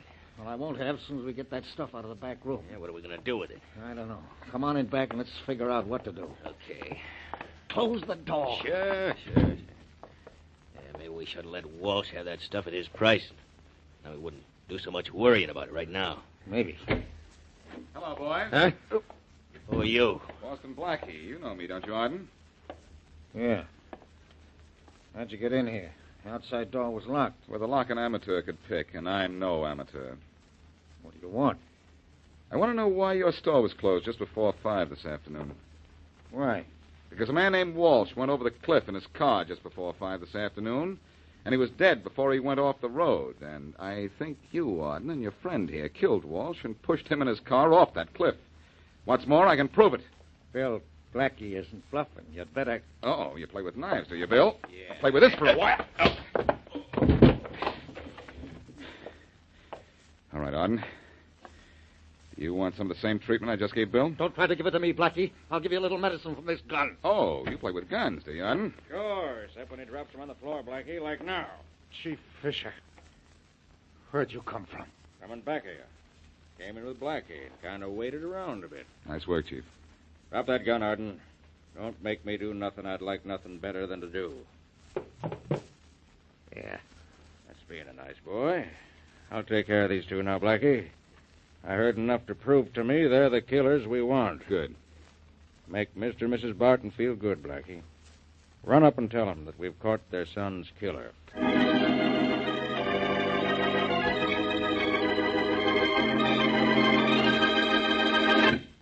Mother? Yeah? Blackie's found out who killed Joe. Oh. He and Miss Wesley are here to tell us all about it. I told you he'd find out, and he did. Oh, I'm glad. It doesn't bring Joe back to us, but I wanted his killer to be caught. Did you just find out, Blackie? I've known for just about an hour, Mrs. Barton. Chief Fisher and I caught the killers at 6 o'clock, which is just an hour ago. Who killed him, Blackie? And why was he killed? Well, Mr. Barton, you thought your son Joe was a good boy. Well, he was and he wasn't. But I'll start from the beginning. It'll be easy to explain that way. What do you mean my Joe wasn't a good boy, Blackie? Mrs. Barton, he was mixed up in the sale of stolen goods. He was in a racket. I found thousands of dollars worth of stolen jewels and silverware in Arden's butcher shop where Joe took them for Arden to... Well, go on, Blackie. I'll go on, Mary, but I'm going to have to change what I was about to say. Why, what do you mean, Blackie? It seems I was a little wrong about who killed Joe Barton. I thought it was Arden and his friend Bill, but I don't anymore. Then you don't know who killed my boy. I didn't say that, Mrs. Barton. I do know. You and your husband killed your son. That's no way to joke, Blackie. I'm not building any laughs, Mr. Barton. I'm building a murder case against you, and I guarantee I can make it stick. Mother? What's your price, Blackie? You know better than that, Mrs. Barton, or you should. And don't go for that gun, Mr. Barton. You know better than that, or you should. Yeah? Well, John. you do now anyway, Miss Barton. My bullet just nicked your wrist, so stop whining. Oh, Blackie, you don't mean that Mr. and Mrs. Barton killed their son. No? I think I can. And they know I can prove it. We're still ready to make a deal. We've got a lot of money we took out of selling stolen stuff to Arden. Have you? Well, take my word for it, it won't do any good. Where you're going, you don't have a chance in the world of spending it.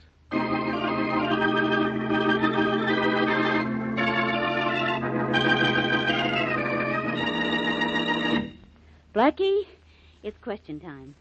How did you know that Mr. and Mrs. Barton killed Joe Barton? Well, it was 7 o'clock when I was talking to the Bartons, and the clock struck 6. That means their clock was haywire. Oh? Sylvia received a phone call in regard to Joe's being at the bus station at 4 the previous day. She heard a clock strike 3. That means the call about Joe came from the motel. Okay? Okay. Why did Mr. Barton tell Sylvia that Joe was at the bus station? So Sylvia would give us a false lead and keep us away from the Barton motel as long as possible. I see. It was at the motel that the Bartons bought stolen goods. People with goods to sell took one of their cabins late at night, and the Bartons bought the stuff from them then. Satisfied? Satisfied. Why was Joe killed? Well, he finally found out he was hauling stolen goods to Arden's butcher shop, and he was going to the police. Now are you happy? Not completely. Why did Mr. and Mrs. Barton come to you for help? They wanted me to think them innocent in the event that Joe's friend Sylvia came to me for help. Now, is that the last question? That is all. Okay. You know, Mary, the bottle of pills we ran over in the road gave us a flat tire, but it also punctured a hole in what was almost a perfect crime.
My name's Jeff Regan. I get 10 a day in expenses from a detective bureau run by a guy named Anthony J. Lyon. They call me the Lion's Eye.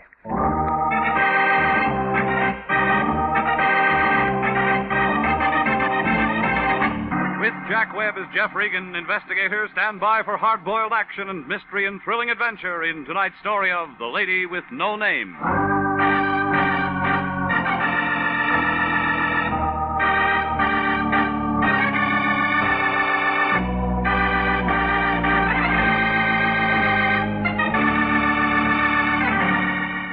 The next time you're out for a drive, pick up Olive Street along about the 700 block. You can't miss it. It's a big building made out of white granite. The Cosmopolitan Building. The man who built it is doing a long run up at San Quentin for graft. Anthony J. Lyon, the guy I work for, rents an office in that building. International Detective Bureau, Suite 308. A couple of rooms with a connecting wastebasket. The Lion has the only desk in the office and a typewriter that Remington dropped from their catalog back in 1915. Well, I walked in last Tuesday at 10 a.m. The office was full of taboo. She was a tall girl, very pretty, wearing slacks and a coat that must have set the mink population back 20 years. But she still looked cold, like she'd never get warm again. The Lion had one arm around her shoulders. He knew by this time that coat was the real article. There wasn't any music, but he didn't seem to mind. Come in. Not much room to dance. We got trouble. She's your date. This is one of my operators, Mr. Regan. How do you do, Mr. Regan? Now, tell him exactly what you just told me. Yes. It's all right. May I sit down? I feel strange. Of course. Oh, there. Thank you. Get this, Regan. I don't know where I live. I don't know my name. Yeah? I want you to find out who I am. You heard that, Regan? Heard what? It's a verbal contract. She just hired us. Oh, you're out of your mind. And you're a witness in case anything comes up. Please. Please, I don't feel well. I'm perfectly willing to pay you. You'll just find out who I am. Well, look, lady, there's a cop on every corner. I couldn't go to the police. You got here. Quit pushing her. This is our case. I was afraid. I found this in my purse. Mm-hmm. 32 caliber Smith & Wesson. Been fired. There's 3 gone. What are you doing with that, miss? I don't know. It's just been used by you. I don't know. Well, where'd you get it? I just found it in my purse. Remind you of anything? No. You take it. Now, look, miss, I know you don't feel well, but there are certain questions you'll have to answer. I just want you to find out who I am. It's terrible this way. It's... Ain't it?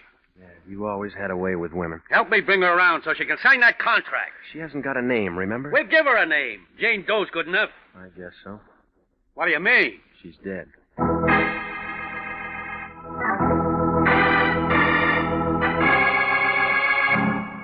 The Lion just stood there. He looked sad, like a water buffalo caught in a drought.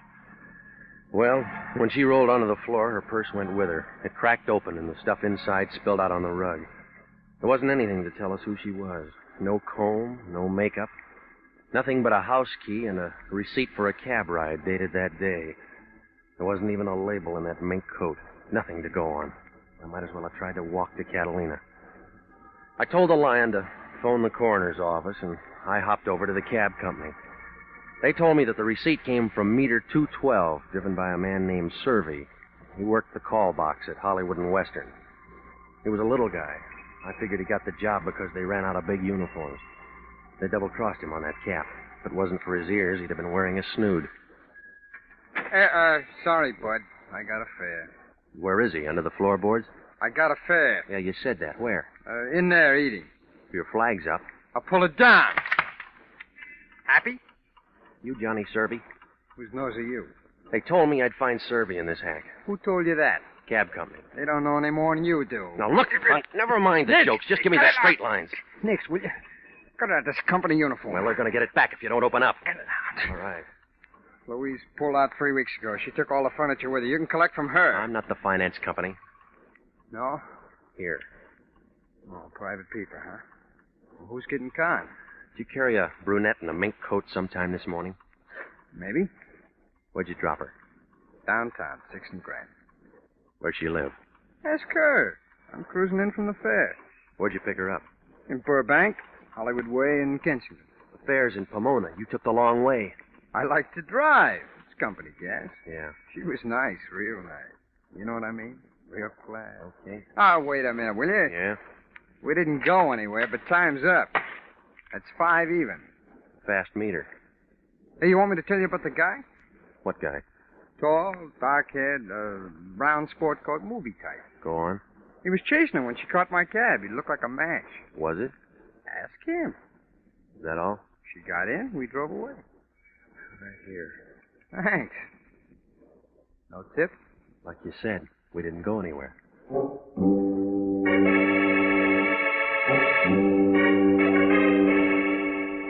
Ever have somebody drop a key in your lap and say, go find a door? Well, I drove out to Burbank and I began looking around for a good lock near Hollywood Way in Kensington. I figured that key I'd found in Jane Doe's purse would have to fit something. I made my letter on the 10th house. There was a for sale sign on it. I didn't see anybody around, so I unlocked the door and I went in. Outside of something that smelled like tar and kerosene, the place was empty. I was just about to turn around and leave when a brown sport coat slid into the room. Movie type. When he walked over to me, I knew he drank the right kind of scotch. Gonna use your GI loan? Just looking. Gotta buy it. It's a steal. No, the lady won't like it. Your wife? Girl in a mink coat. You make that kind of dough? She got it from somebody else. You Hollywood guys. Where'd you get the key? I borrowed it. She won't need it. What's your name? I didn't have a chance to ask her. Oh, you're kind of slow, aren't you? Sometimes. We'll see how fast you can hit the door. No, I just got here. Yeah, now you're leaving. Cab driver says he knows you. I'm friendly. I talk to everybody. Said you were doing a chase scene. Could be. She was pretty. They all look good in mink. It's not the house. What do you want? Well, we could start with a name. It's Dameron. Not enough. That's all you get, wise punk.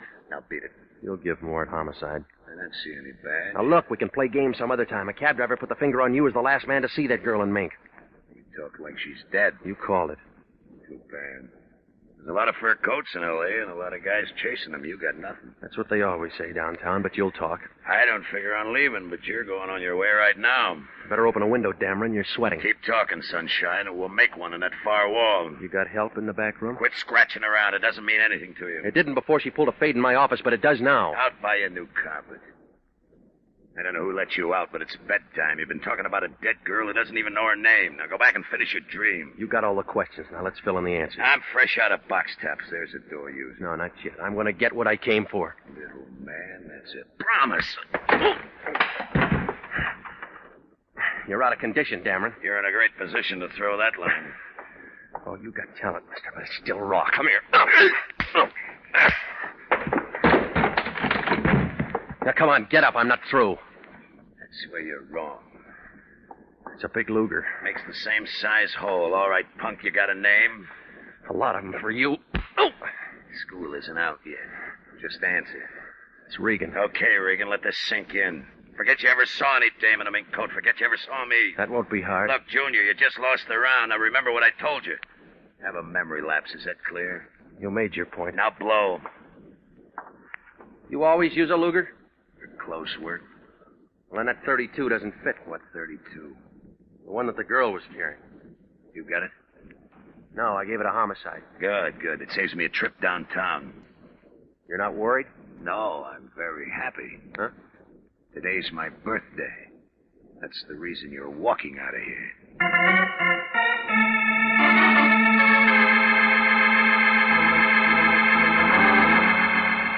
The whole thing looked as phony as an undertaker in a white derby. Well, I went back to the office, and the lion was sitting there with a bottle of beer and a sandwich that looked like a couple of end tables. He stopped chewing when I came in. What's her name? It's still Jane Doe. You've been gone 4 hours. Movie? They don't open till noon. All right, where you been? A vacant house in Burbank. I trailed it up from that cab receipt. What'd you find? Guy named Dameron. What'd he say? Nothing. Shy? Tough. That where you got the egg on your chin? He was was nervous. When you gonna learn to be nice to people? He had a gun, too. Tell me more. That's all. Yeah, I like this. It's got possibilities. All right, take off your saddle. The race is over. When the coroner's boys showed up, they told me why she dropped. That's easy. She died. It's poison. Without an autopsy? Something about her color. It isn't official, but we can work on it. Suicide? Murder. Why murder? They feed themselves iodine and sleeping pills, but they don't take allicine. What's that? A hot drug with a petrol base. It burns. Homicide will handle it. Sure, homicide will handle it. Only we got things to do. We got a stake in this. You made her the client. We're gonna give her service, dead or alive. What does Wendetti say? I don't pay Wendetti. We find out who she is. All right, you try. Her picture shows up in the paper. She drops dead in our office. How's it make us look? They sent in the first string when she died. You'll clear this up before homicide does. They'll lift your license. We won't need it. What do you mean? I still got Exhibit A. What? Smith & Wesson, 32 caliber. You're withholding evidence? I forgot to give it to him. All right, now give them a call and tell them. That was 5 hours ago. You make the call. All right, I'll tell homicide. They'll give me a break. That's what Dillinger thought. Give me the gun. They've got Jane Doe's prints on the wire. They'll have the answer in 10 hours. Cut that in half, Regan, and we've won the championship. You'll have to give the cup back. You cheated. When I left the Lion, he looked happy, like a guy who just figured the mystery melody. I had the gun with 3 bullets gone that Jane Doe had been carrying in her purse, the Lion in back of me, the police department in front. That left me about as much chance as a blue peanut on a wedding cake. I knew that if I walked into homicide with that .32, they'd hold on to me like a season pass. I had to find out who it was registered to, so I gambled and I went down to the city hall. I went in the Temple Street entrance, room 11, personnel division. If I pegged it right, I could get the dope on that gun without getting involved. I figured wrong. Can I help you? You in charge here? Lunchtime, yeah. All right, whose name matches these numbers? Small arms? Yeah? What authority? I just bought it. Want to know if it's clean? Yeah. Caliber and make? It's a .32, Smith & Wesson. Okay. Smith & Wesson. 32. Yeah, right here. Got the weapon with you? No, why? No roll. No gun, no vitals. I got it. Here. Okay.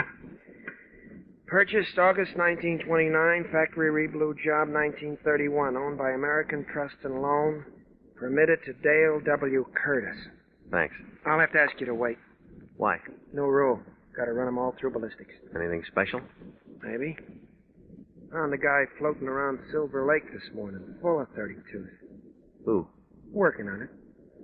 Have to ask you to wait. No, I can't. I haven't had lunch yet. Stick around. We may invite you. I don't like your food. Oh, don't worry. You can have anything you want the last day.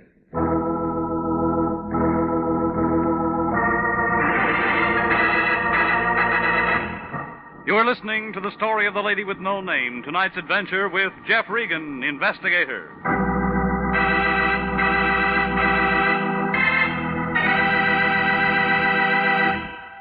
If you are a graduate registered nurse, please listen carefully to this important message. 29,000 nurses are needed to join the new Army Nurse Corps Officers Reserve.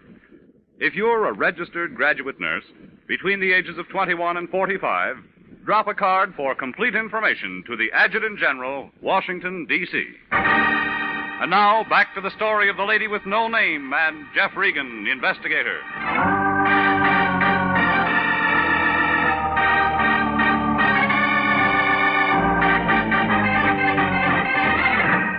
Well, there it was. The clerk took Jane Doe's gun and closed the door marked ballistics. I figured he couldn't be too sure about whether that .32 would match up, but I didn't want to wait around to find out. He left the vitals card on the counter. I spun it around and I got the address of Dale W. Curtis. Turned out to be a one-story frame that stood in the way of the new freeway they're building. The movers were just jacking it up and I caught the last carload of people leaving. They told me that Curtis hadn't lived there for 7 years. They did give a number over on Manzanita off Fountain, where I might be able to find him. It was an apartment on the second floor. From the looks of the place, it figured that the OPA had a fight on their hands. I rang the bell and waited. I don't know whether it was a lighting effect in that dim hallway, but when she opened that door, I expected to see those 1,000 ships slide down the ways again. She was wearing some kind of a filmy thing that made a spider's web look like burlap. She had a voice that stole over you like a pint of Irish ale. I didn't expect you until tonight. I broke my watch. Come on in. I'll see if I can fix it. I'm grateful for the swift movement. Yeah, it shows. My name's Marlowe Curtis. I want to see your husband. He's not here. Do you expect him? No. Where is he? Up north. Business trip? Yeah. He sold out. Oh, what kind of business? Ask the warden. Huh? D.L. Curtis is in the prison cemetery. Been there 5 years. Sorry. Don't be. He deserved it. You're going to drown in those tears. I'm still burning back. The right color, wrong occasion. Soda? What? Your drink. How do you want it? Well, you're mixing. There. Now, isn't that better? I don't know. This is my first drink. You'll get another. The weather's changed. No, nothing here. You're quick. Must have a good straight man. Yeah, you. You get top billing. What's your name? Regan? Detective? Maybe. Arrest me. Sergeant? I'm due for a promotion. You'd make a better lieutenant. Come here. If I had anything to do with you, the captain. Yeah, sure, until you snag your colonel. You're nasty, too. Did I pay for my drink? Get out. Tell me about this nail file. You got that out of my purse. I had one hand free. You two-bit shadow artist. Ooh, now get out. Hello? Yes, he's here. Yeah? This you, Regan? You don't know me. I've been lucky so far. They should never have taken that gun down to the city hall. You get around. You shouldn't be up there in Marlowe's apartment. You gonna run my life? Now, I told you what you shouldn't do. Here's what you're gonna do. Look, Buster, don't crowd me. You're gonna forget all about today. The girl forgot a lot of things today, and she dropped dead. Got the idea? Suppose I don't buy it. You want a partner for that gun. Dameron give you the nickel? He gave me a dime. I got one more call to make to the city hall. All right. Suppose I lay off. And I got something for my piggyback. You're no petty girl. Hang it up and get out. You know, Regan, I could have really liked you. Yeah, Marlowe, that's why I'm scared. Well, you can see how things were. I felt like a short girl with a new look. No matter how I tried to break it down, I figured to cop the leading role. A Jane Doe walks in her office and drops dead. She has a gun that probably talked to a couple of people. A cab ride receipt takes me to Bill Dameron, a guy with a talkative gun. I end up in Marlowe Curtis' apartment for a lot of punctuation marks. Everybody talks but the people.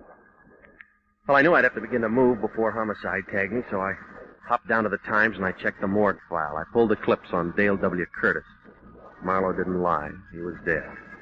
The old papers didn't mean anything, but the banner headline on the night flannel put one piece of the jigsaw in position. It told about a Treasury Department agent named Shields. I found him in Silver Lake. He'd been shot 3 times with a .32. Now I knew where Marlowe's nail file fit.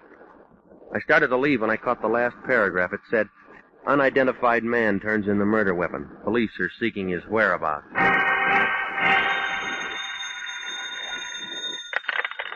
Yeah. This is Lyon. I've been calling your place for 2 hours. I just got home. Gonna give yourself up? It was your idea. Who's Jane Doe? I don't know. Why? You got a badge, you try.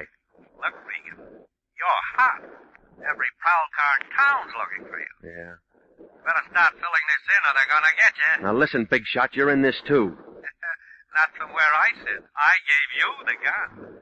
Now send me some dough over here. I don't have enough for your bail. I need some money for cab fare. No petty cash in the office. Don't lie to me. What about that money you got out of Jane Doe's purse? What do you mean? She could have never got up there without cab money. Well, she must have lost it in the elevator. Look, I haven't got time to play games. Now send it over. How much do you need? $10 won't break you. Where you going, to Yuma? I'll expect it in an hour. Goodbye. Hello? Hello, Dameron. Always lock your door. That wouldn't stop you. You'd crawl under. Come on in, fellas. It's drafty out there in the hall. You got a parade permit? Rodney, say hello to Regan. I already did on the phone. What about Slim? Hiya, Grogan. His name's Regan, isn't it, Big Mouth? Oh! Sitting right next to Rodney when he made that call to you, it was perfectly clear to me. Wasn't it clear to you, Big Mouth? Oh! Rodney told you to lay out, but you just had to get onto that newspaper, didn't you, Big Mouth? Rodney, Slim. Slim on the bed. All right, let go. Now, Regan, Once more, they got a gun downtown. They got a dame and her prince are gonna fit it. They got a stiff and that gun's gonna fit him, okay? And I'll lay you off. You said that before. Rodney Slim, hold his hands. Now, Regan, I know you understand me. I said all the right words. Maybe my punctuation's bad. Lay off. Period. Lay off. Period. All right, leave him in the bed.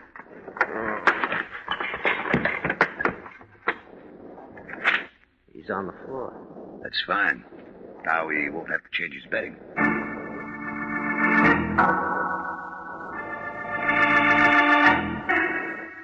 Dameron was good. When I got up, my face looked like a relief map of Death Valley. He was wearing a signet ring. He left out all the water holes, but the mountain ranges were rising fast. I figured I was safe now. That guy in the personnel office had never recognized me. Well, I was standing in the kitchen giving myself the cold water treatment when somebody knocked. I figured that was a switch, so I opened the door. It was that hacky, Johnny Servey. He had an envelope in his hand. Yeah? Hi. Remember me? You give up cab work? Oh, I found this under your door. Here. Thanks. Football? What do you want? Well, you asked me about a dame in a mink coat today. Now, I'm asking you. I don't run a meter. Well, I figure all this might help. All of what? Well, I get to thinking about it, see, and then I think some more. All right, come on, get to the point, will you? You played a hand, now I'm playing a hand. Go on. Well, dames mean trouble, and mink coats, they mean double trouble. Yeah? Is it worth $5 if I remember another guy? Maybe. Well, he's all over the papers now. I seen him. Who? Shields, the guy they fished out of Silver Lake. Where? He was out in Burbank this morning, early. Thought you were at Pomona. I was, but... Well, I guess I wasn't exactly cruising. I got a friend lives out that way. Know what I mean? When was this? An hour before I pick her up. This guy they find in Silver Lake is walking around that house. I'm looking for a store for breakfast. All right, you eat. Well, that's it. After breakfast, I hop in my cab, and that's when I pick up the dame in mink. Why'd you bring me all this? Well, I figure we got somewhere this time. Now do I get my tip? I gave him his $5 and he left. Then I opened the envelope he'd handed me. It was the money that I'd asked the Lion to send over. 2 $5 bills. Well, I looked at it, put it back in the envelope, stuck it in my pocket. So far, all I could see that I got out of this thing was a good beating from Dameron. The question still stood, who was Jane Doe? Well, I knew my next move. I wanted to hop over to the Treasury Department and see if my 2 matched their 2, and maybe between us we could come up with 4. I didn't have much to go on. It was just a hunch. I took Marlowe's nail file with me, and I walked in the front door of the Federal Building. I showed my license to the chief agent. That's right, one of our agents, Shields. They have the murder weapon down at Homicide. I know. All we want is the man that pulled the trigger. Well, I got an idea. I'll listen. What's wrong with these $5 bills? You can't spend them. I figured that. Where'd you get them? How bad are they? Lousy paper, rotten ink, terrible engraving job. You could do better with a rubber stamp outfit. Where'd you get them? Any of these been floated? We picked up a few. Was Shields working on it? That's as much as I can give you. Well, where'd you get them? The girl faded out in our office this morning. She was carrying them? Yeah. What's her name? That's what I got to find out. Jane Doe, huh? Well, that's what we called her. So does the paper. Same girl? Yeah, that's her. Any identification? Not yet. They've been running a picture for hours. I'm short on time. You're the guy. Wait a minute before you hit that button. Yeah? Your addition's good, but you haven't got all the figures. Don't make book on that. You're the number 1 boy with me. You think I'd solo in here? You might. No, I got an ace. All right, so you keep your nails clean. Now, look at it. It's a nail file. They cut dum-dums out of Shields. Who told you? A second-story apartment with a deep voice. How did you know? You're holding the file that cut the grooves.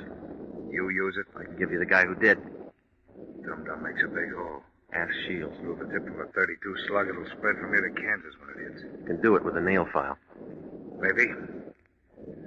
Where's that apartment? No, I'm too close to quit now. I can't let you go alone. I got a big car. Well, before we go, mister, if no one belongs to that file, you belong to the gun. In that case, I'll have a lot of time to do my nails. Well, it was a long shot, but that's all I had. The agent just sat there on the way over. He didn't say a word. Well, I figured he didn't believe me, but it was a short drive to find out. We hit Manzanita Street just after the dinner-time rush. It was quiet, and everybody was eating or they'd gone out for the evening. We climbed the stairs to Marlowe Curtis' apartment. I told the agent I wanted to go in alone. He didn't like the idea, but I explained to him that I expected friends and somebody should cover me from the outside. Oh, she looked even prettier than I remembered her. One tear was just about ready to take that last plunge across her cheek. What do you want? I brought you a paper. I've seen it. You know the girl? Yes. What's her name? Too late. For you, maybe. I gotta know. You wouldn't understand. Try me. You're still looking for things. No, not this trip. You didn't think I could cry, did you? No. I learned. Weeping over a nail file? I said you wouldn't understand. It split a slug in a treasury agent. I don't know. Well, I do, sis. You filed the grooves. Shows you how many times you can be wrong in one day, Regan. Kind of cramped behind that screen, Dameron? Small apartment. Yeah. Always wanted to get the girls a bigger one, but Marlowe's getting tried. You're wrong, Dameron. Not anymore. You've been around Regan too long, Marlowe. Now you got a mouth just like his. Big. I just figured out what he's been trying to do. You putting brains on the market, too? The Jane Doe he's been looking for was Evelyn. Your sister could have been a rich woman. Not with the kind of money you printed. What are you playing this scene for? I didn't count on murder. Evelyn forgot things. You killed her. It was no good. She couldn't tell the fives from the tens. I'm going to identify her. You know where that leaves me? Sure I do. And I'm going now. You'll have to walk through this Luger. Is that the same gun you used on the Treasury agent? You and Regan hardly got acquainted, didn't he tell you? Your sister did that for me. You lied. Ask Regan. The nail file. That's right. Dum-dums. Evelyn wanted to be sure. Rotten. Now get out of my way. Marlowe, don't try it. I'm going out that door. Not standing up. It was a real photo finish. Just as Dameron pulled the trigger, the agent kicked the door open and threw a couple of fast ones into him. I'd call it a dead heat, but you'd have to give the agent the edge. His first slug cut Dameron down like a blade of grass. I figured the second was for Shields. Marlowe wasn't in a hurry anymore. Regan. I'll call the doctor. Don't bother. My phone bill's too big now. You're hurt, baby. Yeah. I got a big hurt. I almost made it. It was a good try. That was Dameron. He's all used up. Good. Regan. You think I'm as bad as him? No, baby. You just played on the wrong team. He was... Let's go. Yeah. From here on, it's a monologue.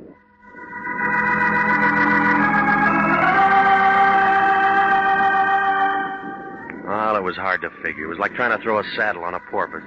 I gave what I had to homicide, and it unbuttoned something like this. The girl who pulled a quick exit in the office, Jane Doe, was Marlowe's sister, Evelyn. She was front man for Dameron's bad money. She helped him pass it. The Treasury agent, Shields, got a little too close, so Evelyn pumped a couple of dum-dums into him. She did it for Dameron, and then he slipped her the poison. He figured this stuff would work faster, but she lived long enough to take that taxi ride to the office. Well, it didn't begin to make sense until I got down to personnel. I didn't think to check it before, but when I handed the clerk that gun, I noticed the tip of the slugs were grooved. Then over at Marlowe's, I picked up that nail file. It was full of lead filings. From there on, it was a fast reel. Dameron filled in the rest in the fight with Marlowe. Yeah, well, too bad about Marlowe. We might have had something. That's what I don't like about this business. You can't build friendships.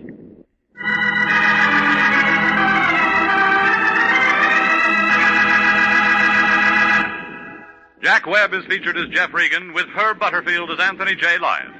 It's CBS at the same time next week for more hard-boiled action and mystery with Jeff Regan, Investigator. Written by E. Jack Newman, produced by Sterling Tracy. The role of Bill Dameron was played by Charles McGraw. Yvonne Patey was Marlowe Curtis. Marvin Miller was the Treasury agent. David Ellis, Stacey Harris, Lou Krugman, and Bernice Barrett supported.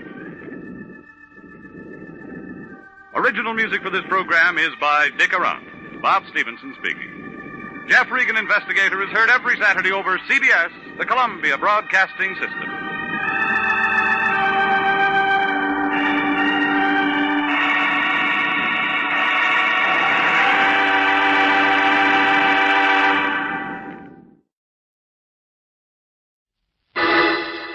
Personal notice. Danger's my stock and trade. If the job's too tough for you to handle, you got a job for me, George Valentine. Write full details.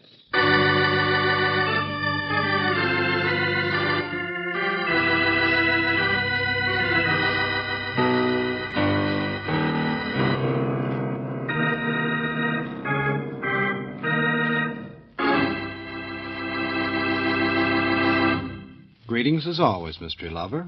Time for another visit with Valentine. I think our menu for mayhem is particularly enticing this adventure.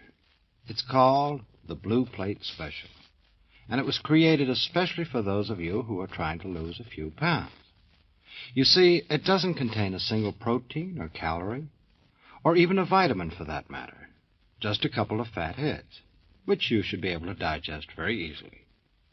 Now, if you'll take your elbows off the table, I'll tell the chef to commence serving.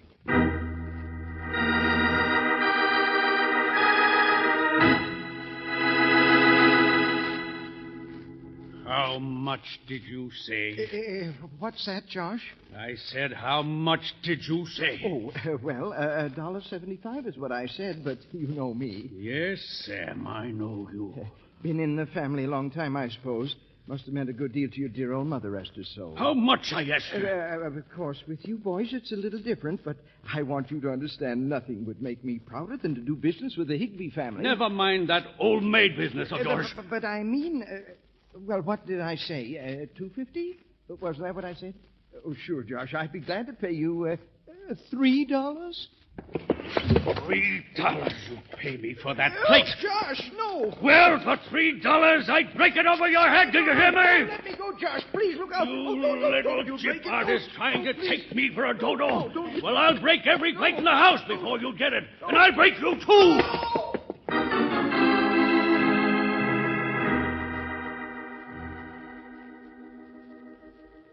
Dear Mr. Valentine, you've got to come to Hickory Corners before something terrible happens, before I'm ruined. Mr. Valentine, I want you to steal a plate. Yours truly, Sam Ferris.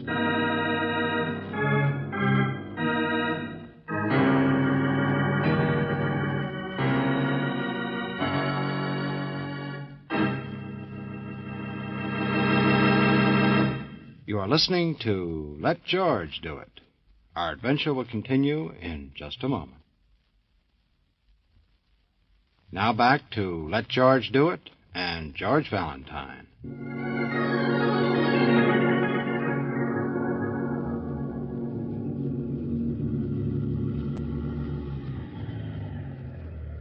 Here we are, that big place with the iron deers. Way out in the country, isn't it, Mr. Ferris? Why up here, next door? Some of these iron deers always turn out to be live dogs.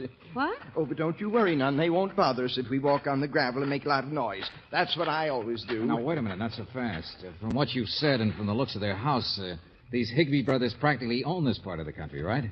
Josh thinks they do. Well, they have got a pile of money, I guess. And yet you told us he wanted to sell you a plate, of all things, to raise cash. Oh, well, it's a farm, you see. Josh wants a new tractor, that's all. And it makes sense. That house of theirs full of heirlooms they never even look at. But what kind of a plate? Early to bed, early to rise. That's what it said. A what? Well, you see, I run a furniture store here in the corners. Yes, we know that much. Well, in this part of the country, a man gets to have a nose and reputation for antiques. Know what I mean? Well, some of them early Chinaware, hand-painted, mottos and things on them, you know the type.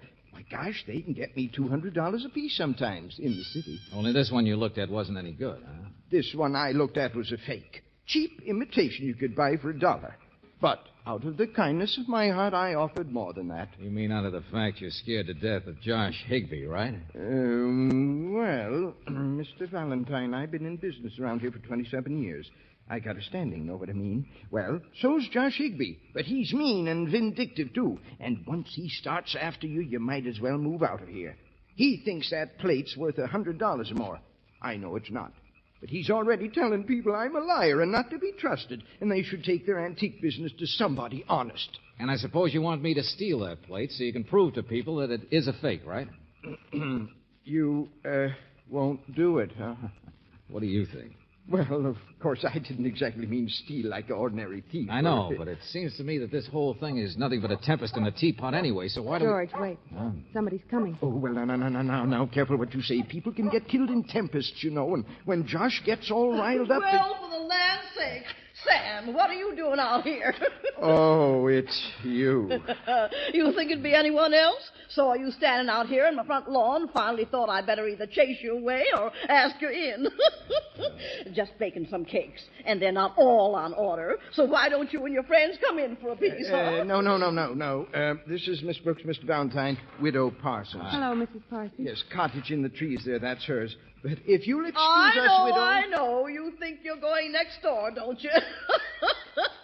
Well, there's no one home. Well, isn't Josh or Amos... I heard both their cars drive out hours ago. Oh, well, if they're gone, we'll just... And I suppose that makes you prick up your ears, because that makes you think the coast is clear. Oh, look at him blush. Oh, no, don't be silly. Coast clear for what, Mrs. Parsons? Well, to steal behind their backs. Oh, Sam, I know you're all right. But the way those two Higbees look after her, you won't have a chance. Not that I blame you any. I guess every man in the country has eyes on her, and after all, the way she primps for them. Her? Oh. Whom are you talking about? Why, that little secretary, that Doris Drury. She's spending the summer there. Didn't you know? And those two Higbees acting like 17-year-olds, and Sam here. Oh, look at him blush. Now, stop it. She don't mean anything to me. Oh, dear. Well, I got bad news for you anyhow. She's not home either, making her weekly trip to the city, and she's not back yet. So there. Sam, you little conniver. Oh, you come all the way out here and brought your friends on a false alarm. That blasted nosy nuisance. No, Sam. No, I'm still interested. In fact, in the morning, I'd be only too glad to investigate this case of the plate. Yeah, there might be more to it than I thought.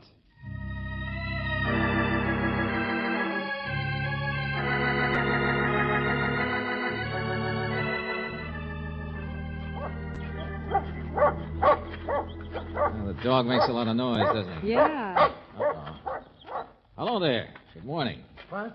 You Mr. Higby? What? Oh, yes. What do you want? Well, this may sound a little silly, but I want to talk about a plate. Huh? Oh, from Sam. Oh, no. It's Josh you want. I am Amos Higby. Oh. I don't know where my brother is. Now, please don't bother us now. I'm sorry. Oh, hey, wait a minute. My brother Joyce is a fine man. A fine man, you hear me? No. Go away, I'm sorry. What's the matter with him? Oh, I don't know, Brooksy. But if Josh isn't here, it isn't him I want to see anyway. Come on. But if there's nobody here, why go in? That girl, Angel. She's supposed to be back from the city by now, isn't she? Well, maybe she can tell us why people get so excited about Chinaware. The plate. It's broken. And in the hall there are others broken. Yeah. The plate can be a pretty good murder weapon, can't it? I guess that's the secretary. And she's dead.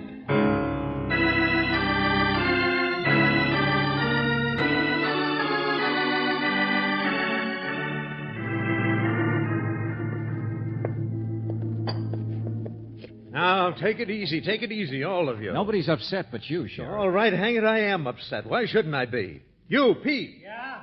Get those men out finding Josh Higby. Okay, What about Amos Higby? He was the one we saw coming out of the house, and the doctor says it didn't happen over an hour or two ago. Yes, sure. But he wouldn't hurt anybody, not Amos. Well, it was quite a fight, no matter how it happened. Hair and curlers, bathrobe. I guess she must have come down for breakfast. Come on, I have an idea, Sheriff. Where are we going? Well, it was light when this happened, wasn't it? Said so yourself, around breakfast time. Well, if there was a real fight here, what about that next-door neighbor? Isn't she supposed to be a snoop?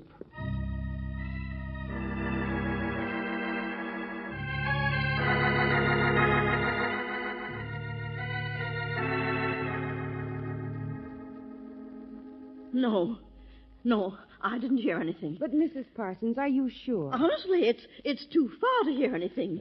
She's right, Valentine. It is. Skip it for a second, will you? Mrs. Parsons, those two Higby brothers both have been making eyes at their secretary, isn't that right? No. They're really nice. It wasn't that way at all. Of course they made eyes at her. They couldn't help it. No more than any other men around. She was somebody sent to them by their lawyers in town to help out with the books. But she didn't want to be a working girl all her life. She was a nice girl. I talked to her several times. Oh, Mrs. Parsons, you've sure changed your tune. Well, what's that? Well, I don't mean you really were critical of anybody last night. But now there's been a murder, so everybody's perfect. Oh, I didn't mean that. But it doesn't do any good to... It might do some good if I pointed out your kitchen window has a nice clear view of their front door. And their front hall where the murder took place has glass across the front. No. It won't do any good. What won't do any good? Mrs. Parsons, who are you afraid of? Oh, I don't know. I mean, oh, please. You saw it, didn't you? You saw who was in there with that girl. Leave me alone. I've been their neighbor for 12 years. You can't make me say things. I'm sorry, but who was it, Mrs. Parsons? I saw him come out. I saw her. I was going to you. It's such a lovely morning. Did you see the murder? I heard her scream. They were alone because I saw him leave earlier for the field. Wait a minute. Who? Which is the him that left? It won't do any good, I tell you. You can't hear anything but a loud noise like a scream, and then I saw her fall, and then he slammed the door shut. You've just been sitting here ever since, scared to death. Yeah, we'll take care of you. Don't worry. And it's good enough eyewitness for a jury, all right. Only in the circumstances. Yes, Mrs. Parsons. You still haven't told us who it was. It's no good, I tell you. I don't know. I couldn't hear, but I could see him. Hey. Wow. Hello, Higby. Oh, no. No. Yeah, I'm sorry, Mrs. Parsons. I guess this is the one, huh? Amos Higby. What's all this? My name is Josh Higby, stranger. Heard you wanted me, Sheriff, and I thought I'd better... Wait, hold it, will you? You're the same guy we talked to out in front of your place only an hour ago. You're Amos. Yeah, you were scared and you ran away. I'm sorry. It won't do any good. Are you trying to make a liar out of me, stranger? Oh, shut up, Josh. Valentine, you don't understand the circumstances, that's all. But you realize Josh and Amos are identical twins.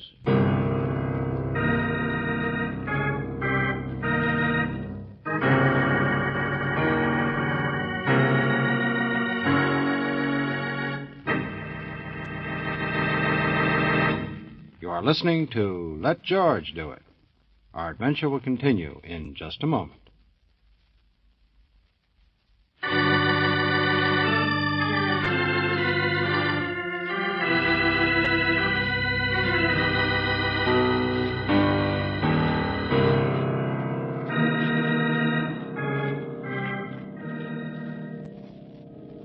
Now, back to George Valentine. It all started over a plate. Or did it? Apparently, a visiting secretary from the city, the girl named Doris Drury, was quite a dish herself. Or at least both of the Higby brothers and every other middle-aged man in the vicinity thought so.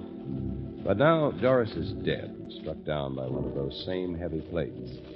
Well, for a moment, the crime looked simple. There was practically an eyewitness, and it was obviously a Higby who did it. All right, but which one? Because if your name is George Valentine, you've just learned that the Higbys are identical twins. At least it was one of you twins. That's something. Sure, that's something, all right, Sheriff.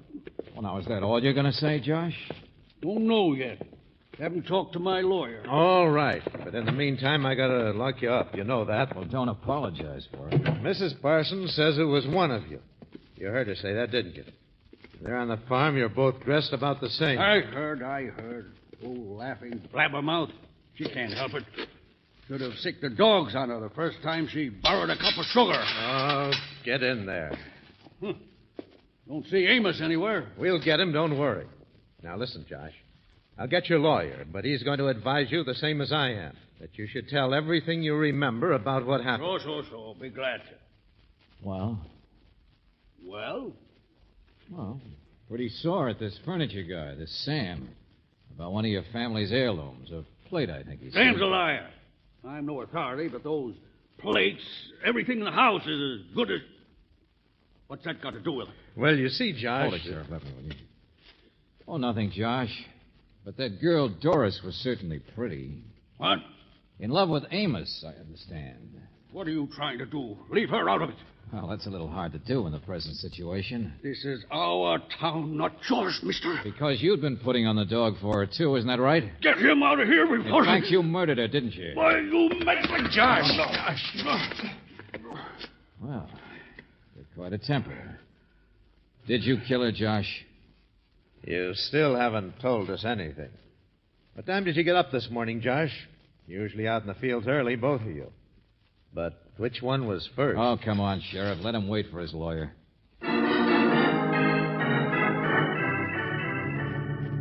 Can't make a man talk, you know. No, but you can trip him up.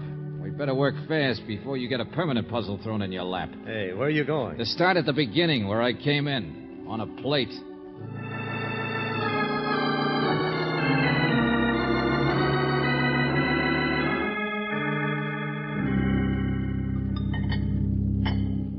Okay, Sam, how many items have we found now that are fake? Well, now, let me see. There's the Dresden doll. That's strictly Detroit. And 3 plates out of the 10 there on the wall. I'll go take a look through the other rooms, George. Okay. Now, let's stick to just the stuff we saw so far, Sam. That's all of it, I think, plus the early to bed, early to rise, and that pair over there. What's the total value, I mean? Of the fakes? Well, I don't get you. Oh, yes, you do, because each one called for an imitation, right? Well, sure, to match out the sets and so what's on. the total value of the fakes if they were real? Oh, yeah. Well, say 150 times 3, and Dresden, of course, is higher price. Oh, just in rough figures, please. $1,000? All told, 1,200 maybe. Uh-huh. But that's not enough to go killing people over. I don't get what you're driving at. Don't you? Sam, maybe the reason Josh was mad at you the other day was because he really had no idea there were imitations in here. Look at this. Ah, yeah, Brooksy? How much do you suppose this one's worth? What's that, a package? Yeah, all neatly wrapped up. It's almost ashamed to open it. Let me see. Where'd you find it? It's in this suitcase under the stairs. Oh, wait a minute. Take a look at this, Sam. Another plate. It's a real one, all right. It is, huh? And the initials on the suitcase are DD. George, Doris Drury. Oh, say, she used to make trips every week to the city for the Higbees. Yeah, I know. All begins to fall into place, doesn't it? Of course. She took things back and forth all the time. Well, her trips were for business. I mean, the Higbees wouldn't have known the difference. And she could have picked up imitations to replace things with. That's the idea. She was killed, but it was a crime of passion, a fight. Sam here started the ball rolling. He got Josh all upset. Josh told Amos. And if one of them found out what Doris was doing... Yeah, that's right. It'd be a pretty big blow. Especially to a middle-aged guy who thought he was the reason for lowered eyelashes from a good-looking young woman. And then he finds out she was stealing, and not even large amounts. It would...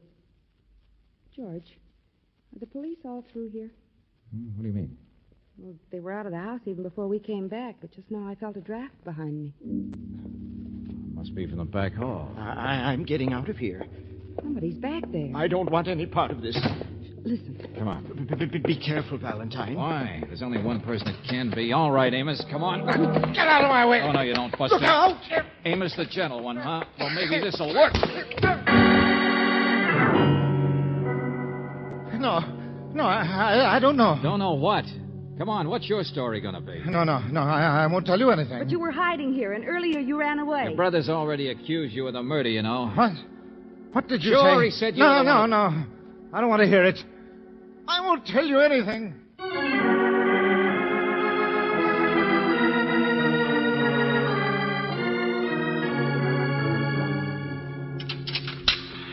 Very good. Very fine. At least we got both of them, haven't we? Well, Sheriff, I tried one bluff on Amos, but it didn't work. Don't worry. I'll keep them separate, all right. And I suppose sooner or later we can cross-check and break down their stories. We hope. County attorney's going to kill me if I hand it to him this way. It's going to be one for King Solomon. Mm-hmm. Twins are identical in appearance. One of them committed murder. The other one is keeping quiet to protect him. And keeping quiet so neither one can be tried for first-degree murder. Holy smoke, you can't hang 2 men when only one did it. What's the court going to do? End up by saying they both aided and abetted a criminal? Lawyers could argue till doomsday. Uh-huh. Hey, Sheriff, would you trust me? No. Oh, I don't know. What do you mean? I always wanted to play King Solomon. Why? Because he had 1,000 wives? No, never mind. Just give me those keys, will you? Give you what? Your cell keys. Then meet me back out at the Higbees. Don't worry, your Deputy Pete can tag me. Now, look, I want those guys kept apart. The only way we're ever going to saw this twin act in half is... You want the murder solved, don't you? Okay, let's throw a little party.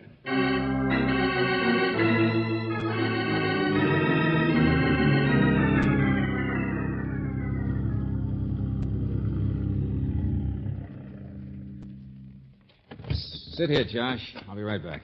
Why not? It's my own driveway, isn't it? Yeah, sure. Come on, Brooksy. George, are you sure you know what you're doing? I want to get Mrs. Parsons. I'll get her. You stay there and watch. Just a second. Hey, Pete. Yeah, right behind you, Mr. Valentine. Come on over here, please, will you? What about Amos here? I can't leave him alone. Come on, I said. Step on it. Well, okay. Just the sheriff's in the house already, but... Hey, that's Sam over there. Yeah, both of you. Come on, step on it. George, you can't even see the cars from here, let alone the Higbees. Hey, listen. That was a car door. They're getting together. Say, look, I better... Still, will you? I know this is all against police practice, but there's a reason. Mr. Valentine? Yeah, Mrs. Parsons. Over here. Come on out. I want you to take a look at something. I'm sorry. I got a job. Those two backstabbers there might supposed to take... Hey, wait. They're handcuffed, aren't they? Oh, for the love of... Bring her over, Brooksy. George, no, look. The Higbees aren't in the car. Where are they? Hey, stop you guys! Sam. There's one of them after Sam. Oh, get away from me! Sheriff! George, help him! Hey, you!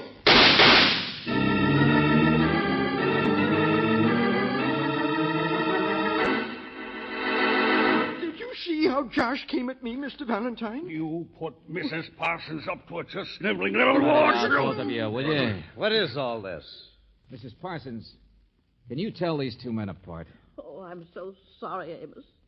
Of course I can. Josh, I didn't mean All right, to. now take it easy, please. I can tell them apart myself now. But you couldn't at a distance, I know that. Well, it's true. Josh may be a bit more aggressive than I am. Sure, Amos. And Josh jumped for Sam because Sam put Mrs. Parsons up to something. He what? Hey, now, looky here. But I think the boys will talk now, Sheriff. How about it, Josh? Did you mean, did I kill her? No, I didn't. I don't believe that. See what I mean, Sheriff? Easy way out of a riddle. How about you, Amos? She was a very sweet girl. Why would I kill her? Oh, I'm so glad. I told you I didn't want to say anything that... No, I still saw what I did. Sure. We're just as bad off as we were, Mrs. Parsons. But at least we know now that the Higbees kept quiet because they hadn't checked with each other yet. Now, wait a minute. Sam, get over there and stand beside them. Huh? You heard me. Well, he's about our size. Now, Dolly, I know you've known us for years, but you could have been mistaken about us. Hold it, all of you, please. I'm afraid this is pretty simple. There were a couple of tip-offs. I didn't think they were strong enough, but I guess they are. Josh, your secretary made weekly trips to the city, didn't she? Huh? Well, that's right. You see, we got a lot of holdings and investments. But last night she came back from the city. So if she were stealing some of that authentic china, she'd scarcely wrap one up and leave it in her suitcase until next week's trip. Hey, that's right. In other words, somebody planted that there after the police left the house. So we'd think Doris was a thief. So we get the wrong idea about motive. What's all this? Stealing plates? I don't even know what you're talking about. Take it easy, Josh. Take it easy. You couldn't have done it anyway. You were in jail. Besides, it was too neatly wrapped. What's that? Well, I couldn't wrap a plate that neatly. I doubt if any man could. Mr. Valentine, Except a dealer in those things? Now, wait a minute. I know, Amos. I thought of that. But there's another clue. Same type. Mrs. Parsons, you bake cakes on order, don't you? So I guess you haven't too much money. She's all right, Mr. Valentine. And you've lived here for years, been in and out of the Higbees' house. You could have stolen a few things, couldn't you? Not much, but enough to help out. I saw somebody out the window. I was at my kitchen window. Nobody else out here but you and the Higbee brothers. So you grabbed at the straw of being a witness. I was, And it might have worked, too. Only this was a real crime of passion, wasn't it? The pretty young thing from the city, sure, primping and getting all the eyes. She was awful. Oh, no, she wasn't. But the Higbees have a lot of money. And I guess she might have had her cap set for one of them. Anyway, she'd be rough competition for a middle-aged widow. No. Well, what happened? She decided you were a nuisance? She find out about the plates and threatened to tell the Higbees? No, she didn't. And she wasn't any good for them. Oh, cut it out, lady. The girl had come downstairs to talk to somebody. Josh and Amos always went out to work early. She came down in a bathrobe with curlers in her hair. Well, did you ever see a woman who was trying to make an impression come downstairs with curlers in her hair, looking like a mop, to meet a man?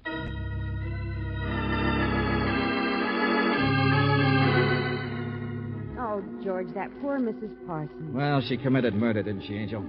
So come on, let's get out of here. We can figure the rest on the way home.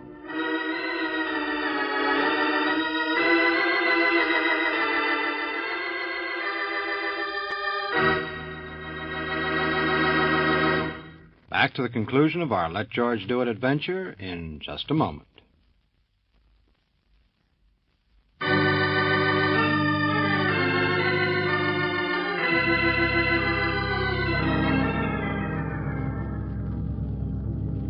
Pretty easy to see how it happened, I guess. Yeah, sure. Living next door for years and years.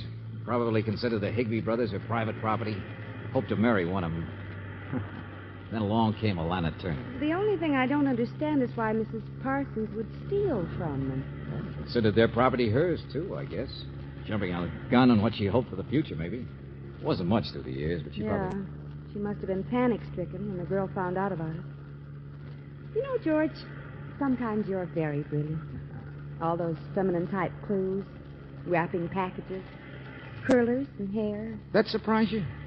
Tell you a secret, Angel. I spent a good many years observing women. Imagine. Oh, but you should have caught on to that business. No, not I. I've spent all my time observing men. Oh. We ought to get together sometime. Now, there, Fred. There's an observation.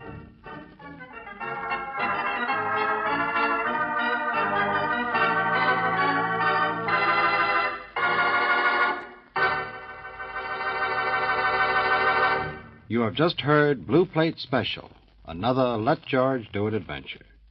Robert Bailey was starred as George Valentine, with Virginia Gregg as Brooksy. David Victor and Jackson Gillis wrote the story, with music by Eddie Dunstetter. Now, this is yours truly inviting you to another visit with Valentine, when you will again hear what happens when you let George do it.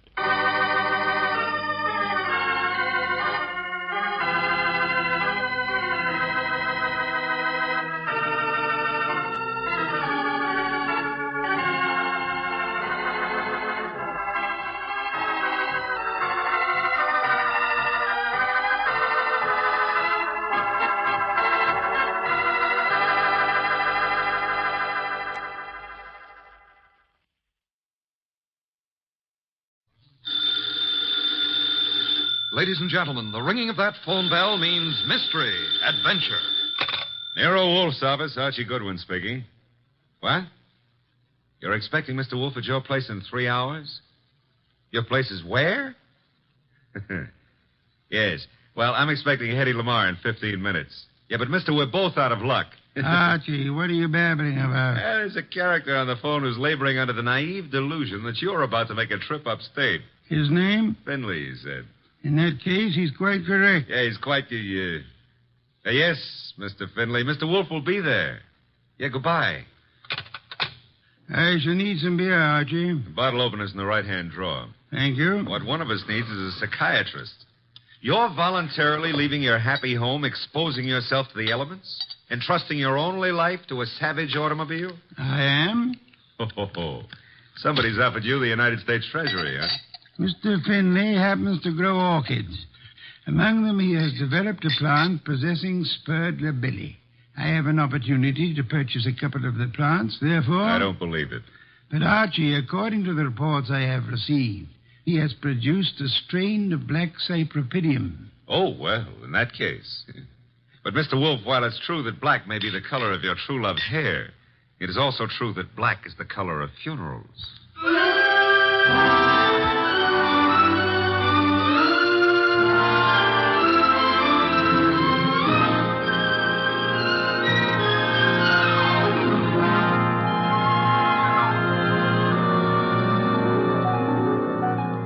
Ladies and gentlemen, it's the detective genius who rates the knife and fork the greatest tools ever invented by man. The ponderous, brilliant, and unpredictable Nero Wolfe. Created by Rex Stout and brought to you in the person of Mr. Sidney Greenstreet.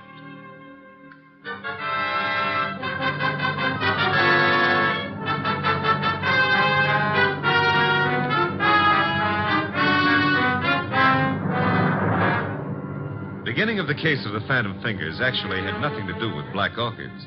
The first act was played in an old house at the end of an old dirt road. It was short and simple. As short as life. And as simple as murder. Joe, I didn't believe the letters I got. Didn't believe them until now. I've been a lonely man. No wife, children. Joe, it was all coming to you after I died. There was no need for you to steal from me. All you had to do was wait. Joe, that gun. Put it down. No.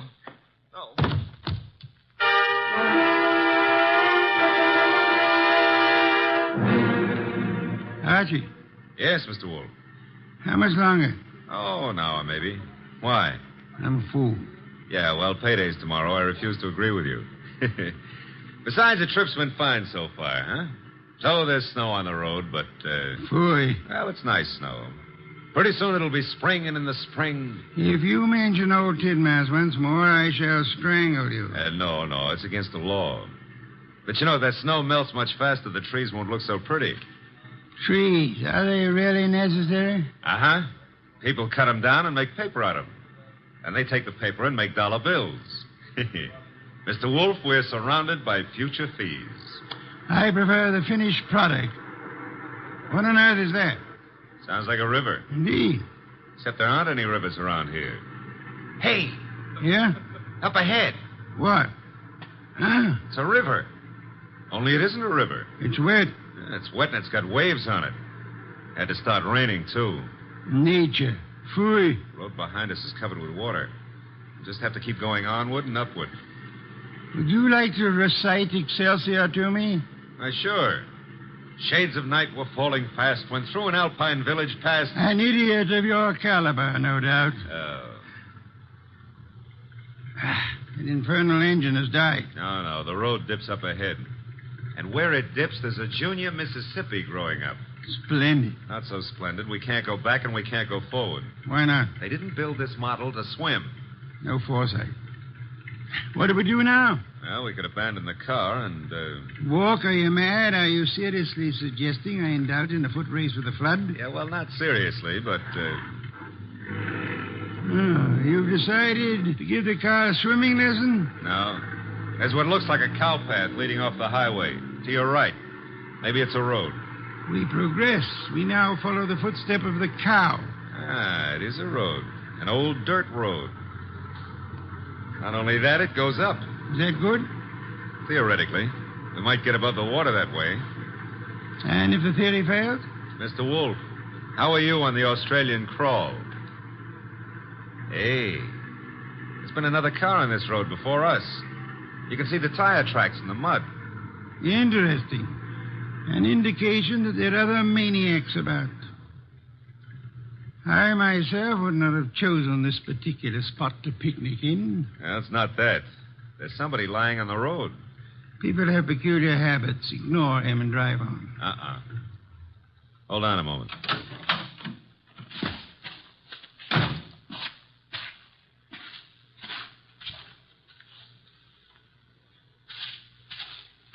Mr. Wolfe, you better come out here. My madness has its limits. The answer is no. Serious, Archie? Very serious. Oh, very well.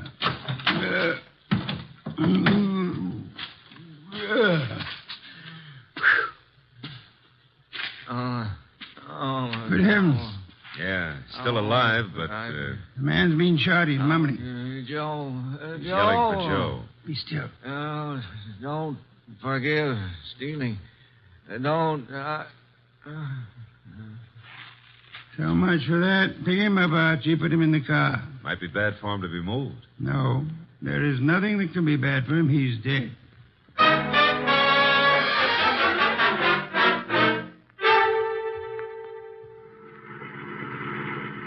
Is this blasted road leading anywhere, Archie? Well, seems to be a clearing up ahead. Maybe... Hey, it's a house. Splendid. I'm not so sure. It's perched up on top of a cliff, surrounded on three sides by nothing. On the side facing us, there's a deep ravine and a small wooden bridge. An island in the air. Yeah. High enough to keep above water, maybe, but... Now, that bridge doesn't look too good. Rain may have weakened it. I have no choice, Archie. I have no intention of being drowned in these barbaric surroundings. The bridge, Archie. Okay, hold on. Oh, the thing's collapsing under us. How momentum, sir? Well, if it doesn't, 37 blondes are going to be wearing black. Correction, 38. I forgot the one in Gimbel's bargain basement. Hey, we made it. The bridge will never be the same, though. There's a car ahead of us in front of the house. The car from which our dead friend, was thrown. Only one set of car tracks in the mud along the road, and here... And all we have to do is walk in, ask for the owner of the house, and, Possibly, and possibly not. Archie, go through the corpse's pockets. Well, that's not cricket. Yeah, all right. I'm going through. There's not much on him. Handkerchief, silver, driver's license. The name was James Miller. Address Garner Lane, Walden. Now, I've got an idea this is Garner Lane, Mr. Wolfe. In which case, someone named Joe was looking after the house for him, committed theft, and murdered Miller. Miller's body was then dumped on the road in the hopes that the floods would wash the body away. No one at the house seems to have noticed our arrival. Nope. Well, let's go in and ask for Joe, huh? Very well.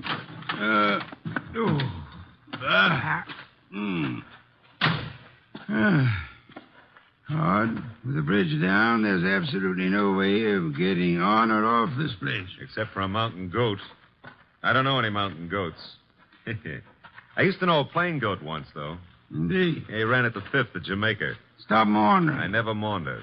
Also, I never win bets on horse races. That's why I continue to work for you. That is also why you had better ring the doorbell. Okay. Nobody's going to break a leg rushing to open the door. I suppose you try it. I have had more than enough of the weather. Is that polite? Besides, the killer may have some more bullets in that gun.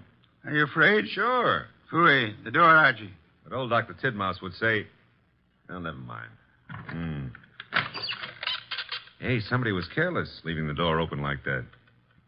On the other hand, has a spider ever shut its web? The answer is no. Are we flies? Yes. Out of my way, Archie. There are lights up ahead. Must be the living room. Excuse me. Sure. You're excused. Do you live here, sir? Do we?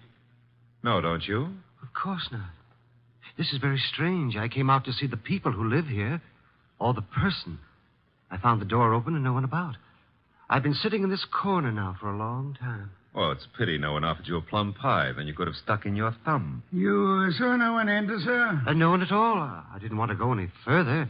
It would have seemed like prying. Perhaps you had better come along with us. Well, all right. You know, this place, it has an evil atmosphere. Certainly has. What it needs is fresh air. Fooey. This would be the living room door. Ajar bit. It is. Looks as pretty as a picture. Oh. Hello. Well, just think of it. 5 minutes ago, you know, I didn't know you existed. And you didn't know I existed.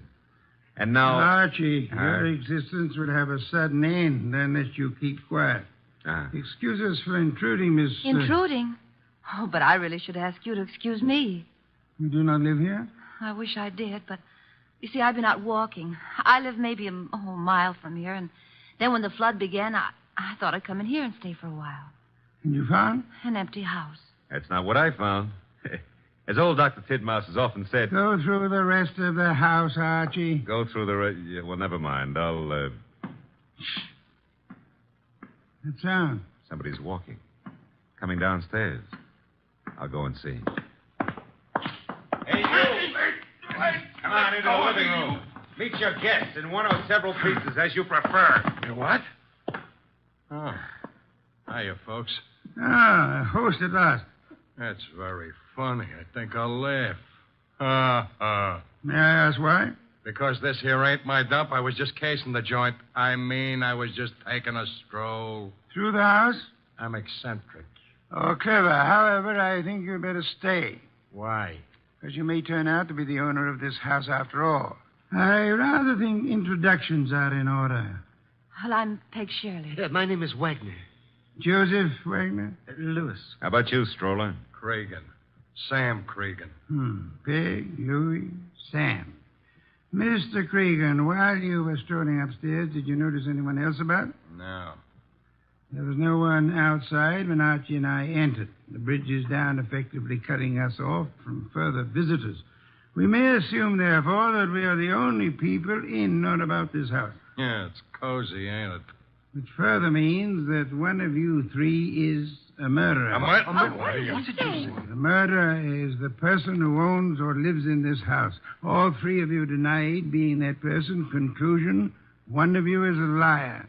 I ain't lying. How I hardly expected a full immediate confession. However, we are absolutely isolated here. No one is going to come or leave until we have our killer. You know, you can't really keep us here. The flood can and will. Remember, the bridge is no longer. So you see, just the five of us alone. No one else inside the house, no one outside. Therefore... Correction, Mr. Wolfe. Maybe it's a branch or something tapping against the door. Unlikely. Archie. Okay, I'll go see who or what it is. Hey. Who in the world is that? I got him. Somebody shut the door. Yeah, all right, I get it. A disreputable and unwashed gentleman, head badly hurt. Is he conscious, Archie? I don't know. He's mumbling something. Legs pushed off. Fell from the ledge.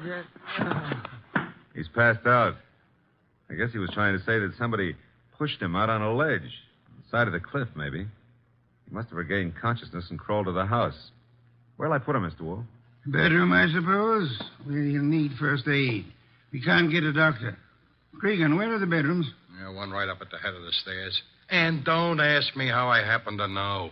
We shan't. Archie. Okay. I'll need somebody to help me carry him up without shaking him too badly. Cregan? Okay. Let's go. As for the rest of you, Mr. Wagner, Miss Shirley, I suggest we return to the living room. But I don't see any reason why we should take orders from you. One of you is a murderer. I include Mr. Cregan, of course. Oh, but that poor man wasn't dead. Not for lack of trying. However, I was not referring to him. You mean someone else has been killed? Precisely. That is why I hope we shall not hear another knocking at the door. It could only be a corpse.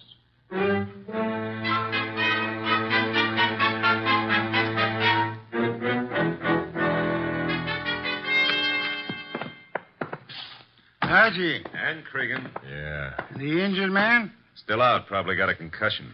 Did he say anything further? Well, he babbled a bit. I don't know if... We should assume we're among friends, Archie. Exactly what did he say? Well, he was pushed over the edge of the cliff because he saw Miller killed. Did he also see who? No. Passed out before he had a chance. He's an old tramp, Mr. Wolfe. He was bumming his way through the country when he saw the murder. He must have decided on a touch of blackmail and receiving a concussion instead, which may last for hours or for days. Somebody's playing with the lights. Some fool. The switch was over this way. Lights are on again. Whose idea was that? I had nothing to do with this. Me neither. Miss Shirley, why did you scream? Well, someone brushed against me in the darkness. You were standing? Near the table, this table. Archie? No, nothing on the table except a bunch of keys on a ring. Something screwy. Why should a guy put the lights out just to deposit a bunch of keys on a table? Obvious. Without doubt, those are the keys of this house. Possession of them would have disclosed which of you lives here and which of you therefore killed Miller. It's late. I shall sleep down here, lacking an elevator to transport me upstairs. The elevator's lacking. Yes, the rest of you should be able to find bedrooms upstairs. Good night. Archie. Yeah? Follow them upstairs. Spend the night awake. Okay. Good heavens, Archie. On my way. What's cooking up here? Somebody's playing with the lights up Strike here, a match. You don't have to. I got a flashlight. Oh, Yeah. here it is. Light switch. You know, this putting out of lights is getting to be somebody's bad habit. Well, all three of you seem to be okay. Stay here. Where are you going? Tramp's room right here at the head of the stairs. Think of all your good deeds while I'm gone. All right, downstairs again. What, again? Oh, dear. What happened? Well, there was more than a bunch of keys this time. Oh, that knife. There's blood on it. There should be. I just pulled it out of a man's heart. Well, Mr. Wolfe, one of these three babies doused the lights, popped into the tramp's room, deposited the knife in his chest, and popped right out again. The knife you're holding? Yeah. Intelligent of you to wrap a handkerchief around the handle. Well, whoever killed the tramp didn't have time to fool around with gloves, so... There should be prints on the knife handle. Satisfactory, Archie. That's mild enthusiasm. Archie, on that desk, an ink pad. Yeah. Miss Shirley, you carry face powder, of course? Yes, I do. Archie will need it to bring out the prints on the knife. He will then fingerprint each of you. Compare your prints with those on the knife, and we shall have a murderer to hand over to the police. Archie, will you begin, please?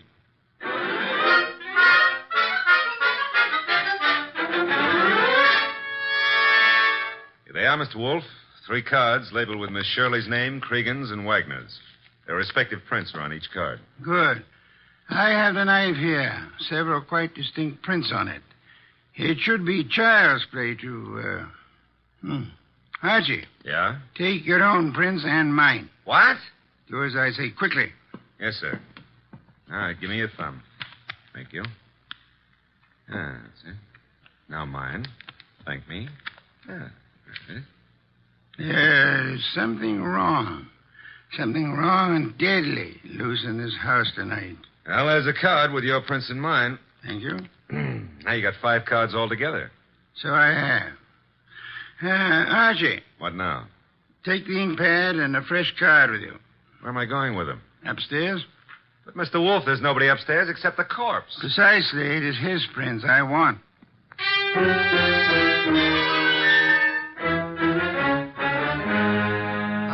This is so ridiculous. It's over with. Tired of it. Archie? Yeah, I got the dead man's prints. Will all of you please sit? All right, but it's... Good heavens, young woman. Be careful. We want no accidents. Sorry, I caught my high heels in the rug. Archie, the card with the corpse's prints on it. Yes, sir. Thank you. You know, I've had quite enough of this nonsense. Have you, Mr. Wagner? Yeah, and so have I, Mr. Wolfe. Also, I don't think you know what you're doing. Perhaps not. However, I have something rather interesting to tell all of you. There is no one in this house besides yourselves, except, of course, for the dead man upstairs. There is no one on the rock on which this house stands, except for another dead man in our car. Look, we already know all that. Bear with me. We may rule out secret passages, unusual hiding places, or anything of that esoteric and childish nature. We may also rest assured that no one has come to or left this house or rock within the last few hours.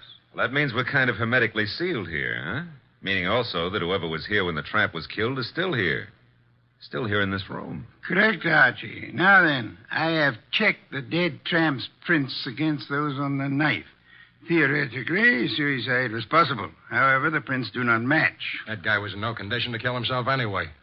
True. Then I checked Archie's prints and mine against those on the knife. No similarity. Oh, but no one suspected either of you. Thank you, but I had to be thorough. That left only the 3 of you. I compared your cards and the prints on them with the prints on the handle of the knife. And? I want you to remember one thing very clearly. We are the only living people in this house or on this rock of land. No tricks are possible and may be ruled out.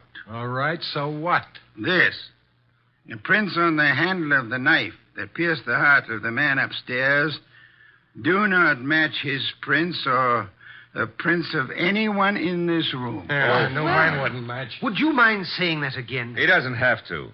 And those cards, Mr. Wolfe, has the prints of everybody here. And yet none of them match the prints on the knife handle. But, well, in that case, who or what killed him? Why, there must be someone else in the house. I give you my word there is not. Hey, you thinking about ghosts or something? Ghosts never leave fingerprints. I've got to get away. I can't stand this. Me too. Come on, lady. But I'll come along with you if you don't mind. Mr. Wolfe. Let them go. The bridge is down. They can't get far. Okay. I don't get it. Get what? Well, the fingerprint business. And who killed Miller plus the tramp? The identity of the killer, Archie, is quite obvious. It is? To who? To whom? Who's whom? That's a joke. Yeah, I'm stalling for self-respect. You know? Of course I do. I have no conclusive proof, however. I had hoped the fingerprints would be of assistance there, but they proved to be phantoms. I'm still smarting about the other thing. You know, it's at times like this that I almost agree with you about my intelligence. Lack of intelligence? Yeah, well, don't rub it in. Don't rub it in. Just go ahead. Yeah, well, maybe you better rub it in. From now on, you may refer to my brain in the negative. In the negative? Bless you, Archie. What I've just done, I don't know, but can I have a raise? No.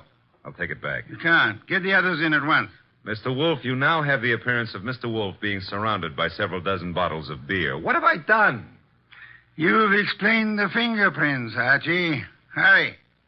I don't want to keep the killer in suspense.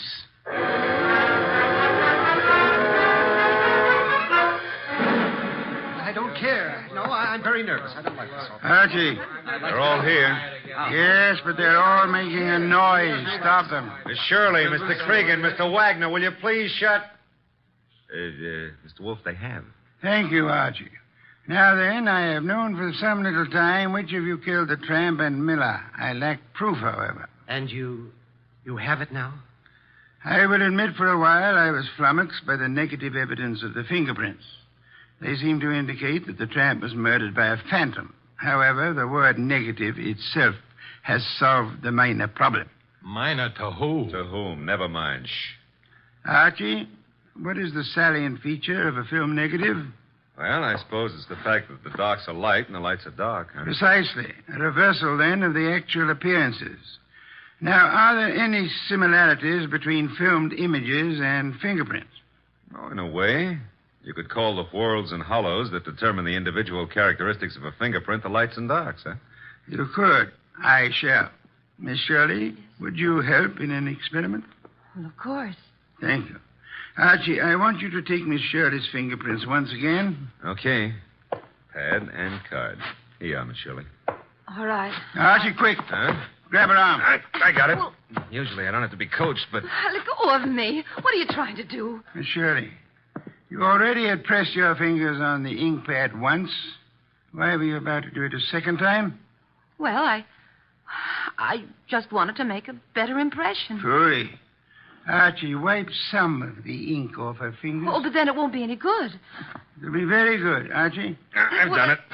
And take the print. No, let go of me. Maybe. I never hurt women if I can help it, but right now I won't be able to help it. Mr. Wolfe wants your prints all over again, so down on the nice white card. No. There, thanks. Will you let me have that card now, Archie? Sure. In the meanwhile, hold on to Miss Shirley. A pleasure. Indeed? Would you continue to think so, Archie, if I told you that Miss Shirley's first name is not Peg, but happens to be Josephine, for which the diminutive is Joe?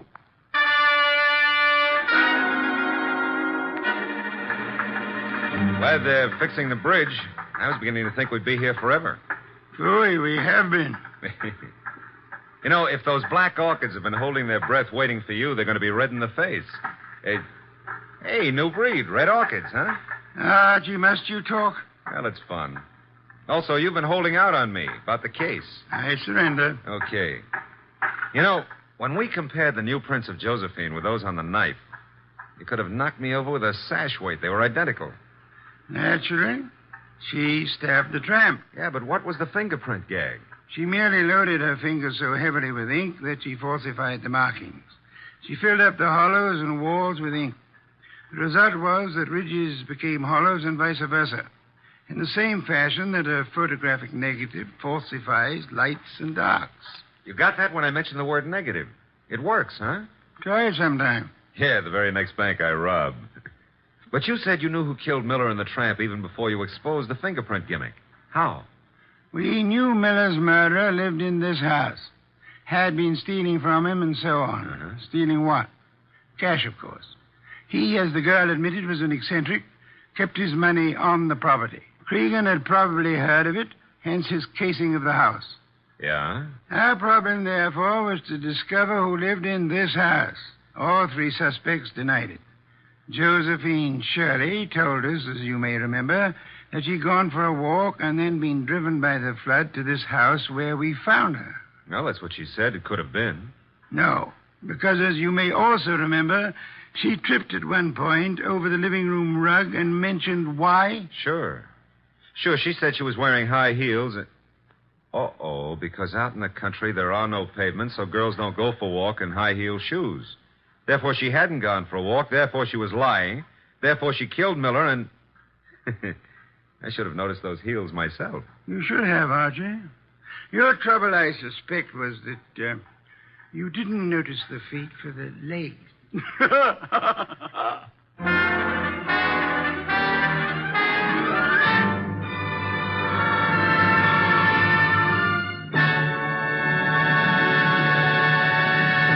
You have been listening to The New Adventures of Nero Wolfe, starring Sidney Greenstreet.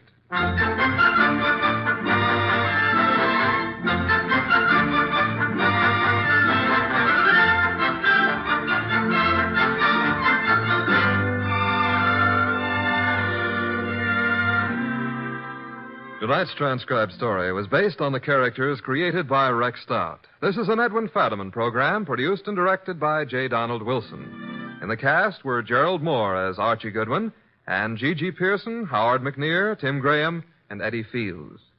Next week at this same time, Nero, Wolfe, and Archie will bring you The Case of the Vanishing Shells. Don Stanley speaking. 3 chimes mean good times on NBC.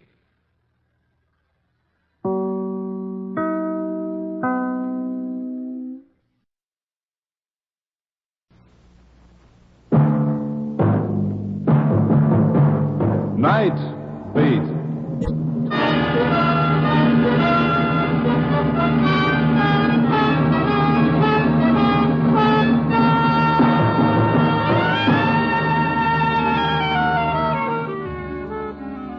Hi, this is Randy Stone. I cover the Nightbeat for the Chicago Star. Stories start in many different ways. This one began on an elevated train and ended in eternity.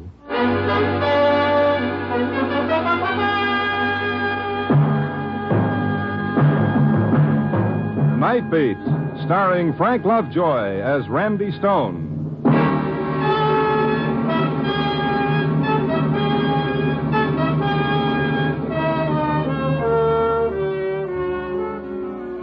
The night is just about washed up. The sky is getting that tattletale gray around the edges. Another hour or so, 3 million alarm clocks will start yakking against the eardrums of Chicago's dear hearts and gentle people. And a goodly number of said dear hearts and gentle people will stumble to the front door for their copy of the Morning Star.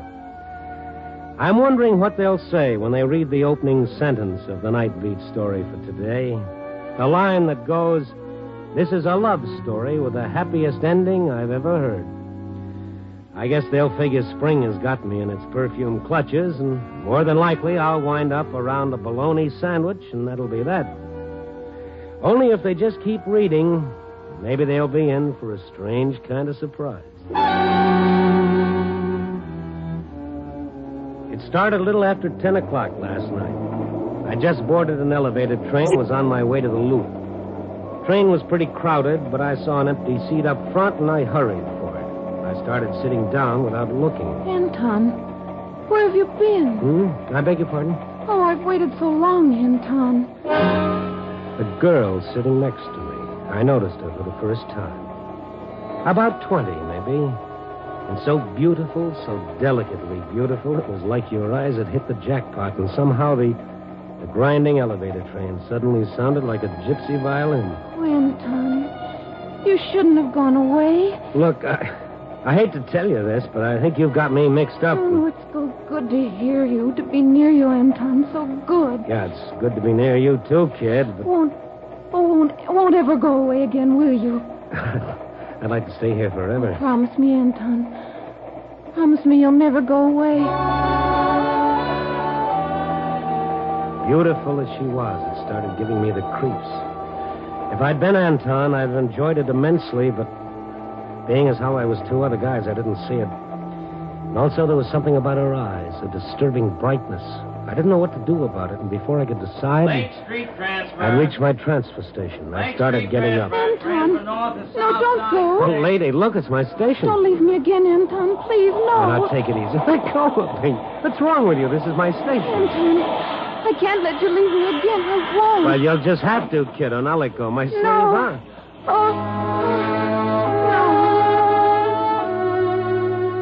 She folded up like a little rag doll into a dead faint. I bent over her, picked up her arm to massage her wrist. It was like touching a hot stove. She was burning up with fever. Passengers in the car were crowding around. The conductor still hadn't given the signal for the train to leave the station. I picked the girl up in my arms. It was like lifting a 10-year-old kid. She must have weighed a fast 90 pounds. I carried her out of the train onto the platform. Someone called for an ambulance. She was still unconscious when the ambulance came. She looked so small and so lost and so alone. And, well, according to her, I was Anton, so the least Anton could do would be to sit beside her on the long ride to the hospital. She was still out cold when we reached County Hospital. They found her name and address inside her purse. Mrs. Marisha Nowak, 612 Larrabee Street. I waited around to see what was wrong with her. After almost an hour, they said I could go upstairs and talk to the doctor.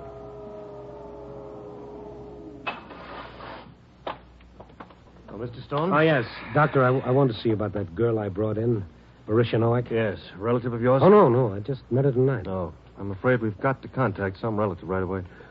Nothing you can do for her, huh? Do for her? Poor kid's been sick for years and waits till she's dying before she comes to a hospital. Well, it takes money to go to a hospital, Doc. Not here. Why didn't she come here? What's wrong with these people? Are they proud or stupid? 3 years ago, maybe we could have done something for her, but now... Well, yeah. I don't know, Mr. Stone. I don't know. It's completely frustrating. You study medicine, what good does it do? Sometimes life doesn't seem to make any sense. Since when is it supposed to make sense? I sound like this is my first patient. Not very professional, I'm afraid. But don't worry about it. It's human. Now, this girl keeps talking about her husband, Anton. Well, she was talking that way when I met her. Yes, he's supposed to take her away someplace, to Mexico, she says, where it's warm and she'll get well. What do they expect? Miracles? Oh, sure, miracles. Maybe Mexico was going to be her miracle. Do you have any idea how to contact her husband? But doesn't the girl know where he is? Doesn't seem to, even when she's not delirious. Got an address from her purse, a place over on Larrabee Street, north of Chicago Avenue. Yes, I know that neighborhood. Furnished rooms with kitchen privileges. Bring your own mousetraps. Lovely. No phone listing. I was thinking of calling the police. Yeah. Trouble is, there's so little time. Well, how much time? I don't know. Could happen 5 minutes from now. 5 hours. Well, I'll tell you what. I'll drop by her address and see what I can find out. Doctor, she's conscious again. Rational. Oh. She wants to talk to you. All right, nurse. Care to see her, Mr. Stone? Yeah. The doc turned and walked into the room, and I followed him. That's a nice, promising beginning for a love story with a happy ending,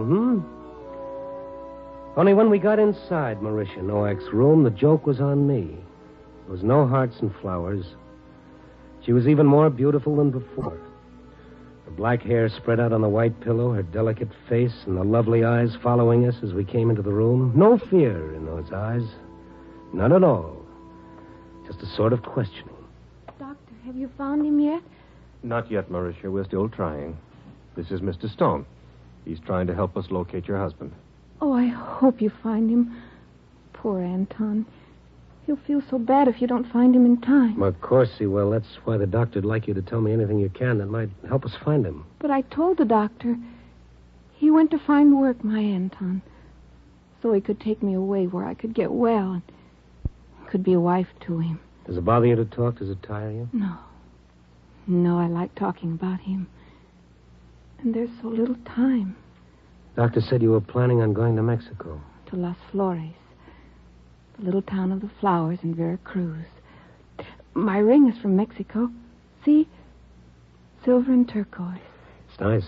We were married with 2 rings. Exactly alike. Silver and turquoise.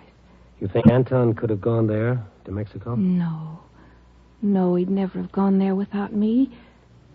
The little town of the flowers. Like we planned on our honeymoon. Just like it said in the travel folder. With thousands of blossoms on the water. Perfuming the air. But we went to a real hotel here in Chicago on our honeymoon. Anton insisted on it. Even though we couldn't afford it. It was in the winter and it was cold in Chicago like now. Icicles hung from the trees, breaking the branches.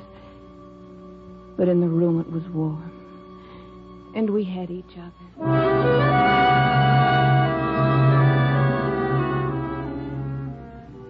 Look out the window, Mauritia. You know, I've never seen the lake from up high. Isn't it beautiful? Oh, Anton. I'm so happy, Anton. But wasn't it extravagant coming here to a hotel? I'd have been just as satisfied going straight to our room. On Larrabee Street? Nah, Mauritia, not on our honeymoon. We'll have time enough for that. How could you possibly imagine anything beautiful from a furnished room on Larrabee Street? Darling. But here, this is different. It's more than a hotel room in Chicago overlooking the lake. This is what we've dreamed of. Imagine it's Las Flores. Oh, yes. The little town of the flowers. Look out there, Mauritia. That isn't snow. It's thick tropical foliage. And those aren't icicles hanging from the trees. They're blossoms, and the wind is warm and soft outside. Oh, you'll get well, Mauritia. We don't need money. We can live for practically nothing. Fresh fruit growing on trees, all we can eat. We will go there, Anton. We will. And I'll get well there. I'll be a wife to you, Anton. Just you wait and see.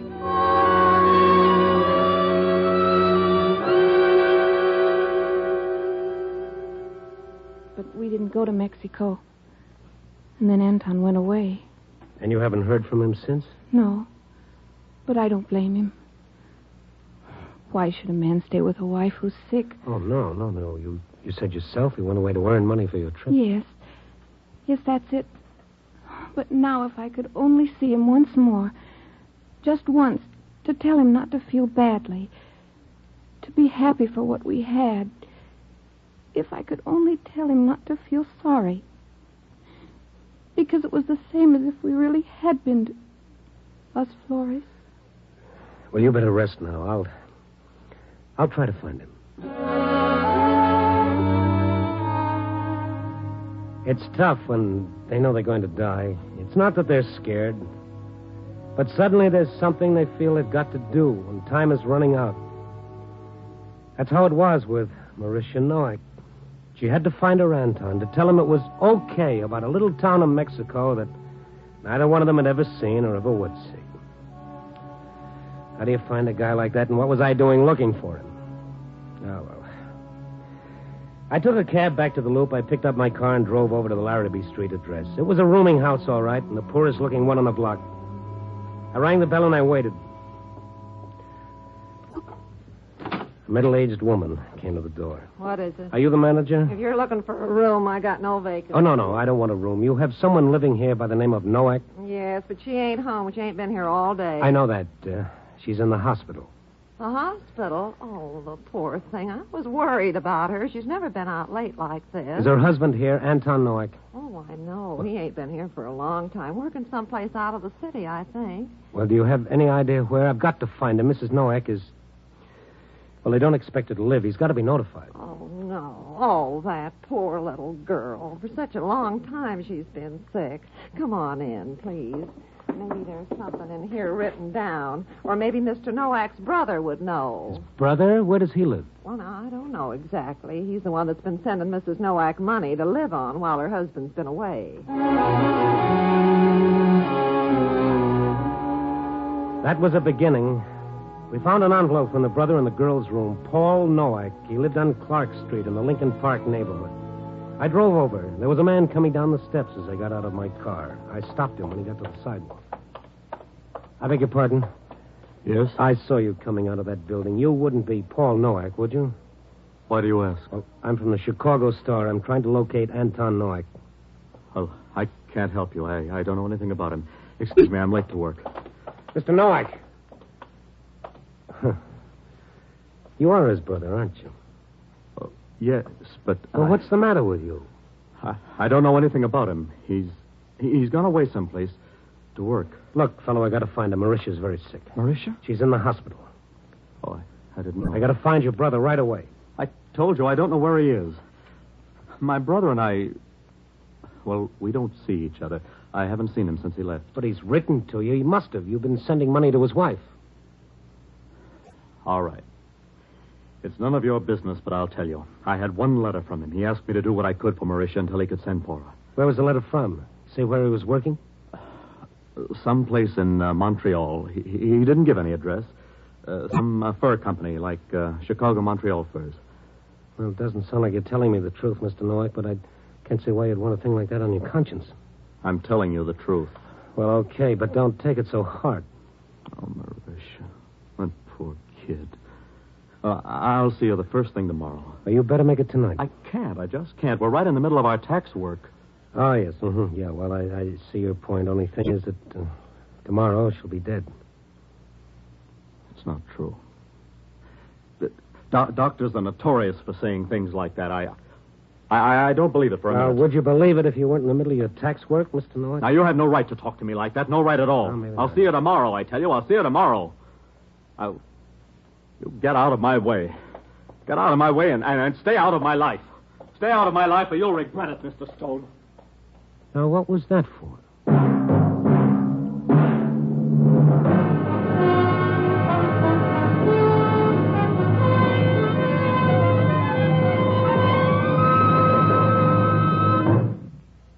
NBC is presenting Nightbeat, starring Frank Lovejoy as Randy Stone.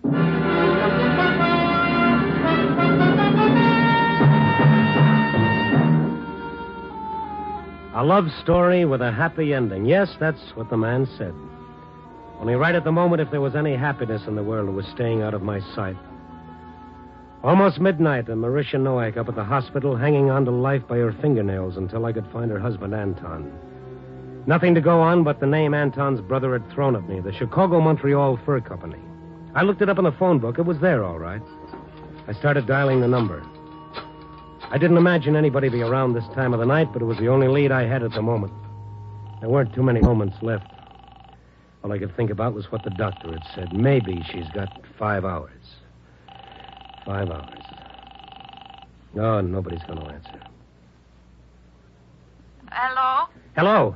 This is a reporter on the Chicago Star. There's nobody here. All gone home. Look, I'm trying to locate a man who's working for your company. There's nobody here. I'm cleaning woman. Call tomorrow. No, wait, please. Listen, I don't have any time. This is very important. Can you tell me how I can locate the manager of your company? Manager gone home at 5 o'clock. This is the cleaning woman. Oh, yes, I understand that, but can you please tell me the manager's number? I've got to telephone him now. Oh, just a minute. I waited. Seemed like forever while she went for the number. Hello? Yeah, were you able to find it? George Swanson. Lakeview 42311. Lakeview 42311. Thank you very much. Tell him I didn't give out the number, only because it's an emergency. Yes, all right. I'll tell him. Thank you. Goodbye.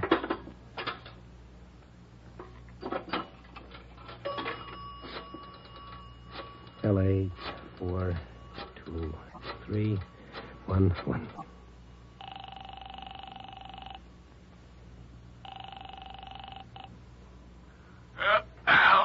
Hello, Mr. Swanson. Yes? I'm sorry to trouble you, Mr. Swanson, but it's very important. My name is Stone. I'm a reporter on the Star. I'm trying to locate a man who works for your company, an Anton Noack. We have no one by that name working for us. What was that name? Anton Noack. Never have had since I've been with the company. Of course, we're an old firm. May have been a way back. Oh, no. This would have been in the last year or so. No, sorry. Would you have any way of knowing if he worked at your Montreal branch? We have no Montreal branch. Isn't your company the Chicago-Montreal Fur Company? Yeah, that's right. We haven't had a branch in Montreal for years. That used to be our headquarters when the company first started, but we're strictly a Chicago firm now. Oh, I see. Well, thank you very much. I'm sorry to trouble you. Oh, not at all. If it's going to be printed in the papers, don't forget to mention our name. No, I won't. Goodbye, Mr. Swanson. Something was beginning to smell, and it wasn't just the west wind out of the stockyards. I checked the vital statistics on deaths. No Anton Noack since 44. Checked the police records for amnesia cases. In the Central Bonding Company files, Paul Noack was listed as a night auditor with the Great Lakes Bank Reserve over on State Street. I drove around to State Street and rang the night bell at the Great Lakes Reserve. The watchman wouldn't let me in, but in a couple of minutes, Noack came out of the building alone. His face was white as he came toward me. Why did you come here?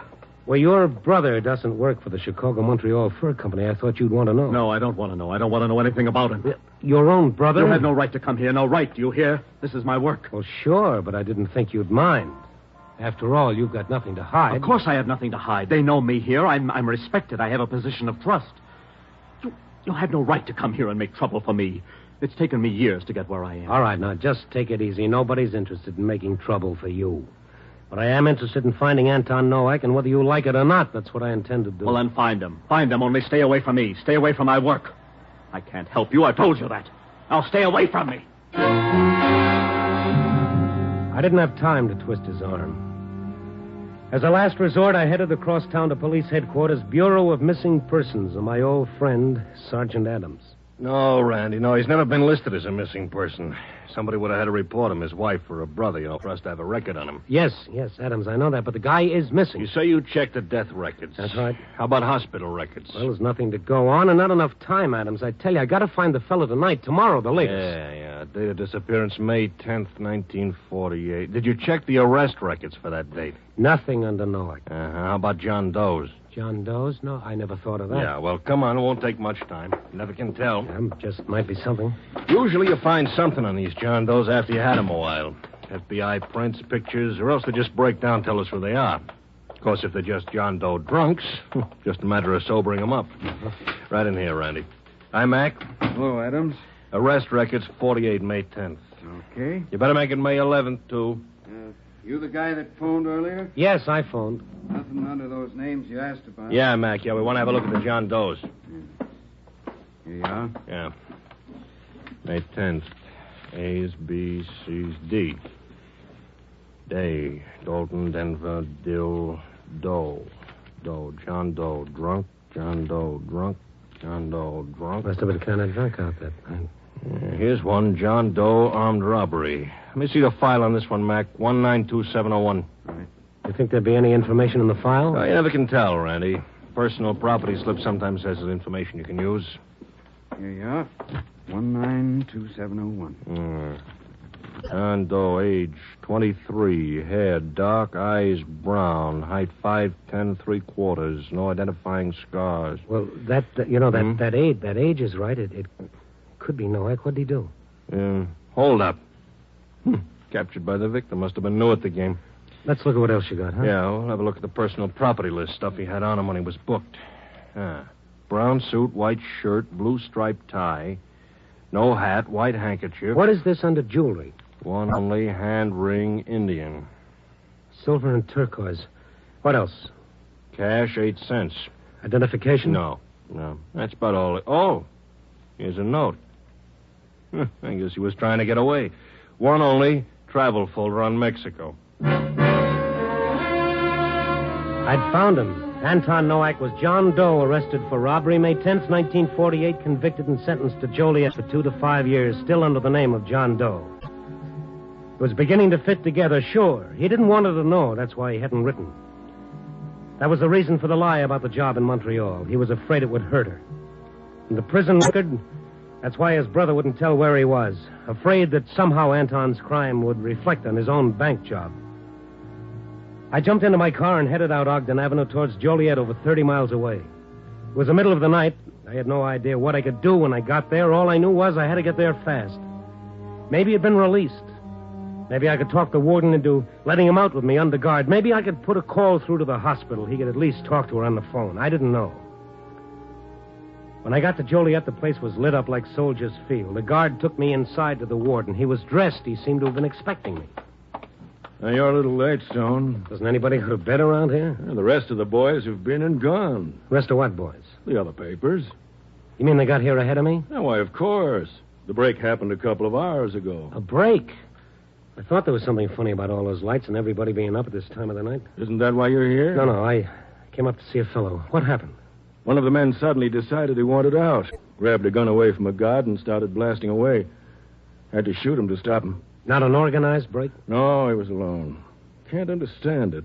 Model prisoner. Coming up for parole in a month. And tonight he just blows up. Poor fellow. His name wouldn't be John Doe, would it? One of many. How did you know? Well, he might be the fellow I was coming up to see. Chicago number 192701. Yeah. So that's a shame. He's in a hospital cell down the hall. I see him? He's pretty bad off. I'd like to see him if you don't mind, Warden. Come on. Thank you. Funny about these John Does. Did you know him? No, I don't. I think I know his wife. Usually something pretty decent about them. Trying to protect their families mostly. Can't hardly blame them either. Oh, hello, Warden. Doctor, this is Mr. Stone. Mm-hmm. One of the Chicago papers. All right if we go in and talk to him for a minute? Well, I'm afraid it won't make much difference, Warden. Go ahead, Stone. Thank you. Hello, fella. Hi. I don't want to bother you, but I came up here tonight looking for a fellow named Anton Noack. My name's John Doe. Yeah, this Anton Noack, I never met him, but from what I hear, he's quite a guy. I wouldn't know. I had it from a girl named Marisha, his wife, I believe. She loved him quite a lot. By the way, that ring you were wearing, where'd you get that? I stole it. Really? Why would anyone steal a cheap little bit of silver and turquoise? I happen to like it. Uh-huh. I saw one like that on a girl once. It was a wedding ring. The girl liked it, too. This fellow Nowak gave it to her, but then he got into some sort of a jam. He had to go away for a while. He didn't tell her anything about what happened. He was afraid it might have hurt her. Would have killed her. No. Would have made her unhappy, maybe. But she would have understood. She loved him an awful lot. She would have been glad he was squaring things up. She loved him an awful lot. What do you want, mister? Well, like I said, I was just looking for a fella. Just one question for the paper. I'm sorry I have to ask you, but how did you happen to pick tonight to break out? Why didn't you wait for your release? I don't know. Something made me. Something kept telling me she needed me. Doctor, quick. Marisha. Flowers on the water. How beautiful in the sunlight. He's gone. Instinctively, I looked down at my watch. 2:35 in the morning. A nice, lonely time to make your curtain call. 2:35 a.m. Fine little night I've been having. I really felt low. I telephoned the story into the paper and went back to the hospital. I wasn't going to be much help to Marisha Nowak, but I promised I'd come back. The doctor was in the hall working over some reports at the night desk. He looked up when I stepped out of the elevator. Hello, Mr. Stone. Hello, Doc. I found our Anton all right. Hmm? A little too late, though. Dead. Really? Wouldn't have made any difference. She, Yeah? I'm making out the report now. Oh, great. Wasn't so bad, Stone. Wasn't bad at all. She was happy. I've never seen anyone so happy. What did she have to be happy about? Oh, who knows? But right at the last, this wonderful smile came across her face. I guess it was delirium.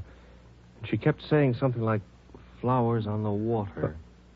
How beautiful in the sunlight? Yes, that's what she said. How did... That report that you're making out, Doc, tell me. What was the time of death? Tell me, Doc, please. Oh, it's 2:35 a.m. Why? 2:35 a.m. Yeah.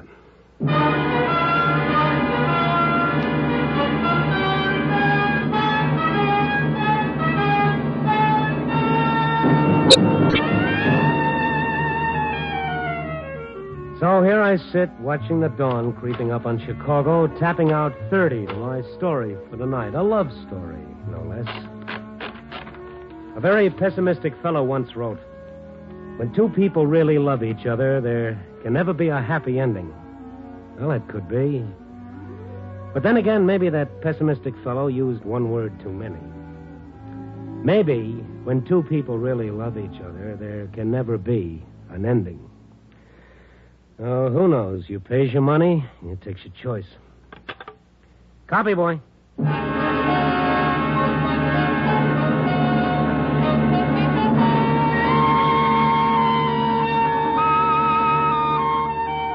Nightbeat, a new dramatic series, stars Frank Lovejoy as Randy Stone. Nightbeat is edited by Larry Miss and directed by Warren Lewis. Music is by Frank Worth. Others in tonight's cast were Joyce McCluskey, Vic Perrin, Jack Edwards, Jerry Hausner, Rena Craig, Larry Dobkin, and Charles Seal. Frank Lovejoy will next be seen in Milton Sperling's production Rock Bottom, released by Warner Brothers. Listen next week at this same time and every week as Randy Stone searches through the city for the strange stories waiting for him in the darkness. The stories that come out of the shadows to find their way into Nightbeat.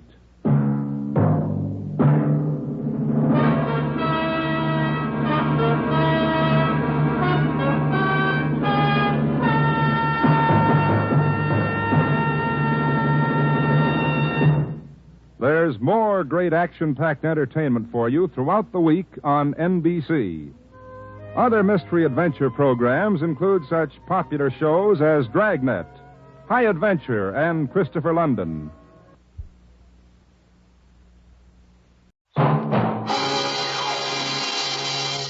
Pat Novak for hire.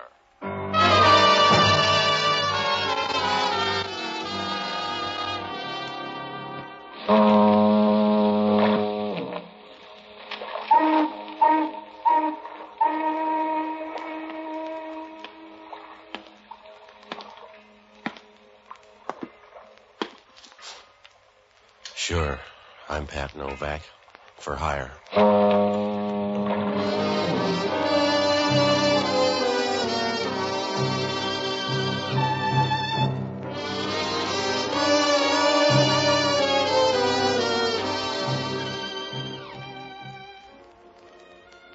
That's what the sign out in front of my place says. Pat Novak for hire. It's the easy way because down here on the waterfront in San Francisco, you can't afford to wait your turn. If you're going to make a living down here, you got to do everything you can. And you got to be out of the hen house by sunup. Even then, it doesn't work out always because you get trouble tax-free. It's like leukemia. There's nothing you can do about it. There's no way to duck it. You might as well try to start a conga line in the cathedral. I found that out Monday night when I met an old friend. It was the night before elections, and I was sitting in the office scratching married women out of an old date book when Sam Tolliver showed up. I hadn't seen him for years, but it was a nice, easy meeting. What other way is there when you're good friends? You look just the same, Patsy. Yeah. It's good to see you, Sam. Sit down. Sure.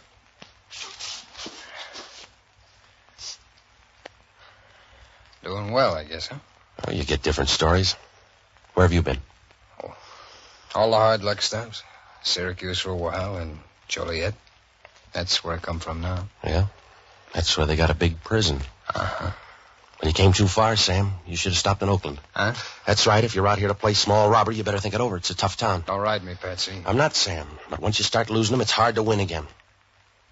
I just thought you might want to know about San Francisco. Thanks. Thanks, but you don't have to worry, Patsy. I got a smart streak. I'm here mostly to ask a favor. Yeah? Can you spare me one for old time's sake? Medium-sized. Go ahead. I want to borrow one of your boats. Did you come all the way from Joliet to borrow a boat, Sam? If it's going to hurt that much, forget it. I just asked. All right. When do you need it? Tonight? It's to pick up a package in the bay about 9 o'clock. Sure, I'll run you out. No, it's a little different, Patsy. I can't make the trip. You'd have to do it for me. The favor's getting bigger, Sam. You'd have to pick up the package and bring it back here. I'll be waiting at 10 o'clock. I guess you won't buy, huh, Patsy? I'm not impressed. It'd mean a lot to me, Patsy. It really would. And you couldn't get hurt, honest. Nobody gets hurt, honest. It's the other way I'm worried about. Well, I wish I could tell you, Patsy, but I can't. You know how it is. Sometimes you can't, but... Well, it's that way now, but...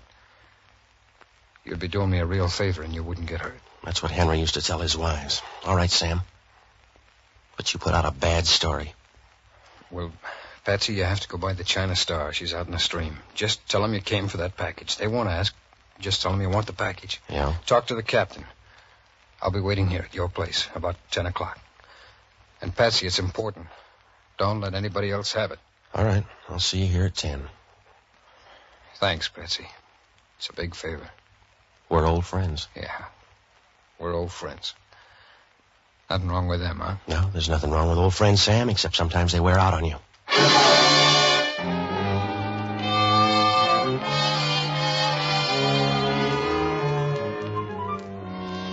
When Sam Tolliver walked out of there, I began to worry. I don't know why, because he was always a good guy. But if you leave good silk out in the rain, it'll shrink. Well, it was too late to change my mind now. I was going to get that package and say goodbye to Sam Tolliver. Only things didn't work out that way. You start with trouble and it never stops. It's like offering to buy aspirin for a two-headed boy. About 8:30, I took a boat and I started out into the bay. Halfway out into the stream, I had to give way to a tanker. After she throbbed by, I picked up the China Star, tied up at buoy 327. It was a broken-down old barge, so old I expected to find Noah hiding out in the bilges.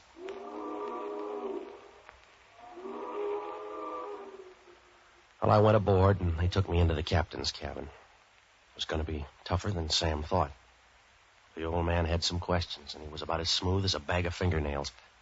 Right away, I got the idea. What do you want? I came out for a package. Who are you? What good will a name do you? Who are you? What do you care, mister? This isn't our dance. Just give me the package and I'll leave. Keep shouting, tough boy, and when you're all through, tell me your name. Now, look, I'm not out here to haunt your boat. You got the right face for it. I'm just passing through. If you're running a small boat, you got papers. Let's see them. Yeah. You're too handy in your own cabin. Let's see. Novak, huh? You a Polak, Novak? Yeah, and it feels fine. How's it being a pig these days? Don't get jumpy. I just asked. Who sent you here, Novak? I'll forget you asked. Just keep the package. I'm going home. You walk home on the bottom, then. Now, look, Novak, somebody steered you wrong. Maybe it was no questions once, but it's not that way anymore. Just want to keep the book straight. Who sent you? Sam Tolliver. You need a pencil? No, that's enough questions. You see, Novak, all you had to do was answer. You can have the package now or talk some more. I'll take it now. Where is it? On the desk behind you there. Yeah, thanks.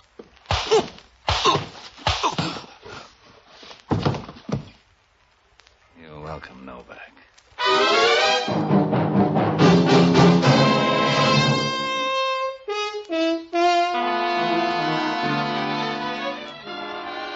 The captain didn't like company. When he hit me, I dropped down to the floor like a piece of hard-working lint. The last thing I remember was Sam Tolliver sending me out to this boat. I knew then I had no more business here than second trumpet in a string quartet. I could hear voices and people moving around, but it didn't help much. You can get that kind of service in a tomb. Somewhere along the line, they moved me, because when I woke up, I was lying in a cloud of platine on a couch in a different cabin. The class of people had improved. She was bending over me with a cold towel and a warm look. And from where I was, she had a figure like a shot of brandy on a winter night. When she said hello, you knew that all you had to do was send up a flare and relax. Good evening. Welcome back. Yeah, How do you feel? a little used up. I need recharging. Here, put your head on my lap. There. That's it. Yeah, that's it. Forget the towel. I'll struggle along this way. By the way, whose lap is it? I'm Ellen Morrow. Where's your friend? The captain? I guess so, the brave guy, Axel Arm. He's down getting your boat ready. What's he doing, punching holes in the bottom? He'll be back in a minute. The package will be ready and you can leave. No, you keep the package. The last time I got a headache. I'm sorry about that. It was a mistake. That's what they told Marie Antoinette. By that time, her head was 40 feet down the street. What's in that package? It wouldn't help if you knew. You let me work that out, huh? Work out the answer then. How about Sam Tolliver? Slow down, Betsy. I'm not going that fast. You're going the wrong way. I'll help you lick your wounds, darling, but I'm not going to get talky. What do you got to lose? What have I got to gain except your gratitude? I can get that any night with a couple of drinks. How is he, Ellen? How does he look? Too comfortable. On your feet, Novak. Yeah. You ought to rent that out, sweetheart. I'd sign a lease myself. I'll finish the sweet talk, Novak. You get on your way. Here's the package. No, I changed my mind about the package. You keep it. Your boat's ready. Unless you want to get tossed in like a mackerel, take the package and beat it. What's in it, and where does Sam Tolliver fit? You asked once already with your head in her lap. You want me to sit down? Well, you got brains after all. Yeah. Sorry, I thought they were all in your fists. Yeah, you're still smart. Take this package. Show him the boat, Ellen. I'm going to remember you, mister. Ellen's going to lead you by the hand through the dark. Stop beefing and settle for the simple pleasures. I will. I'll remember you. Concentrate on Ellen. You'll get a better memory.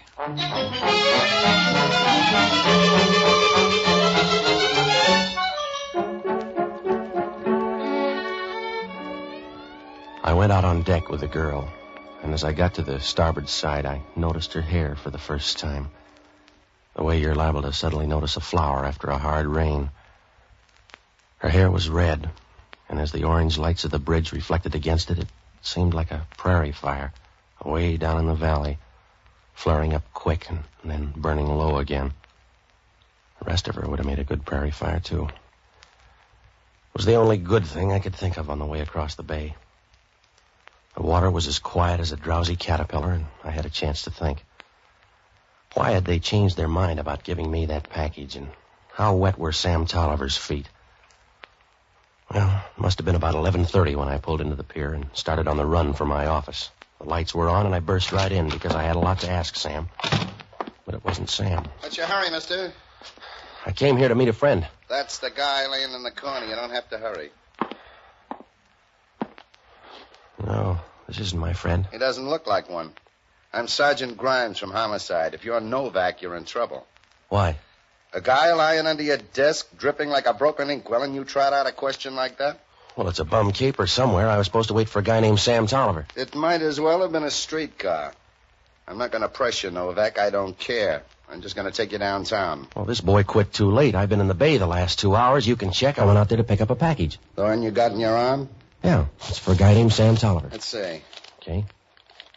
It doesn't say that. It says Mr. John Reedy, 720 Post Street. I wonder what that means. Let's find out. We'll take it by Reedy's place. I got it for Sam Tolliver. You can buy him another. We're going by Reedy's before we get downtown. What's the matter with you? Do you want it on an 18-foot screen? I didn't kill the guy. I don't even know him. I don't even know this John Reedy. Wait a minute, Novak. I believe you. I believe every word you're saying. Except this is one time you'd be better off lying.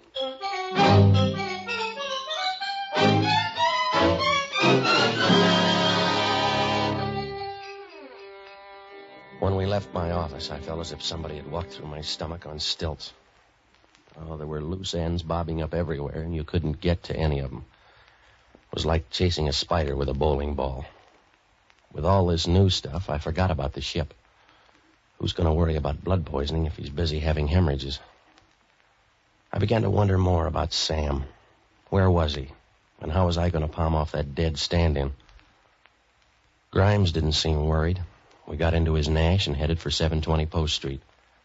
It was an apartment hotel, and Reedy lived up on the 3rd floor. On the way in, Grimes picked up a key at the desk, and we rode up in the elevator with one of those shifty-eyed little guys who'd sell his mother if he didn't have to fatten her up. When we got to Reedy's door, Grimes took over. Open up!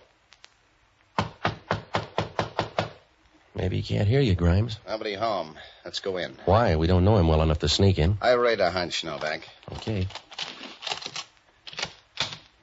The light's on your side. Leave it out. Let's look around. Okay. The stray bodies belong to you, Grimes. You go look in that set of bedrooms. I'll check over here in the library. Give me a yell if you see any. All right.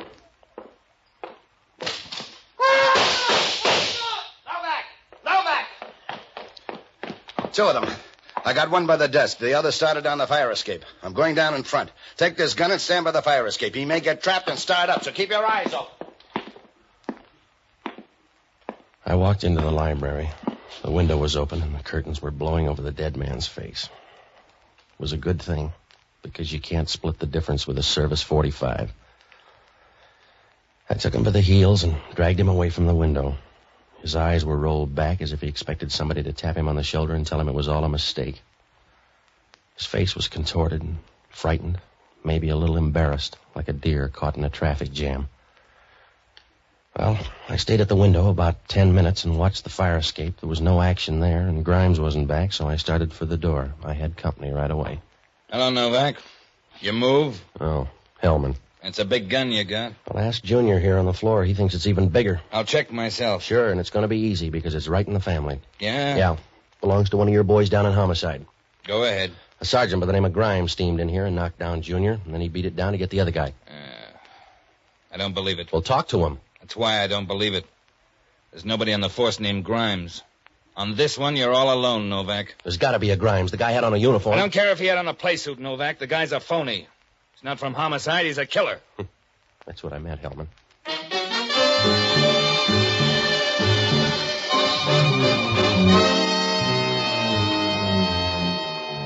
I knew Hellman was right. If Grimes was on the level, he'd have booked me instead of coming up here. He came up to Reedy's with murder in mind. Even if they believed the story about Grimes, I was still on a spot. That made me accessory to murder. And I was going to look worse when Hellman found the guy down in my office. On that one, I had star billing. Oh, everywhere I turned, things were worse. I knew it was going to take a low-budget miracle to bail me out. It was like trying to give nose drops to a herd of elephants. Hellman seemed to like the idea. Hellman rolled the guy, and there was no identification. But he never works for nothing.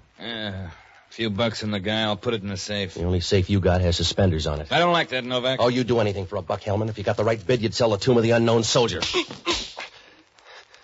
Thanks, Hellman. I'm getting a big list tonight. I can do all of that I want, Novak, because you're in the corner pocket now. I get a tip-off from the Chronicle to come up here, and I find you holding last rites. You got a bigger headache, Hellman. There's another stiff down at my place. Huh? That's right, Grimes again. He was sitting there when I walked in. Where were you? Out in the bay, picking up a package. It's right there on the desk. What's in it? I don't know. It was for a friend of mine named Sam Tolliver. He's disappeared, and Grimes brought the package up here. I'll take it downtown. You better tag by the China Star. That's where I picked up the package. It's out in the bay, so you'll need a boat. Even a guy with your complex needs a boat. I'll touch all the bases, Novak. You just stay 10 cents away from headquarters. You can pay your own way into the can. Yeah, well, that's what'll happen if I wait for you. I'll be standing out in the downpour. That's right, Novak. If there's a chance, I want to see you get first prize. Yeah, well, I'm going to be stuck unless I shop around myself because you got lockjaw of the brain, Hellman. Yeah? That wouldn't hurt you so much, but if it spreads, you're going to be in trouble. That's what I'm waiting for.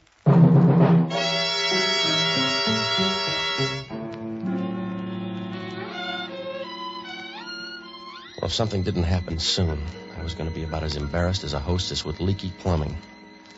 I was counting on Hellman to shake down the skipper of the China Star. If that didn't work, I could close shop. I didn't have any leads. There wasn't anything I could do but sit on my hands. It was like taking your niece to a nightclub.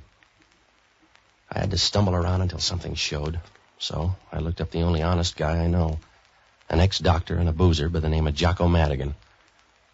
Oh, he was all right until he found out sometimes you can feel as bad the next morning without a hangover. I toured the town and finally found him at Lupo's trying to put the vineyards out of business. Ah, Patsy, you're just in time to start the day off right. Mama Lupo, some wine for Mr. Novak.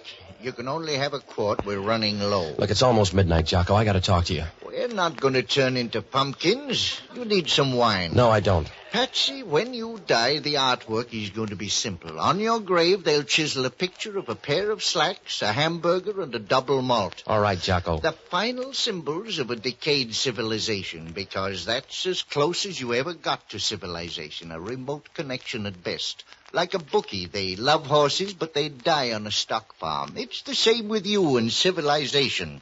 You all through, Jocko? I won't fight against your sober babble. What's the matter?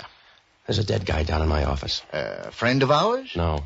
Oh, that's too bad. We'll miss the wake. I'm going to get half hung by homicide. The other half is dead up in a Post Street apartment. Hellman thinks I'm the boy. Patsy, I wish you wouldn't hang around me when you've just killed somebody. You tarnish my declining years. I went out to the bay to pick up a package. When I got back to my place, instead of a friend named Sam Tolliver, there was a dead guy there and a phony cop called Grimes.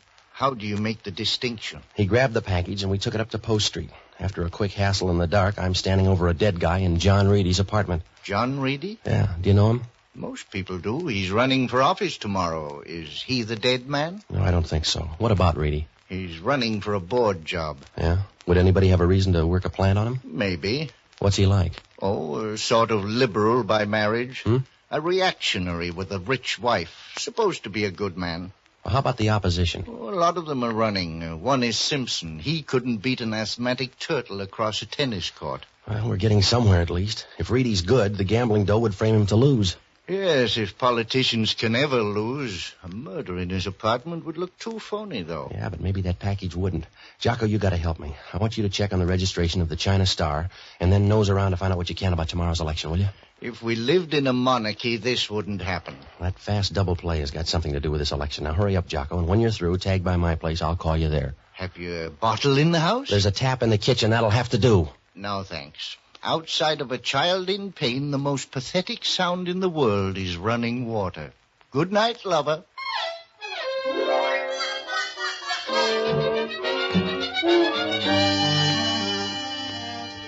I left Jocko and ducked into a phone booth. When I called Hellman, he poured out news like a rotary press.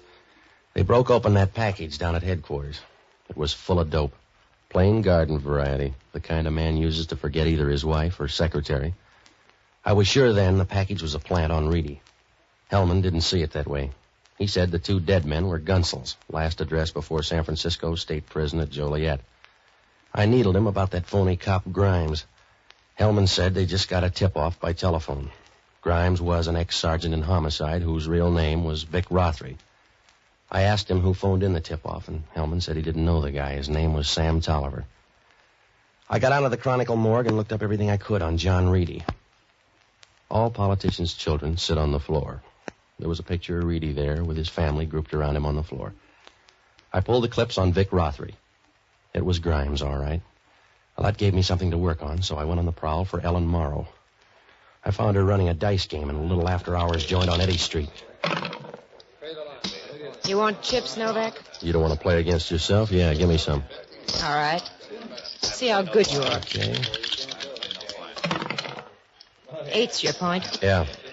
You seen Sam Tolliver? Make your point, Patsy. That's it. Where's Sam Tolliver? 5. You're not even warm. You're not warm on Sam, either. He left me hanging with a murder rap. Your friend double-crossed you. He double-crossed you, too. Another 5. You're in a rut, Patsy. He turned in Grimes. That's right, baby. They know he's Vic Rothery now. You still like Sam Tolliver? No. Keep rolling, darling. Is Grimes your boyfriend? He used to be. I'm sentimental. Where's Sam Tolliver? The Herrick Hotel. When you see him, tell him I sent you. I will if we talk that long. There it is. Hey, come on. 8. That's right. I guess I lose, Patsy. I guess you do. Be seeing you, baby.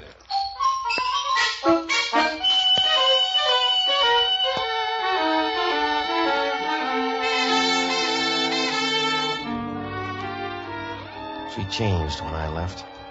The first time out, she was alive and breezy like the Maine coast in July. But now she was broken up and lonely looking. And as I walked out, I thought of an old Dixie cup somebody had used up and thrown in the alley.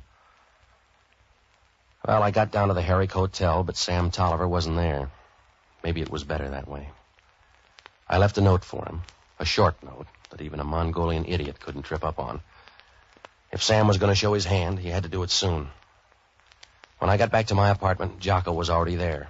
He was giving a concert for the mice. Oh, she pushed a baby carriage, she pushed a baby carriage in the merry, merry month of May. All right, Jocko. She pushed a baby carriage, she pushed a baby carriage, she pushed it for a Williams man who's far, far away. Oh, stop it, will you? Patsy, I wish you'd get rid of that radio and buy a good harpsichord. What'd you find out, Jocko? Nothing from the China Star. She weighed anchor and went to sea at 11:45. How about Reedy? Well, there's heavy gambling money against him. And there's talk about a last-minute scandal. All the newspapers had tip-offs. Where was he tonight? At a rally in the Mission District with his whole family. Well, that'd leave time for a plant. They broke open that package. It was full of dope. Oh, that makes sense. He was once under treatment for malaria. The drugs found in his apartment would make it look bad. Yeah, I'll get it. Hello, Novak talking. I hope so, because you got a lot to do. What's on your mind, Hellman? A girl named Ellen Morrow. Who killed her? Did they? About 20 minutes ago. Vic Rothery's picture was all over the place. Yeah, they were chums. You better pick up Sam Tolliver. He's at the Herrick Hotel. I'd rather have Vic Rothery. Haven't you picked him up yet? No, we're on our way out. Well, you better hurry, Hellman. There won't be any voters left. I thought Sam Tolliver was a friend of yours. Well, that's the trouble with close friends. You give them the shirt off your back so they can see where to put in the knife.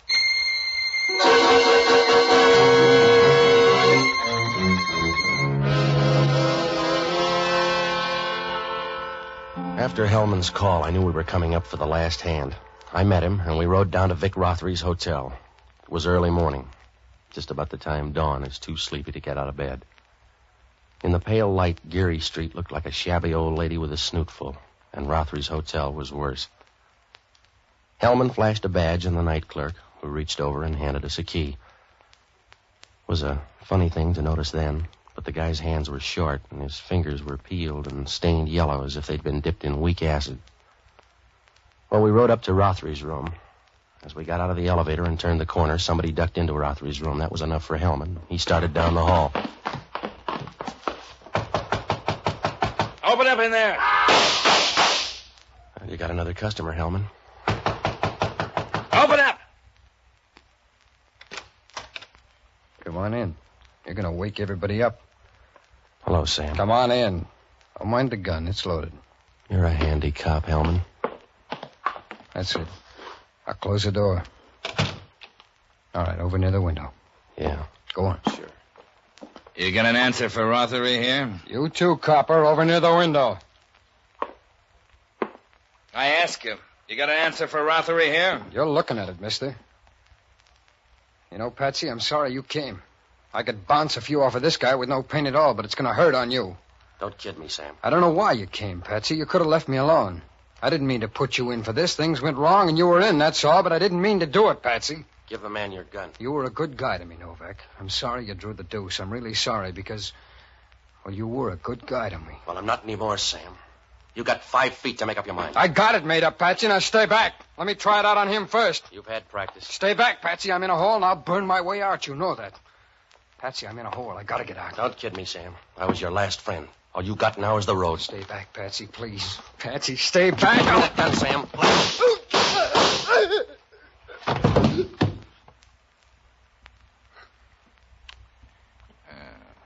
I must have prayed wrong, Novak. Yeah. Sorry, Sam. I'm a tough loser. Yeah. You were right, Patsy. It's a bum down for a small robber. For a while, you looked big. Not for long, though. No. You're a small-time bum, Sam, and you're better off dead. I wouldn't argue.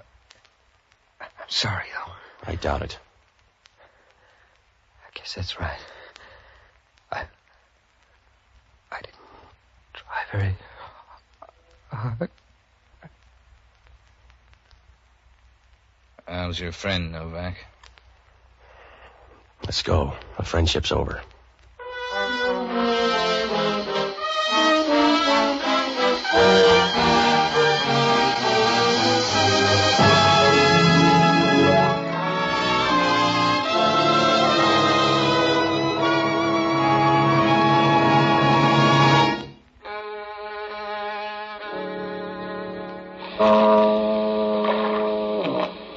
Well, Hellman finally pieced it all together. He got that skipper back and put him under the lights. The story was damp, but it fit together. They were all in on a deal to railroad John Reedy. Vic Rothery headed up a bunch to plant the dope in his apartment. But Sam Tolliver got anxious and decided to get the stuff for sale. He talked a couple of buddies into it and sent me out to the ship to pick it up. The captain smelled a switch and knocked me out long enough to get word to Rothery on the beach. Rothery got the guy in my office and the other guy that Sam posted in Reedy's place in case anything went wrong. That left only Sam on the other team. Rothery wore the uniform because it was an easy way to plant the stuff in Reedy's apartment. But the timetable went haywire and he got tripped up by that tip-off call to the Chronicle. That's about the way it was. Well, Hellman asked only one question. How come Sam Tolliver headed for the girls' place and then Rothery's? I don't know. Except maybe that note I left Sam. How'd I know he'd believe a lie? Oh, it worked out for everybody except John Reedy. He lost the election anyway. Jocko forgot to mention the guy was a Republican.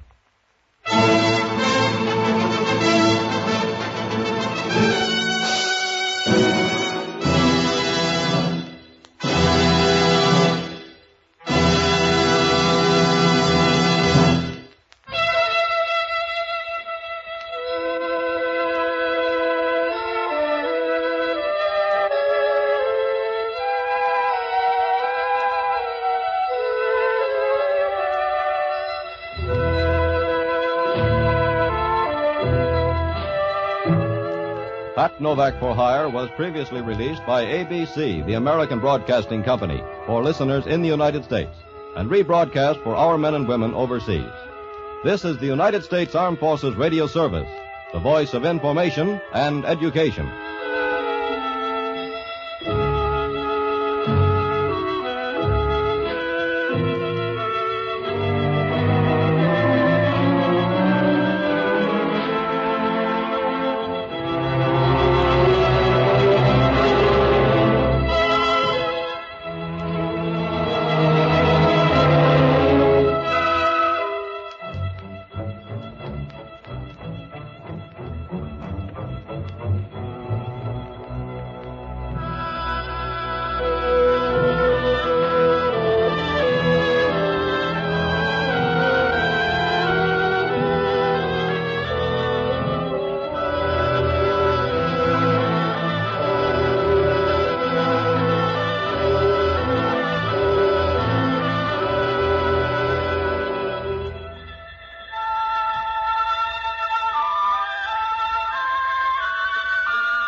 The F.W. Fitch Company presents Dick Powell as Private Investigator Richard Rogue in Rogue's Gallery. Laugh a while, let a song be your style. Use Fitch shampoo. Don't despair, use your head, save your hair. Use Fitch shampoo. The F.W. Fitch Company, makers of Fitch's Dandruff Remover Shampoo and Ideal Hair Tonic, presents Dick Powell as Private Investigator Richard Rogue in Rogue's Gallery.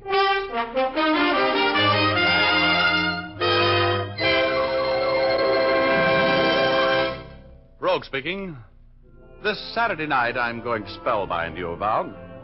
Caught me while spending a week and the fee from my last case in zestful living at a summer hotel, which was so swanky that the help hardly spoke to the guests.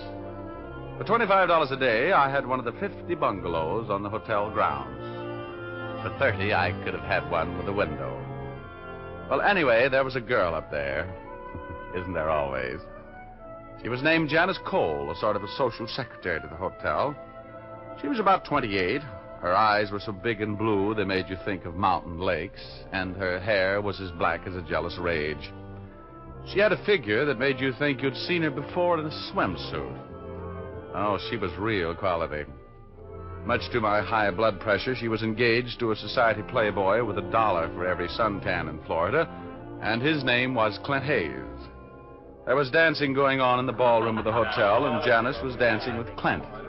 But she was watching me. I thought I saw fear in her eyes.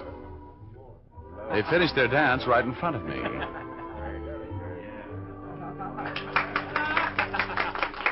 Well, I certainly enjoyed that exhibition, Clint. Glad you liked it, Rogue. Dancing with Janice is a wonderful way to spend an evening. I believe that. Well, how about the next one, Janice?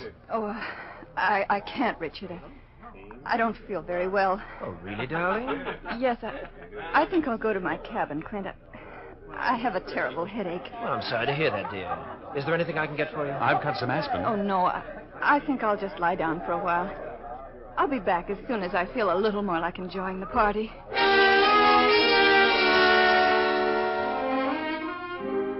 After Janice Cole left, I ducked Clint and mingled with the crowd, fencing in and out of polite conversation and keeping up a gay front to cover the worry which was stampeding around in my mind.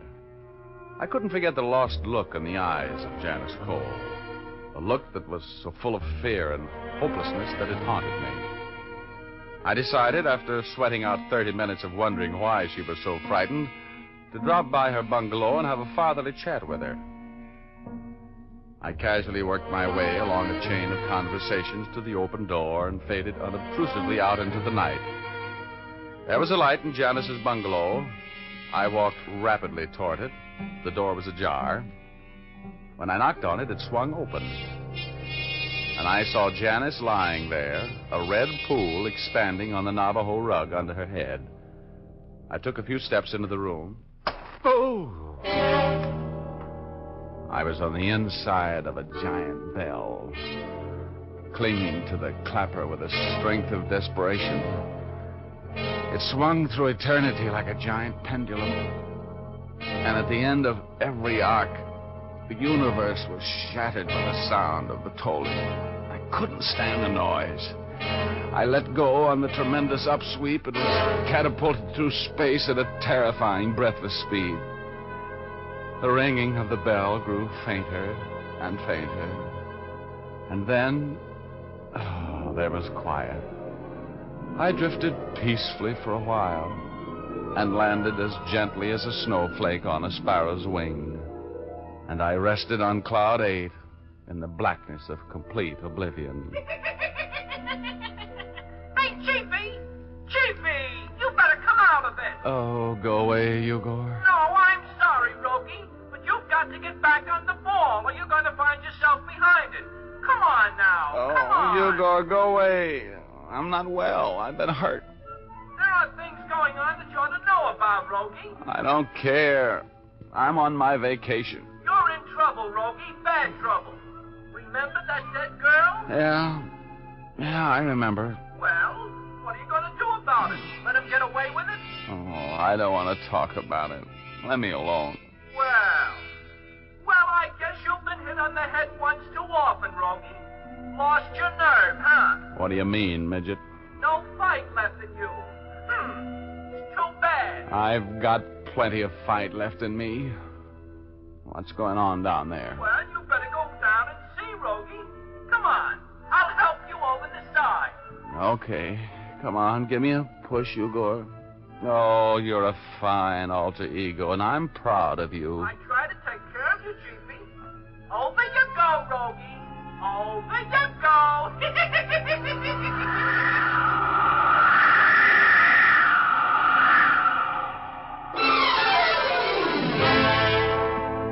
I dreaded opening my eyes because I remembered that dead girl lying there. But I opened them at last. And what I didn't see made me think I'd lost my mind. Where the body had lain, staining the Navajo rug, there was a Navajo rug, but no stain and no body. I wobbled to my feet. My knees were made of soup. I grabbed the bed for support and threw my massive intellect into high.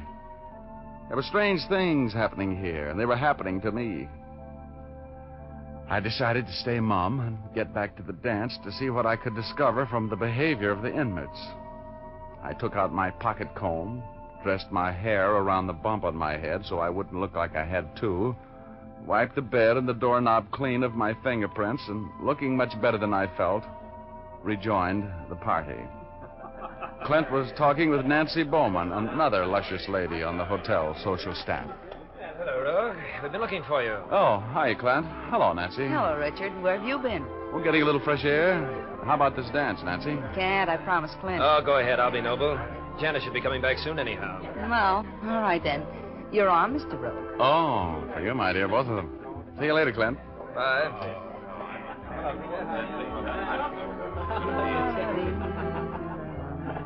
You know, Nancy, that Clint's a lucky man getting a girl like Janice. She's what the boys in the back room call a dish. I suppose Janice isn't lucky getting a man with $1 million. Not my type. Now, I don't have the million, but I No, have then let's just dance. Oh. Now that Janice has her millionaire, I'm out to get mine. You girls old friends? No, I've worked up here with her summers for a couple of years. She's a grand girl. Everybody loves her. She's engaged to this creep with the millions? Yes, they're going to be married in 2 weeks. Don't you ever read the newspapers? Oh, guess it wasn't on the sport page. Probably not. Though the way Janice stopped him, it could have been. Kitty, kitty, kitty, kitty. May I cut in? Hi, Frank. That's up to you, Richard. Well, I never give up beautiful ladies to strangers. You don't know Frank, the ladies' home companion? That can be taken care of. Introduce me, Nancy. Mr. Rogue, this is Frank Pitts, friend of Janice. Oh, glad to know you, Mr. Pitts. Thank you, Mr. Rogue. Where is Janice anyway? She promised me some rumbas tonight. Well, she wasn't feeling very well. She went to her bungalow to get a little rest. You insist on cutting in? Unless you have some very fine arguments against it. Well, I guess I haven't. Nancy, I hope I'll see you later. You will. This is a temporary thing, Richard. Oh, what happened to your dance, Rogue? A man cut in on me. Oh, that's Frank Pitts. He doesn't belong here, Rogue. He's all shoulders and no money. I understand that he and Janice are old friends. That's right. Frank Pitts has been in love with Janice for years. They're from the same town back east. No kidding. Oh, Yeah. well, he was in love with her, too, huh? Desperately. But I don't feel sorry for him. He's not good enough for a girl like Janice. No, Clint, a girl's entitled to old friends. You seem to be the jealous type. No, I used to be a little like that about Betty Callahan. I'm not jealous, Rogue. Just hate to see a girl like Janice making a fool of herself over a no-good like that Pitts. Ever since he arrived today, she's been moody and dejected. Oh, that's the way it is. Oh, that's the way it is, huh? You and Janice had a spat over the old flame. We did not. You're being most impolite, Mr. Rogue. Janice and I happen to be in love. Yes? There's a man outside who would like to talk with you for a minute. Why? It's most important, Mr. Rogue. Please come with me. Okay, excuse me, Clint. Well, you look a little upset. What's the matter? Oh, it's horrible. Horrible. May I ask what you're talking about? No, I can't tell you, Mr. Rogue. But in all my years in hotel management, this is the most terrible thing that's ever happened to me. Here he is, Mr. Mills. Mr. Mills is our district attorney, Mr. Rogue. Oh, well, I'm glad to know you, Mr. Mills. What can I do for you? You're Richard Rogue, the private investigator from Los Angeles? That's right. Why? Well, I'd like to talk with you, Miss Rogue, about a murder. Oh, yes. Why, sure, Mr. Mills. Always glad to lend my talents to law enforcement. That's nice of you, Mr. Rogue, because you can help a lot on this case. Why did you murder Janice Cole?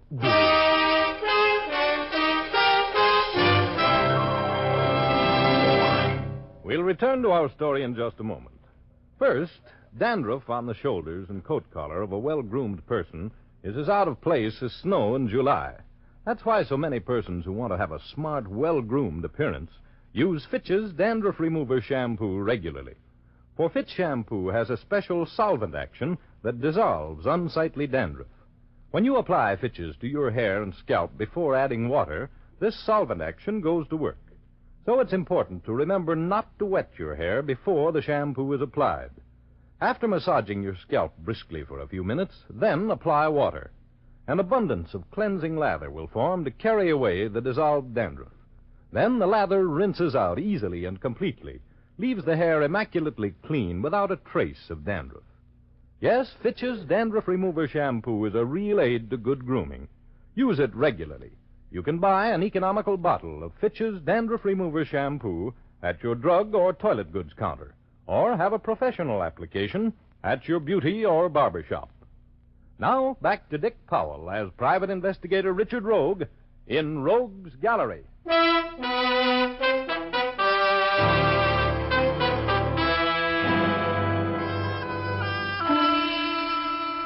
My guilty conscience was calling me names and giving me bad advice as I strolled out of the ballroom with the DA. He had accused me of murder, and I knew who was murdered. I'd seen her in her bungalow, dead. Janice Cole. The DA was as quiet as a grave during that walk and not a bit more cheerful. I made a couple of abortive attempts at conversation, but I might as well have been talking to a totem pole.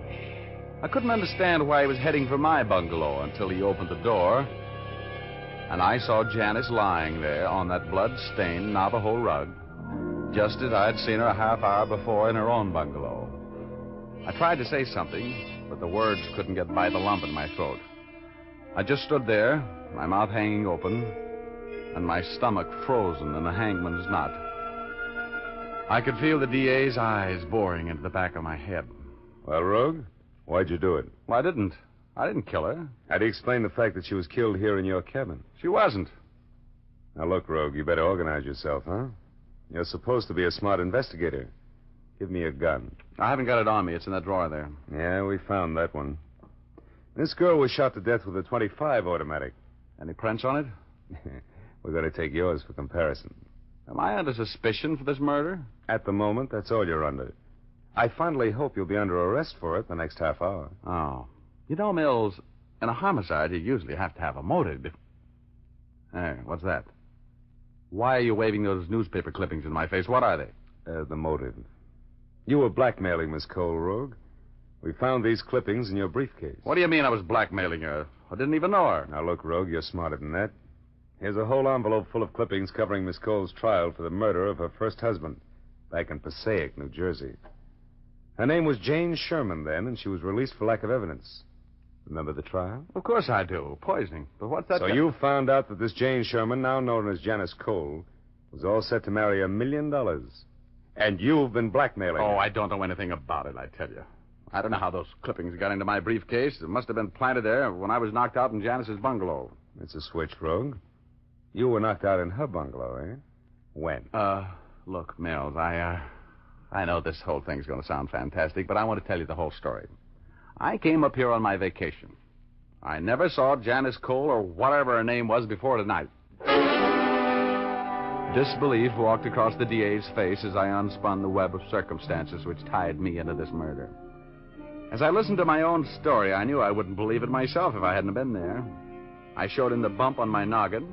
He just nodded. I talked on, and as I talked, I realized that I was acting like every murderer I'd ever questioned. I know my face was red, my eyes were shifting as I browbeat my brain and trying to think of some circumstance which would at least give me the benefit of a reasonable doubt. Finally, I stopped talking. He took my fingerprints, and we went to Janice Cole's bungalow. There I got my first break. All right, Rogue. Now, where was the body lying when you first saw it? Right here. Come here. Look here. Look under this rug. Uh-huh. And blood on the floor where it seeped through the rug that's now in my bungalow. Do you see it? Yeah. Blood, all right. Well, Rogue, that's the first thing that's made sense since we got together. I suppose there is an outside chance that somebody's trying to frame you. Enough of a chance so a conviction would be hard to get, Mr. D.A. Look, you know me. I've got a little standing in my profession, a little substance. Give me 24 hours to get this thing hung around the right man's neck. All right. If I don't have you locked up tonight, will you try and have the right man for me in the morning? I'll have him. Now, tell me, who knows about the murder? Well, the maid who went into your cottage to turn your bed down for the night, and the manager. Though I've told them both to keep quiet until I give them the go-ahead to talk. Then none of the guests know about it yet, except the killer. That's right. As far as I know. Okay, Mills. Okay, now. You keep it that way until morning, and I'll come up with a guilty man for you.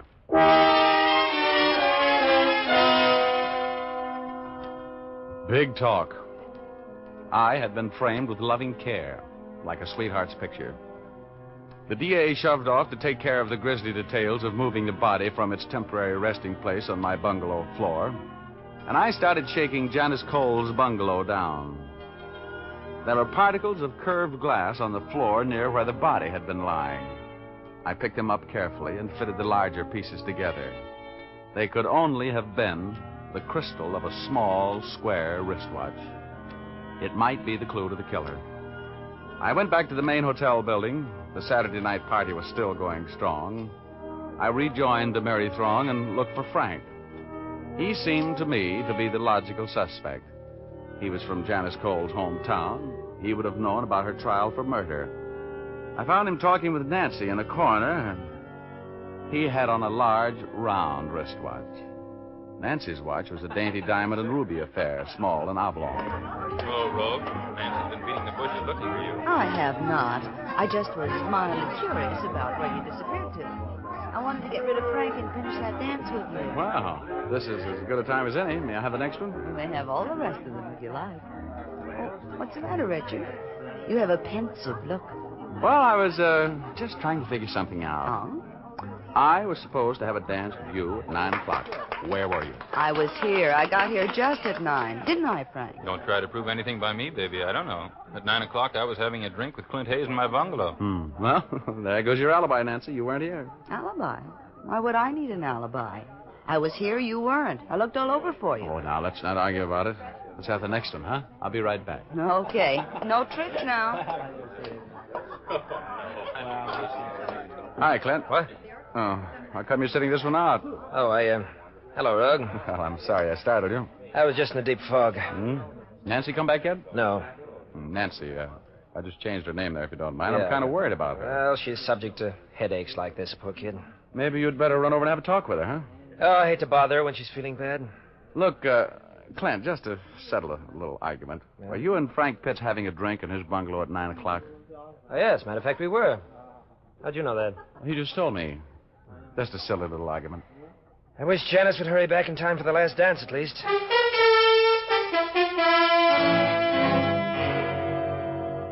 Clint Hayes had on a large, square wristwatch.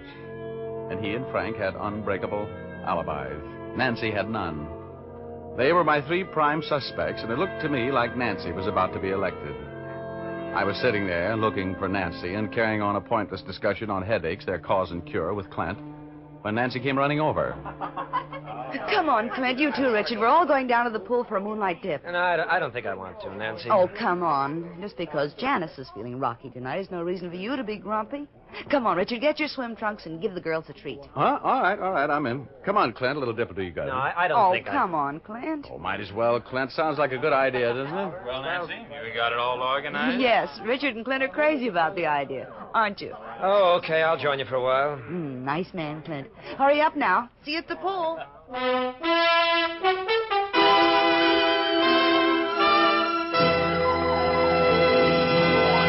We'll continue our story in just a moment. First, a word to the ladies. Are you planning to have a new permanent to help you achieve that cool, crisp look this summer? If you are, here's a good point to remember. Shampooing with Fitch's Dandruff Remover Shampoo will put your hair into grand condition for that cold wave or permanent. That's because Fitch's Dandruff Remover Shampoo is such a thorough cleansing agent. It gets the hair immaculately clean and dandruff-free. Then, since it's completely soluble in water, it rinses out easily, leaving no dull, soapy film. Your hair is left radiant with no dirt, dandruff, or soapy film clinging to the hair strands, to obstruct the work of the waving solution. Yes, permanent wave equipment manufacturers, such as the Realistic Permanent Wave Machine Company, E. Frederick Incorporated, and Duart Manufacturing Company, all agree that really clean hair is the first requisite to a successful permanent wave. For a soft, natural-looking wave, prepare your hair first with Fitch, F-I-T-C-H, Fitch's Dandruff Remover Shampoo. Then use Fitch's regularly to keep your wave looking lovely. Now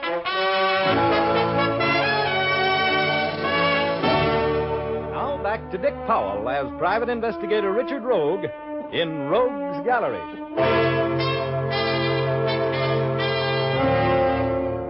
My performance in the pool that night made Nero's fiddle solo in the light of a burning room seem like the height of propriety. Here was Richard, the fall guy rogue, swimming and laughing with Frank, Clint, and Nancy, a bunch of murder suspects. A matter of hours before the law put a pair of stylishly plain bracelets on me and claimed me for its own if I hadn't solved the murder of Janice Cole. But there was method in my madness. That swim gave me the information I wanted. In fact, it gave me the murderer. I left before the swimming party broke up and went to one of the guest bungalows. An open window made the job of getting in as easy as falling in love. I found what I was looking for in a chest of drawers. Then I sat down and waited for my victim to come in and turn on the lights. Rogue, what are you doing here? Waiting to talk with you about a murder, Clint. Shut the door. Come in and sit down, Clint. I want to know all about what happened to Janice. Janice? Something's happened to Janice? Yes, Janice, and don't act so innocent. What do you know about her murder? I didn't kill her. What makes you think I killed her? I didn't say you killed her, but I'm sure you know something about it. You know, you shouldn't get involved in murder, Clint. It's too complicated. You're just talking, Rogue. You killed her. You were a blackmailer and you killed her. Now, Clint. You weren't supposed to know anything about that. In fact, you couldn't have known anything about it unless you were the guy who framed me so nicely. I'm a little mad at you for that, you know. I'm going to get a confession of that murder out of you some way or other. Now, do you feel like talking, or do I have to beat it out of you? What makes you think I did it, Rogue? Take off your wristwatch. Now, look at your wrist. What? You see that small square of white skin where you used to wear your small square wristwatch? That was the giveaway, Clint. You see this watch here, the one I found hidden under the shirts in that chest of drawers there? The crystal's broken, Clint. That was broken in the struggle with Janice tonight just before you shot her. The broken glass was found on the floor of the cabin right where the body was before you moved it to mine. Now, do you feel any more like talking, Clint? Why did you kill her? I didn't kill her. I got until morning for you to start talking, and I've got more socks in a 10-story laundry. Now, let me know when you want to start singing. You know what happened in that room, and you're going to tell me. I didn't kill her. I didn't, I swear. I didn't, Rogue. I was there. Sure, I was there, but If you didn't kill her, who did? I can't tell you. Come on, Clint. You're not smart enough to work out that frame on me. Who was in this with you? I wouldn't answer that if I were you, Clint. Drop the gun, Rogue. Hello, Frank. Well, you're mixed up in this, too, huh? Well, maybe we can arrange a double execution. I didn't tell him anything, Frank. I didn't tell him a thing. I know it. I was listening. Sit down, Rogue. Sure. Glad to. You were the brains of this deal, weren't you, Frank? It's pretty obvious that quivering mess over there wasn't, isn't it? It's a good thing I was keeping my eye on him tonight. You see, Rogue, when he opened the door and turned on the lights, I saw you sitting there, and that's why I came in the back way. I was afraid that Clint would talk too much. You think of everything, don't you? I tried. What are we going to do now, Frank? This Rogue, he knows I was there when Janice was murdered. Knows you were there? Well, you might just as well know that you shot her then, huh? You did, you know. Well, it was an accident. Was it? I'll decide that. Aren't you forgetting me, fellas? Oh, no. No, we're not forgetting you, Mr. Rogue. It really doesn't make any difference who killed Janice as long as you disappear with all the evidence pointing to the fact that you did the job. No, Frank. I don't want any more killing. Shut up. I'm handling this affair. What? I'm going to keep you out of the gas chamber, Clint, if you'll just shut up and do as I tell you. Take Rogue's necktie off and tie his hands. We're going to knock him off and throw him over a canyon where he'll never be found. Oh, you are? Well, I might as well take a crack at it. Give me that gun. Grab him, Clint. Grab him. Well, thanks, Clint. You were very handy with that chair. How come you hit him? I couldn't let him kill you. I just couldn't. All right. Take his necktie off and tie his hands with it. We're going to take him for a ride down to see the district attorney. I killed her, Rogue. I killed Janice, but it was an accident. I swear it was an accident. Well, you'll have a dandy chance to explain that to a jury, Clint. But now, come here. I've got something for you. Oh! That's for helping to frame me. Oh, brother, is that DA going to love me? Well, that was the end of the case. Frank had been blackmailing Janice Cole ever since her engagement to wealthy playboy Clint Hayes was announced. And that night, when Frank went to Janice's cabin, Clint followed him. When Clint arrived on the scene, jealousy took over. Frank drew a gun, and Clint jumped him. In the struggle which followed, Janice was shot while the gun was in Clint's hand. Helpful Frank accused scared Clint of the murder and talked him into framing me. Frank saw lovely visions of many happy years of blackmailing a millionaire. That broken watch crystal was the only thing that kept the frame from working. So I get my brains beat out. I put the arm on a killer and blackmailer. My vacation is broken up like a drop light bulb, and I didn't make a dime. Oh, well.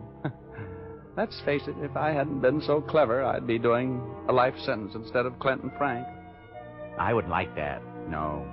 I've heard that stone walls do not a prison make, nor iron bars a cage. But it's hard to illustrate the truth of that old saw to a guy who's behind the former looking through the latter. You know what I mean?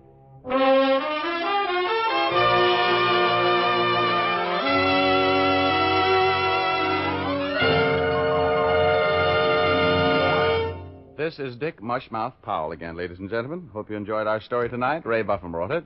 Leith Stevens composed and conducted the music, and Dee Engelbach produced and directed. Be with us again next Sunday, will you? We have a story for you about a doctor, a dentist, and a miserly old lady who comes up dead. We call it, Where There's a Will, There's a Murder. Thanks for listening, and now here's James with a hair Doyle. Listen again next week at this same time to hear Dick Powell as Private Investigator Richard Rogue in Rogue's Gallery. And by the way, Dick will soon be seen in his newest Columbia picture, Johnny O'Clock. Laugh a while, let a song be your style. Use pitch, shampoo. Don't despair, use your head, save your hair. Use pitch, shampoo. After and between Fitch shampoos, you can keep your hair shining and manageable by using a few drops of Fitch's Ideal Hair Tonic every day. Fitch's Ideal Hair Tonic is not sticky or greasy, yet it gives your hair that well-groomed look.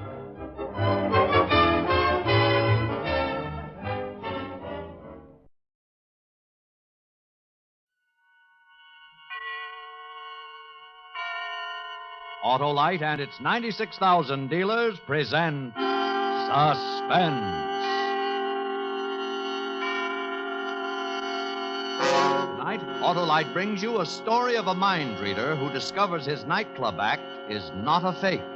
A story we call A Vision of Death, starring Mr. Ronald Colman. Before our play begins, here is a word about Autolite from a good friend of ours. Greetings, Sahib Wilcox. Why, it's that amazing, magnificent mystic and great glass globe gazer, Sabu the Swami. What's on my mind? You think of your best friend. Everybody's best friend.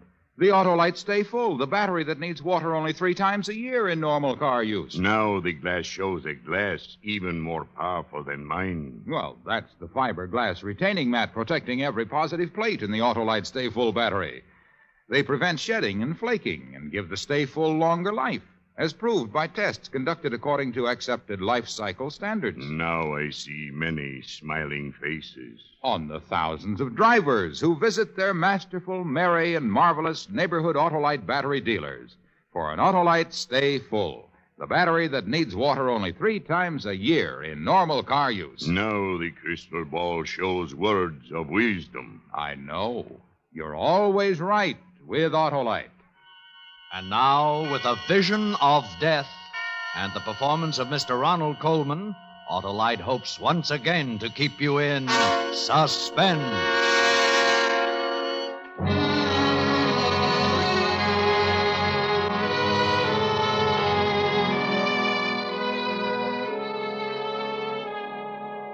If I speak too rapidly for your stenographer, you'll tell me, won't you, Lieutenant? No offense, but he impresses me as someone who has to sit on the floor to put his shoes on. And don't hesitate to stop me if I seem to wander away from the point. I mean to say this is my first, and I hope final, appearance in a police precinct, and I should hate to give a sloppy performance. We were always known, Aurora and I, for the smoothness and gem-like precision of our act. And as for this murder rap, I suppose it's called, is concerned, an acquaintance with our act is the essential rabbit. Awfully good act. Smart, informal, occasionally humorous, and always mystifying. Well, the act always began with music, never with the cliché fanfare of trumpets or roll of drums. I would saunter out to the center of the floor and say something like, "Good evening. You are about to witness an exhibition of mental telepathy. Ladies and gentlemen, may I introduce Aurora, my wife." They never failed to give her a hand.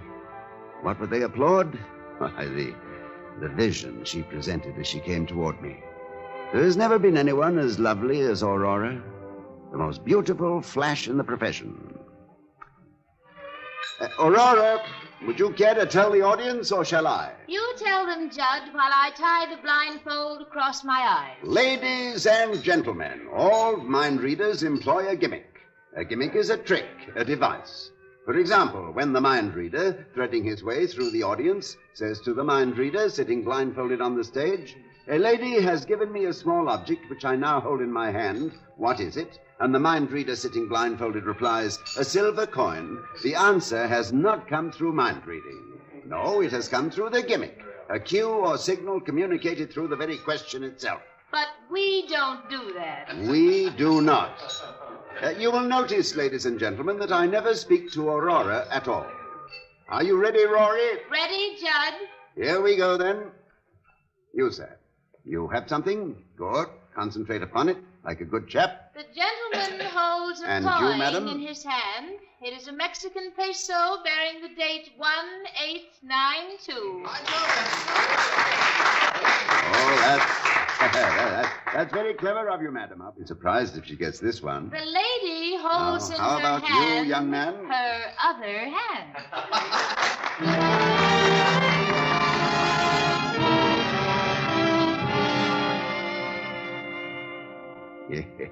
A sucker once born remains a sucker till death. The audience never realized, never in all the years we worked, that although I was not speaking to Aurora directly, my chatter nevertheless was loaded with signals and cues for her guidance. By revealing the gimmick, we concealed the gimmick, and that, Lieutenant, is the ne plus ultra of gimmicks. Yes, it was as crude as that, but it enabled us to work 50 weeks a year, here and abroad, at an average of over 1,000 a week. Of course, I always gave some credit for our success to our agent, Harry Arnold, although Rory was inclined to give him no credit at all. Good news, Judd. I've managed to book the act into the College Inn in Chicago with a 4-week guarantee. Not bad, huh?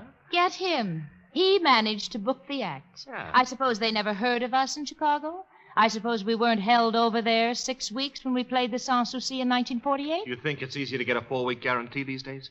Money is short. Money is tight. I've never yet heard you say money is long, money is loose.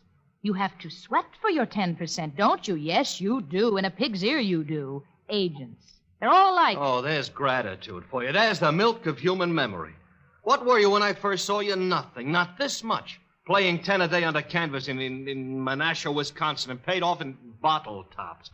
I worked, I schemed, I sweated. Listen to him. You'd think he had to get out there on the floor every night. You'd think he was the one spent 11 months, 12 hours a day memorizing the code.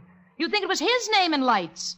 Agents. All they know is how to live off a dead whale. Scum of the earth. Look, I'm not going to take that from you, you hear me? You'll take it, baby, along with the 10%. You'll take it and you'll chew it and you'll swallow it and you'll keep it down, too. How do you like that? I'm warning you, kid. Don't push me too far. Now, Don't push children, me children, on your way, Harry, and don't let it get you down.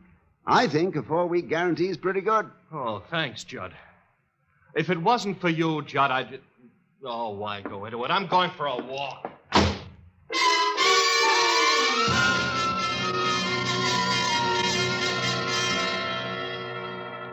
But aside from these altercations between Rory and Harry, it was smooth sailing.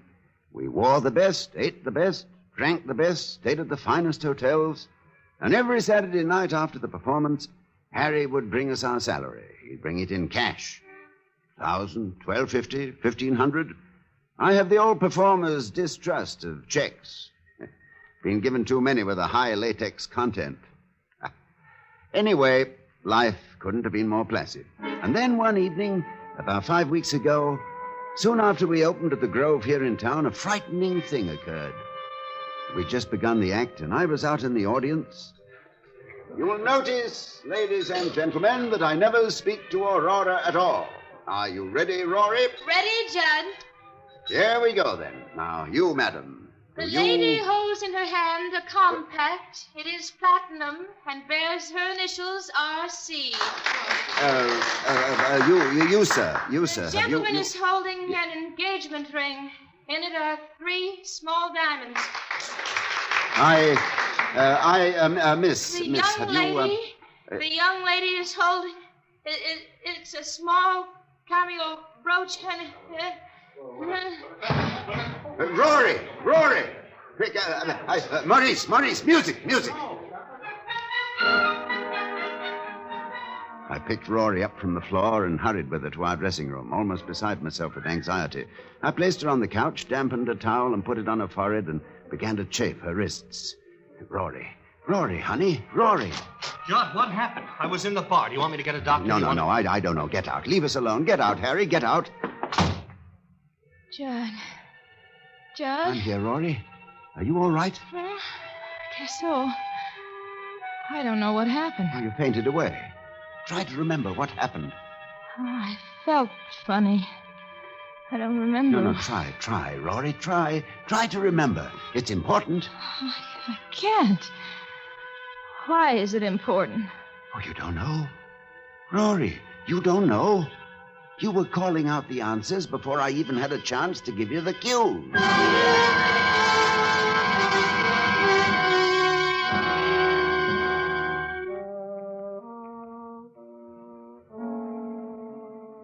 Do you believe in telepathy, Lieutenant?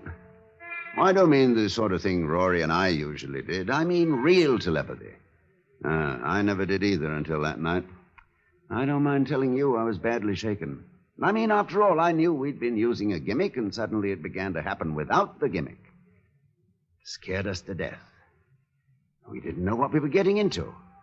But we went on with the act, and in my mind, I began to search about for the answer. I found it, of course. You'll find a gimmick in almost everything if you look hard enough. I've got it, Rory. We've worked together so long that you know what I'm going to say before I say it. From my inflection, my pauses, even my movements. You see? Judd, that has to be it. Oh, this is marvelous. When Harry gets back, I'll tell him about it. And if I last until tomorrow, he can ask the management for more dough. Yeah, as soon as he gets back. Next Thursday. Tonight. How much more should we ask for? Well, Tonight? What made you say tonight? I don't know, Judd. Oh, you were there when he told me he'd be in Palm Springs till Thursday. What made you say tonight? I don't know. What difference does it make? Stop picking on me. So I made a mistake. So what? Well, I don't see how you could make such a mistake, that's all. Judd, leave me alone. I've been worried half crazy about really being able to read your mind. I've been under a strain. So Harry's coming back Thursday and not tonight. All right. You satisfied? He'll be here Thursday and not tonight. You Judson Stone, mister? This dressing room, eh? What is it? A telegram. Sign here? Oh, sign for it, will you, Rory? There you are, kid. I'm sorry I blew up in your face, Judd. Judd, what's the matter? It's from Harry. He's coming in tonight.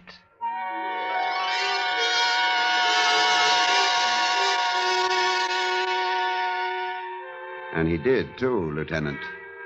Rory was so upset by it, she couldn't go on at all that evening. She had no explanation for how she knew, none whatsoever. I don't know, Judd. I just don't know. My mind seems to go blank, and I seem to hear a voice whisper in my ear, and Harry Arnold will be with you tonight. That's all. When we got to our suite at the hotel, Harry was there waiting for us. What happened? What happened? You both look like ghosts. Oh, Harry, I'll tell you some other time. Leave us alone, will you? All right, I'm going. Just came back to wish you a happy birthday and to give you this. Birthday? Oh, yeah. Thanks, Harry, thanks. What is it? Well, open it, why don't you? It's a bathrobe. A red silk bathrobe with your initials. That's right. It's a... How does she know? How do you know? Get out of here. Get out of here! John, make him get out of Look, here! I won't be talked to like that. I don't care who she is. I won't be talked Harry, to like shut that. up! For heaven's sake, shut up and go away. Leave us alone. What? Go, get out, get out. You too, Judd? She's got you talking against me, too, huh? All right, I'm going. I'm going. But from here on in, it's strictly business between us. I wash my hands.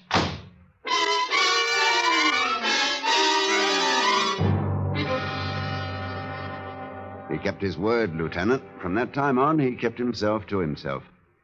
And I was prepared to let it go at that, much as I liked Harry, until the night I was awakened by Rory, moaning in her sleep. No. No, please. No, Rory, no. Rory, wake up. You're having a bad dream. Rory. No. What? Judd? Shh. Judd. It's all right. I'm here. I'm here. Oh, Judd. What, Rory? The voice. Whispering again? Yes. Oh, Judd. What? He's going to kill me. Harry Arnold is going to kill me. And that, Lieutenant, was the beginning of the end of that.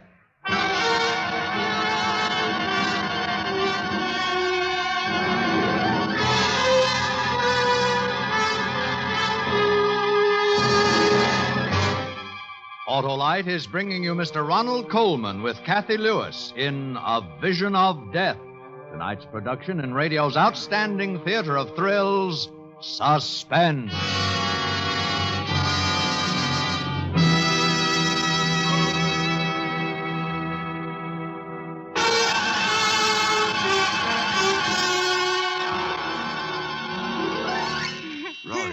Rory, get a grip on yourself. He's going to kill me. Harry is going to kill me. Don't be ridiculous. Stop it now. It was just a bad dream. Harry is going to kill me. Will you stop that? Will you stop saying Judd, that? hold me. I'm frightened. Harry is going to kill me. Now, you've had a bad dream, I tell you. He hates me. He hates me, Judd. Judd, Harry is going to kill me.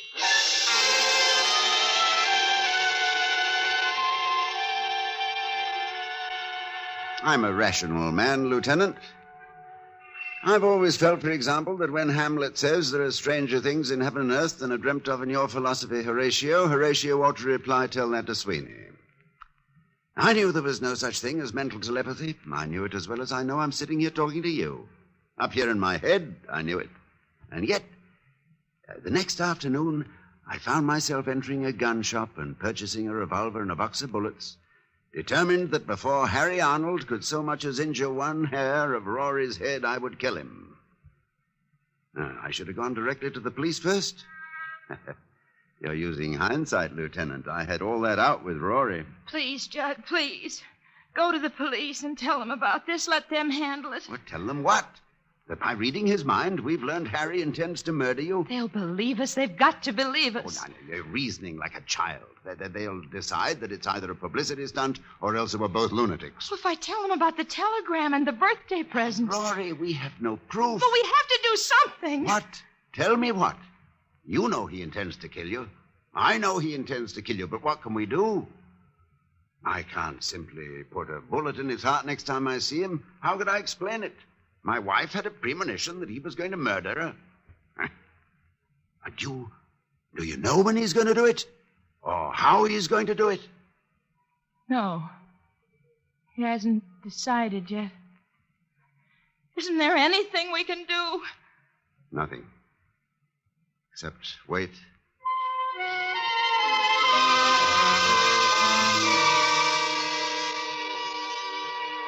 I reacted to the waiting as you might expect, Lieutenant. Sleeplessness, loss of appetite, growing irritability. I flared up at everyone. Waiters, chambermaids, elevator boys, the manager of the club. The manager of the club, yes. He finally said to me... Stone, what the devil's gotten into you? I'd really like to know. None of your business. Well, I'm only trying to be nice. Oh, shut up and let me alone. Yeah, sure, I'll let you alone. I'd let you alone right now if your contract didn't have another week to run. But after that, I'll let you strictly alone. You'll never work this club again. maniac.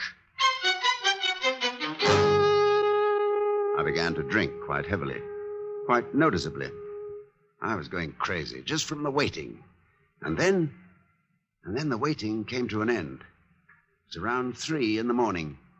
I was sitting up in bed, in the dark, smoking, when Rory opened her eyes and said, Judd? Yes? The voice. Yes? He's going to kill me. Here. Right here, in this room. Rory. Saturday. This Saturday at midnight. Judd. Rory, sweetheart. He's going to shoot me. He has a gun. And he's going to shoot me. He's going to get you downstairs in the manager's office at the club.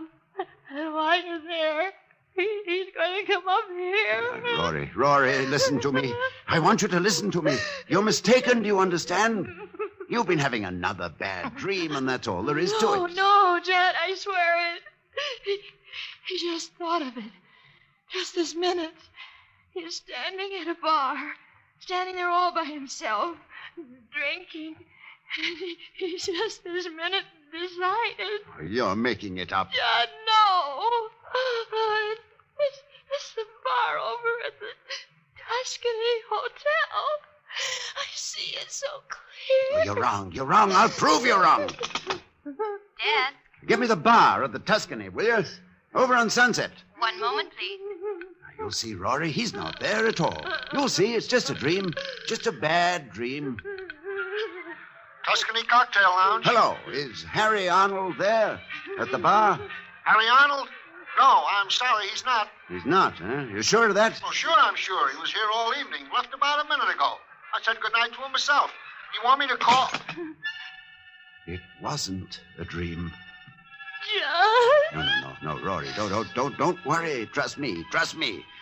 When Harry comes tomorrow night, you won't be here at all. But I will.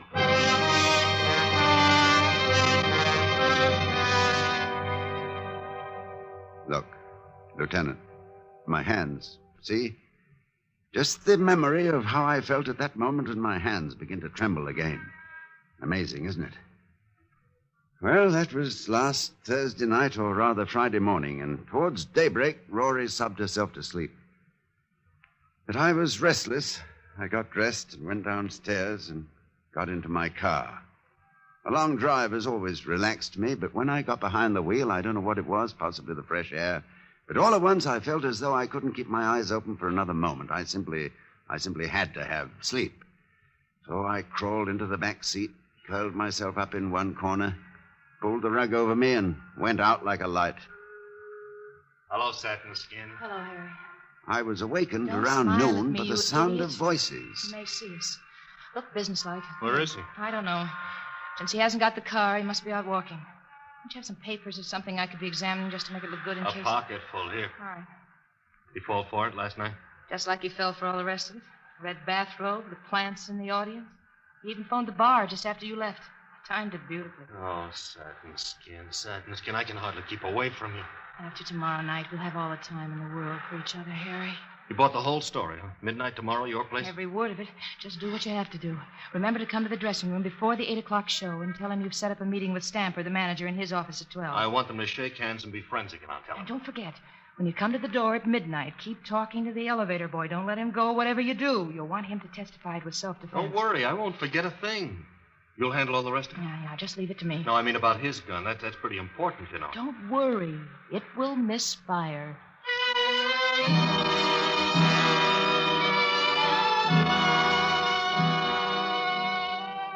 It'd be difficult for me to tell you what I felt as they walked away, Lieutenant.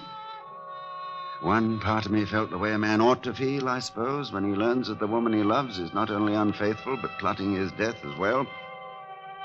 But another part of me felt only relief. Relief at learning there was a gimmick in this, too. Yeah, they've been fairly clever for amateurs. Harry had a good excuse for carrying a gun to protect the cash he brought me each Saturday. My own behavior in recent weeks would lend weight to what he would probably offer in his defense, that I must have been crazy. For no reason at all, I'd pointed a revolver at him and threatened his life. But he had to shoot in self-defense. The presence of the elevator boy, that could mean only that Harry would shoot just as soon as I opened the door. I'd be found dead with a revolver in my hand and a heartbroken agent at my side. Tableau. Then I found myself hoping, as I never hoped before, that they'd come to their senses before Saturday, that they'd realize what a vicious, inhuman thing it was they were planning. But just before the 8 o'clock show that night, there was a knock at the door of our dressing room. Come in. Judd, I've been talking to Stamper, the manager. He's sorry there's bad blood between you, wants to square it. I told him you'd be in his office at 12 to talk things over. All right with you? Yeah. We don't want it so we never work here again, do we? I mean, there's no reason we should. No reason at all. Button my dress, Judd. See you later, Judd. Yeah, later. We did the show and then went up to our suites. I helped Rory pack a small overnight bag. I loaded the revolver, and then there was nothing to do but wait. The minutes passed. 9 o'clock, 10, 10:30, and I waited. Judd, Yes? I don't want you to go. It's best that you do. Doesn't seem right to leave you here alone. Things might not go as I planned. I might not be able to stop him. And if I fail to stop him... No, it's best that you go. Just wait at the motel until you hear from me. What time is it? Almost 11. 2 minutes of 11. I'm out of cigarettes. Desk. This is Mr. Stone in 1101. Please send up a carton of players, will you? Right away, Mr. Stone. I want you to go now, Rory. Judd, let me call the police, please. It will be useless. We've gone into it, and it'll be useless. Then come with me. He won't find anybody here. Well, then he'd choose another place, another time. Here's your valise. You have your gun? In my pocket. You won't take any chances. I don't know what I'd do if you were hurt or anything. I won't take any chances. Let me help you on with your coat. Oh, Judd, I love you so. Yes, I know. And I love you, Rory. I really do, you know. Ready? Yes. 11 o'clock. He'll be here in an hour. Go now, Rory. Kiss me goodbye. Judd. The cigarettes. Get them, will you, darling, while I find change?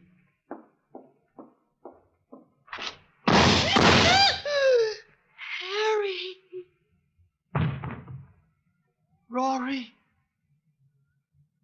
Rory! Rory!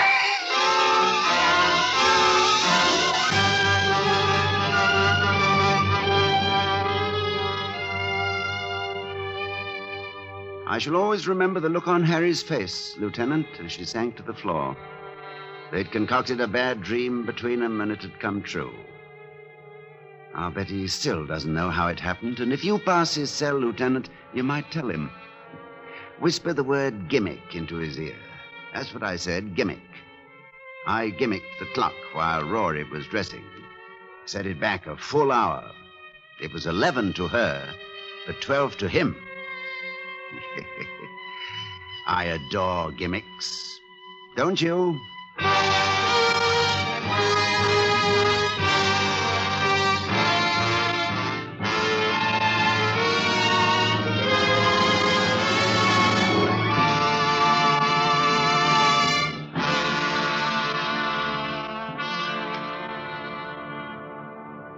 Suspense.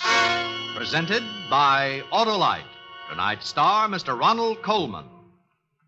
My occult powers do reveal that every driver's automobile has a life both long and bright when it has parts by Autolite. Well, that's fortune-telling there's no doubt about, Swami. You know, Autolite makes over 400 fine products for cars, trucks, planes, and boats in 28 plants from coast to coast. These include complete ignition systems used as original factory equipment on many leading makes of our finest cars. Generators, coils, distributors, electric windshield wipers, voltage regulators, wire and cable, starting motors, and many more. They're all engineered to fit together perfectly, work together perfectly, because They're all part of the Autolite team. So, friends, don't accept electrical parts supposed to be as good. Ask for and insist on Autolite original factory parts at your neighborhood service station, car dealer, garage, or repair shop.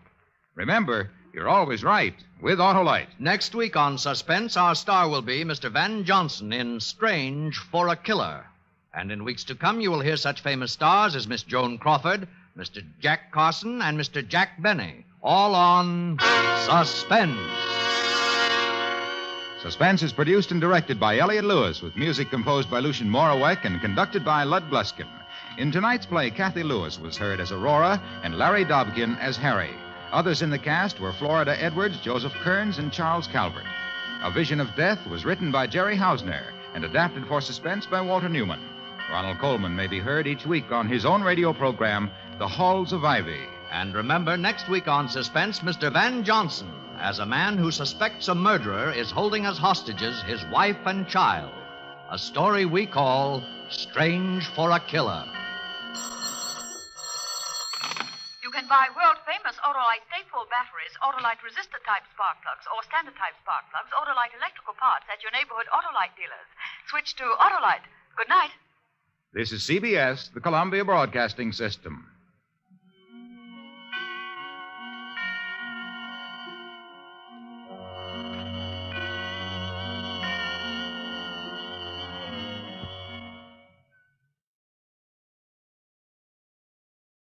Petri Wine brings you Basil Rathbone and Nigel Bruce in the new adventures of Sherlock Holmes.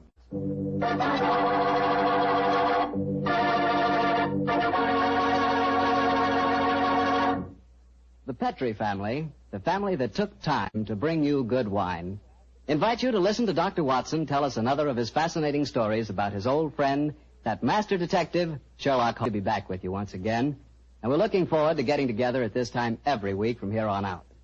And I hope you won't mind if every once in a while I sort of get a word in edgewise about Petri wines. You know, and I really mean this, Petri wines are wonderful wines. For instance, right now, I wish I could give you a glass of Petri California port.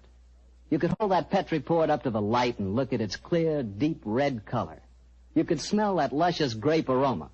And best of all, you could taste that Petri port. What a flavor. That Petri port just sort of round on your tongue, and oh boy, is that ever good. Try Petri port after dinner some evening, or try it when some friends drop in. You can serve it proudly because, after all, the name Petri is the proudest name in the history of American wines.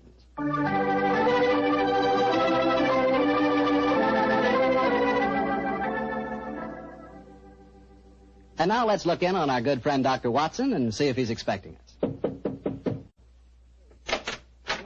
Come in, Mr. Bartell. You're just the man I've been expecting. How are you, Dr. Watson? It's good to see you again. Thank you, my boy. It's very nice to see you again, too. I've missed our Monday night visits during the last 3 months. Sit yourself down. Would you care to join me in a glass of port? Well, thanks, Doctor. That'd be nice. You know, it seems to me after our summer vacation, a toast to the great Sherlock Holmes would be in order. That's an excellent idea. Here you are, young fellow. Thanks. You propose the toast, Doctor. To Sherlock Holmes, master detective and loyal friend, whose adventures have brought considerable, shall we say, fame to a certain retired doctor now living in Northern California. I'll drink to that. Well, now, suppose I might as well get on with tonight's story. Which particular adventure have you selected, Doctor? One that I call The Limping Ghost. Sounds exciting. And, as usual, you find me saying, how did it begin? In Baker Street on a windy December evening at the turn of the century. A young, white-faced boy sat in front of our blazing fire. And as he told us his strange story, the flickering firelight danced weird patterns on the walls. The young man was Alexander McMorris, the 7th Earl of Lochnair. The Earl of Lochnair? Say, didn't I read in the papers the other day that the 8th Earl of Lochnair had been killed in an airplane accident? Quite right, my boy. Even in this day and age, the tragic history of violent death seems to dog the footsteps of the Lochnair family. But to return to my story. On that December night in 1900, we heard the whole history of the limping ghost of Lochnair. The first Earl had lost a foot at the Battle of Flodden Field in 1513. In spite of this terrible handicap, he fought on valiantly until he died on the battlefield from loss of blood. From then on, right until the time this story begins, the limping ghost, clad in a suit of armor, always appeared at Lochnair Castle before and after the death of the current Earl. Yes, Mr. Bartell, it was a strange story that Sherlock Holmes and I listened to that night. A story of death and horror over the centuries, punctuated by the limping clank of ghostly armor.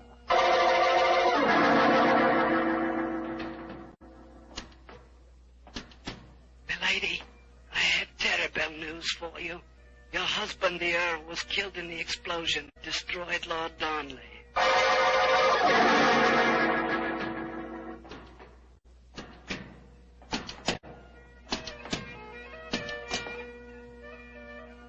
Milady, the Guy Fawkes plan to blow up the Houses of Parliament has failed. Your husband is in the Tower of London. They say he's to be hanged, drawn, and quartered.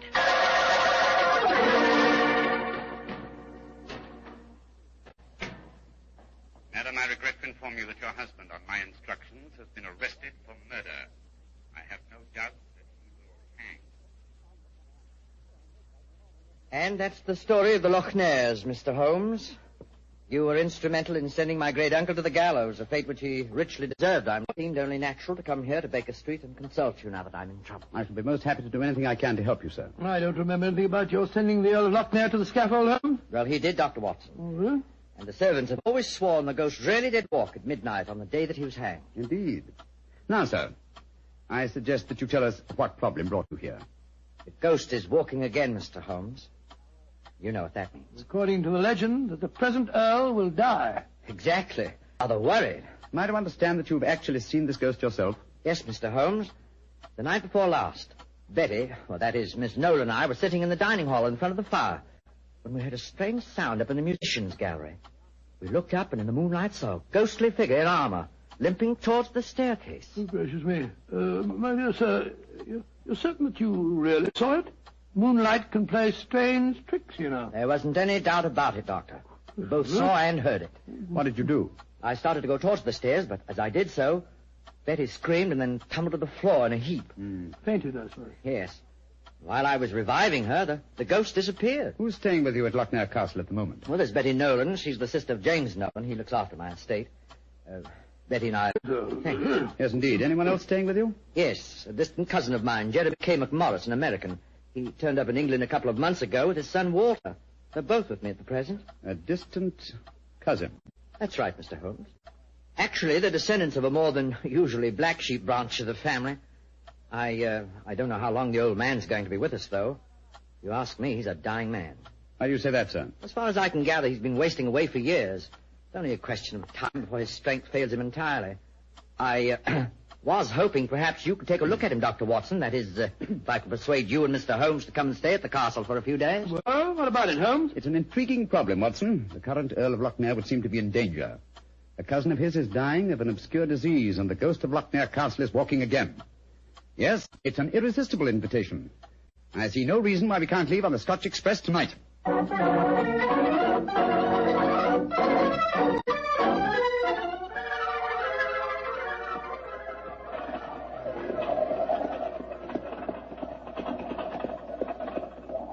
been quite a heavy fall of snow here in your absence, young man. Quite so, and judging from the color of the sky, there's more to come. Very angry looking. Oh, now, as we round this bend, you'll be able to see the castle. Ah, yes. There you are, gentlemen. Magnificent. Yes, it's a fine place, all right, Doctor, though it cost me a great deal in upkeep. As a matter of fact, I only have one wing open. It's always been something of a problem to get servants to come and live here. See, the local villagers have a great respect for the Lochnair ghost, you know. What servants do you have at the castle at present? A cook housekeeper, Mrs. McClintock, fine old lady who's been with me for 6 years now. And then there's old Tammas. He served my family for as long as I can remember. As a matter of fact, there he is now. Hello, Tammas. I'm glad to see you back, my lord, and that's a fact. Oh, thank you, Tammas. Oh, these gentlemen are Mr. Sherlock Holmes, Dr. Watson. Good day to you, gentlemen. How do you do? Good day, Thomas. Good day. Trap round to the stables. I may as well break the news to you. Yes, what's happened, Tammas? It's your cousin, my lord. Poor old Mr. McMorris. He's dead. What? Died early this morning. God rest his soul. Dead? I'm very sorry that I arrived too late to be of any help. Well, thank you for telling me, Tammas. Oh, you may take the trap round now. Aye, sir. I'll bring the baggage only. So he's dead. Well, I can't say it's unexpected, but it is a shock nevertheless. I'm sure that it must be, particularly as you yourself told us you saw the ghost of Loch Ness the night before last. In which case, Watson, I think we may reasonably expect another visitation. Perhaps before the night is over. Shall we go in?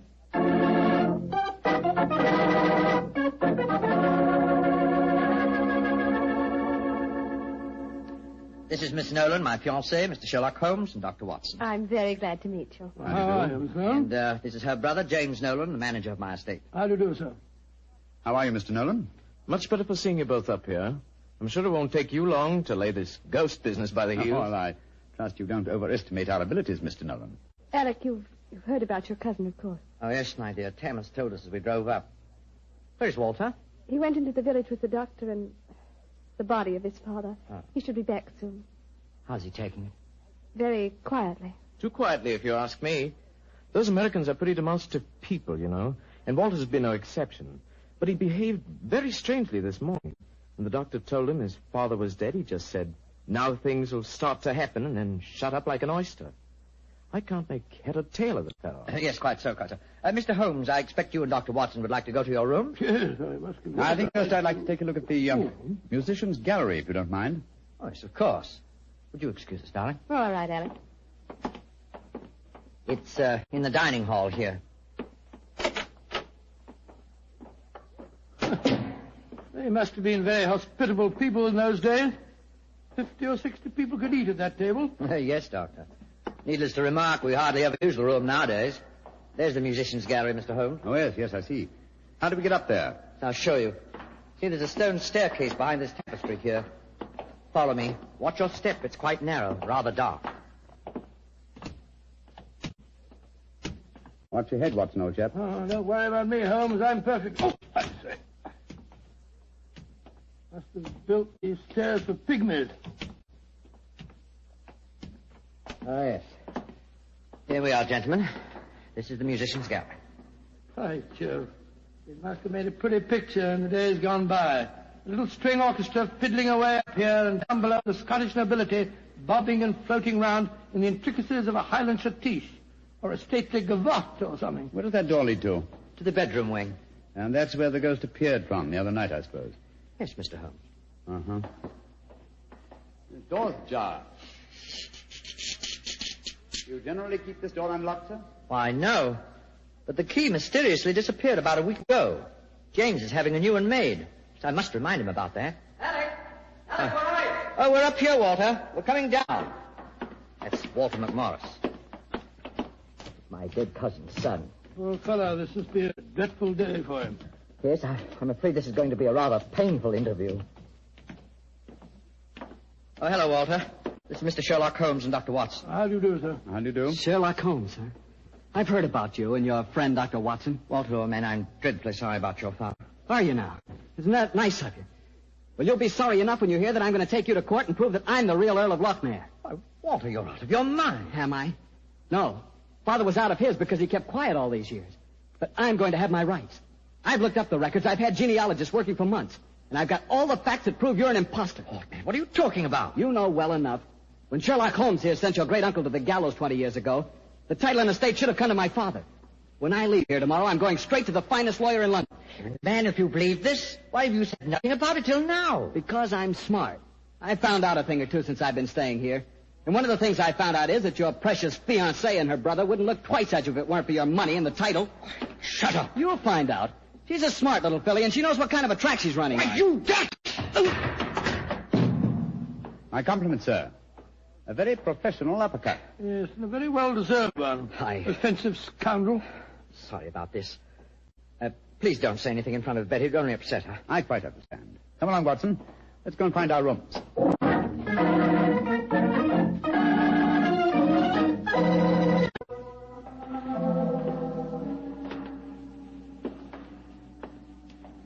Holmes, it's nearly dinner time. Why are we wandering about here in the dark instead of having a glass of sherry with the others in the library? I'm a conscientious practitioner, Watson. I like to earn my fees. It occurred to me that a further examination of his dining hall might prove profitable. Well, personally, Holmes, I think you're wasting your time on this case.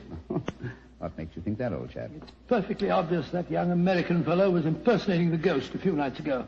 He knew his father was going to die, and he wanted to build up the legend so as to make his own claim seem more believable. Well, that's very sound reasoning, Watson.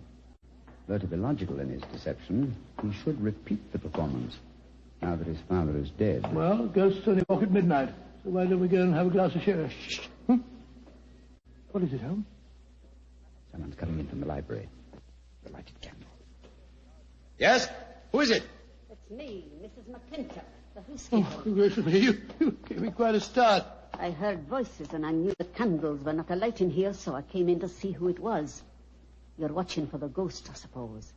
Well, you'll no be disappointed, gentlemen, though you may see more than you bargained for. Those that meddle with ghostly things they dinna comprehend are playing with something much more dangerous than fire. Fire burns. But the shades on dead people... Holmes! Look up there, the gallery. The door's opening. It's the ghost. Aye, here he comes, the poor body. See the armor on it, and the way he's dragging one leg behind him. Yes, it's really quite an effective impersonation. And the twilight provides most appropriate lighting for his play acting, too. You mean it's the young American? Of course, obviously. Look behind him. There's another figure. Yes. Dressed in the same kind of armor and carrying a sword. Change the foot, Watson. The ghost has seen him. He's turning. The second figure's raising his sword. Look out!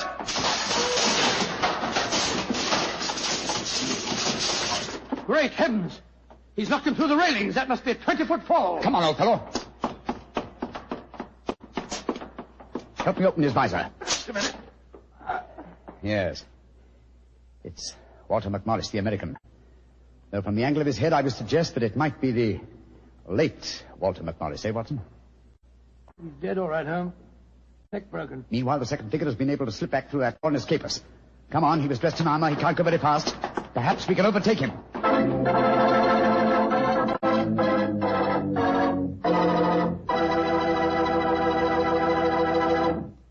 Dr. Watson's story will continue in just a few seconds, which is all the time I need to tell you about Petri California Muscatel. Ever try Petri Muscatel? It's a wine that looks like sheer grapes. Boy, pop one of those muscat grapes into your mouth and you know you've got something delicious. You know that. And you get the same flavor in Petri Muscatel.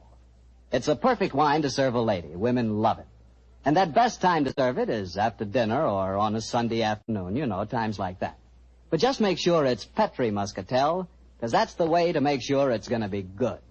Remember, Petri.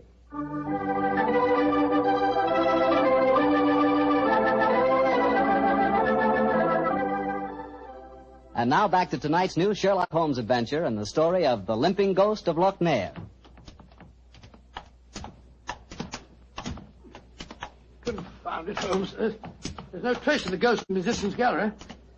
We gave him too much of a start, I'm afraid. Of course you didn't find him. You'll never find him because he's not mortal. Mrs. McClintock, is the original suit of armor the one worn by the first Earl of Loch Ness still in the castle? Aye, sir. It's in the library through that door there. I'll take you to it. Don't bother, thank you. We'll find it. Come on, Watson. Bring that candle with you. Right, you, Holmes. If you know what you dinner really can. Holmes, what do you make of the second ghost? An imposter, obviously. But who could it have been? That's what we have to find out, old chap. Undoubtedly someone knew that the American Walter McMorris was impersonating the ghost and used this macabre method to kill him. But why kill him? Possibly his claims to the title and estate were valid. Or perhaps some fanatic was so devoted to the Loch Ness legend that he assumed the role of ghost and killed him for his sacrilege. Hold the candle a little higher, will you, old chap? Yeah. Hello. Here's a suit of armor, Holmes. Lying in a heap on the floor. Oh, on the floor, eh? Whereas it obviously belongs on that stand over there. It's perfectly clear what's happened. The second figure used this armor and slipped it back in here while we were examining the dead man. Possibly, Watson, possibly. At least this armor gives us a definite clue, but it limits the field of possible suspects. How do you mean, Holmes? Well, it's an interesting fact that the human race has grown definitely larger in the past 400 years. Very few ancient armor like this. For example, take the first item on the top of the heap lying on the floor here. These gauntlets of chain mail. Try them on. Well, much too small for exactly. me. Neither you nor I could have worn this suit. No, nor could young Nolan, the estate agent. Whereas his sister could have done. Yes, so could Thomas, the butler. He's a small fellow. And if it comes to that, Watson, our distinguished client, the young Earl of Lochnair, is himself a small man. By Jove, so he is. And he might easily have had a motive. Young McMorris had disputed his right to the title earlier in the day. But we mustn't jump to conclusions. Nevertheless, you see what valuable evidence this arm has become. Hello. It sounds as if the rest of the party are on the scene. Yes, I suggest that we join them without making any reference to this suit of armor. Remember, old chap, one of them in there is a murderer. And we may have to set a trap to catch him.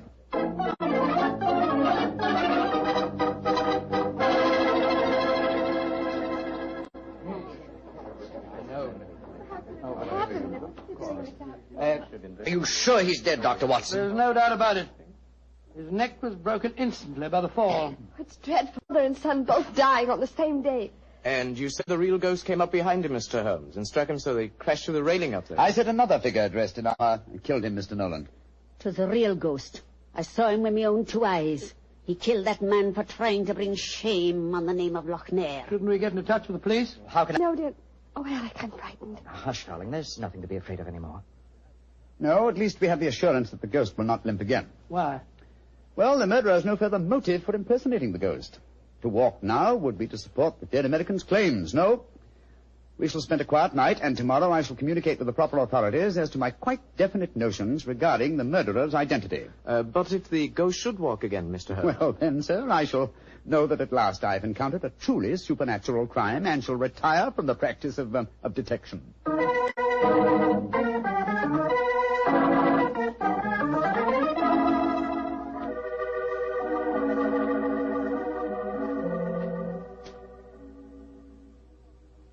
It's nearly 2 o'clock. You still over there by the window, burying away that pipe of yours?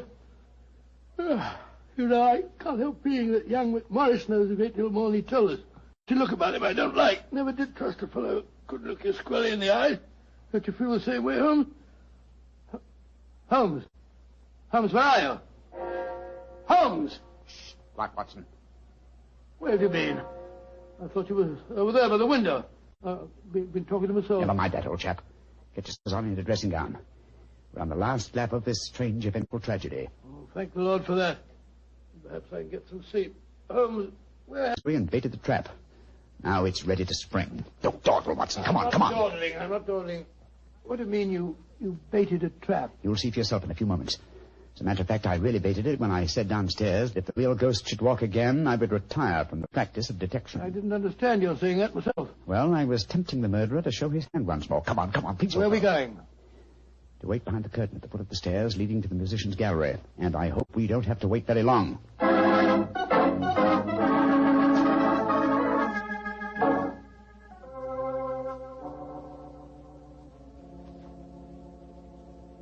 Holmes, I'm getting a crick in my neck trying to peer through this wretched curtain. How much longer do we have to wait? Until our murderer arrives. You certain you'll come? Not certain, but hopeful. Extremely hopeful. You know who it is, don't you? Yes. But my proof is too thin for a court of law. I must catch him in the act. Here he comes. Splendid. Let's go up and grab him. No. They walk into my trap. He's coming towards the head of the stairs. Oh! Great Scott! Exactly. A simple piece of wire stretched across the gallery is remarkably effective, even with ghosts. Come on, Watson. Help me off with this visor. There we are. Good Lord, it's James Nolan. Exactly. What happened? You walked into a simple trap, my friend. I'm afraid the next trap will be more lethal, for it will undoubtedly prove to be the one beneath the gallows.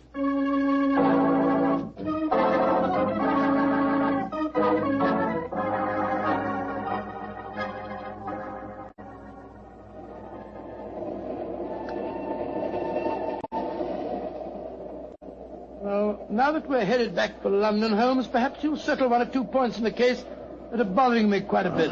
Oh, with pleasure, my dear chap. What are they? I still don't see what Nolan's motive was in murdering the American. Oh, that should be obvious. He wanted to ensure that his sister's fiancé would enjoy undisputed title to the name of the States. Well, how did you know it was Nolan? When I examined the authentic suit of armor, You see, it was obvious it had never been worn. But I still don't quite understand. Oh, come now, old chap. The suit of armor was in a heap on the floor. Yeah? And if it had been hastily discarded, and yet, the gauntlets were on top of the pile, you remember? Well, that's right, they were. If the suit had really been worn, the gauntlets would have been the first things to have been taken off, and so would have been underneath the pile. Obviously, therefore, the armor had been disarranged in order to make people believe the real ghost had walked. Yeah. After the American's death, the suspects were 4. Miss Nolan, her brother, Thomas, the butler, and the Earl himself. Well, I ruled out Mrs. McClintock because, you remember, she was standing behind us at the time of the murder. Well, I'm beginning to understand. All the suspects except Nolan were small enough to have worn the armor. That's right. Therefore, only he could have pretended to use it. Pretended? But he did use it. Oh, no, my dear fellow. Undoubtedly, he procured a similar one of modern manufacture. An amazing case, Holmes. An interesting one, at any rate. And once again, old fellow, I'm forcibly reminded of an old Scottish litany. Scottish litany? Which one's that? Oh, you remember it. Round ghoulies and ghosties and long-legged beasties and things that go bump in the night. Good Lord deliver us.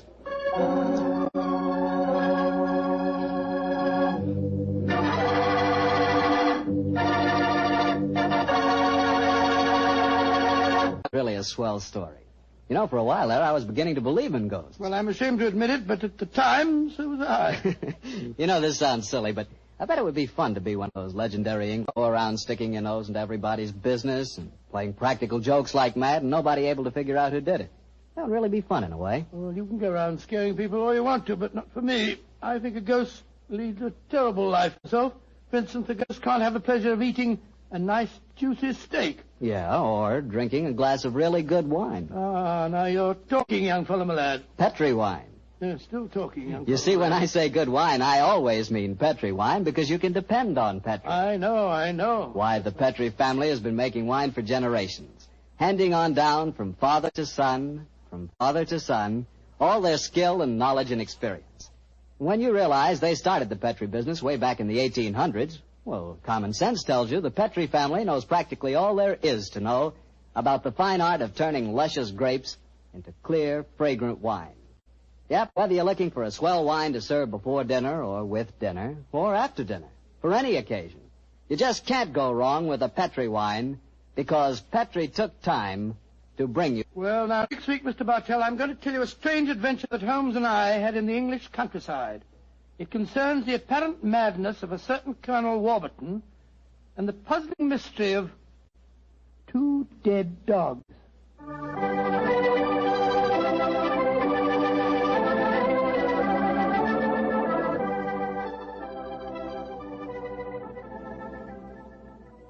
Tonight's Sherlock Holmes adventure is written by Dennis Green and Anthony Boucher and is based on an incident in the Sir Arthur Conan Doyle story, The Crooked Man. Mr. Rathbone appears through the courtesy of Metro-Goldwyn-Mayer, and Mr. Bruce through the courtesy of Universal Pictures, where they are now starring in the Sherlock Holmes series.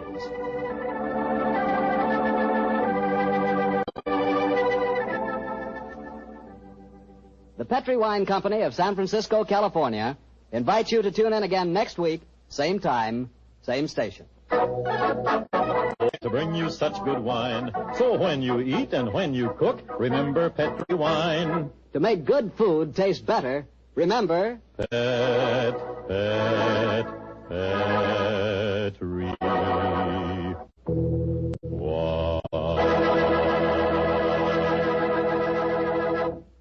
This is Harry Bartell saying goodnight for the Petri family. Sherlock Holmes comes to you from our Hollywood studios. This is the Mutual Broadcasting System.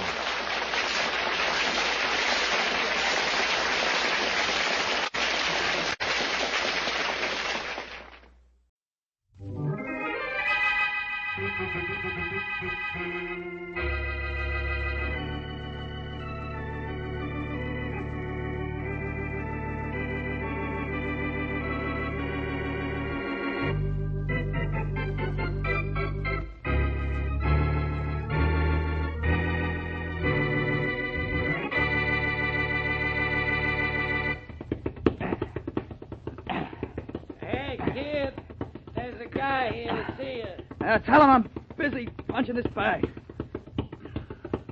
You're not too busy to see me, kid. No? Well, that's what you think. That's what I know. Stop punching that bag, kid. I want to talk to you. Get lost, will you? I leave without talking to you. It might cost you plenty, kid. Still want me to go?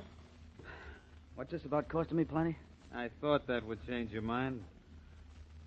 Kid, you fight Savini Friday night in the arena. Right? Yeah, that's right. Yeah, you look good, kid. Look like you're in shape. Never mind about me. What about you? Who are you? What do you want? Me? I'm just a nice, quiet guy that wants to make you a present. That's who I am. A present of 10,000 clams. Yeah? What's the gimmick? Nothing. Huh? Nothing very tough, that is. All you gotta do is let Savini cop the Duke Friday night. What? You want me to throw the fight? You're out of your mind. Now get out of here and stay out. Go ahead, beat it. I got work to do. Work can wait, kid. Why, I'll beat... And don't get right-hand happy with me. It just ain't right to slug a guy who offers you $10,000. I said beat it, didn't I? Yeah, you did. But maybe you didn't understand what I said before. I heard you, and you heard me. Sure. But I still think you're going to let Savini win Friday night. Are you crazy? But you are if you don't do like I say. Savini Friday night. I told you to take a powder, mister. There better be plenty doing. Better let Savini drop you, kid, or you may get dropped by something a little more permanent than a punch.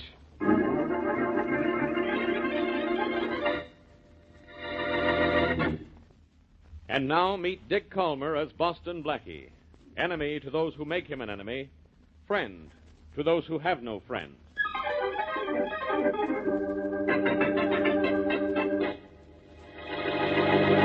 Sorry to have to drag you up to my apartment, Mary, but I have to get that report to Kingston in the mail right away. Just what would Charlie Kingston do without you, Blackie? Go broke?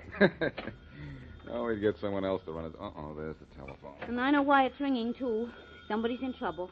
Oh, now, Mary, not every phone call means trouble. Can you remember one that didn't? Sure, the last time you called me. But maybe you're right at that. Blackie! Hello. Boston Blackie, please. Speaking. Blackie, this is Larry Dawes. Who? Larry Dawes, the fighter. The sports writers call me the Kid. Oh, the Kid. Yeah. You're fighting in the arena this Friday, aren't you? I don't know. I'm supposed to, but something's come up. I don't know what to do. What do you mean? Well, Blackie, this morning a guy offered me $10,000 to let Savini win Friday night. What did you tell him? I told him to get lost, and then he threatened me. And look, I'm not afraid of a right to the jaw, but I can't outpunch a bullet. What'll I do? Go to the police and fast. But that's asking for more trouble than I've already got, isn't it? No. You go to the police and leave the rest to them and to me. Look, do you know this guy's name? No, I don't. He said he'd contact me. Good. After you've seen the police and this guy gets in touch with you, arrange to meet him in your room. And from there on, don't worry about anything but putting Savini down for the count.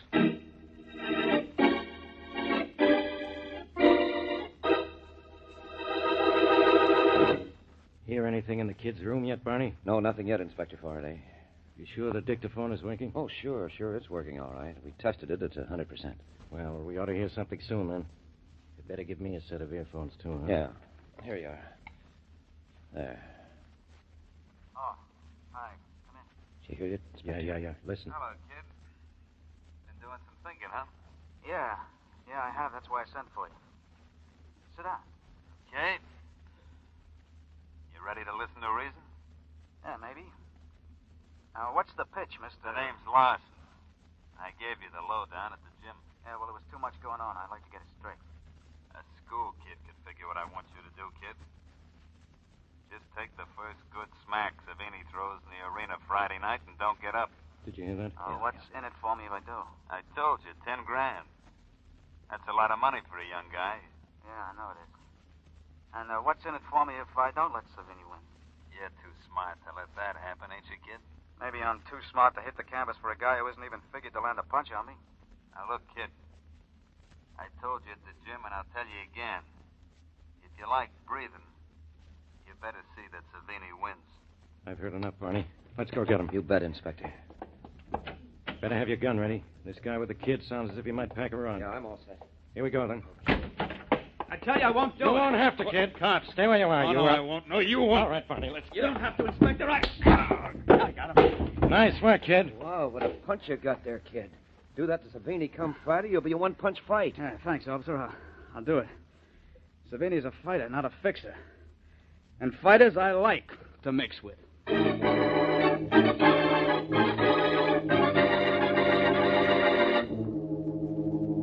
Did you post bond for Larson, Harry? Yeah, Mr. Thompson, just about a half hour ago. Good. Then he ought to be here any minute. Well, I talked to him. He said he was going to his hotel first. But he'll be up to see you soon. He's sore. He's sore. I suppose he thinks I'm happy. Well, he didn't say how he figured you would feel.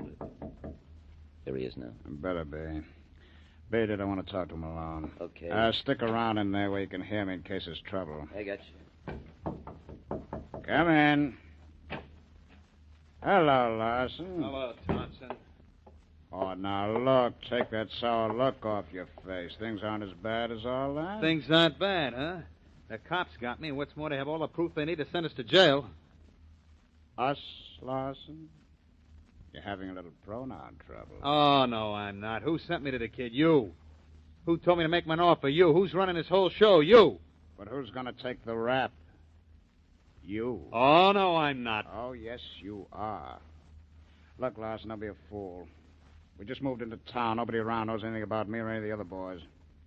The only one they have a line on is you. Yeah, but the cops will put the heat on me. They know I'm not working alone. They'll think you are if you say so and keep on saying so. Oh, that's fine. That's great. Then I go to jail, and you and the rest of the boys go get lost someplace. Get smart, will you? You won't get much for this. 2 years, maybe 3. Keep your mouth shut about the rest of us. You'll be well paid. How well? I'll take care of you. I don't believe in double-crossing anyone. It isn't healthy. Keep your mouth shut, Larson. Tell the police you're an independent operator. Take the rap, and when you get out, you'll have a nice bank account. All right, Thompson, I'll do it. But what about the kid? He's the real cause of all this trouble. Don't worry about the kid. We'll take care of him. We'll make a nice example of him, just in case the other pugs in this town believe that honesty pays more than we do.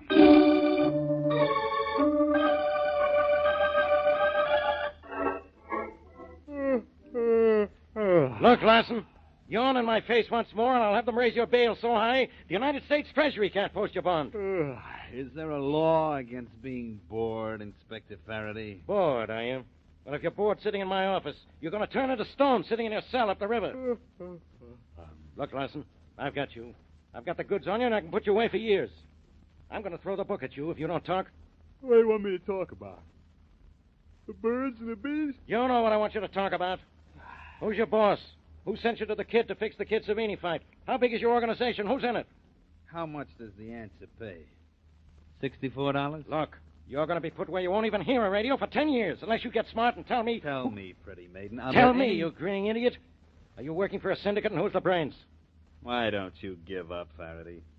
I told you 50 times if I told you once. I'm a lone operator. It was my own idea to go to the kid. The 10 grand I offered him was to come out of my own pocket. I don't believe it. Here we go again. And we're going again and again, until you tell me the truth. My dear Inspector Faraday, I cannot tell a lie. I did it with my own little racket. Now, will you stop asking me questions? Will you stop lying to me? All right, Larson, you win. But believe me, when you come up for trial, you lose.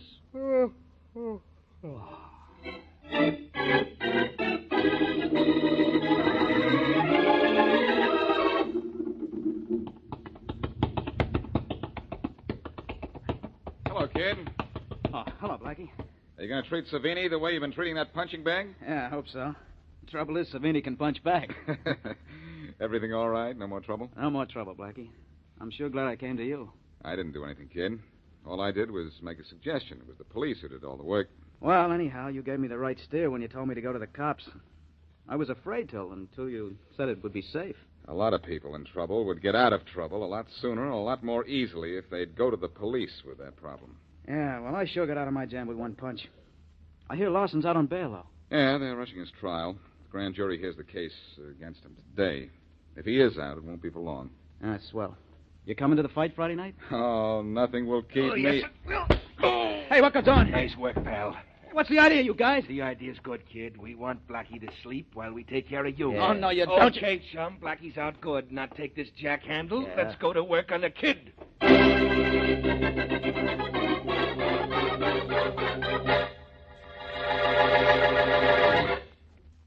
And now back to Boston Blackie.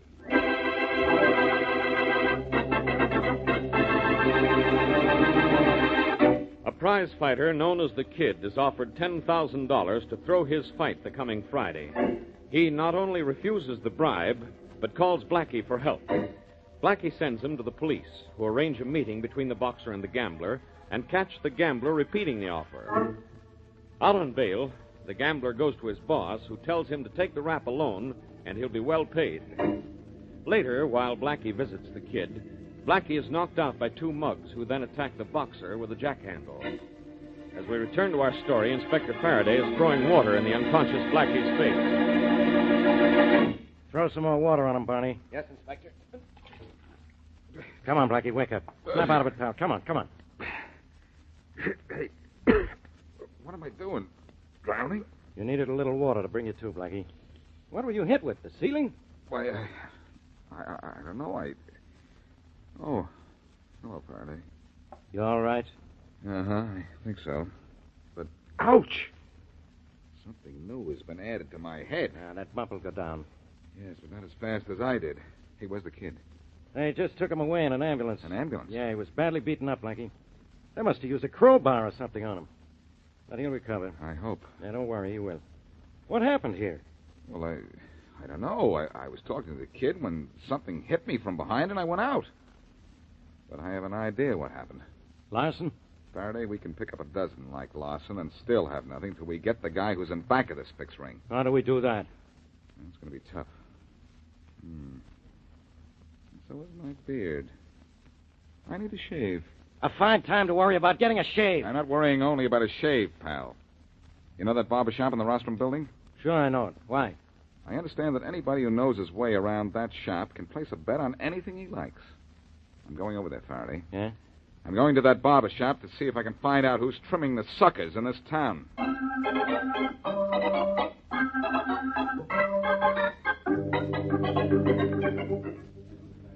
Next. Who's next? I am. Here you are, barber. Shave once over lightly.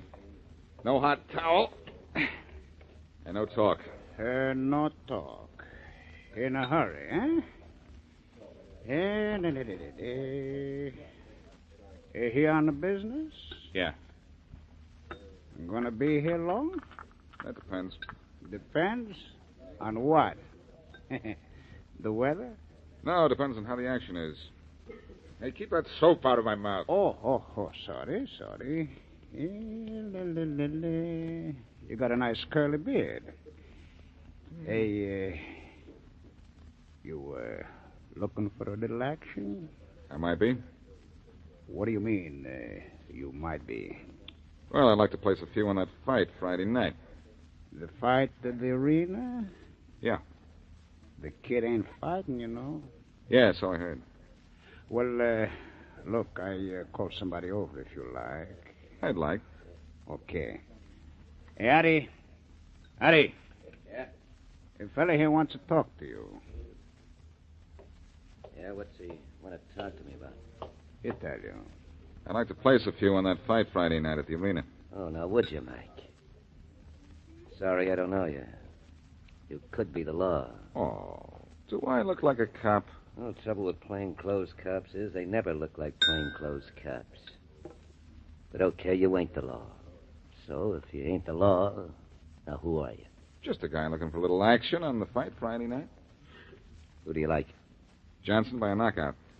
I got 15 grand and I'll take the odds. 2 to 1, aren't they? That's right. Savini's a favorite and you like Johnson. 15 grand worth, huh? Now, you must know something. Or absolutely nothing. What do you have to be in this town, a genius to make a bet? When he's getting shaved, I'll let you know. Good enough. Where you going? I'll write you a letter. All you gotta do is be here when I get back, Bud. I'll be here. Good enough. Hi, Harry. Hi, Harry. Hi, boys.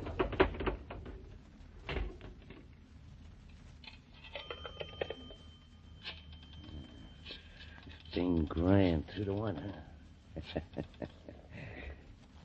Come on. Thompson speaking. Mr. Thompson, this is Harry. Well? I got a guy likes Johnson to fight Friday. Likes him 15 grand worth. Do I take it? Who's the guy? I don't know him. Only, he ain't the law. Okay, if you're sure. Lay 'em 30 to 15. Good enough, boss. We got about all we can carry on Savina now, ain't we? We're loaded up to the ears. Take that bet, but no more action, Harry. And come back here when you're through. Sure, boss. Why, what's up?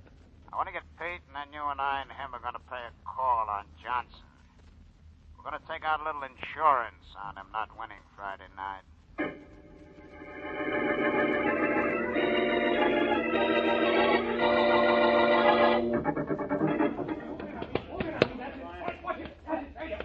There he is, boss. That kid with the dark trunks. That's Johnson. Ah. You don't look bad against that sparring partner. Maybe the guy whose bet you took did know something. Yeah, boss. Maybe. What's his name again, the fellow from the barber shop? Edmonds. Jack Edmonds. Never heard of him. Probably just another local yokel. Well, I want to make sure. Get Johnson over here. Yeah, Harry. sure, Mr. Thompson. Hey, Johnson. Yeah? If I wanted him yelled at, I could have done it myself. Well, what's the difference, boss? You wanted him over here. All right, here he comes. Yeah, fellas. What's on your mind? Johnson, how old are you? Me? 24. Why? How'd you like to be 25? Oh, sure, I'd The like boss to. means he wants to give you a birthday present. He wants to be sure you want to be around for that birthday. What is this? Keep your voice down, Johnson. You know what happened to the kid, don't you? You guys? That's right. Now, we got a lot of dough riding on Savini Friday night, Johnson. You be a good boy and see that you take one on the chin, huh? You're the fellas who took care of the kid? That's right, and we'll take care of you, too, both ways. One way if you play ball with us, and the other way if you don't take a flop for Savini. Oh, now, wait a minute, you guys. I always fight honest. Yeah, we know. But what you want to be, honest or healthy? We'll work over you like you were hit with a steamroller if you don't do what we tell you, pal. The boss ain't kidding, Johnson. The boss never kids. Well, Johnson? I'll just keep those mugs away from me. I don't want to get slugged some night when I ain't looking. I don't want what happened to the kid to happen to me. I got a wife. That's all I wanted to know. You get $5,000 for your end for taking a dive, Johnson. And take it early in the fight on account of I'm a nervous type. Here? Yeah, I hear. You won't have to be nervous. I'll take the dive. You see, I'm a little nervous myself.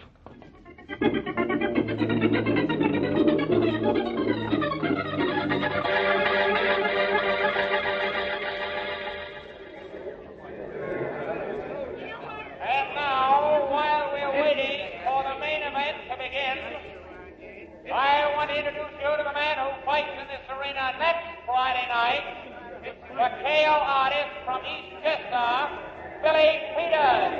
Climb up here, Billy, Mr. Boy. Excuse me. Well, what is there? Pardon me, please. I'm sorry. Look out. Well, here's my seat, finally. Did I miss much, Mr. Thompson? Just the preliminaries and the semi-wind-up. How'd you know my name was Thompson? I don't know you. You will before the main bout's finished. Take my word for that. My name's Edmonds. You're the sucker that bet on Johnson? That's right, only maybe I wasn't such a sucker. Now? Want to press that bet a little? I'm happy the way things are. Hey, the main event is going to be broadcast. There's Don Dunphy, the announcer. Hi, Don. Hi, Blackie. You got pretty good seats there, right in back of me. But then you always do. See you after the scrap, Don. Okay. Make it good so the kids at home can really know what's going on, huh? I'll do my best. That you do. You're tops in my book, Don. Thanks. I'll see you later, Blackie. Right. Blackie. That's right, Thompson. I just use the name of Edmonds when I make bets with sucker bookmakers. Boston Blackie? That's right, too. And it's about the last time tonight you're going to be right, Thompson. And now, the main event of the evening. 10 rounds to a decision, featuring the pride of the West Side, champion of the world at his weight and wearing purple trunks,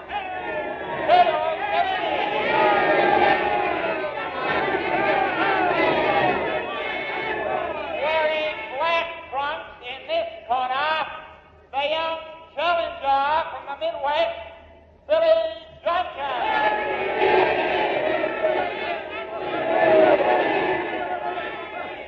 And now the referee is calling the two men to the center of the ring for instructions.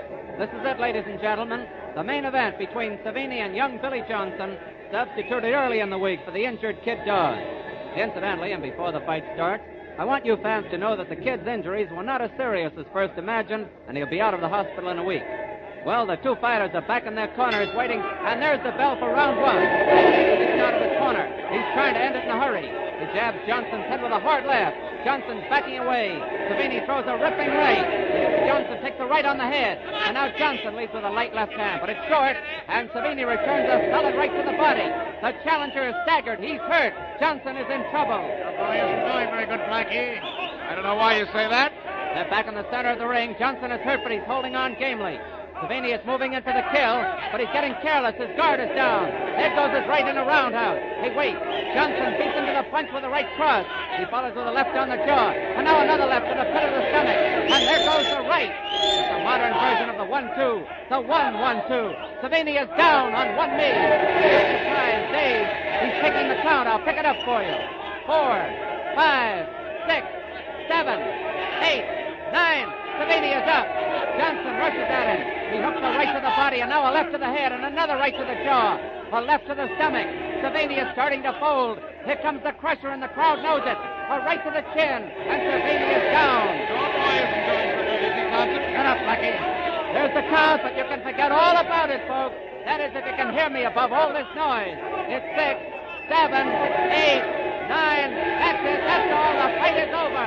It's Johnson by a knockout. Dirty double-crosser, that Johnson. I'll take care of him, but good. Where are you going, Thompson? I'll take care of that Take rat. a look around you, Thompson. What? Where? See the men on the other side of you? Inspector Faraday's men. So what? They got nothing on me. Nothing but a transcript of the threat that you made to Johnson when he was training for this fight. You're finished, Thompson. No, I'm not. I'll get over this row of seats. I wouldn't do that if I were you. Those guys in back of us haven't moved, or haven't you noticed? They're Faraday's men, too. What?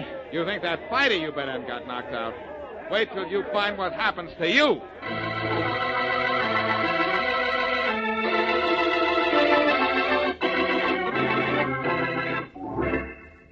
Blackie, Yes, Mary? I just finished reading in the papers here where Inspector Faraday's men broke up that betting ring that's been trying to fix fights. Not only fights, Mary. That gang came to town with the idea of fixing every kind of sporting event.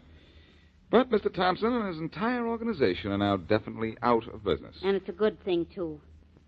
Though, you know, maybe the fault is with people, Blackie. Maybe if they wouldn't gamble, there wouldn't be room for people like the Thompsons. Oh, it isn't people, Mary.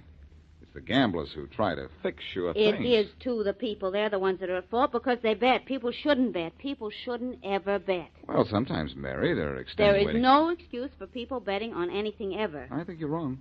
You do? Yes, I do. Well, I'll just bet you a new hat I'm not. What did you say, Mary? I said I'll just bet... Oh. Oh. I see what you mean. Well, at least the Thompson betting ring is busted up. And I think for good, too, this time. Yes, it is. You see, Mary, when I placed that $15,000 bet, Thompson began to worry a little, which is what Faraday and I wanted him to do. Mm-hmm. Well, he wanted to be sure the money he had on Savini was protected, and he tried to get to Johnson, which is also what we wanted him to do. In fact, Faraday had men and a dictaphone taking down everything Thompson and his two stooges said when they tried to intimidate Johnson. And then there was nothing to it but just to pick up Mr. Thompson at the fight when he told you he was going to get Johnson. Well, there was a little more to it than that. Faraday worked on Thompson's two boys, Harry and Pete, and got them to indict the boss, even though that wasn't really necessary. The recorded conversation between Thompson and Johnson was enough. Well, Blackie, then I guess you could say that Thompson tried to fix the fight, but wound up fixing his own wagon. Mary. Oh, I know.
Personal notice. Danger's my stock and trade. If the job's too tough for you to handle, you got a job for me, George Valentine. Write full details.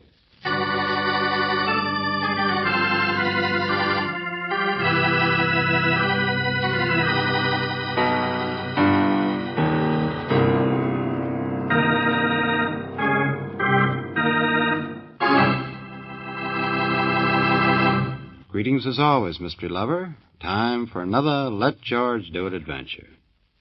You know, I'm particularly fascinated with the title of this epic. It's called The Noose Hangs High. Now, that's a switch if I ever heard one. And better still, it gives one an insight as to what is about to take place. You see, George Valentine is always sticking his neck out. Now, for the first time, he has a place to stick it. Let's see if he makes it.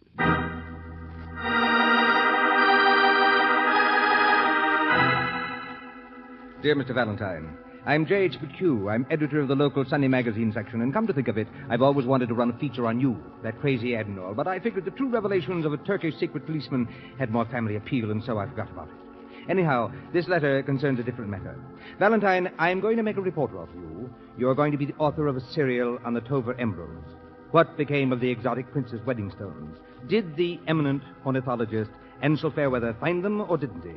What was the mysterious curse that brought death to Fairweather 10 years ago? Read it. The riddle of the two recluses. Why have the two Biggs brothers refused to cross the threshold of their own gloomy mansion, and for that very same 10 years? What is the mystery of number 37 Ashton Street? Well, isn't it the greatest story you ever heard? Well, Mr. McHugh... I notice you came trotting over here fast enough. I tell you, it's the best feature we've had for years. Since the last mummy sued King Tut for alienation of affections. What? Well, I always preferred the classic case history of the two-headed werewolf. Now, see here, both of you. Oh, come on now, McHugh. You've been mashing your own corn too long. I gather all the purple double talk has something to do with a man named Ansel Fairweather. Well, I looked him up. He tied a rope around a chandelier and hung himself at 37 Ashton Street 10 years ago. 10 years ago today, in a gloomy brownstone. Control your local color. He'd been to the Himalayas looking for rare birds once. He was probably one himself. But any talk about emeralds is strictly for the birds, too. Ones like you. Well, I may have overstressed that aspect a bit. Just a bit. All right. Forget them. Look at the facts. It took a jury to decide his death was suicide, didn't it? Well, it was a very unfair trial of his two cronies, yes. The Binks brothers. And they still live in that same house. Never stepped out of it since. Oh, we didn't know that. I thought not. That's the story. The rest is all trimmings, I'll admit. Big Jared Binks and little Tom Binks have holed themselves up for 10 years in the place where Fairweather committed suicide. Why? It only took 2 minutes for the jury to exonerate them of his murder, if that's what you're driving at. Fairweather was sick, despondent, out of his mind. No. I'm not trying to say they killed him. And to be unfairly accused of his murder might make anyone withdraw from the world a little. You think I'm trying to make something out of nothing? Cook up a story that's a little too wild? We think you're an expert at it. No offense, of course. Not at all. And, of course, you understand, Mr. Valentine. I would no more seriously think of hiring you even to write your own name than I would jump off the Golden Gate Bridge. Well, now, that's better. Well, now that we got that off our chest, what do you really want me for? Fact. For 9 years, I've tried to get a little anniversary story on Jared and Tom Binks. Why they're such recluses. Are they? Really? Every reporter I ever sent, and don't worry, they've been clever about it, too, has been thrown out on his ear. To my knowledge, the brothers have never been outside that house. And no visitor has ever been inside it. Why? You get the facts. I'll write the story. You get paid.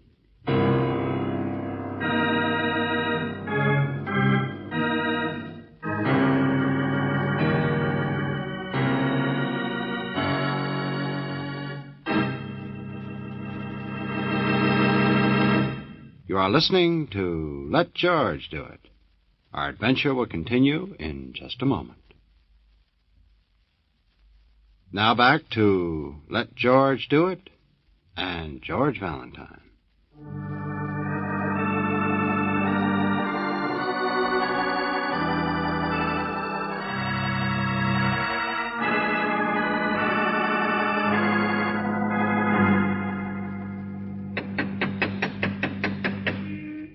I hate to leave before I see you thrown out. Brooksy, you're a sadist. Look, you go and check on Fairweather's death, would you? Uh-oh. Here's the little one. Oh, and how do you do, sir? My name is Valentine. How do you do? I represent the City Fire Protection League, Department of Fire Inspection Service, in the interest of fire prevention. I'm sure you won't mind my taking a few minutes of your time for an examination of the premises before I... What's the matter, friend? You're not listening. Well, perhaps they have a card here which will... Is that girl with you? What? Me? No, I was just asking directions. You're not busy, young man? Huh? You're free for the next few hours, perhaps? Well, I... Thank heaven. Come in, come in. Oh, please, do come in. I'm so glad to see you. Yes, come right in. Oh, Jared, where are you? We have a visitor. Isn't that wonderful? What in the Jared? name? Come right in. George, are you sure it's the right Somebody's throwing curves. Now work fast, will you, Angel? I'll see you later. Yeah, good luck. Yes, hurry, Jared. This way, sir.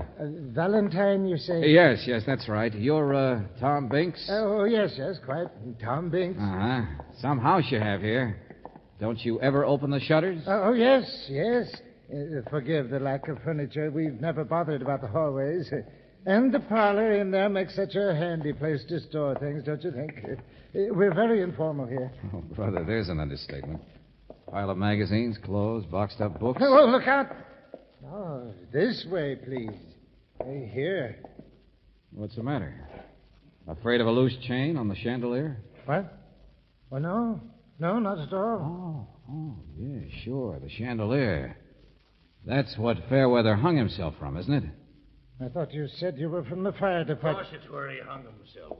What of it? Well, Mr. Merton. What are you doing here, young man? Well, I invited him in. There's no reason... You might answer the same question, friend. I thought these guys lived alone. The name is Merton. Binks boys aren't crazy. I am. I handle their business affairs. Mr. Merton is just on his way out. Yes, see what I mean? I've been trying to leave for the past 3 hours. Now Tom kicks me out. Oh, no, but I think all of our... That's because you walked in. I make one visit a year to this place. I spend the rest of the year calming down. I don't follow you, but I guess that's all right. Of course you don't. Who could? You don't know it, but you've been tapped to take my place holding hands. What? Now, Mr. Valentine is interested in our work, and I was just going to show him to the house. It's all yours, son. You scare the boogeyman for a while. The boogeyman? Yeah, sure. Make a good story for you. Now, come on, tell the truth. What newspaper you from? Newspaper? None. But what's the story? Oh, I don't really care who you are. Tom, where's my coat? I hung it up. I'll get it for you. Boogeyman. That's the story, you know. It's a haunted house. Okay, Buster, I'm dumb. What's going on? So am I. Valuable property, but kept in a mess. Good securities, but all gummed up. Couple of loony clients, that's all. Well, look around you. Nuts. Lived alone so long, they imagine that... No. Hey, what's the matter? The light cord. Merton, look. Oh, Jared, come down for here. the love of... What? Hey, you see, another knot. It's tied in a knot like the others. The light cord in the closet here. Tied in a hangman's knot. A noose. He's found some others around like that. Well, now, who's the practical joker that did None this? of us. That's it. None of us ties those knots. Well, what is it, Tom? What is it? Look here. I didn't do it. Well, of course you didn't. No one did. Oh, Jared, this is Mr. Valentine. I asked him to... I could hear you from upstairs. I could hear. I don't think it is good to ask people in. There, you see, young fella, I haven't got a card to the club like I have. You have finished your business, Mr. Merton. Get out. Jared, now wait. I know what happens when people come in, but... I'm not afraid of any nooses. There is nothing for anybody to be afraid of. Please, Jared. Perhaps you tie the nooses yourself, Tom. What? Perhaps you don't know that you do. But it's all right. There's nothing to be afraid of. No, I don't. It occurred to me when I saw the shadow on the stairway. From this same noose, I suppose. What shadow? Stairway? Oh, no. This door was shut. Oh, brother. Now, take it easy, Tom. Oh, look. Yes. You can see it on the wall. It's a shadow of a noose this time.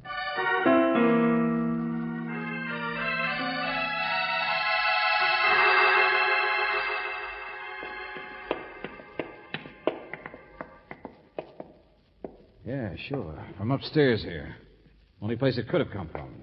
There There is nobody else in the house, Mr. Valentine. Hey, now you can't see the shadow anymore down there. Oh, Jared, for the love of... Well, that does it. I'm getting out of here. Where's your telephone? There's one in the library, but we don't want any policemen. This is nothing to be upset about. Who said anything about policemen? Hey, they've got an extension. They'll listen while you call. Come on with me to the drugstore. Let them listen. I'm like you are, Jared. I'm not nervous. I don't get a guilty feeling when I look at a noose. Not yet.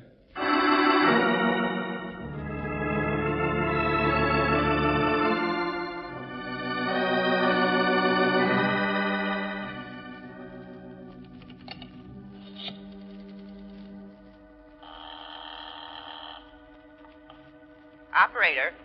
Hello, operator. Get me.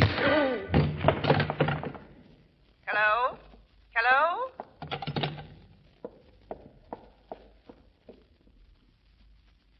Mr. Valentine? Oh, Mr. Valentine. I wondered if you were on the telephone. Mr. Valentine. Mr. Valentine.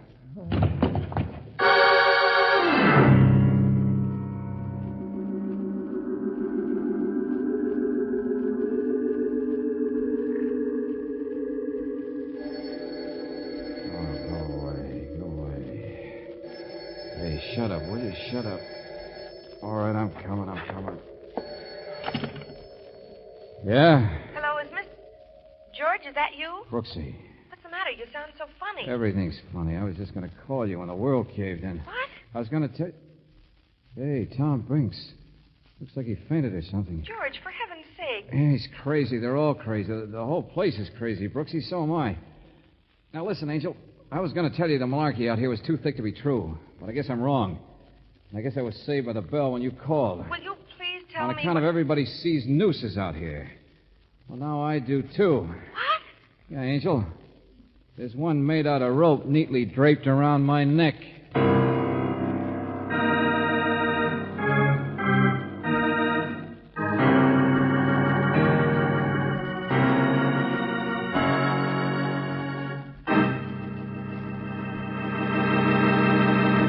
You are listening to Let George Do It. Our adventure will continue in just a moment.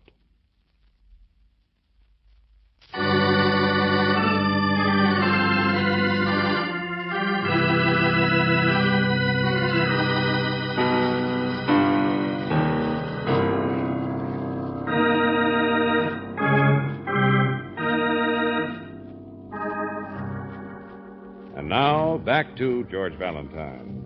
The two Binks brothers, Jared and Tom, two recluses whose friend hung himself 10 years ago.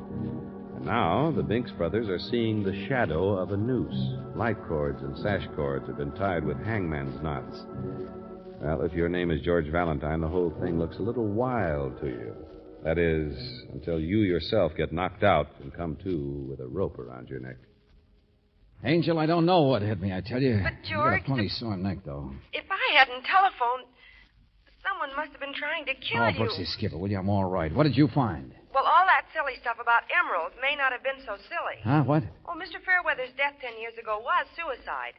But he was supposed to have picked up some stones in India, and the only ones they've ever found have been in Kansas. Just one or two. Oh, you make a lot of sense. How would some of the Tover emeralds get in Kansas if they're supposed to be lost somewhere in India? I mean, someone must have found them. And... Yeah. Only the police don't know who. That's right. And there's nothing illegal anyway. If they were found, somebody just sold it. Angel, I love you. What? You're fitting the first piece into the jigsaw. Only this house out here is such a big barn of a place with so many rooms and so much junk that That what? I'll call you back in 15 minutes. Hello. Who are you? Cleaning lady at the booby hatch. Lady with jokes, huh? I worked in a real booby hatch once. Come in to bring their week's food for the Binks, that's all. I'm a long order cook now. Hermit's got to eat, don't they? Only, say, what did you do to Tom there? Nothing. He fainted. He's all right. Yeah. Ain't he a funny one? Spends all of his time drawing birds. Looks kind of like a sparrow Hey, himself. wait a minute. What are you doing? Put him down. I know where I'm at. I was a nurse once. Oh, I'm all right. No, please. Every time I come to this place, something crazy happens. There's a man out back to see you, Mr. Binks. What's that, Mabel? That man who owns the house. That Fairweather. Fairweather? Man who owns Is it. it any of your business, mister? Duchess, go tell the man to wait. What? Yeah, you're losing your job as nurse. Get out.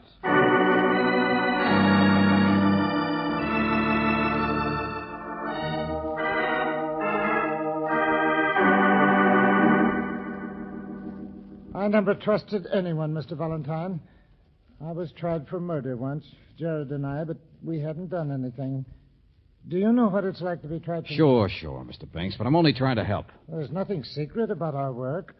All those crates of specimens downstairs, birds. That's what they are.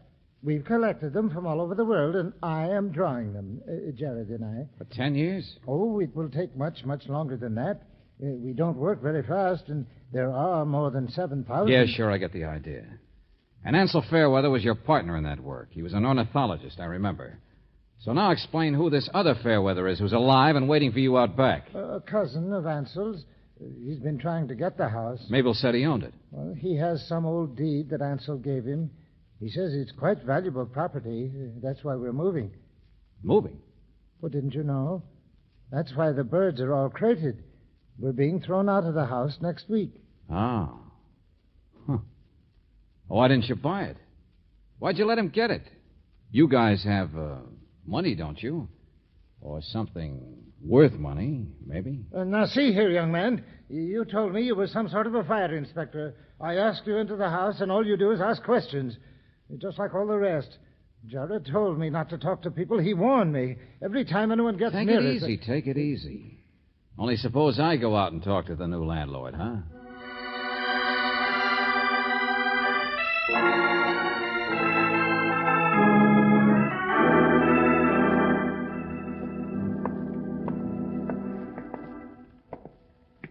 Hey, all this stuff on the back porch, do you suppose it's going too, Mr. Fairweather? How should I know? A couple of blame crackpots. I'm having the house torn down as soon as I get out. Yeah, sure. Go over it inch by inch, huh? What's that, Mr. Valentine? Never mind. You're a real estate man, huh? Business deal? Business deal, that's all it is. I know. I met that lawyer or whatever he is of theirs. Huh? Oh, Merton, Yeah. sure. Just saw him down at the drugstore. And he's smart. He won't even eat their food. He didn't offer to buy the place for them, though, huh? Mac, a cousin of mine I never met, used to live with these birds here. That's ancient history. But a friend of mine discovered this old deed, and I found I could get the place. So why not? So I've got it. Mm-hmm. Got a key, too, I suppose. Come in and out any time. What? 30 rooms, 3 stairs. An army could be wandering around. Trash, bro. What's eating you anyway? Just because I won't sell the house to Looney and Goony Binks? Well, sure, they offered to buy it. What of it? I'm in real estate. I got plans for the whole block. Yeah, sure. Just stop justifying yourself. Flashlight. Oh, go jump in the lake. Hey, how long do you figure it'd take to tear this house apart? If a man wanted to find some emeralds. Oh, that old story.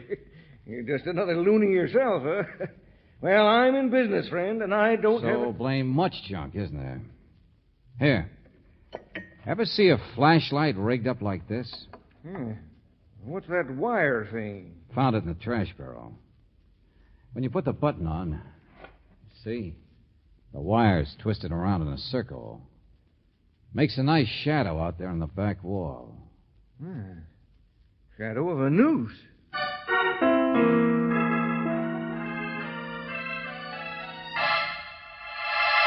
Jared! What in the name of... Jared! Tom, where are you? What's happened? Chandelier. The noose. He's dead. He's dead! Tom, come back here. Come back here. Tom!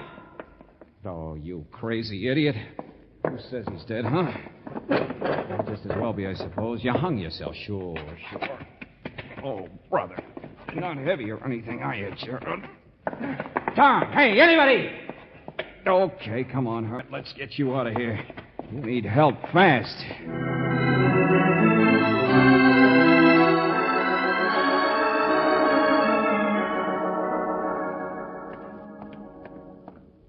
Hey, you. You the pharmacist? Yes, that's right. What do you have? Get out to that car as fast as you can. There's a man been choked, hit over the head, too. What? Yeah. Well, of course. Joe, you too. Come on. Go on. I'll be with you in a minute. Well, hello. No? Well, sit down. Have a piece of pie. No, thanks, Mr. Merton. So, had enough prying around in the booby hatch, huh? Hermit's Hollow. Once a year is all I can stand. Sure. Whose taxi is that out there? Hmm? Oh, waiting for me. I got a job back in real life, as they call it, to worry about. See the house from here, but nothing happening yet. What are you talking about? What's the matter? Come on, let's wait in the taxi. Hey, what are all those guys doing around that car across the street? Police will be here in a minute. What? Come on, get in the cab. Where to, Mac? No place. Jared Binks may be dead or alive, I don't know. He was hanging from the chandelier. Jared?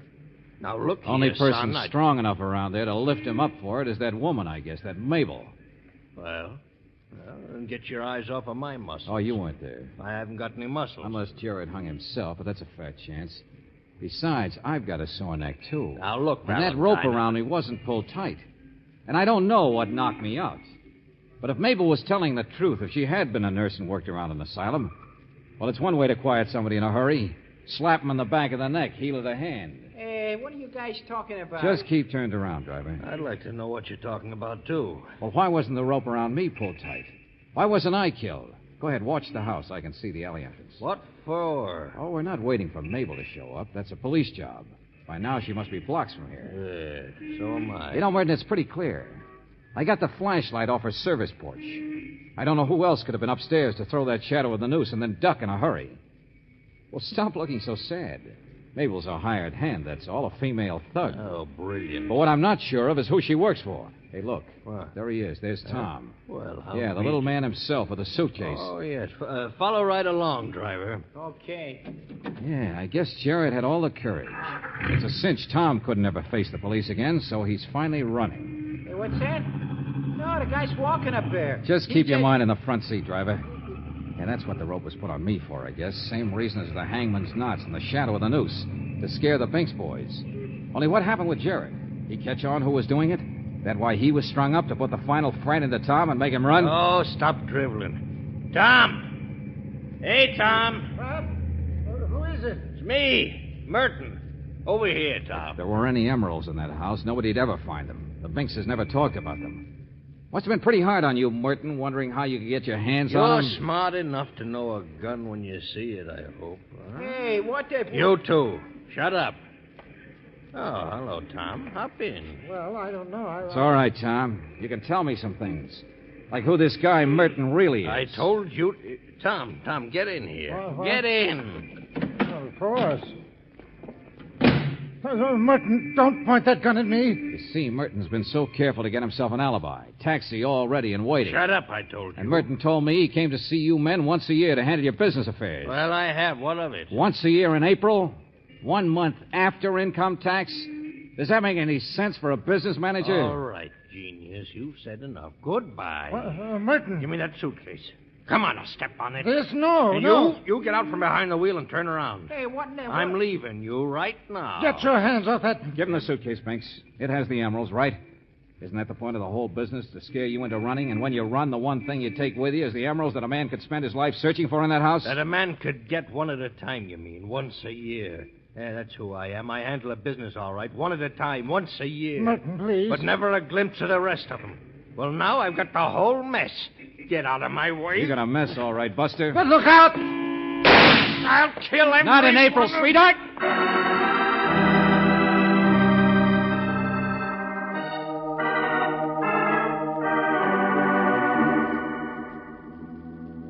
Mr. Valentine, yes. Yes, that's all true. Give me the suitcase then, Tom. This guy's safe for the police. I want to find how your brother is. But people will come and they'll bother me. There'll be policemen and photographers. Well, there's nothing wrong with you having the rest of the emeralds. But Jared and I only use the emeralds to carry on our work.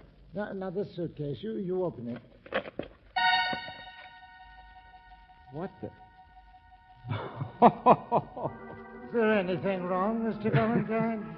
Well, no, not from your point of view, friend. But in a few minutes, I got a date with Miss Brooks and a guy named McHugh at my office. I'm going to find out how they can take a surprise.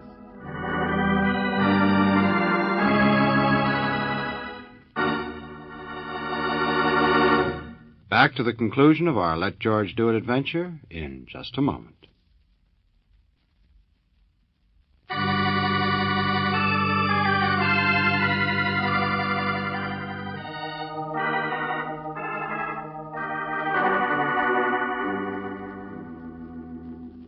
Bird feathers.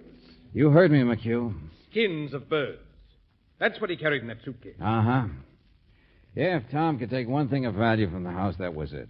After all, what are emeralds compared to birds? Jared Binks will be all right, George. Good, Brooksy, that's fine. The police caught that woman, Mabel. She had been working for Merton. Birds. Yeah, you see, McHugh, Merton finally got an itchy palm and ganged up with Mabel to try and scare the boys into running. That's the only way they'd get excited enough to tip where they'd hidden them. Bird feathers. They had over 100 emeralds. And how many did Merton sell for them through the years? 7. What's the matter? What are you sore about? He wants to know where the rest of them are, George. But Tom and Jared will never tell. Mr. McHugh, we got your story for you. What if we didn't find the emeralds? It's certainly a better story than the usual vampire Scotland Yard confessions of a werewolf that you usually print in that silly... Yes. But it's a little wild, don't you think? The noose hangs high. See what I mean? Who'll ever believe it?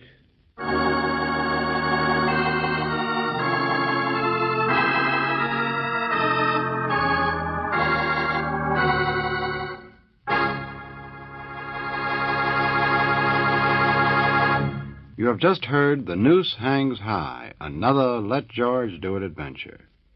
Robert Bailey was starred as George Valentine, with Virginia Gregg as Brooksy. David Victor and Jackson Gillis wrote the story, with music by Eddie Dunstetter. Now, this is yours truly inviting you to another visit with Valentine, when you will again hear what happens when you let George do it.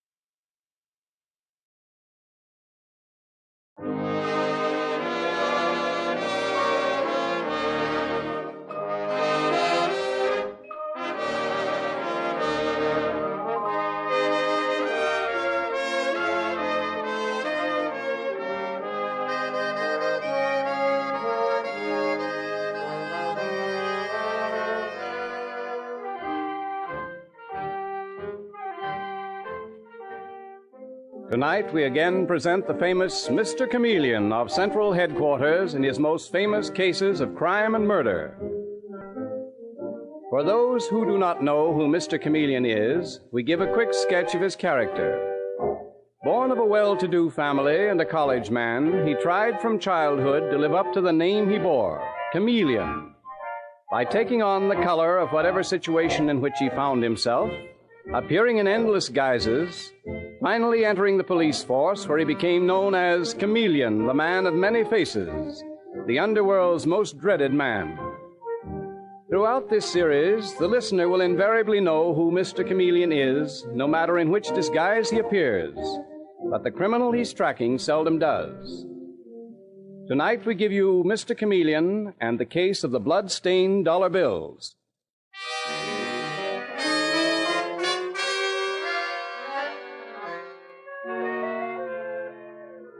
Our story opens in the apartment of Hubert Van Dyke, a luxurious bachelor apartment in the smart East 60s. But the sprawling body on the floor of the attractive living room has been dead for many hours. Detective Sergeant Dave Arnold is saying to Mr. Chameleon, that fabulous detective whose ability to disguise himself is known and feared throughout the underworld. He was shot sometime during the early morning, Mr. Chameleon. Coroner places it between 1 and 2. No one heard the shot, but there are only 3 other tenants, and they're away for the weekend. Well, I'm surprised that Hubert Van Dyke stayed in town, Dave, instead of spending the weekend with some of his sporty friends. Could it be that Sylvia Sutherland was in town, too? Mr. Chameleon, you think that Sutherland girl had something to do with this murder? I don't think. I'm almost positive. She's been seen constantly with Van Dyke, just as she went steadily with Archie Clyde before he was found murdered 6 months ago. To say nothing of that guy who used to be her chauffeur who was shot to death in a waterfront hotel last week. Mm-hmm.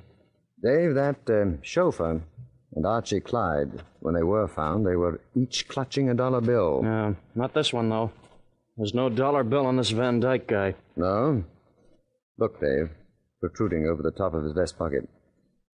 A dollar bill. And it's stained with blood. Holy smoke, what is this, Mr. Chameleon? I don't know, but I'm going to find out. I'm going to get the goods on that girl, Sylvia Sutherland, if it takes me a year, or 5 years, or 10. Dave, she is incredible. Beautiful, from a respectable family, travels around with a wealthy, fast young crowd, yet her name has been linked with 3 murders. She's mixed up in something very evil. Yeah, she's a smart baby, all right. One of the smartest criminals we've ever been up against. Yes, she is. And this dollar bill, what the devil is that supposed to symbolize? That girl is a complete mystery, and I don't like mysteries. At least I don't like the kind I can't solve. Sylvia Sutherland really gets under your skin, doesn't she, Mr. Chameleon? Dave, I dream about her. I positively dream about her. Well, nothing to do except question her again.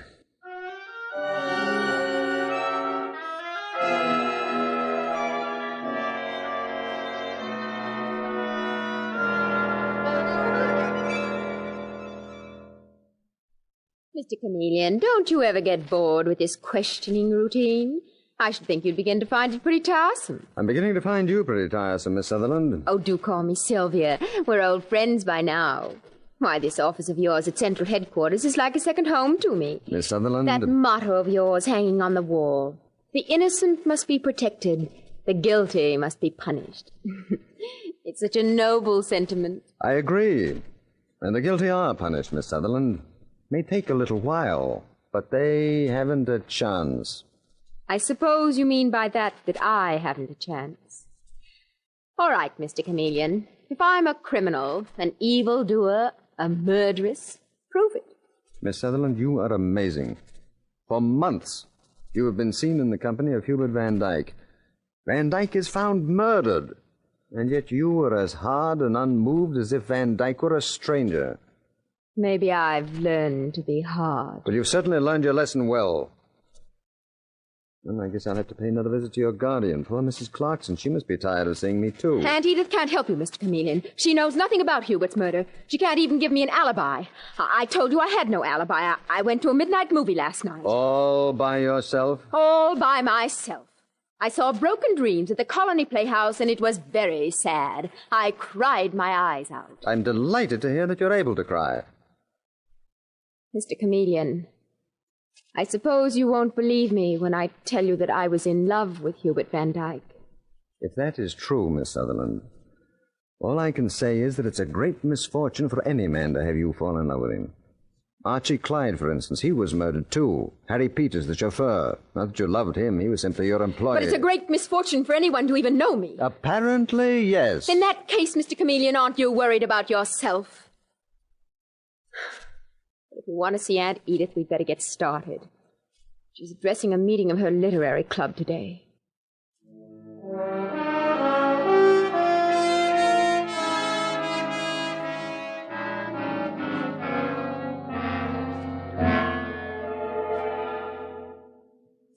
Mrs. Clarkson, I'm sorry to bother you again, but your niece Sylvia Sutherland is in trouble once more.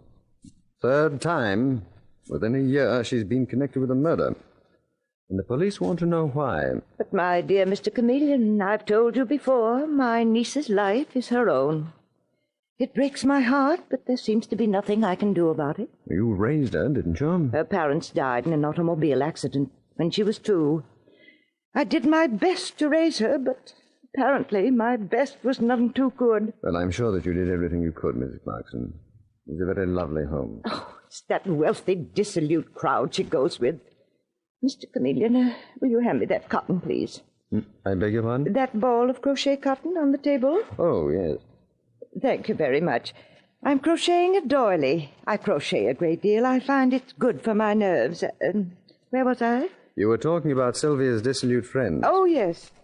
Well, the only one of her friends I really like is that sweet little Helen Brown who works at the Colony Lending Library right around the corner. What about Hubert Van Dyke? The man who was murdered last night. Did you like him? Definitely not. He drank far too much. Same with Archie Clyde. Oh, really, it's very sad. And your former chauffeur, Harry Peters? Now, Mr. Chameleon, really. Surely you don't believe that my niece had anything to do with that.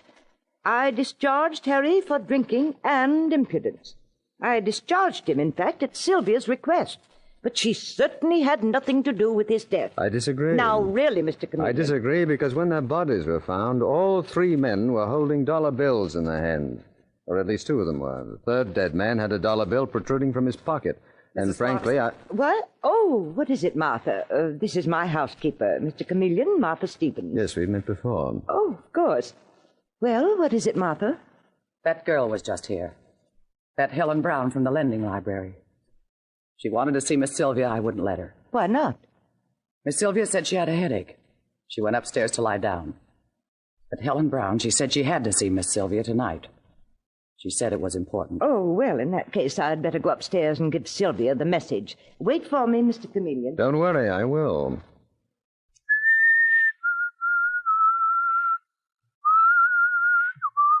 What's that you're whistling? Oh, you still here, Martha? That is Who is Sylvia? What is she? You familiar with it? Yes. Really, a very beautiful room. You took good care of it, Martha. I do. Mrs. Clarkson likes beautiful things. Yes, that's quite evident. Martha, where was Miss Sylvia last night? What? Where was Miss Sylvia last night? Let's say between midnight and 3 in the morning. What do you want to know for?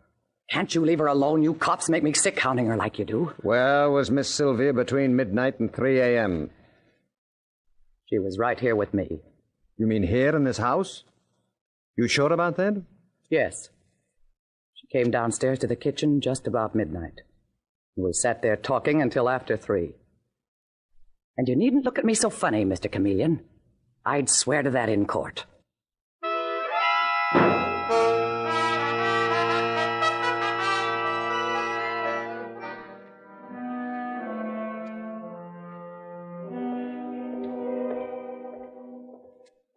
So you see, Dave, Martha, the housekeeper, contradicted Sylvia Sutherland's alibi. And one of them is lying, or both of them are lying. Sylvia made a slip for the first time. She should have seen to it that no one would contradict her story. Maybe it's the break you've been waiting for, Mr. Chameleon. Maybe. This girl is certainly involved in criminal activity. She's been so infernally clever. She's fooled all of her friends and literally gotten away with murder. What about this Brown girl we're going to see now at the lending library?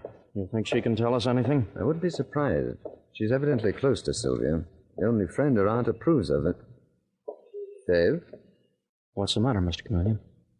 It was the Colony Lending Library, wasn't it? Yeah, here it is right here. Yes, I know, but the place is dark. It's closed up. Yes, it is dark and the door is closed. Ah, well, it isn't locked. Take it easy, Mr. Chameleon. Anyone there? Miss Brown? Miss Brown? Wait, I've got the light switch. Right. Holy smoke. Miss Brown. Or at least I presume it's Miss Brown. Yes, here are her initials on her belt buckle, HB. Is she dead? Mm-hmm. Apparently someone came up behind her and struck her on the head. Dave, look, in her left hand. A neatly folded dollar bill.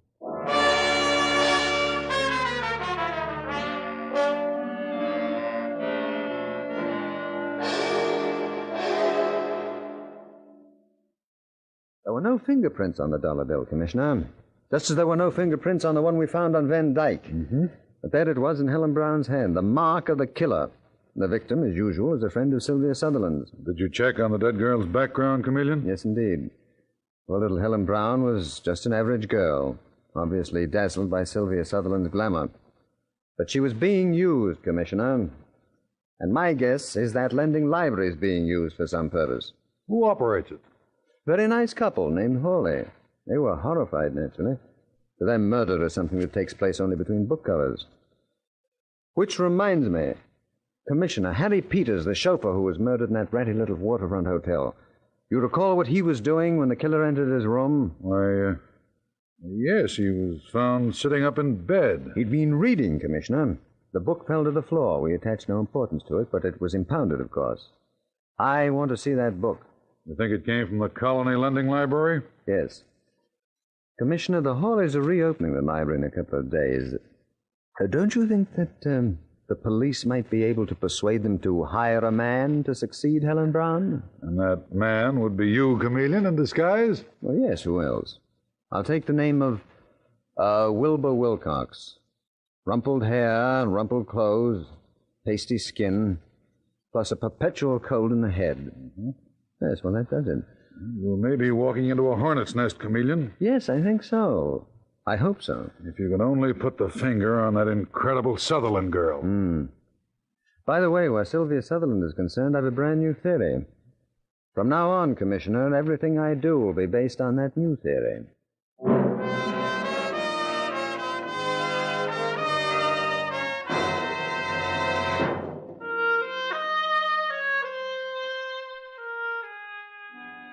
Mr. Chameleon and the case of the blood-stained dollar bills continues in just a moment.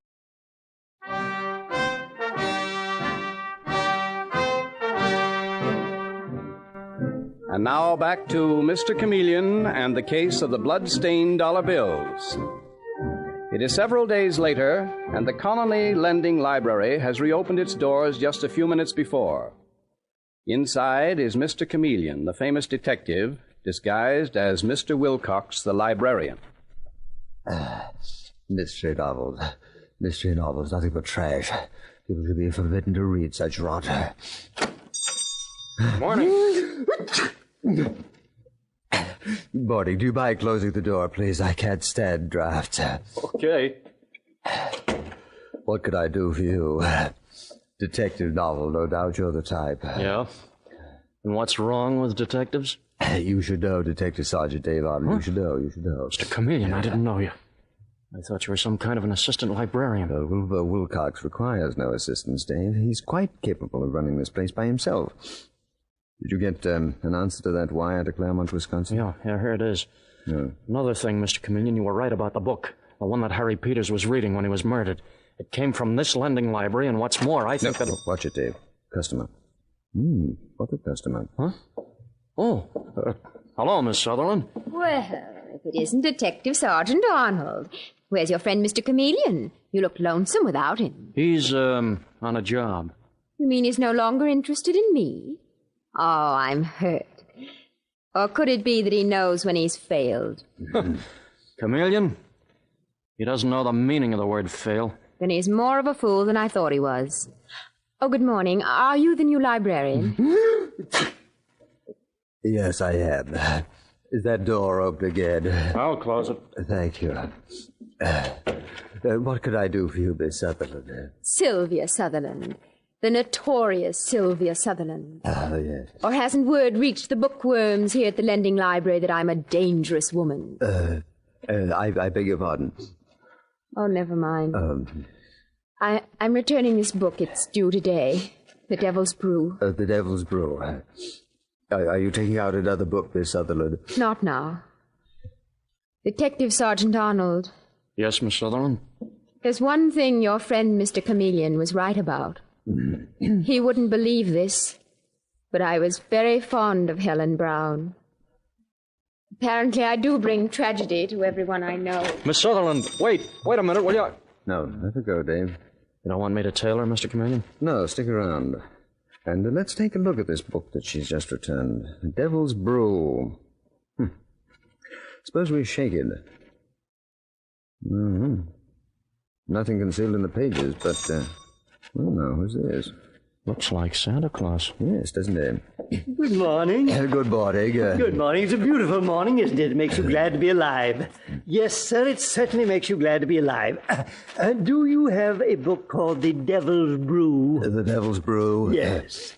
Yes, but it isn't in right now. Oh, are you sure about that? Yes, certainly, I'm sure, but it may be in later. Oh, my. Excuse me. Can I interest you in something else? No, I want that particular book. I'll tell you, I'll stop back in about an hour.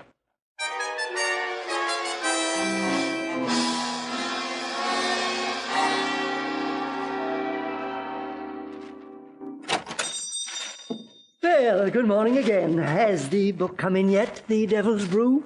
I have it right here for you. Ah, that's splendid. My name is Hilton. J.M. Hilton, East 61st Street. And thank you very much for holding it for you're me. very, very welcome, Mr. Hilton. Okay, Dave, don't let him out of your sight. Right, Mr. Chameleon. And call me the minute that anything develops. I'm closing up the bookshop in half an hour. After that, you'll find me at Sylvia Sutherland's.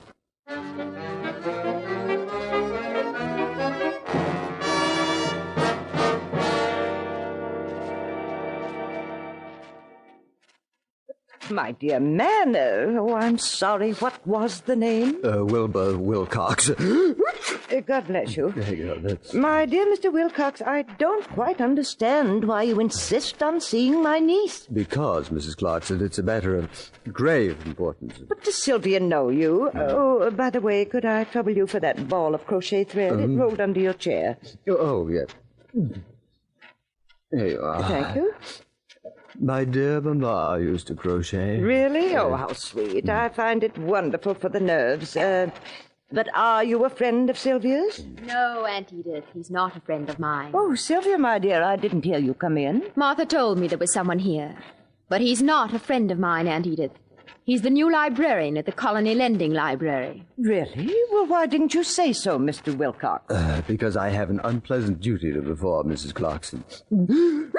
Dear, excuse me. What sort of an unpleasant duty? Something to do with me, no doubt. Yes, Miss Sutherland.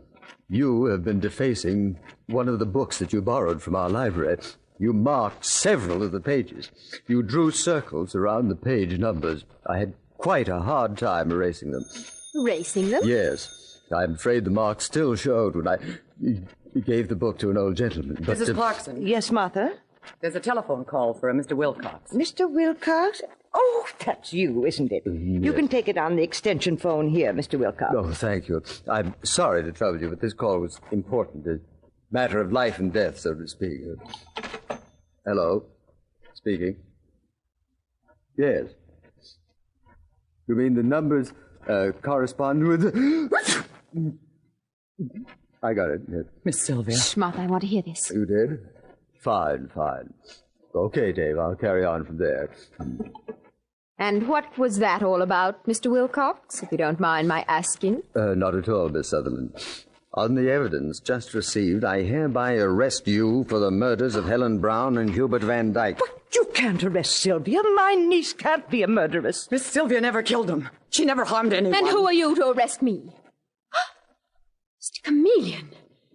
You're Mr. Chameleon, that horrible detective. What? The detective? But he's nothing of the sort, Sylvia. His name is Wilcox. He said so. No, Mrs. Clarkson, your niece is quite right. I am Mr. Chameleon. Then why did you pose as Mr. Wilcox in that lending library? Because, Miss Sutherland, that lending library was a clearinghouse for your particular racket. I don't know what you're talking about. And I didn't kill Helen, or Hubert either. I'm sorry. I'm taking you with me to Central Headquarters. Well, are you coming, Miss Sutherland? No, she isn't. Martha. I'm the one who killed him. I killed all of them. Harry Peters and Archie Clyde, too. Sylvia didn't know it, but they were a bad lot, all of them. Even little Helen Brown, the librarian? Yes. They were all of them bad for her. I had to protect her. I had to look out for her. You take a great interest in Sylvia, don't you, Martha? Why? Why such a personal interest? Never mind that, Mr. Chameleon. Just take me to prison instead of her. I'm the one who killed him. I'll swear to it. Will you also swear, Martha, that you're the head of a narcotic ring? What? What was that? Don't act so surprised, Sylvia.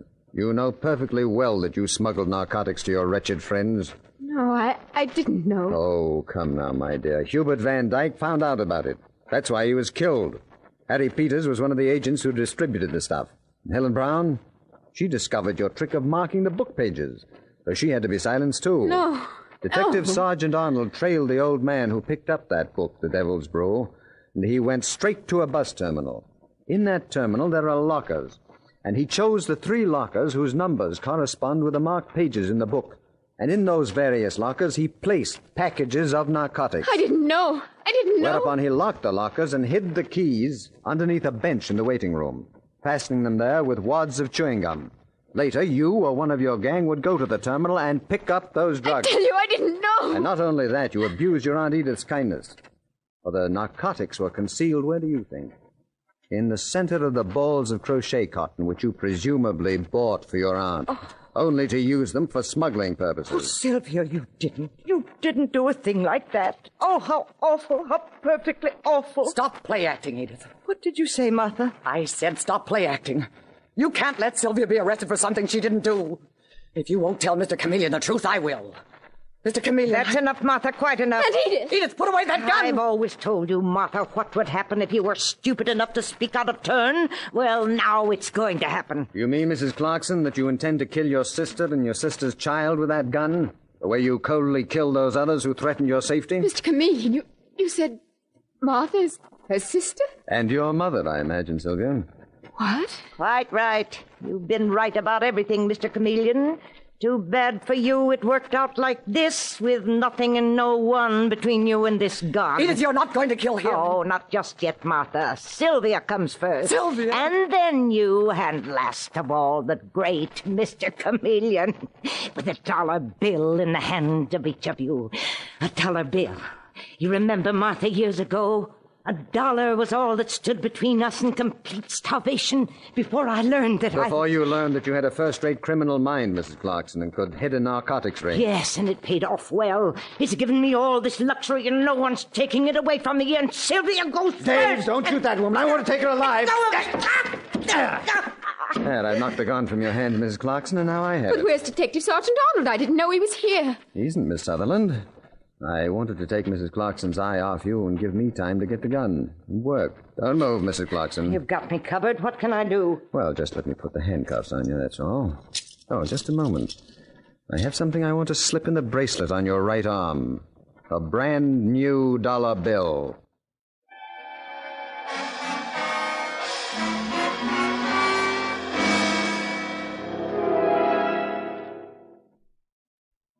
I still can't believe it, Mr. Chameleon. Martha's my mother. Well, your aunt, Mrs. Clarkson, took you from her when you were a very small child, Sylvia. We got a detailed report from Claremont, Wisconsin, the town where they were raised. Your aunt always bullied your mother. She threatened constantly to harm you unless your mother kept up the pretense of being a servant.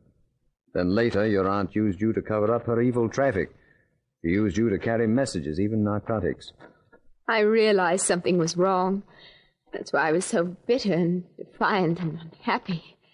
But I never dreamed that she was doing anything so horrible. Yes, I know. But, Mr. Chameleon, why did you keep after me? Why did you keep calling me a criminal? Well, your aunt was a very clever woman, Sylvia. I wanted to divert suspicion from her mind that she was the one. Well, now that it's over, will you make a new life with your mother? I'll do everything I can to make her happy, Mr. Chameleon. Mr. Chameleon, may I come in? Yes, indeed, Martha. Come in by all means. There's someone waiting here for you. Your daughter.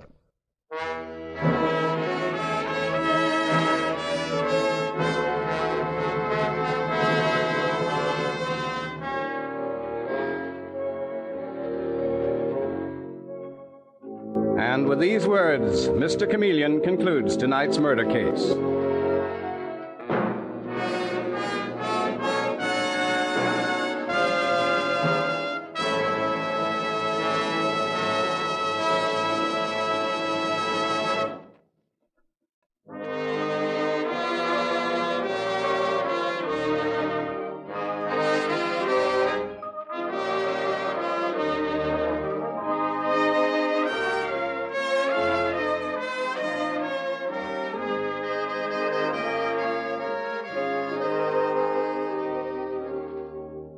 Listen next Wednesday night at this same time for Mr. Chameleon, the man of many faces, in Mr. Chameleon's Pet Murder Case.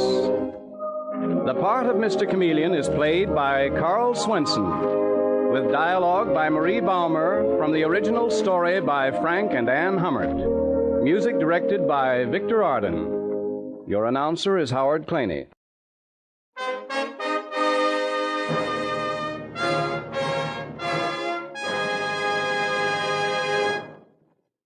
Mr. Chameleon, the new mystery drama, will be heard in another performance next Wednesday night at this time. This is CBS, the Columbia Broadcasting System.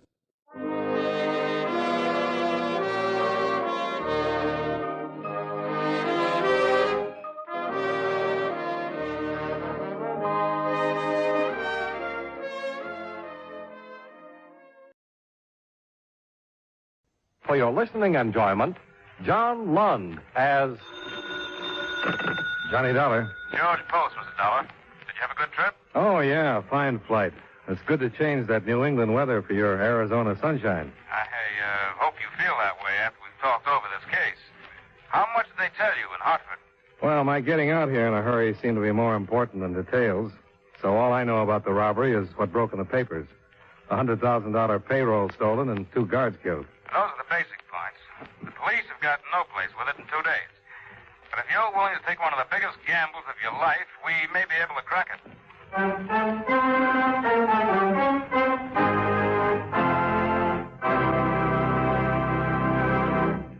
We'll return to our program in just a few moments. But first, someone once said, necessity is the mother of invention. In other words, every inventor feels that there is a definite need for whatever he invents. It may be as large as a battleship or as small as a pin. But someone, somewhere, will find a use for it. And just to make sure that no one tries to cash in on his invention, every inventor carefully takes out a patent or copyright on whatever it is that he has invented. Where does he go to get his patents or copyrights? Probably to the Department of Commerce, since that is the prime concern of the department. For example, suppose you invent a widget with 2 handles instead of 1. Well, this means, of course, a big boon to widget users because it can now be operated by left-handed as well as right-handed people. Having invented a 2-handled widget, you and your inventive genius should be protected. So you contact the Commerce Department and apply for a patent. The department also registers the trademarks and labels you use in selling 2-handled widgets so that no one else can claim he invented the 2-handled widget and collect the money that should be rightfully yours when you make and sell your particular type of widget. Now, suppose you also write a book on the history of the 2-handled widget or a song titled The Love Song of the 2-handled widget. You take them to the Department of Commerce and have them copyrighted. This way, you can always prove that the book and the song are your property. So if some foreign inventor suddenly appears with the startling announcement that his country claims the honor of having invented the 2-handled widget or the one-wheeled doohickey, you can prove he is mistaken by producing the prior patent you have registered with the United States Department of Commerce.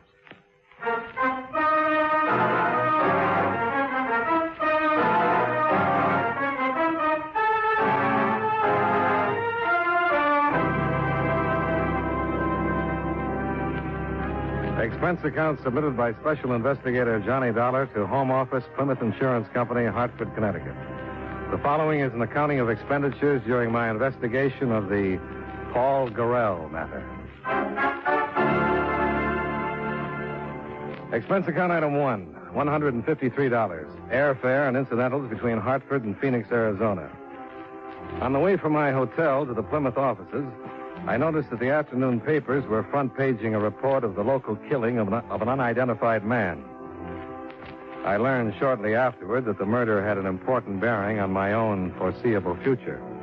The story about it was displayed prominently on the desk of George Post, Plymouth's chief adjuster in Phoenix, when I got to his office. You say that all you know of this case is what you read in the Eastern papers? Yeah, that's right, and as you probably know, there weren't many details. Yes, being that far removed, of course. Here, it's been the worst crime in years. The killing of the 2 guards was needless. They weren't putting up a fight? No. They'd been disarmed with standing with their backs to the killer.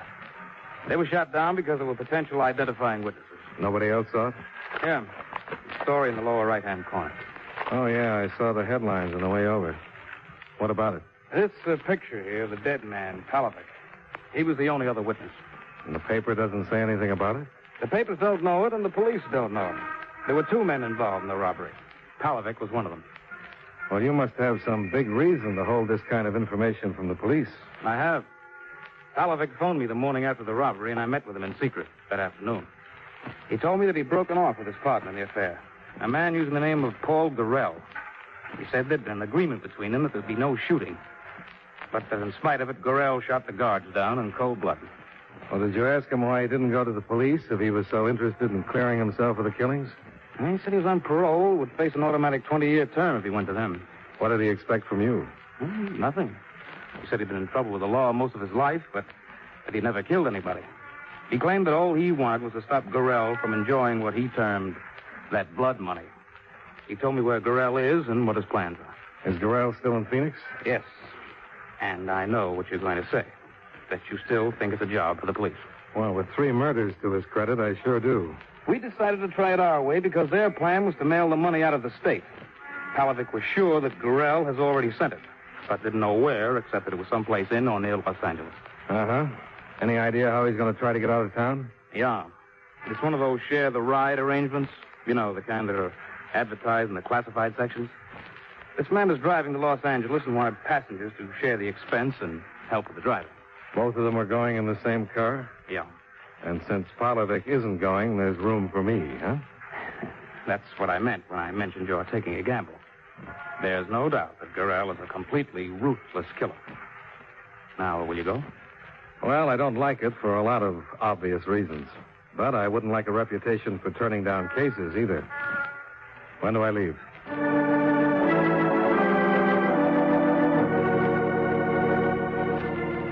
I understood why the company didn't want to involve the police. In their opinion, the chances were that more effort would be spent in apprehending the killer than in tracing down the money. But a big insurance company is one thing, and a private investigator working behind the law's back is another. And that was one thing I didn't like about the matter. Another that rang a little sour was Gorell's choice of getaway method. The police admittedly had no witnesses and therefore no description. Yet Gorell was avoiding public transportation. It made me wonder if somebody else could be looking for him. And still another thing. Gorell would be in control of the situation. I wouldn't. I couldn't even afford the luxury of a gun for fear the bulge would arouse suspicion. The owner of the car for the trip was a Mr. Bovey, and I phoned him from post office. Couldn't have read it in today's paper, Mr. Dollar. I canceled my ad last evening. Well, I clipped the ad a day or so ago when it wasn't definite about my going to the coast. I hope you have room for me. Well, I'm afraid I don't. I already have 2 gentlemen and a lady. Oh, but it's a sedan, isn't it? 5-passenger? Yes, but 5 is too many. Uncomfortable for my people. You're sure that all your people are still going? I haven't heard to the contrary. Well, you can't tell about people. Suppose we leave it this way. I'll come out to your house in the morning. If there's room for me, I'll go. If there isn't, I won't. Is that okay? Well, if you want to take a chance, but don't expect to crowd in, I know from experience 5 is too many. All right, Mr. Bovey. I'll see you in the morning then. Goodbye. Goodbye. I suppose that was the only way to handle it. But how is Gorell going to react to your being there? No, I don't think it'll change things. A guy in his spot is going to be suspicious of everybody anyway.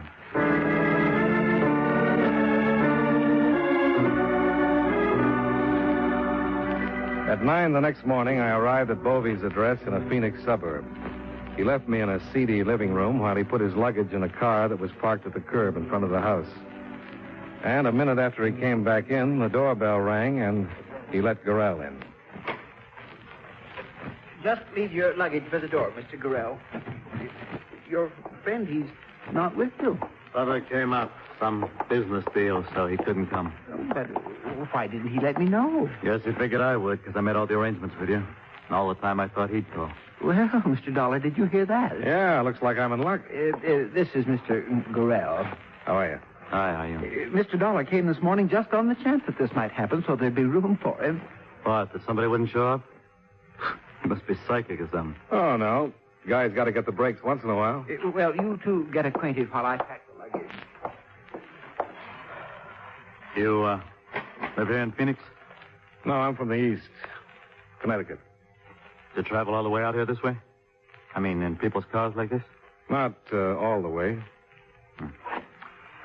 I think I'll go outside and see what's going on. I don't want Bovey scratching my bag up.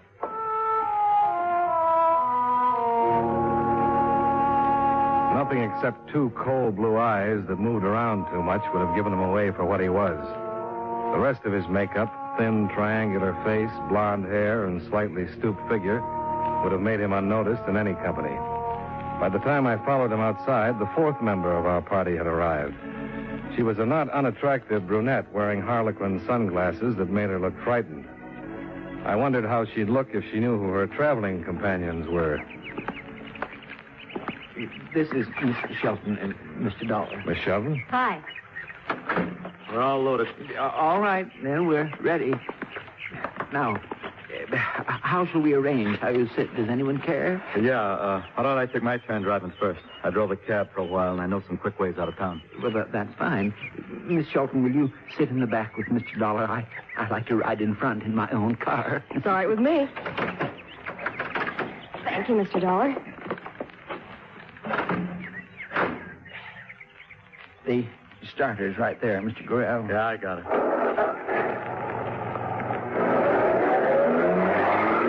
Well, now, I'd say we got a nice early start.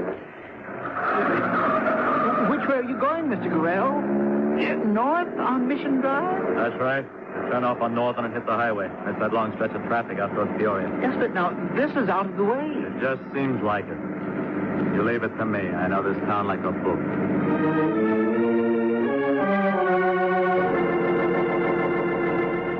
Whether Gorell was missing some roadblocks that I knew nothing about, I couldn't be sure. But I wasn't sure his back road way out of town was working either. As we pulled away from Bovey's house, I glanced up the block and saw a green coupe nose into the street behind us. You know this neighborhood, Dollar? No, never been through it. Why?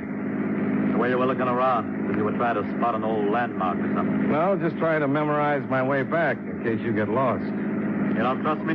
You want I should pull over so you can drive? Please, Mr. Gorell, he didn't mean anything like that. He was only making a joke. What's the matter with him to get sore about a thing like that? What did you say, lady? I didn't quite catch it. You weren't supposed to catch it. I must say, this trip is off to a dandy start with you snapping everybody's head off. Please, there's no reason for it to be unpleasant. We've got a long way to go.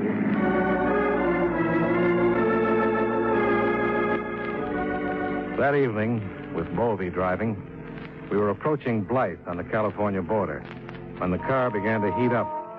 By the time we found a garage on the outskirts of town, it was almost dark. The report from the mechanic was that the water pump had gone, but he couldn't get a replacement until morning. I expected an outburst from Gorell because of the delay, and I was surprised at his reaction to Bovey's apology. I just don't know what to say. I had the car gone over yesterday, and they told me everything was fine. Not your fault, Mr. Bovey. Nobody could see inside that pump. Oh, but I'm so sorry about the delay. Nobody's worried about me. For me, I'm glad it happened. I had enough of the road. And I could use a good night's sleep. Well, I don't feel so bad then. The mechanic said the motor court in the next block is a nice place. Shall we go look at it? Why not? Might as well. All right, come along then. Wait a minute. Wait, what's the matter? Mr. Gorell? When they get on the inside, I can't let them see me. He wanted to run as the green coupe slowly came abreast of us, but he didn't. I expected gunfire, but none came. Only the beam of a flashlight that held briefly on Gorell and then snapped off. I spotted two men in the coupe as it rolled away from us. Then I turned with Bovey and the girl to see how Gorell would explain himself. Sorry. Thought it was somebody I knew. Somebody I didn't feel like talking to just now. He didn't realize how lame the excuse was. I didn't think the others saw it, but from where I stood, I watched his hand streak for the automatic he wore under his arm. It was an instinctive move that he wasn't even aware of making. But from a man who had been relaxed and confident of a getaway, he'd turned back into an unpredictable killer.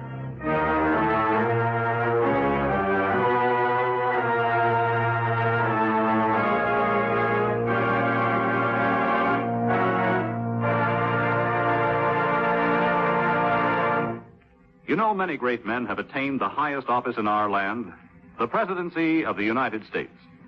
Can you guess the name of this man? The presidency was the first and only public office he ever held. He never went to school, but was taught at home by a tutor. Like his father, he also became a military man and remained in the service until his nomination to the presidency in 1848.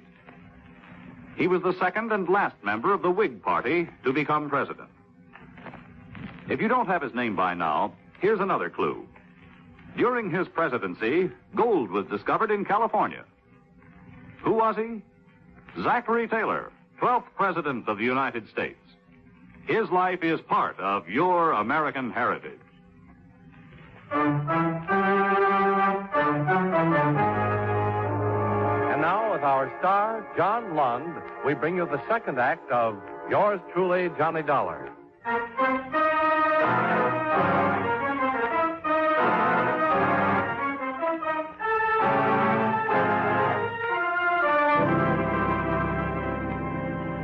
I wanted to report the whole thing to the local police. If I had, I might have prevented a lot of trouble. But I didn't. We checked into the motor court, and about 20 minutes later, Gorell showed up at my room. Has Wolfe been to see you? Why, no. The Dane? No. I figured they might on account of that performance I put on out there.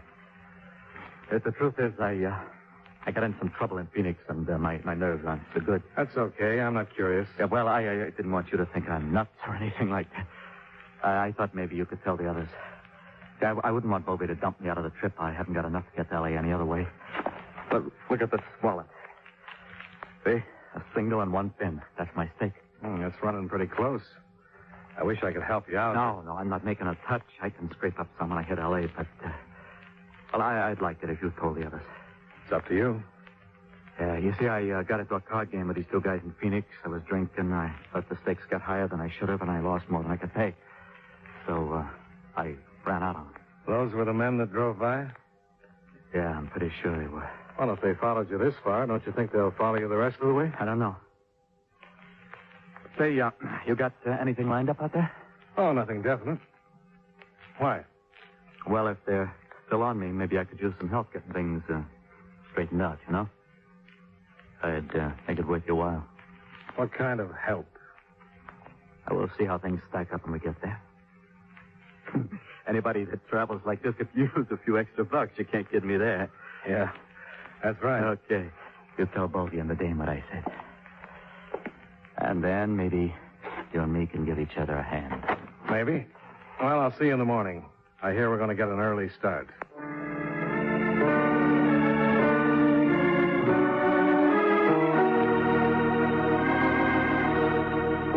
It was about 4 p.m. when the Share the Ride trip ended on a street corner in downtown Los Angeles. Bovey drove away, the Shelton girl disappeared in the crowds, and Gorell and I took a cab. The Twins Hotel on Spring Street. Right, get in, Dollar. Here's how it is. Before I left Phoenix, I shipped some of my stuff. Clothes, personal papers, and some cash that I didn't want to carry. You know, you can't tell what kind of people you're going to run into, travel and share the ride like we did. Yeah, I guess that's right. Now, you see, if I get that suitcase, I can pay off. And these guys will have to leave me alone. But the way things are, I got an idea they'd beat my head off if they caught up with me. So it would be worth $25 if you'd go get that suitcase and bring it to me. Oh, that sounds simple enough. I figured his pitch was based on desperation rather than stupidity. He knew he was still being followed, or he never would have trusted a stranger with $100,000 that had already been worth 3 killings. And his letting me get this close to it made me wonder whether the 4th killing wasn't already in his mind.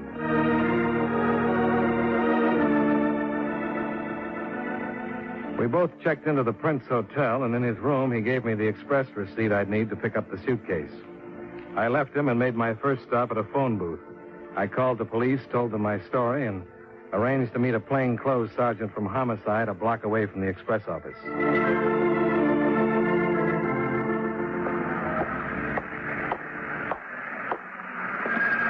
Your name, Dollar?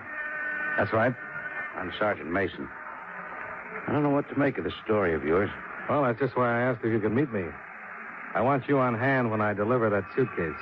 How come you didn't check with the Phoenix boys before you left? You like to stick your neck out, or you got some other reason? I told the lieutenant it was the company's idea, not mine. Ah. You got some identification? Yeah. Here you are. Yeah, okay, Dollar. But I don't go for you private boys that play at lone wolf till it gets too hot and then yell for us. I'll go along because I've been ordered to. but don't think I'm eager. I gathered that.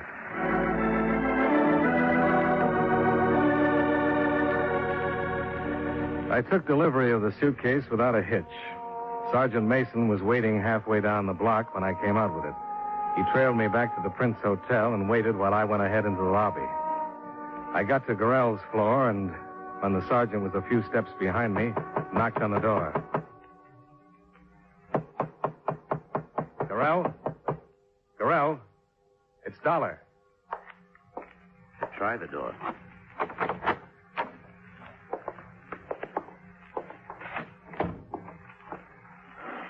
Well? I'll take a look in there.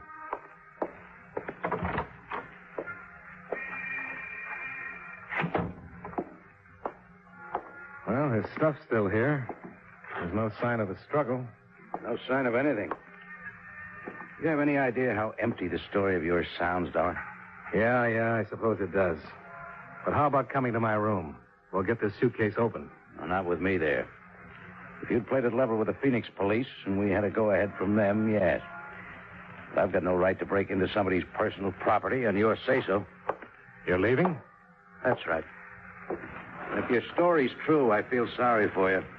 I'd hate to be playing it alone. But officially, you've given me nothing but a trip across town and some talk. I gotta have witnesses and evidence to work with. If you come up with some, just call the department.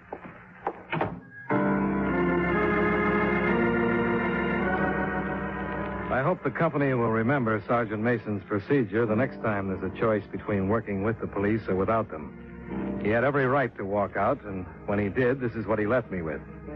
A, the obvious possibilities involving the suitcase and whoever was after it, and B, the fact that returning to Phoenix with the money and without Gorell would put me in the light of aiding and abetting the escape of a murderer.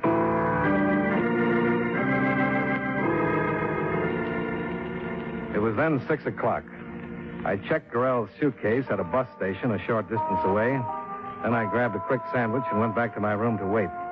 At 7:45, there was a knock on my door.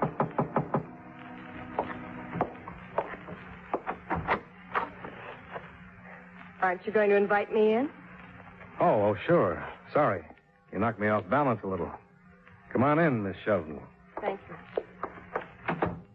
I don't suppose there'd be a chance that you just listen to me without asking any questions and then do what I tell you to.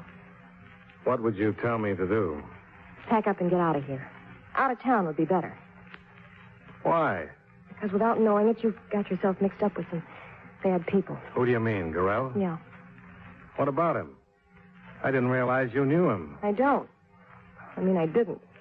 Look, do you have to ask questions? Well, I'm sure not going to pack up and move out of here just because you show up with some crazy talk about bad people. Well, it's true. Gorell was trying to use you to save his own skin. Did you go after a suitcase for him? Yeah, but I didn't get it to him. He wasn't in his room when I got back. I know that. Some men came after him. The same ones that we saw in Blythe. They might have killed him by now. And they're liable to kill you, too. Where did you get all this? Just believe me that it's true and get out of here. I can't say any more. Come here. It's Gorell. Don't let him in, please. I'll be right there. You get in there.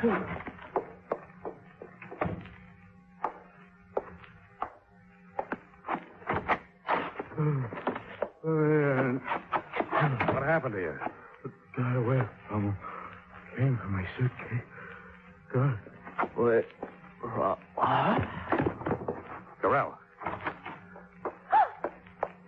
Wait. Is he dead? No, not yet. Get my coat off the bed so I can stretch him out. Well, maybe you'll believe me. I got to get out of here. Oh, no, you don't. Look, I didn't have to come here to warn you. I was trying to do you a favor. Is this what I get for it? I'm sorry, but I can't let you go. Not with a man dying of gunshot wounds in my room. I've got to have some answers for the police. And it looks like you're the only one who can give them to me. I was roped into it like you. I didn't know what it was all about. But you do now? Yeah, and I don't want any part of it. 2 guys I knew in Phoenix paid me $200 to take the trip from Phoenix and follow Gorell when we got here. I was broke, and they said it was only a gag of some kind, so I took them up on it. Those the 2 guys in the coupe? Yeah. Then when they got Gorell tonight, and I heard them talking about robbery and killing, it began to catch on. They were the ones that pulled that payroll robbery in Phoenix. You didn't know till then? I sure didn't. Look, I'm no angel, but I'd never have anything to do with this kind of business. Now, what's the rest of it? Well, there were 4 of them that planned it, but Gorell tried to get away with the money by himself. They mentioned something about a phone call from somebody named Polavic. Well, that's all I know. Uh-huh. When they had Gorell tonight, they were trying to find out where the suitcase was? Yeah, that's right. They were hitting him and saying they'd kill him. But all he'd say was that somebody else had it. I figured it was you, and that's why I came. I tried to help you. Now, how about it? Can I go? Yeah. And you'd better take the same advice you gave me. Go and keep going. You know too much about this mess.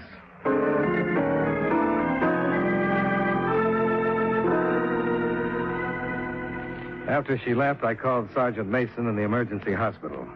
Gorell was still unconscious when I opened the door about 15 minutes later. I assumed it would be Mason, but it wasn't. Back in the room, Dollar. I've got you. Is he dead? He's close to it. Did that automatic put him where he is? Stay out of what's none of your business, and you won't get some of the same. Gorell made it my business. He talked before he passed out. That's too bad. Did he tell you he chalked up another killing to his credit tonight?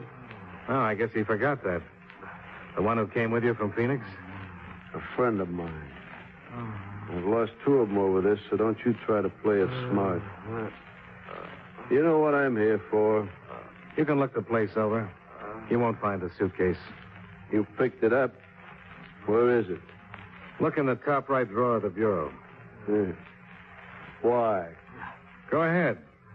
You'll find a claim check in there. Nobody can get the suitcase without it.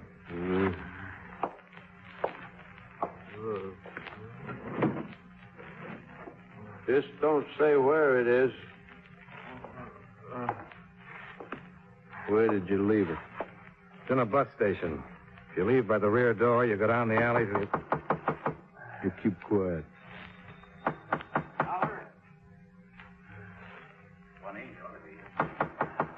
Quiet.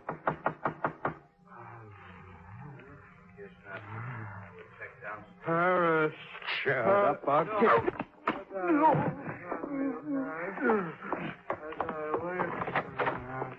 Come on in, Sergeant. I've been knocking. Why didn't you answer? Huh? Which one's which? That's Gorell on the bed.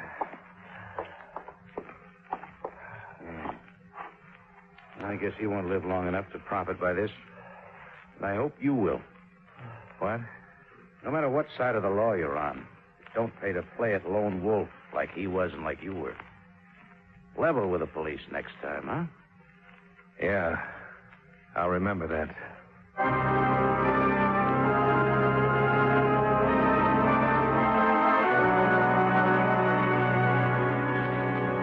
Expense account item 2, $63.80. Miscellaneous between Los Angeles and Phoenix. Item 3, same as item 1, transportation back to Hartford. Expense account total, $369.80. Yours truly, Johnny Dollar.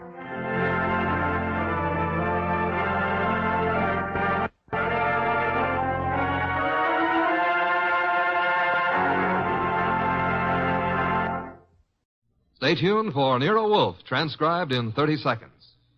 The chimes are all set to wish you a Happy New Year this Sunday with a gala broadcast of The Big Show. The unpredictable Tallulah will MC with a host of leading stars of stage, screen, and radio, including Ken Murray, Gloria Swanson, Margaret O'Brien, Jose Ferrer, and many more. And there's a carnival of fun with Theater Guild on the air also this Sunday when the sparkling Lockhart family, Jean, Kathleen, and daughter June, co-star with Van Heflin in Theater Guild's presentation of the exciting story, State Fair. Ladies and gentlemen, the ringing of that phone bell means mystery, adventure. Nero Wolfe's office, Archie Goodwin speaking. Who? Oh, I see. Oh, and you think Mr. Wolfe might be interested in going over and... Hold on a minute. Archie, I'm not interested in going anywhere. Ill-considered movement is the curse of our times. Not to mention the mania for fresh air. Phew. Bottle opener, if you please. Here you are. But that was Zabro's flower shop, Mr. Wolfe. Indeed. Got a new shipment of orchids from upstate. In that case... Mr. Wolfe, remember the curse of our times, not to mention the mania? I'll be there. He'll be there. After all, a man must risk his life sometimes.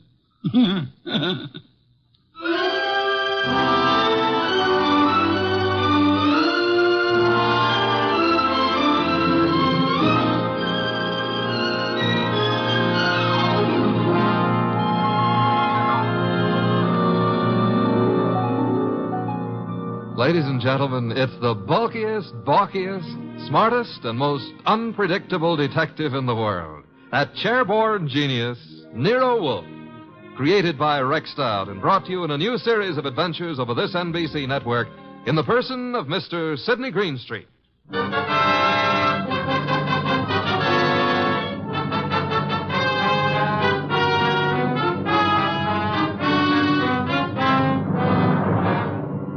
Orchids don't grow up overnight. They have to be carefully planted, tended, watered, and watched. And the same thing goes for murder. Take Zabro's flower shop minutes after we got that phone call. Zabro!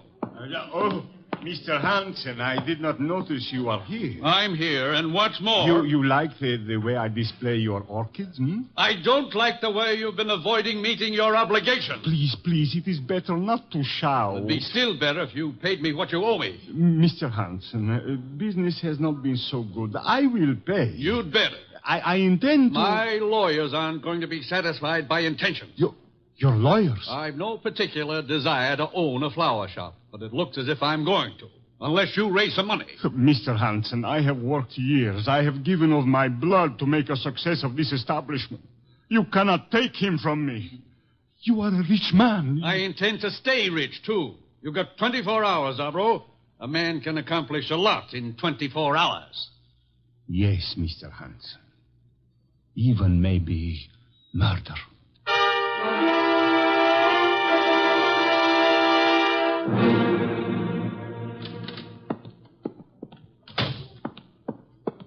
Mr. Zabro?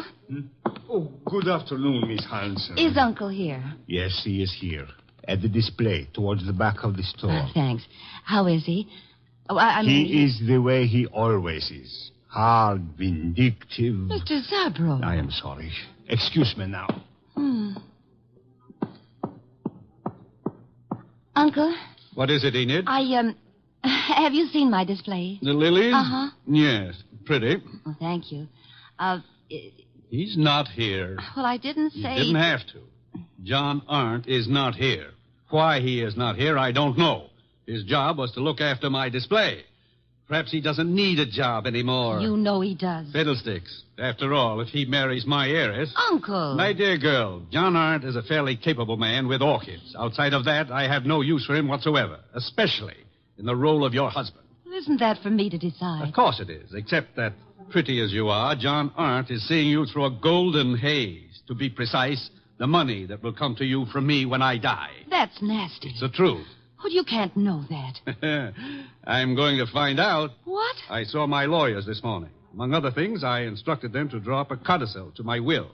A codicil to the effect that all my money goes to you on one condition. Oh, you couldn't. I did. The condition was that you refrain from marrying John Arndt, either now or at any time in the future. Well, that's not fair. It's a very good way of discouraging Mr. Arndt. What'll you bet his ardor cools off quickly, You told him? Yes. Probably why he hasn't appeared as yet. He's sulking. You really signed that codicil? I will, as soon as the papers are drawn up. But where are you going? I don't know. I've got to get away someplace and think. Very well. Think about forgetting John Arndt. Best thing in the world for you. Uncle, do you really think you can manage other people's lives for them? I don't see why not. No? Well, people don't like to be managed. They get desperate sometimes. And sometimes they kill.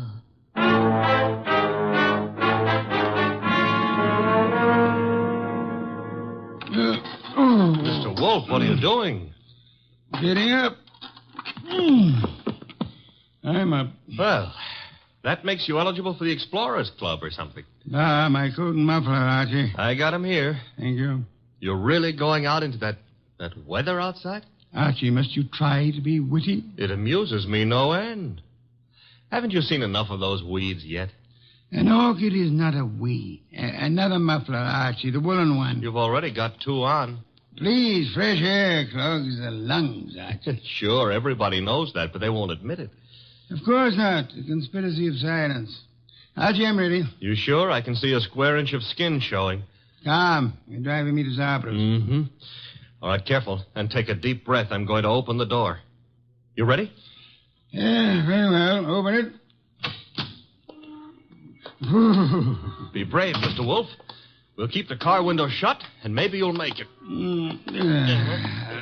Careful. The risks one takes. In you go.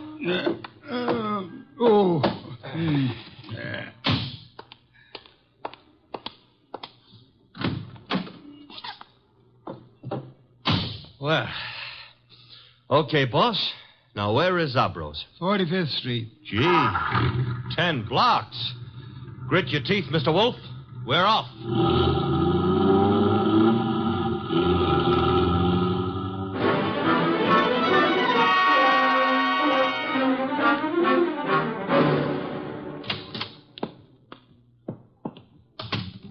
Oh, Mr. Wolfe, I'm glad you are here. Those orchids you wrote me about had better be worth the trip.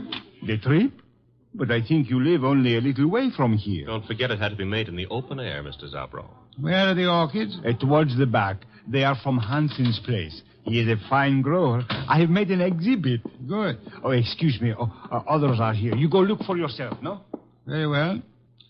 Archie. Oh, I was just noticing Did a girl just enter the store? A girl, a goddess, tall, graceful, Venus de Milo with arms. Arms that were made... Never mind, let's go look at orchids. Thank you. Very fine. The exhibit is laid out like nature, huh? Reminds me of a spot in Central Park that I spent some of my happiest moments in. Then you do like flowers. I don't go to Central Park to look at flowers. I went there to, forget it. Gladly. Now go away and annoy someone else. Venus?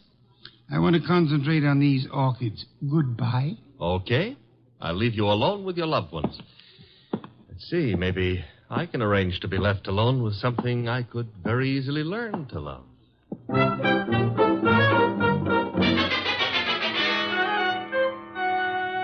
Hey, boss. Don't bother me, Archie. Oh, this is serious. There's a lily display just like this one over at the other end of the store. Nothing connected with lilies could possibly be serious. Maybe not, but there's a corpse planted among these lilies. Indeed? A lot of ferns were banked up in back of the display. I saw a foot sticking out, so I slipped back, lifted a few ferns, and found a body. Fresh? Very. The wound was still bleeding. Knife wound. Sad, very. Now run along. Well, aren't you going to do anything about it? Why should I? Anyone who'll permit himself to be found dead or alive among a display of lilies is beneath contempt. Well, maybe the poor guy didn't have a chance to crawl into an orchid display before he died. However, if that's the way you feel, I'll tell the police all about poor Mr. Hansen and let them... Who? Hansen, the orchid grower. He's one of the finest in the country. Not is. Was. Wasn't me who pushed him under the lilies. Under lilies? Bah. He would have hated that. Have you told Zabro? No. Zabro's been busy up front. Where is this display? Right along here. There's been a number of people in the store since we came. Someone else may have noticed that dead man's foot. I covered it. Satisfactory. At times you give the illusions of intelligence. Is this the display? Yep. Come around to the back. There's a little space between the back of the display and the wall. Yeah.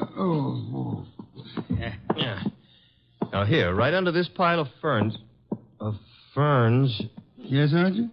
Hey, that body. What about it? It got bashful. It's gone. Indeed. The corpse was dead. Corpse is off now. Confound you, Archie. Have you been drinking too much milk again? Now, look, boss, I saw him there. The blood's still coming out of his back, and I tell you that... Let me understand you. Are you suggesting the corpse rose and walked away? No, but somebody could have dragged it away. Somebody who put it here in the first place. Pictures, no doubt. Come along, Archie. If this is some half-witted trick to distract me from the orchid... Oh, no. I never come between a man and his love. Hey, wait a minute, Mr. Wolfe. Yes? Do ferns bleed? Let me see. Oh. Indeed. Yes, there is blood, fresh arterial blood on these ferns. Bright red color, which means there was a wounded person among these lilies recently. Thanks for the late vote of confidence.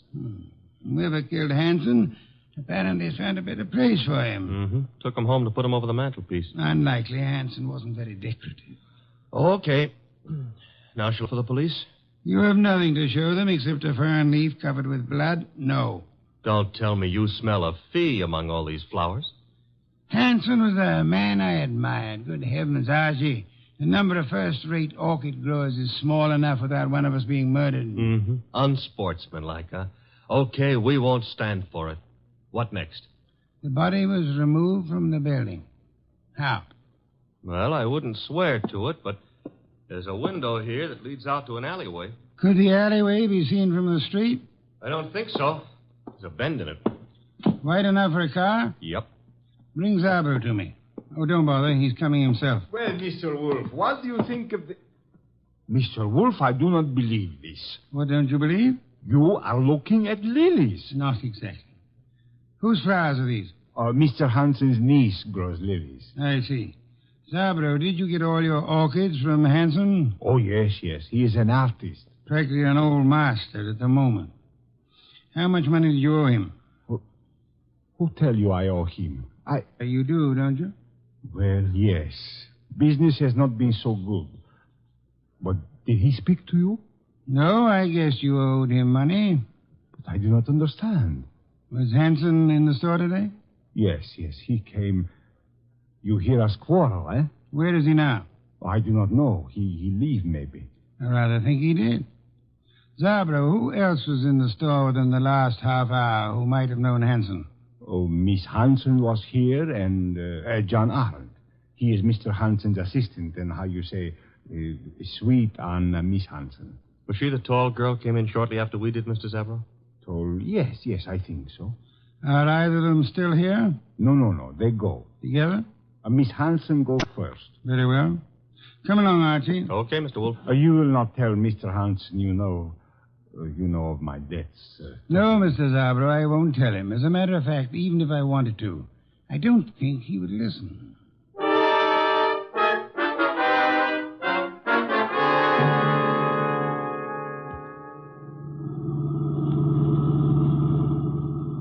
I love these long drives in the country.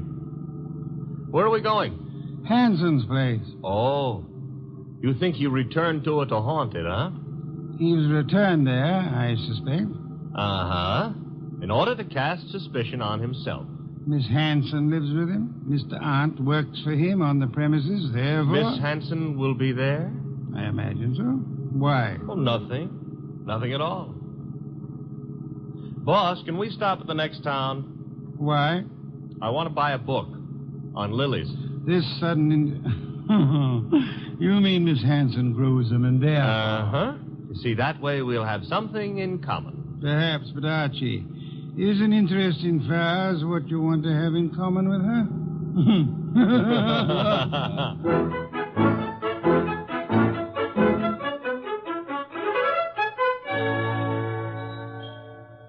So this is the house that Orchid's built, huh? Snazzy. Very handsome country home. The streamlined zombies. Hello. I take that back. Miss Hansen? Yes. I'm Nero Wolfe. The person ogling you is my assistant, Mr. Goodwin. Oh. Well, Uncle's spoken of you, Mr. Wolfe. Oh, come in, please. Thank you. I was not ogling. I was merely tracing a resemblance. Oh, between Uncle and me? Between you and my heart's desire. Archie, stop being poetic. It doesn't become you. In here, please. My uncle isn't at home yet, but... Oh, John, this is Mr. Wolfe, Mr. Goodwin. John is Uncle's assistant. How do you do? How do you do? Mr. Hansen hasn't returned from town yet, Mr. Wolfe. Are you quite sure? Why, yes. Unless Enid saw him. Oh, no, I didn't, John. Indeed. In that case, if you don't mind, we'll wait for him. Well, of course. We'd be delighted. Sure. Excuse me, won't you? I've got some work to do. On orchids or lilies? The orchids. Well, then go right ahead. See you later. Oh, can I get you something to drink? Beer will do, thank you. I'd better help you bring the bottle in, Miss... Archie. On the other hand, maybe you can manage alone. Well, of course I can. I'm a big girl, Mr. Goodwin. I noticed. I mean, why not call me Archie? Takes less time. I'd like to, Archie. Swell. Remember what old Dr. Tidmouse said? I want a bottle of beer. Said, I want a bottle... Oh. No. Never mind, Enid. You better go gather some beer for Mr. Wolfe. All right. I'll be back in a minute. So much of her and all so nice. Archie, are you forgetting why we're here? I don't care why you're here. We're waiting for Uncle. Uh-huh. Mr. Wolfe, it's unlikely that Uncle is going to walk in through that front door. True. That is why you're sneaking out the back door to find him. How do you know he'll be around here? This is where he lives, isn't it, Archie? Yes, but if you'll remember, Uncle gave up living earlier this afternoon. You mean he was persuaded to? Nevertheless, I rather think he'll be around, body and all.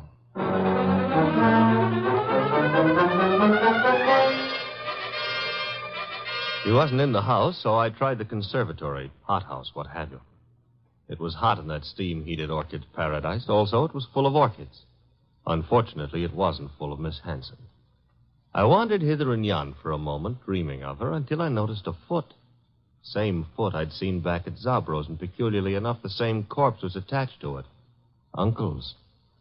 I was bending over to take a closer look when I felt a thud. I realized that thud was the sound of something hitting my head, and I began to realize, too, that I'd been knocked almost unconscious, which the second blow did.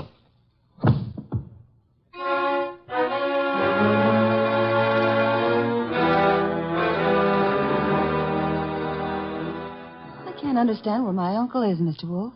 His staying away so late is unusual, then. Of course it is. Which reminds me, Archie's been gone for several hours. Yeah, where did he go, Mr. Wolfe? To look about? Were you in the hothouse, Mr. Hunt? No, I was packing some plants. You, Miss Hanson? Well, after I brought your beer, I went upstairs and rested for a while. Why? Because if either of you harmed Archie, I shall personally murder you. Oh, Mr. Wolfe. Come on, we got to find the boy. Why should either of us want to harm him? Because he probably found your uncle's body. His body? What are you... I don't understand. Mr. Hanson has been murdered. Oh no. Enid. Oh, stop that, Miss Hanson. You're a perfectly healthy young woman. There's no reason for you to swoon. Now, look here, you. Besides, I rather suspect she lost no love for him. Am I right, Miss Hanson? He was my uncle. You're aware of the fact? He opposed your marriage to Miss Aunt here, huh? That's none of your business. Which means he did oppose it. Mr. Aunt, Mr. Hanson was a friend of mine. I intend to find the murderer after I find his body. It shows a lack of proper respect to transport a corpse about the countryside. Come, both of you, we must find Archie.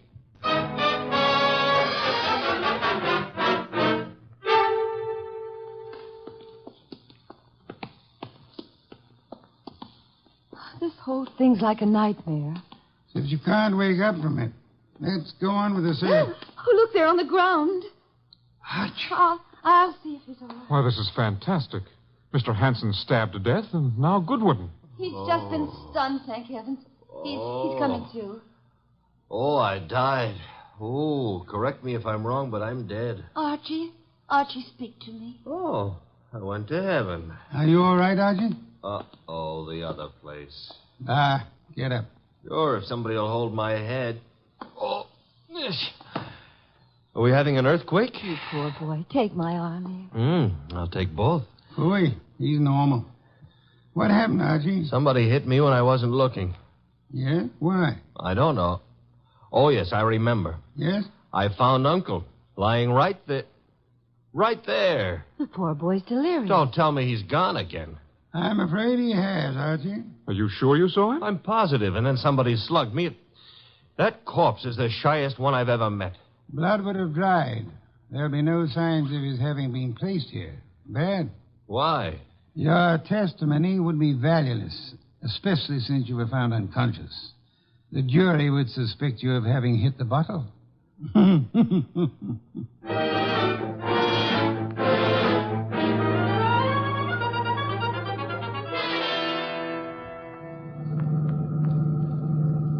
Why didn't we stay the night? I'm a sick man. Enid would have nursed me. Ah, you're not sick.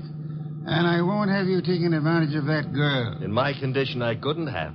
But maybe she would have taken advantage of me. Phooey. Is that what they called it in your day? There's Zabro. Stop the car. Okay.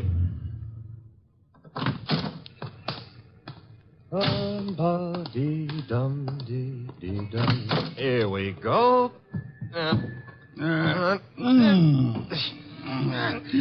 Oh, I can manage.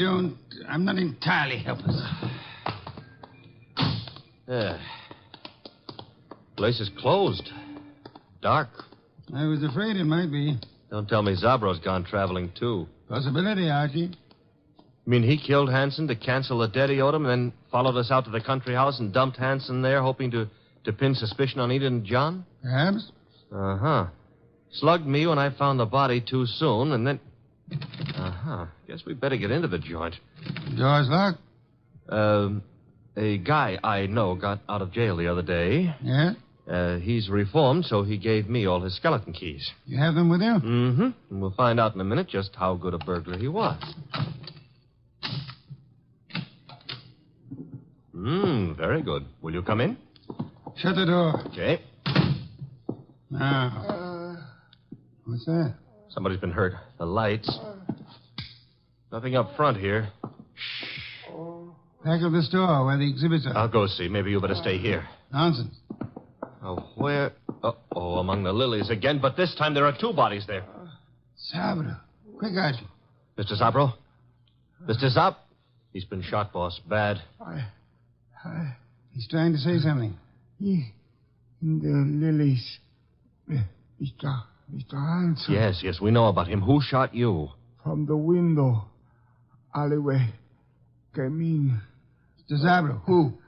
He inherit money. Inherit. Down, Mr. Wolfe, quick. Somebody's shooting from that window.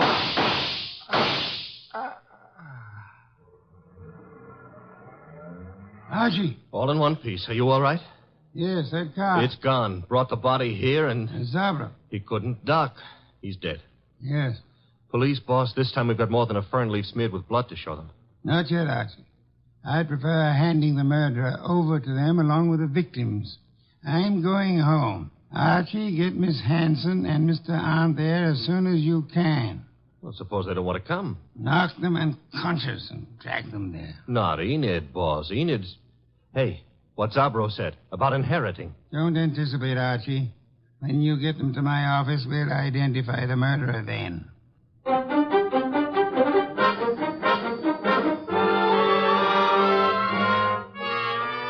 Mr. Wolfe, don't you think this is all a little high-handed, dragging us here in the middle of the night? Murder is even more high-handed, Mr. Arndt. Please, John. Miss Hanson, do you inherit? Well, I guess so. I'm Uncle's only relative, so I suppose. Wait a minute, Enid. Mr. Wolfe, are you suggesting that she had anything to do with this invisible corpse? The corpse is no longer invisible, Mr. Arndt. You've seen Uncle? Yes, dead in Zabro's establishment.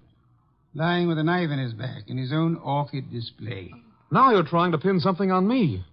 You know I set up that orchid display. Indeed. The police will be interested in that information. But he wasn't found in the orchids. He was... Yes, Mr. Arndt. He was found where? I don't know. You were about to say the lily display, weren't you? I wasn't going to say anything. You're a little late. You already informed us that you knew his body was not placed in the orchid display. How did you know? I just guessed. The jury will be very much impressed by your remarkable clairvoyance, especially since... Archie, ask Mr. Zabro to come in. Mr. Zabro? Okay. Don't bother, Goodwin. John, that gun. Shut up, you little fool. Enid's a big girl. I don't know how you tumbled, Wolfe. Lucky guessing, maybe. Oh, come now. Neither of us has indulged in guesswork. You killed Hanson, placed his body in the lily display to attract suspicion towards Miss Hanson. You felt sure she wouldn't be convicted, so you were safe. She would inherit, you would marry her, a marriage which your uncle opposed. When you saw that Archie had discovered the body too early for you to establish an alibi for yourself... Then he sneaked the body out of the window into his car and then dumped it in the hothouse. For time. Go on, Mr. Wolfe. He didn't intend it to be discovered there, which was why he knocked you unconscious, Archie. Oh, I'm so glad he had a good reason for it. He had a body on his hands. He decided to double back, put the body in its original place, and carry through his plan. But Zabro caught him at it, poor fellow. I thought Zabra was in the other room. Lost you fool. Do you think I, too, am addicted to carrying corpses about? Zabro is dead. And you've given yourself away unnecessarily. Archie? All right. Archie, quick! Let go, Edith. I've got his arm. I'll give him mine with a fist attached. Very satisfactory, Archie. Now call the police. Inform them you have 2 corpses and a murderer for them.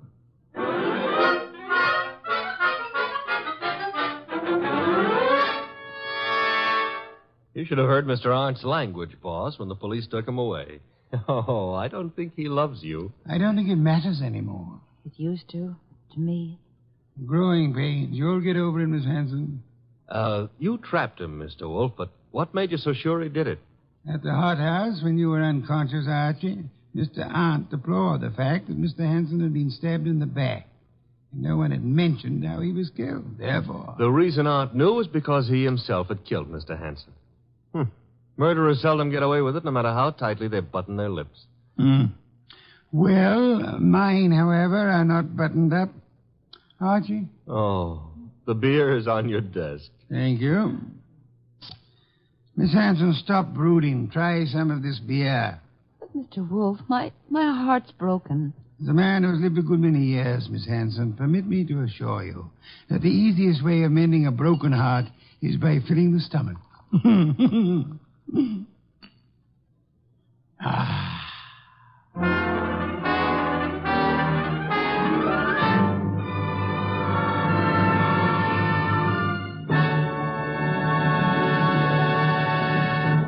You have been listening to The New Adventures of Nero Wolfe, starring Sidney Greenstreet.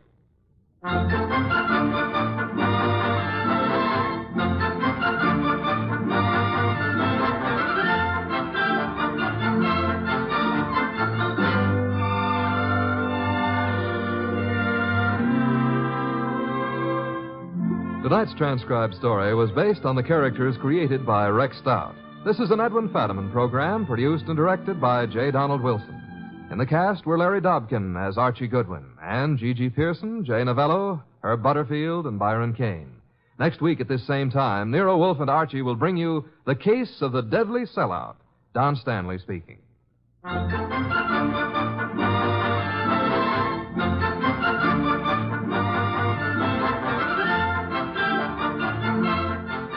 Three chimes mean good times on NBC. Friday means another visit with that entertaining eating establishment Duffy's Tavern.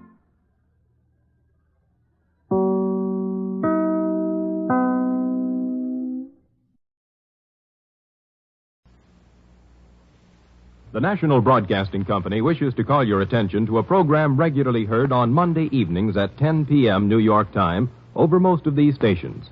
We invite you now to listen, evaluate, and perhaps become a fan of this regularly scheduled Monday night program. Here then, for your approval, is Nightbeat.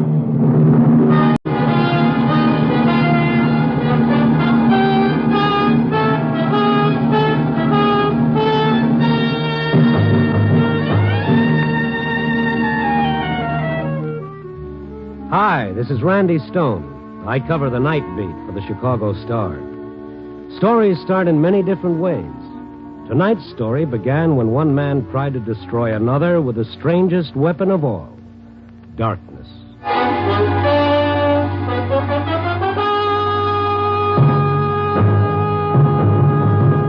Nightbeat, starring Frank Lovejoy and Randy Stone.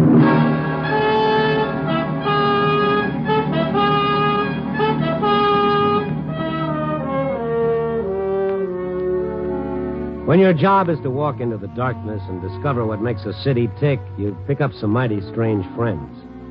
The winos dreaming of a muscatel paradise in cold, dark doorways. The petty larceny boys with their fast deals. The painted little dames defying the world with their brassy laughter. The homeless and the hopeless. In the city, the night, is for the lost. Sometimes you feel a hunger to be with someone of the everyday world, some nice, well-adjusted soul who's got a reason for waking up tomorrow morning. I guess that's why I dropped in to see Bessie Chatfield tonight. Bessie, a little gray-haired librarian who has charge of a small storefront library on Huron Street. No one around this time of night but Bessie and a young fellow in a gray raincoat alone at a reading table. Mr. Stone! Why, we haven't seen you, in such a long time. Well, since Forever Amber, you haven't had the kind of high-type literature that interests me. And when you finally do drop in, look what time you get here. 10 o'clock. Right when I have to go over and start turning off the lights. Oh, I timed it that way so I could get you behind these bookcases away from that fellow at the reading desk. I'm afraid your timing is about 35 years off, Mr. Stone. Oh, these light switches, why do they always put them so high up? Aren't you going to tell that fellow it's time to go home? This is the way we tell them. We flick off the lights and then flick them on again. First, off like this. No! Don't do that, no! What? Turn the lights on quick. Let me handle this. What was the idea of doing that, mister? Is that supposed to be smart or something? Oh, now take it easy, fella. Or Take did it he easy. pay you to do it? Is that the deal? You tell George Brewster that the game doesn't amuse me anymore. You tell him if he keeps it up, I'll kill him. I turned the lights out. It's closing time. What? Closing time? Oh. Yes, of course. What's wrong with you, buddy? Are you sick or Sick. something? Yeah, that's me. Sick. Only mine is a childhood disease. Childhood. Now, what in the world was that? Ever seen him before? He's come in a couple of times this week. Spent all his time reading some reference books at the table. Seemed to be such a nice, polite young man. Considerate, kindly. Let's take a look at those books. My heavens. My heart is beating a mile a minute. And did you see his face? It frightened me. He was even more scared than we were. Of what? These are the books he was reading? Yes. The Mind in Limbo, Abnormal Psychology, Modern Psychiatry. Why would he want books like this? Maybe he was looking for somebody in these books. Who? Himself, Bessie. Probably himself.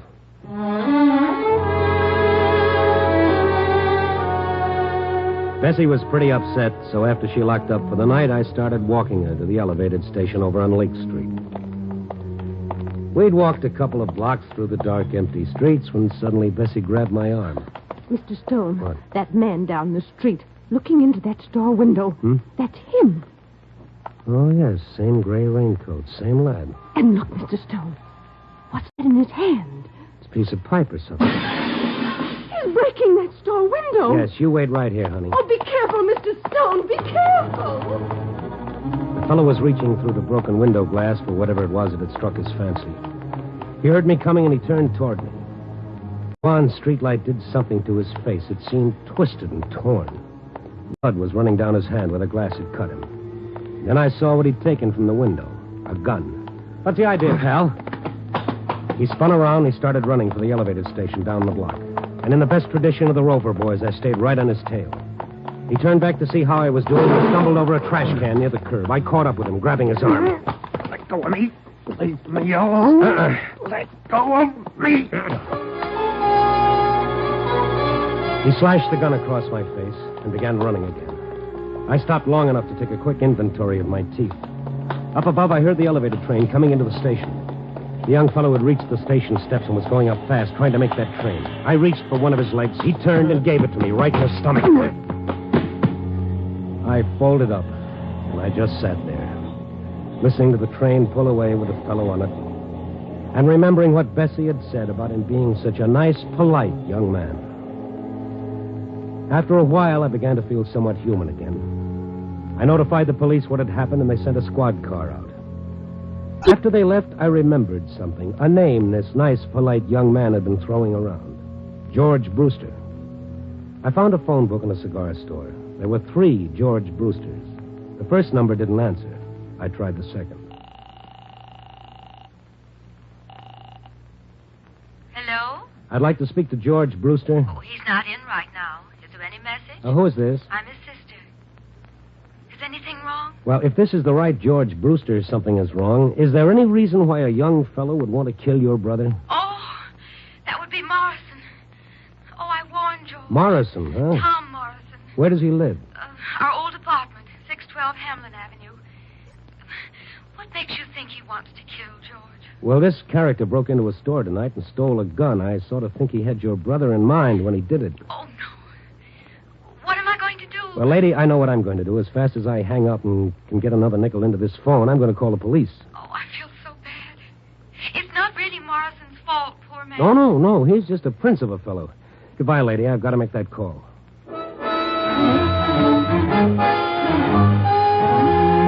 But then it turned out I didn't have a nickel. And on the way to the counter for change, I started wondering why the sister of the man he was going to kill felt sorry for Morrison. And why Bessie thought he was such a sweet character. And, well, the night was young. 612 Hamlin Avenue couldn't wait, and I could call the cops later. 612 North Hamlin Avenue was a second-floor flat on the north side. I got there a few minutes after 11. All the windows were lit up. I rang the bell and waited. I felt a little bead of sweat zigzagging down my face like it didn't have any place to go. Yes? Oh, it's you? No, let's not close the door just yet. In fact, let's push it open all the way. What do you want? My 2 front teeth and a few ribs. Get out of here. Now, look, pal, don't tempt me. Wait a minute. Now, look. I came against my better judgment to listen to what you've got to say. If I leave now, the only place I'm going is the nearest police station. Police station. I guess maybe that would be the best. Otherwise, I don't know what's going to happen. Yes, I get it. I guess you better call the police, mister. What do you think you're doing? Calling my bluff? The phone's right behind you. Okay, buddy. You asked for it. You're sure this is the way you want it? Yeah, it's better this way. I'm at the end of my rope. I don't want to kill him. George Brewster? Yes, George Brewster. I know how it'll end if he doesn't stop. Stop what? You call the police, mister. You'd be doing me a favor. Since when have I got to do you favors? Why aren't you calling? I'm an Eagle Scout in good standing, and I haven't done my good deed for today. Well, you can't help me, whoever you are. Stone is the name. What makes you so sure that I can't? Thanks for even wanting to, after the bad time I gave you. Bad time? That's the understatement of the year. Well, I was panic-stricken. He's got me half crazy. What have you got to lose if you tell me about it? No. Okay. Oh, wait. I don't know. I'm like a drowning man grasping at straws. Look, maybe if you talked to Brewster, told him what he's doing to me, maybe then he'd leave me alone. Well, you never can tell, but I'd have to know what I'm talking about. Quite a story, mister. These lights. Look at them. Bright as the sun, aren't they? Lamps, overhead chandeliers. Just look at them. I'd hate to see your light bills. Well, like some men need drugs. That's how I need these lights. Come again? My sanity depends on it. On these lights? Yes. You see, it's a sickness. They've even got a name for it. Noctophobia, it's called. It's fear of darkness. Fear of darkness? But that's for kids. I'm sorry. Don't be. I quite agree. Kids. Or neurotic women. But in a man of my age, it's quite ridiculous. Only when the day starts drawing to a close. When the night starts crowding in. Have you been to doctors? Sure, I've been to doctors. They tell me I shouldn't feel too badly. Plenty of people with my trouble. Hangover from childhood. An illness like heart trouble is an illness. I'll take the heart trouble. Maybe you haven't gone to the right kind of doctor. Maybe psychiatry could help you. Nothing is going to help me. George Brewster's going to see to that. What about this Brewster? He's trying to destroy me. With the strangest weapon of all. The strangest weapon of all? Yes. His weapon is the night.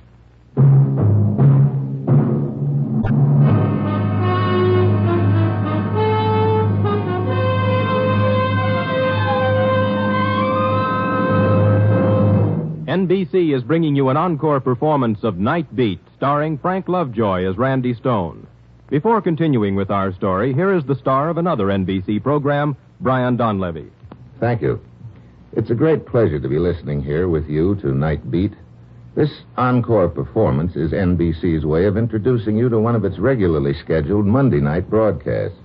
If you're enjoying Nightbeat today, why not make it a habit to listen to the series each week in its regular time period? You'll find Nightbeat just ahead of my own adventure series, Dangerous Assignment, every Monday. So, if you enjoy adventure and mystery, give a listen to Nightbeat and Dangerous Assignment tomorrow night and every Monday night on most of these NBC stations. But now, let's listen again to Randy Stone.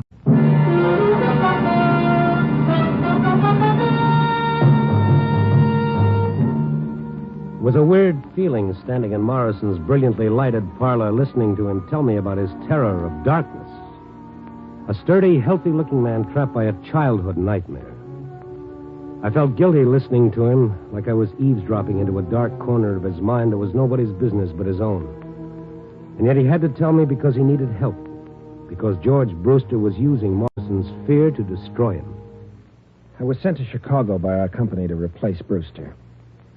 Until he found out why I was here, he couldn't do enough for me. He even got me this apartment. Oh, greater love hath no man. Then he found out what the setup was, and he changed fast enough. How did he find out about this fear of yours? I'm trying to tell you how.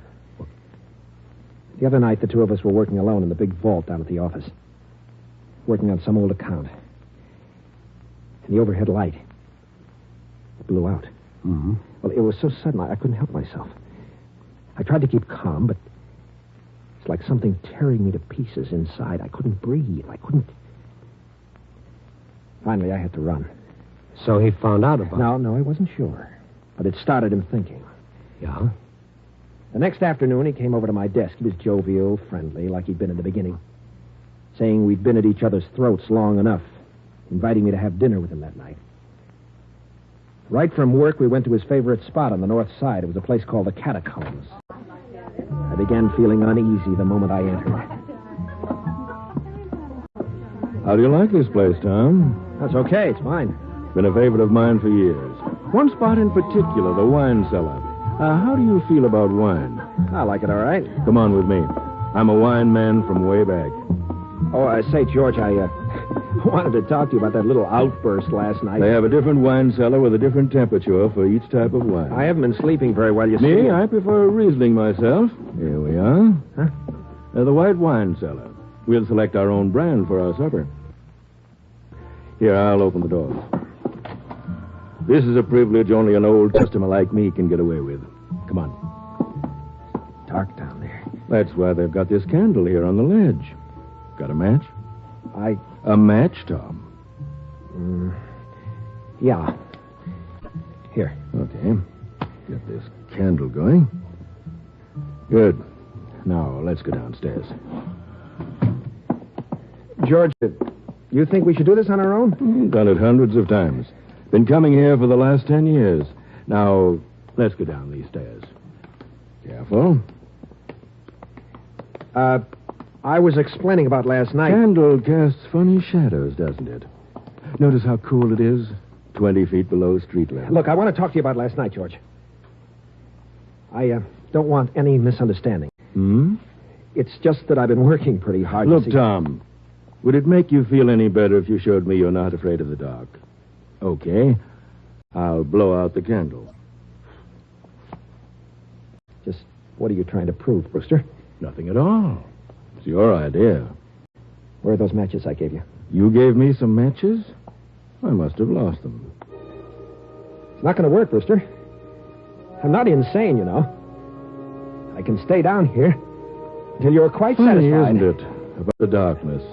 The way it seems to close in on you.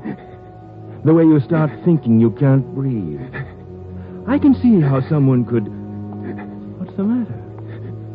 This is ridiculous. Something so suffocating about a dark room. Stop it. Stop it. Only the heavy, smothering blackness. Stop it. Where are you going, Tom? Anything wrong? Anything wrong? Anything wrong? Anything wrong? Anything wrong? I ran out of that cellar like a scared kid. That was a rotten thing for him to do. Like a kid playing Halloween jokes. He's fighting for his job, Stone. He's not so young anymore. He can't start all over again. So he'll do anything. Great. I'm sure he's told the people down at work. I'm sure they're all laughing at me behind my back. You don't know what that does to me. I can imagine. Today, I found a new desk lamp on my desk, courtesy of George Brewster. Every day, something like that. Did you ask him why he's doing it? He won't admit he's doing anything. Says it's all my imagination, that maybe I ought to see a doctor, or better still, maybe a change of climate would help. I'd leave town in a minute. Only my future's at stake, too. And before I let him drive me crazy, I'll kill him. Well, I'm going now. I'm going to talk to this bird. Where does he live? Out in the suburbs, Lake Forest. Lives with his sister.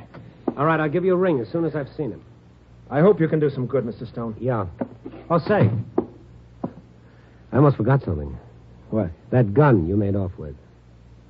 Maybe if we're lucky, we can talk the store owner out of pressing charges. I'll try.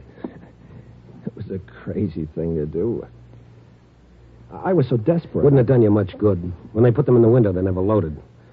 I'll let you in on a secret. If I hadn't known that, I wouldn't have been such a hero coming here tonight. I'll let you in on a secret, Mr. Stone. You can get bullets without a license. The gun's loaded now. Oh, great. Go and get it for me. All right. Yes, I want to give it to you. It's in my bedroom. He started for the bedroom. It was almost like a comedy routine where, after the big build-up, the punchline comes out right on cue. The moment he entered the other room, every light in the house suddenly went out. What happened to the lights? Take it easy. Now, where's the fuse box? I don't know. I've never had occasion to use it. Besides, if it was the fuse, all the lights wouldn't go out. It wasn't you. Use your head. How could I do it? I'm getting out of here. The hall light's out, too. Stone. Maybe something went wrong with the central wiring. But why should it happen exactly now? Wait. Huh? The downstairs apartment. Their lights are on. If it was the wiring... All right. Let's ask them where the fuse box is. Yes? Oh, Mr. Morrison. My lights went out. It might be a fuse.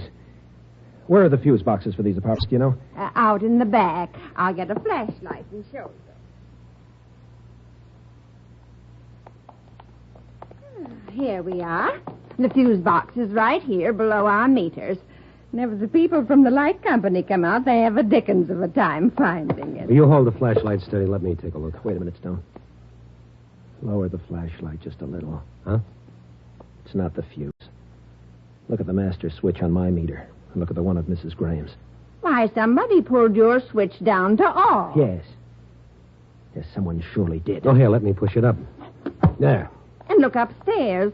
All your lights are on again. Probably some kids playing a joke. How do you suppose the rascals ever found it? It's so well hidden. Well, I have a theory all kids come equipped with special radar for finding things like this. Mrs. Graham, tell this gentleman who used to live in my apartment before I did. Why? Tell him. Why, you know. He even got the apartment for you. Your friend, Mr. Brewster. But what is Tom, that doesn't prove he did it. For me, it does, Stone. For me, it does.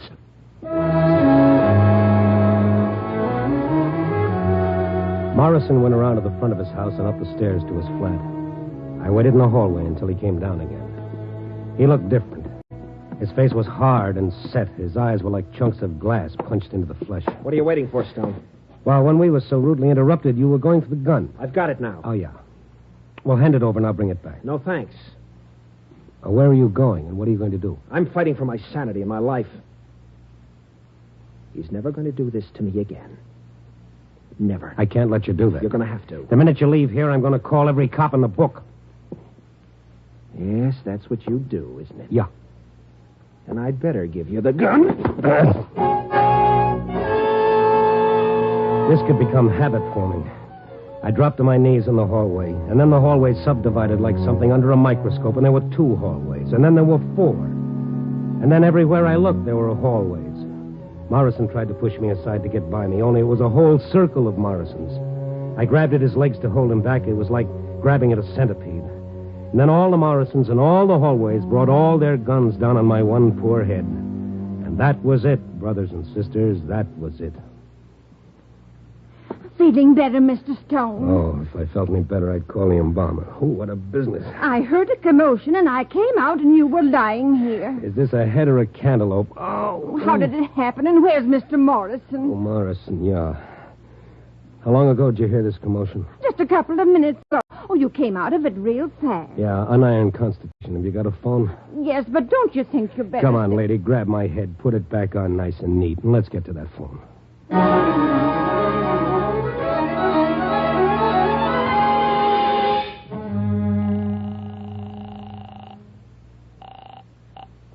Hello? This is the fellow who called you before, Miss Brewster, about Morrison and your brother. Oh, yes. He's not there yet, huh?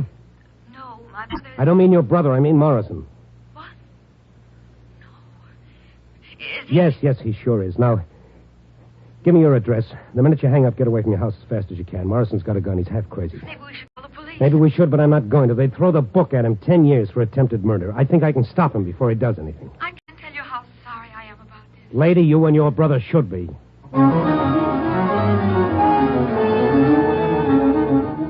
The cab got me out to their Lake Forest house in less than 20 minutes. The house was on a hill, and the flagstone path wound round and round for a city block until it reached the front porch. As I ran up the walk, my head started rattling like a handful of pennies in a tin cup.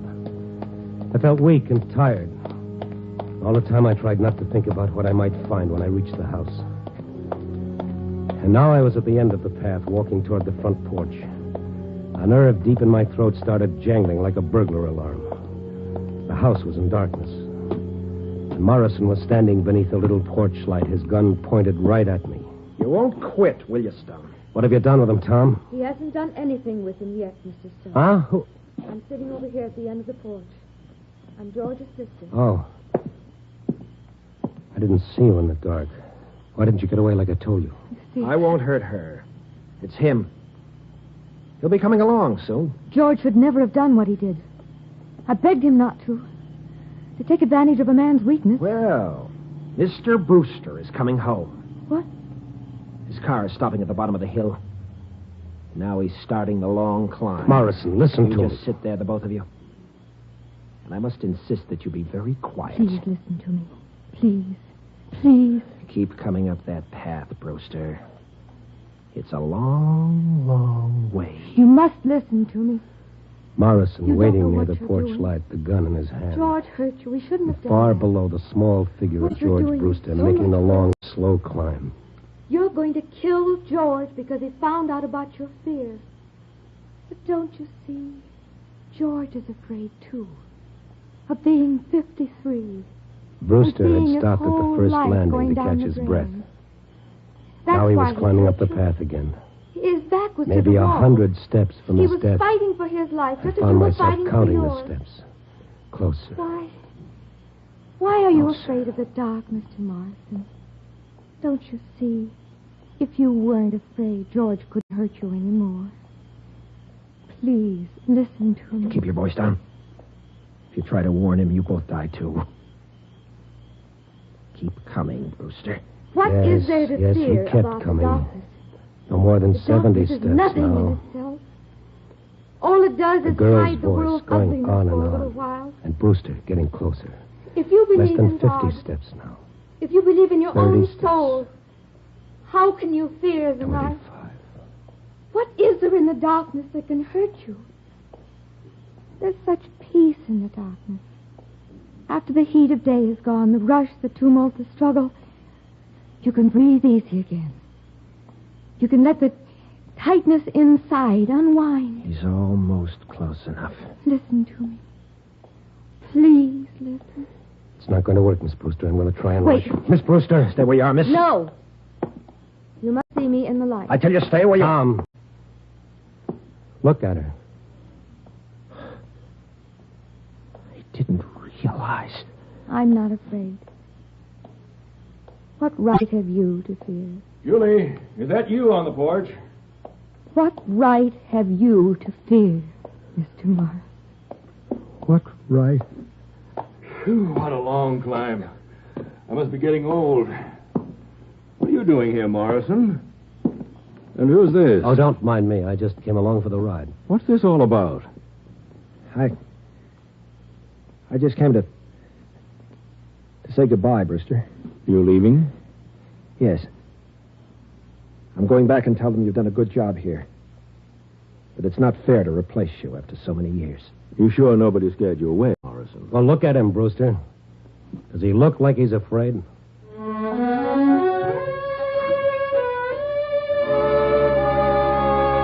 I don't know if Julie cured Morrison of his fear of darkness. Cured is a pretty strong word. But maybe she helped. I kind of think so. I do know this. It's going to be mighty hard for Tom to fear the darkness knowing Julie is not afraid. But neither Tom nor I will ever forget what we saw as that porch light lit up her face. Julie Brewster, who did not fear the darkness, was blind.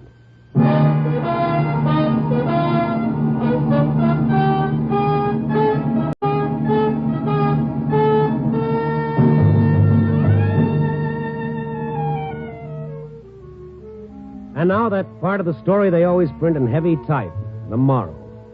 And don't smile so indulgently. Morals are very nice things. Some of my best friends have morals. Seriously, Julie's whole life is a moral in itself. And trying to top it is like trying to follow Al Jolson with a Mammy song. The best you can do is tip your hat to the fellow who wrote, "Out of the night that covers me, I thank whatever gods may be for my unconquerable soul." He must have had someone like Julie in mind. 4 o'clock in the morning, a stale cup of coffee, a tired sandwich, a story to dictate, and I worry about my unconquerable soul. Honey. Copy, boy.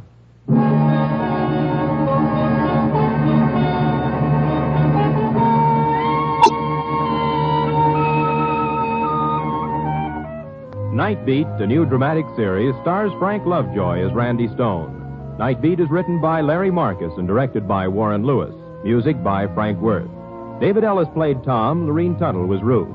Others in the cast were Charles Seal, Margaret Brayton, and Ruth Ferret. Frank Lovejoy will next be seen in Milton Sperling's production, Rock Bottom, released by Warner Brothers.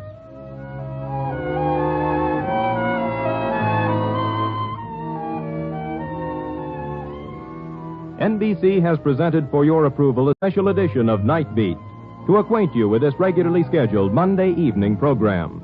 If you have enjoyed this repeat broadcast, join the millions of listeners who each Monday tune for adventure and mystery on the regular Nightbeat series. Listen then tomorrow night, when again you will hear Frank Lovejoy as Randy Stone in another great action-packed story on Nightbeat.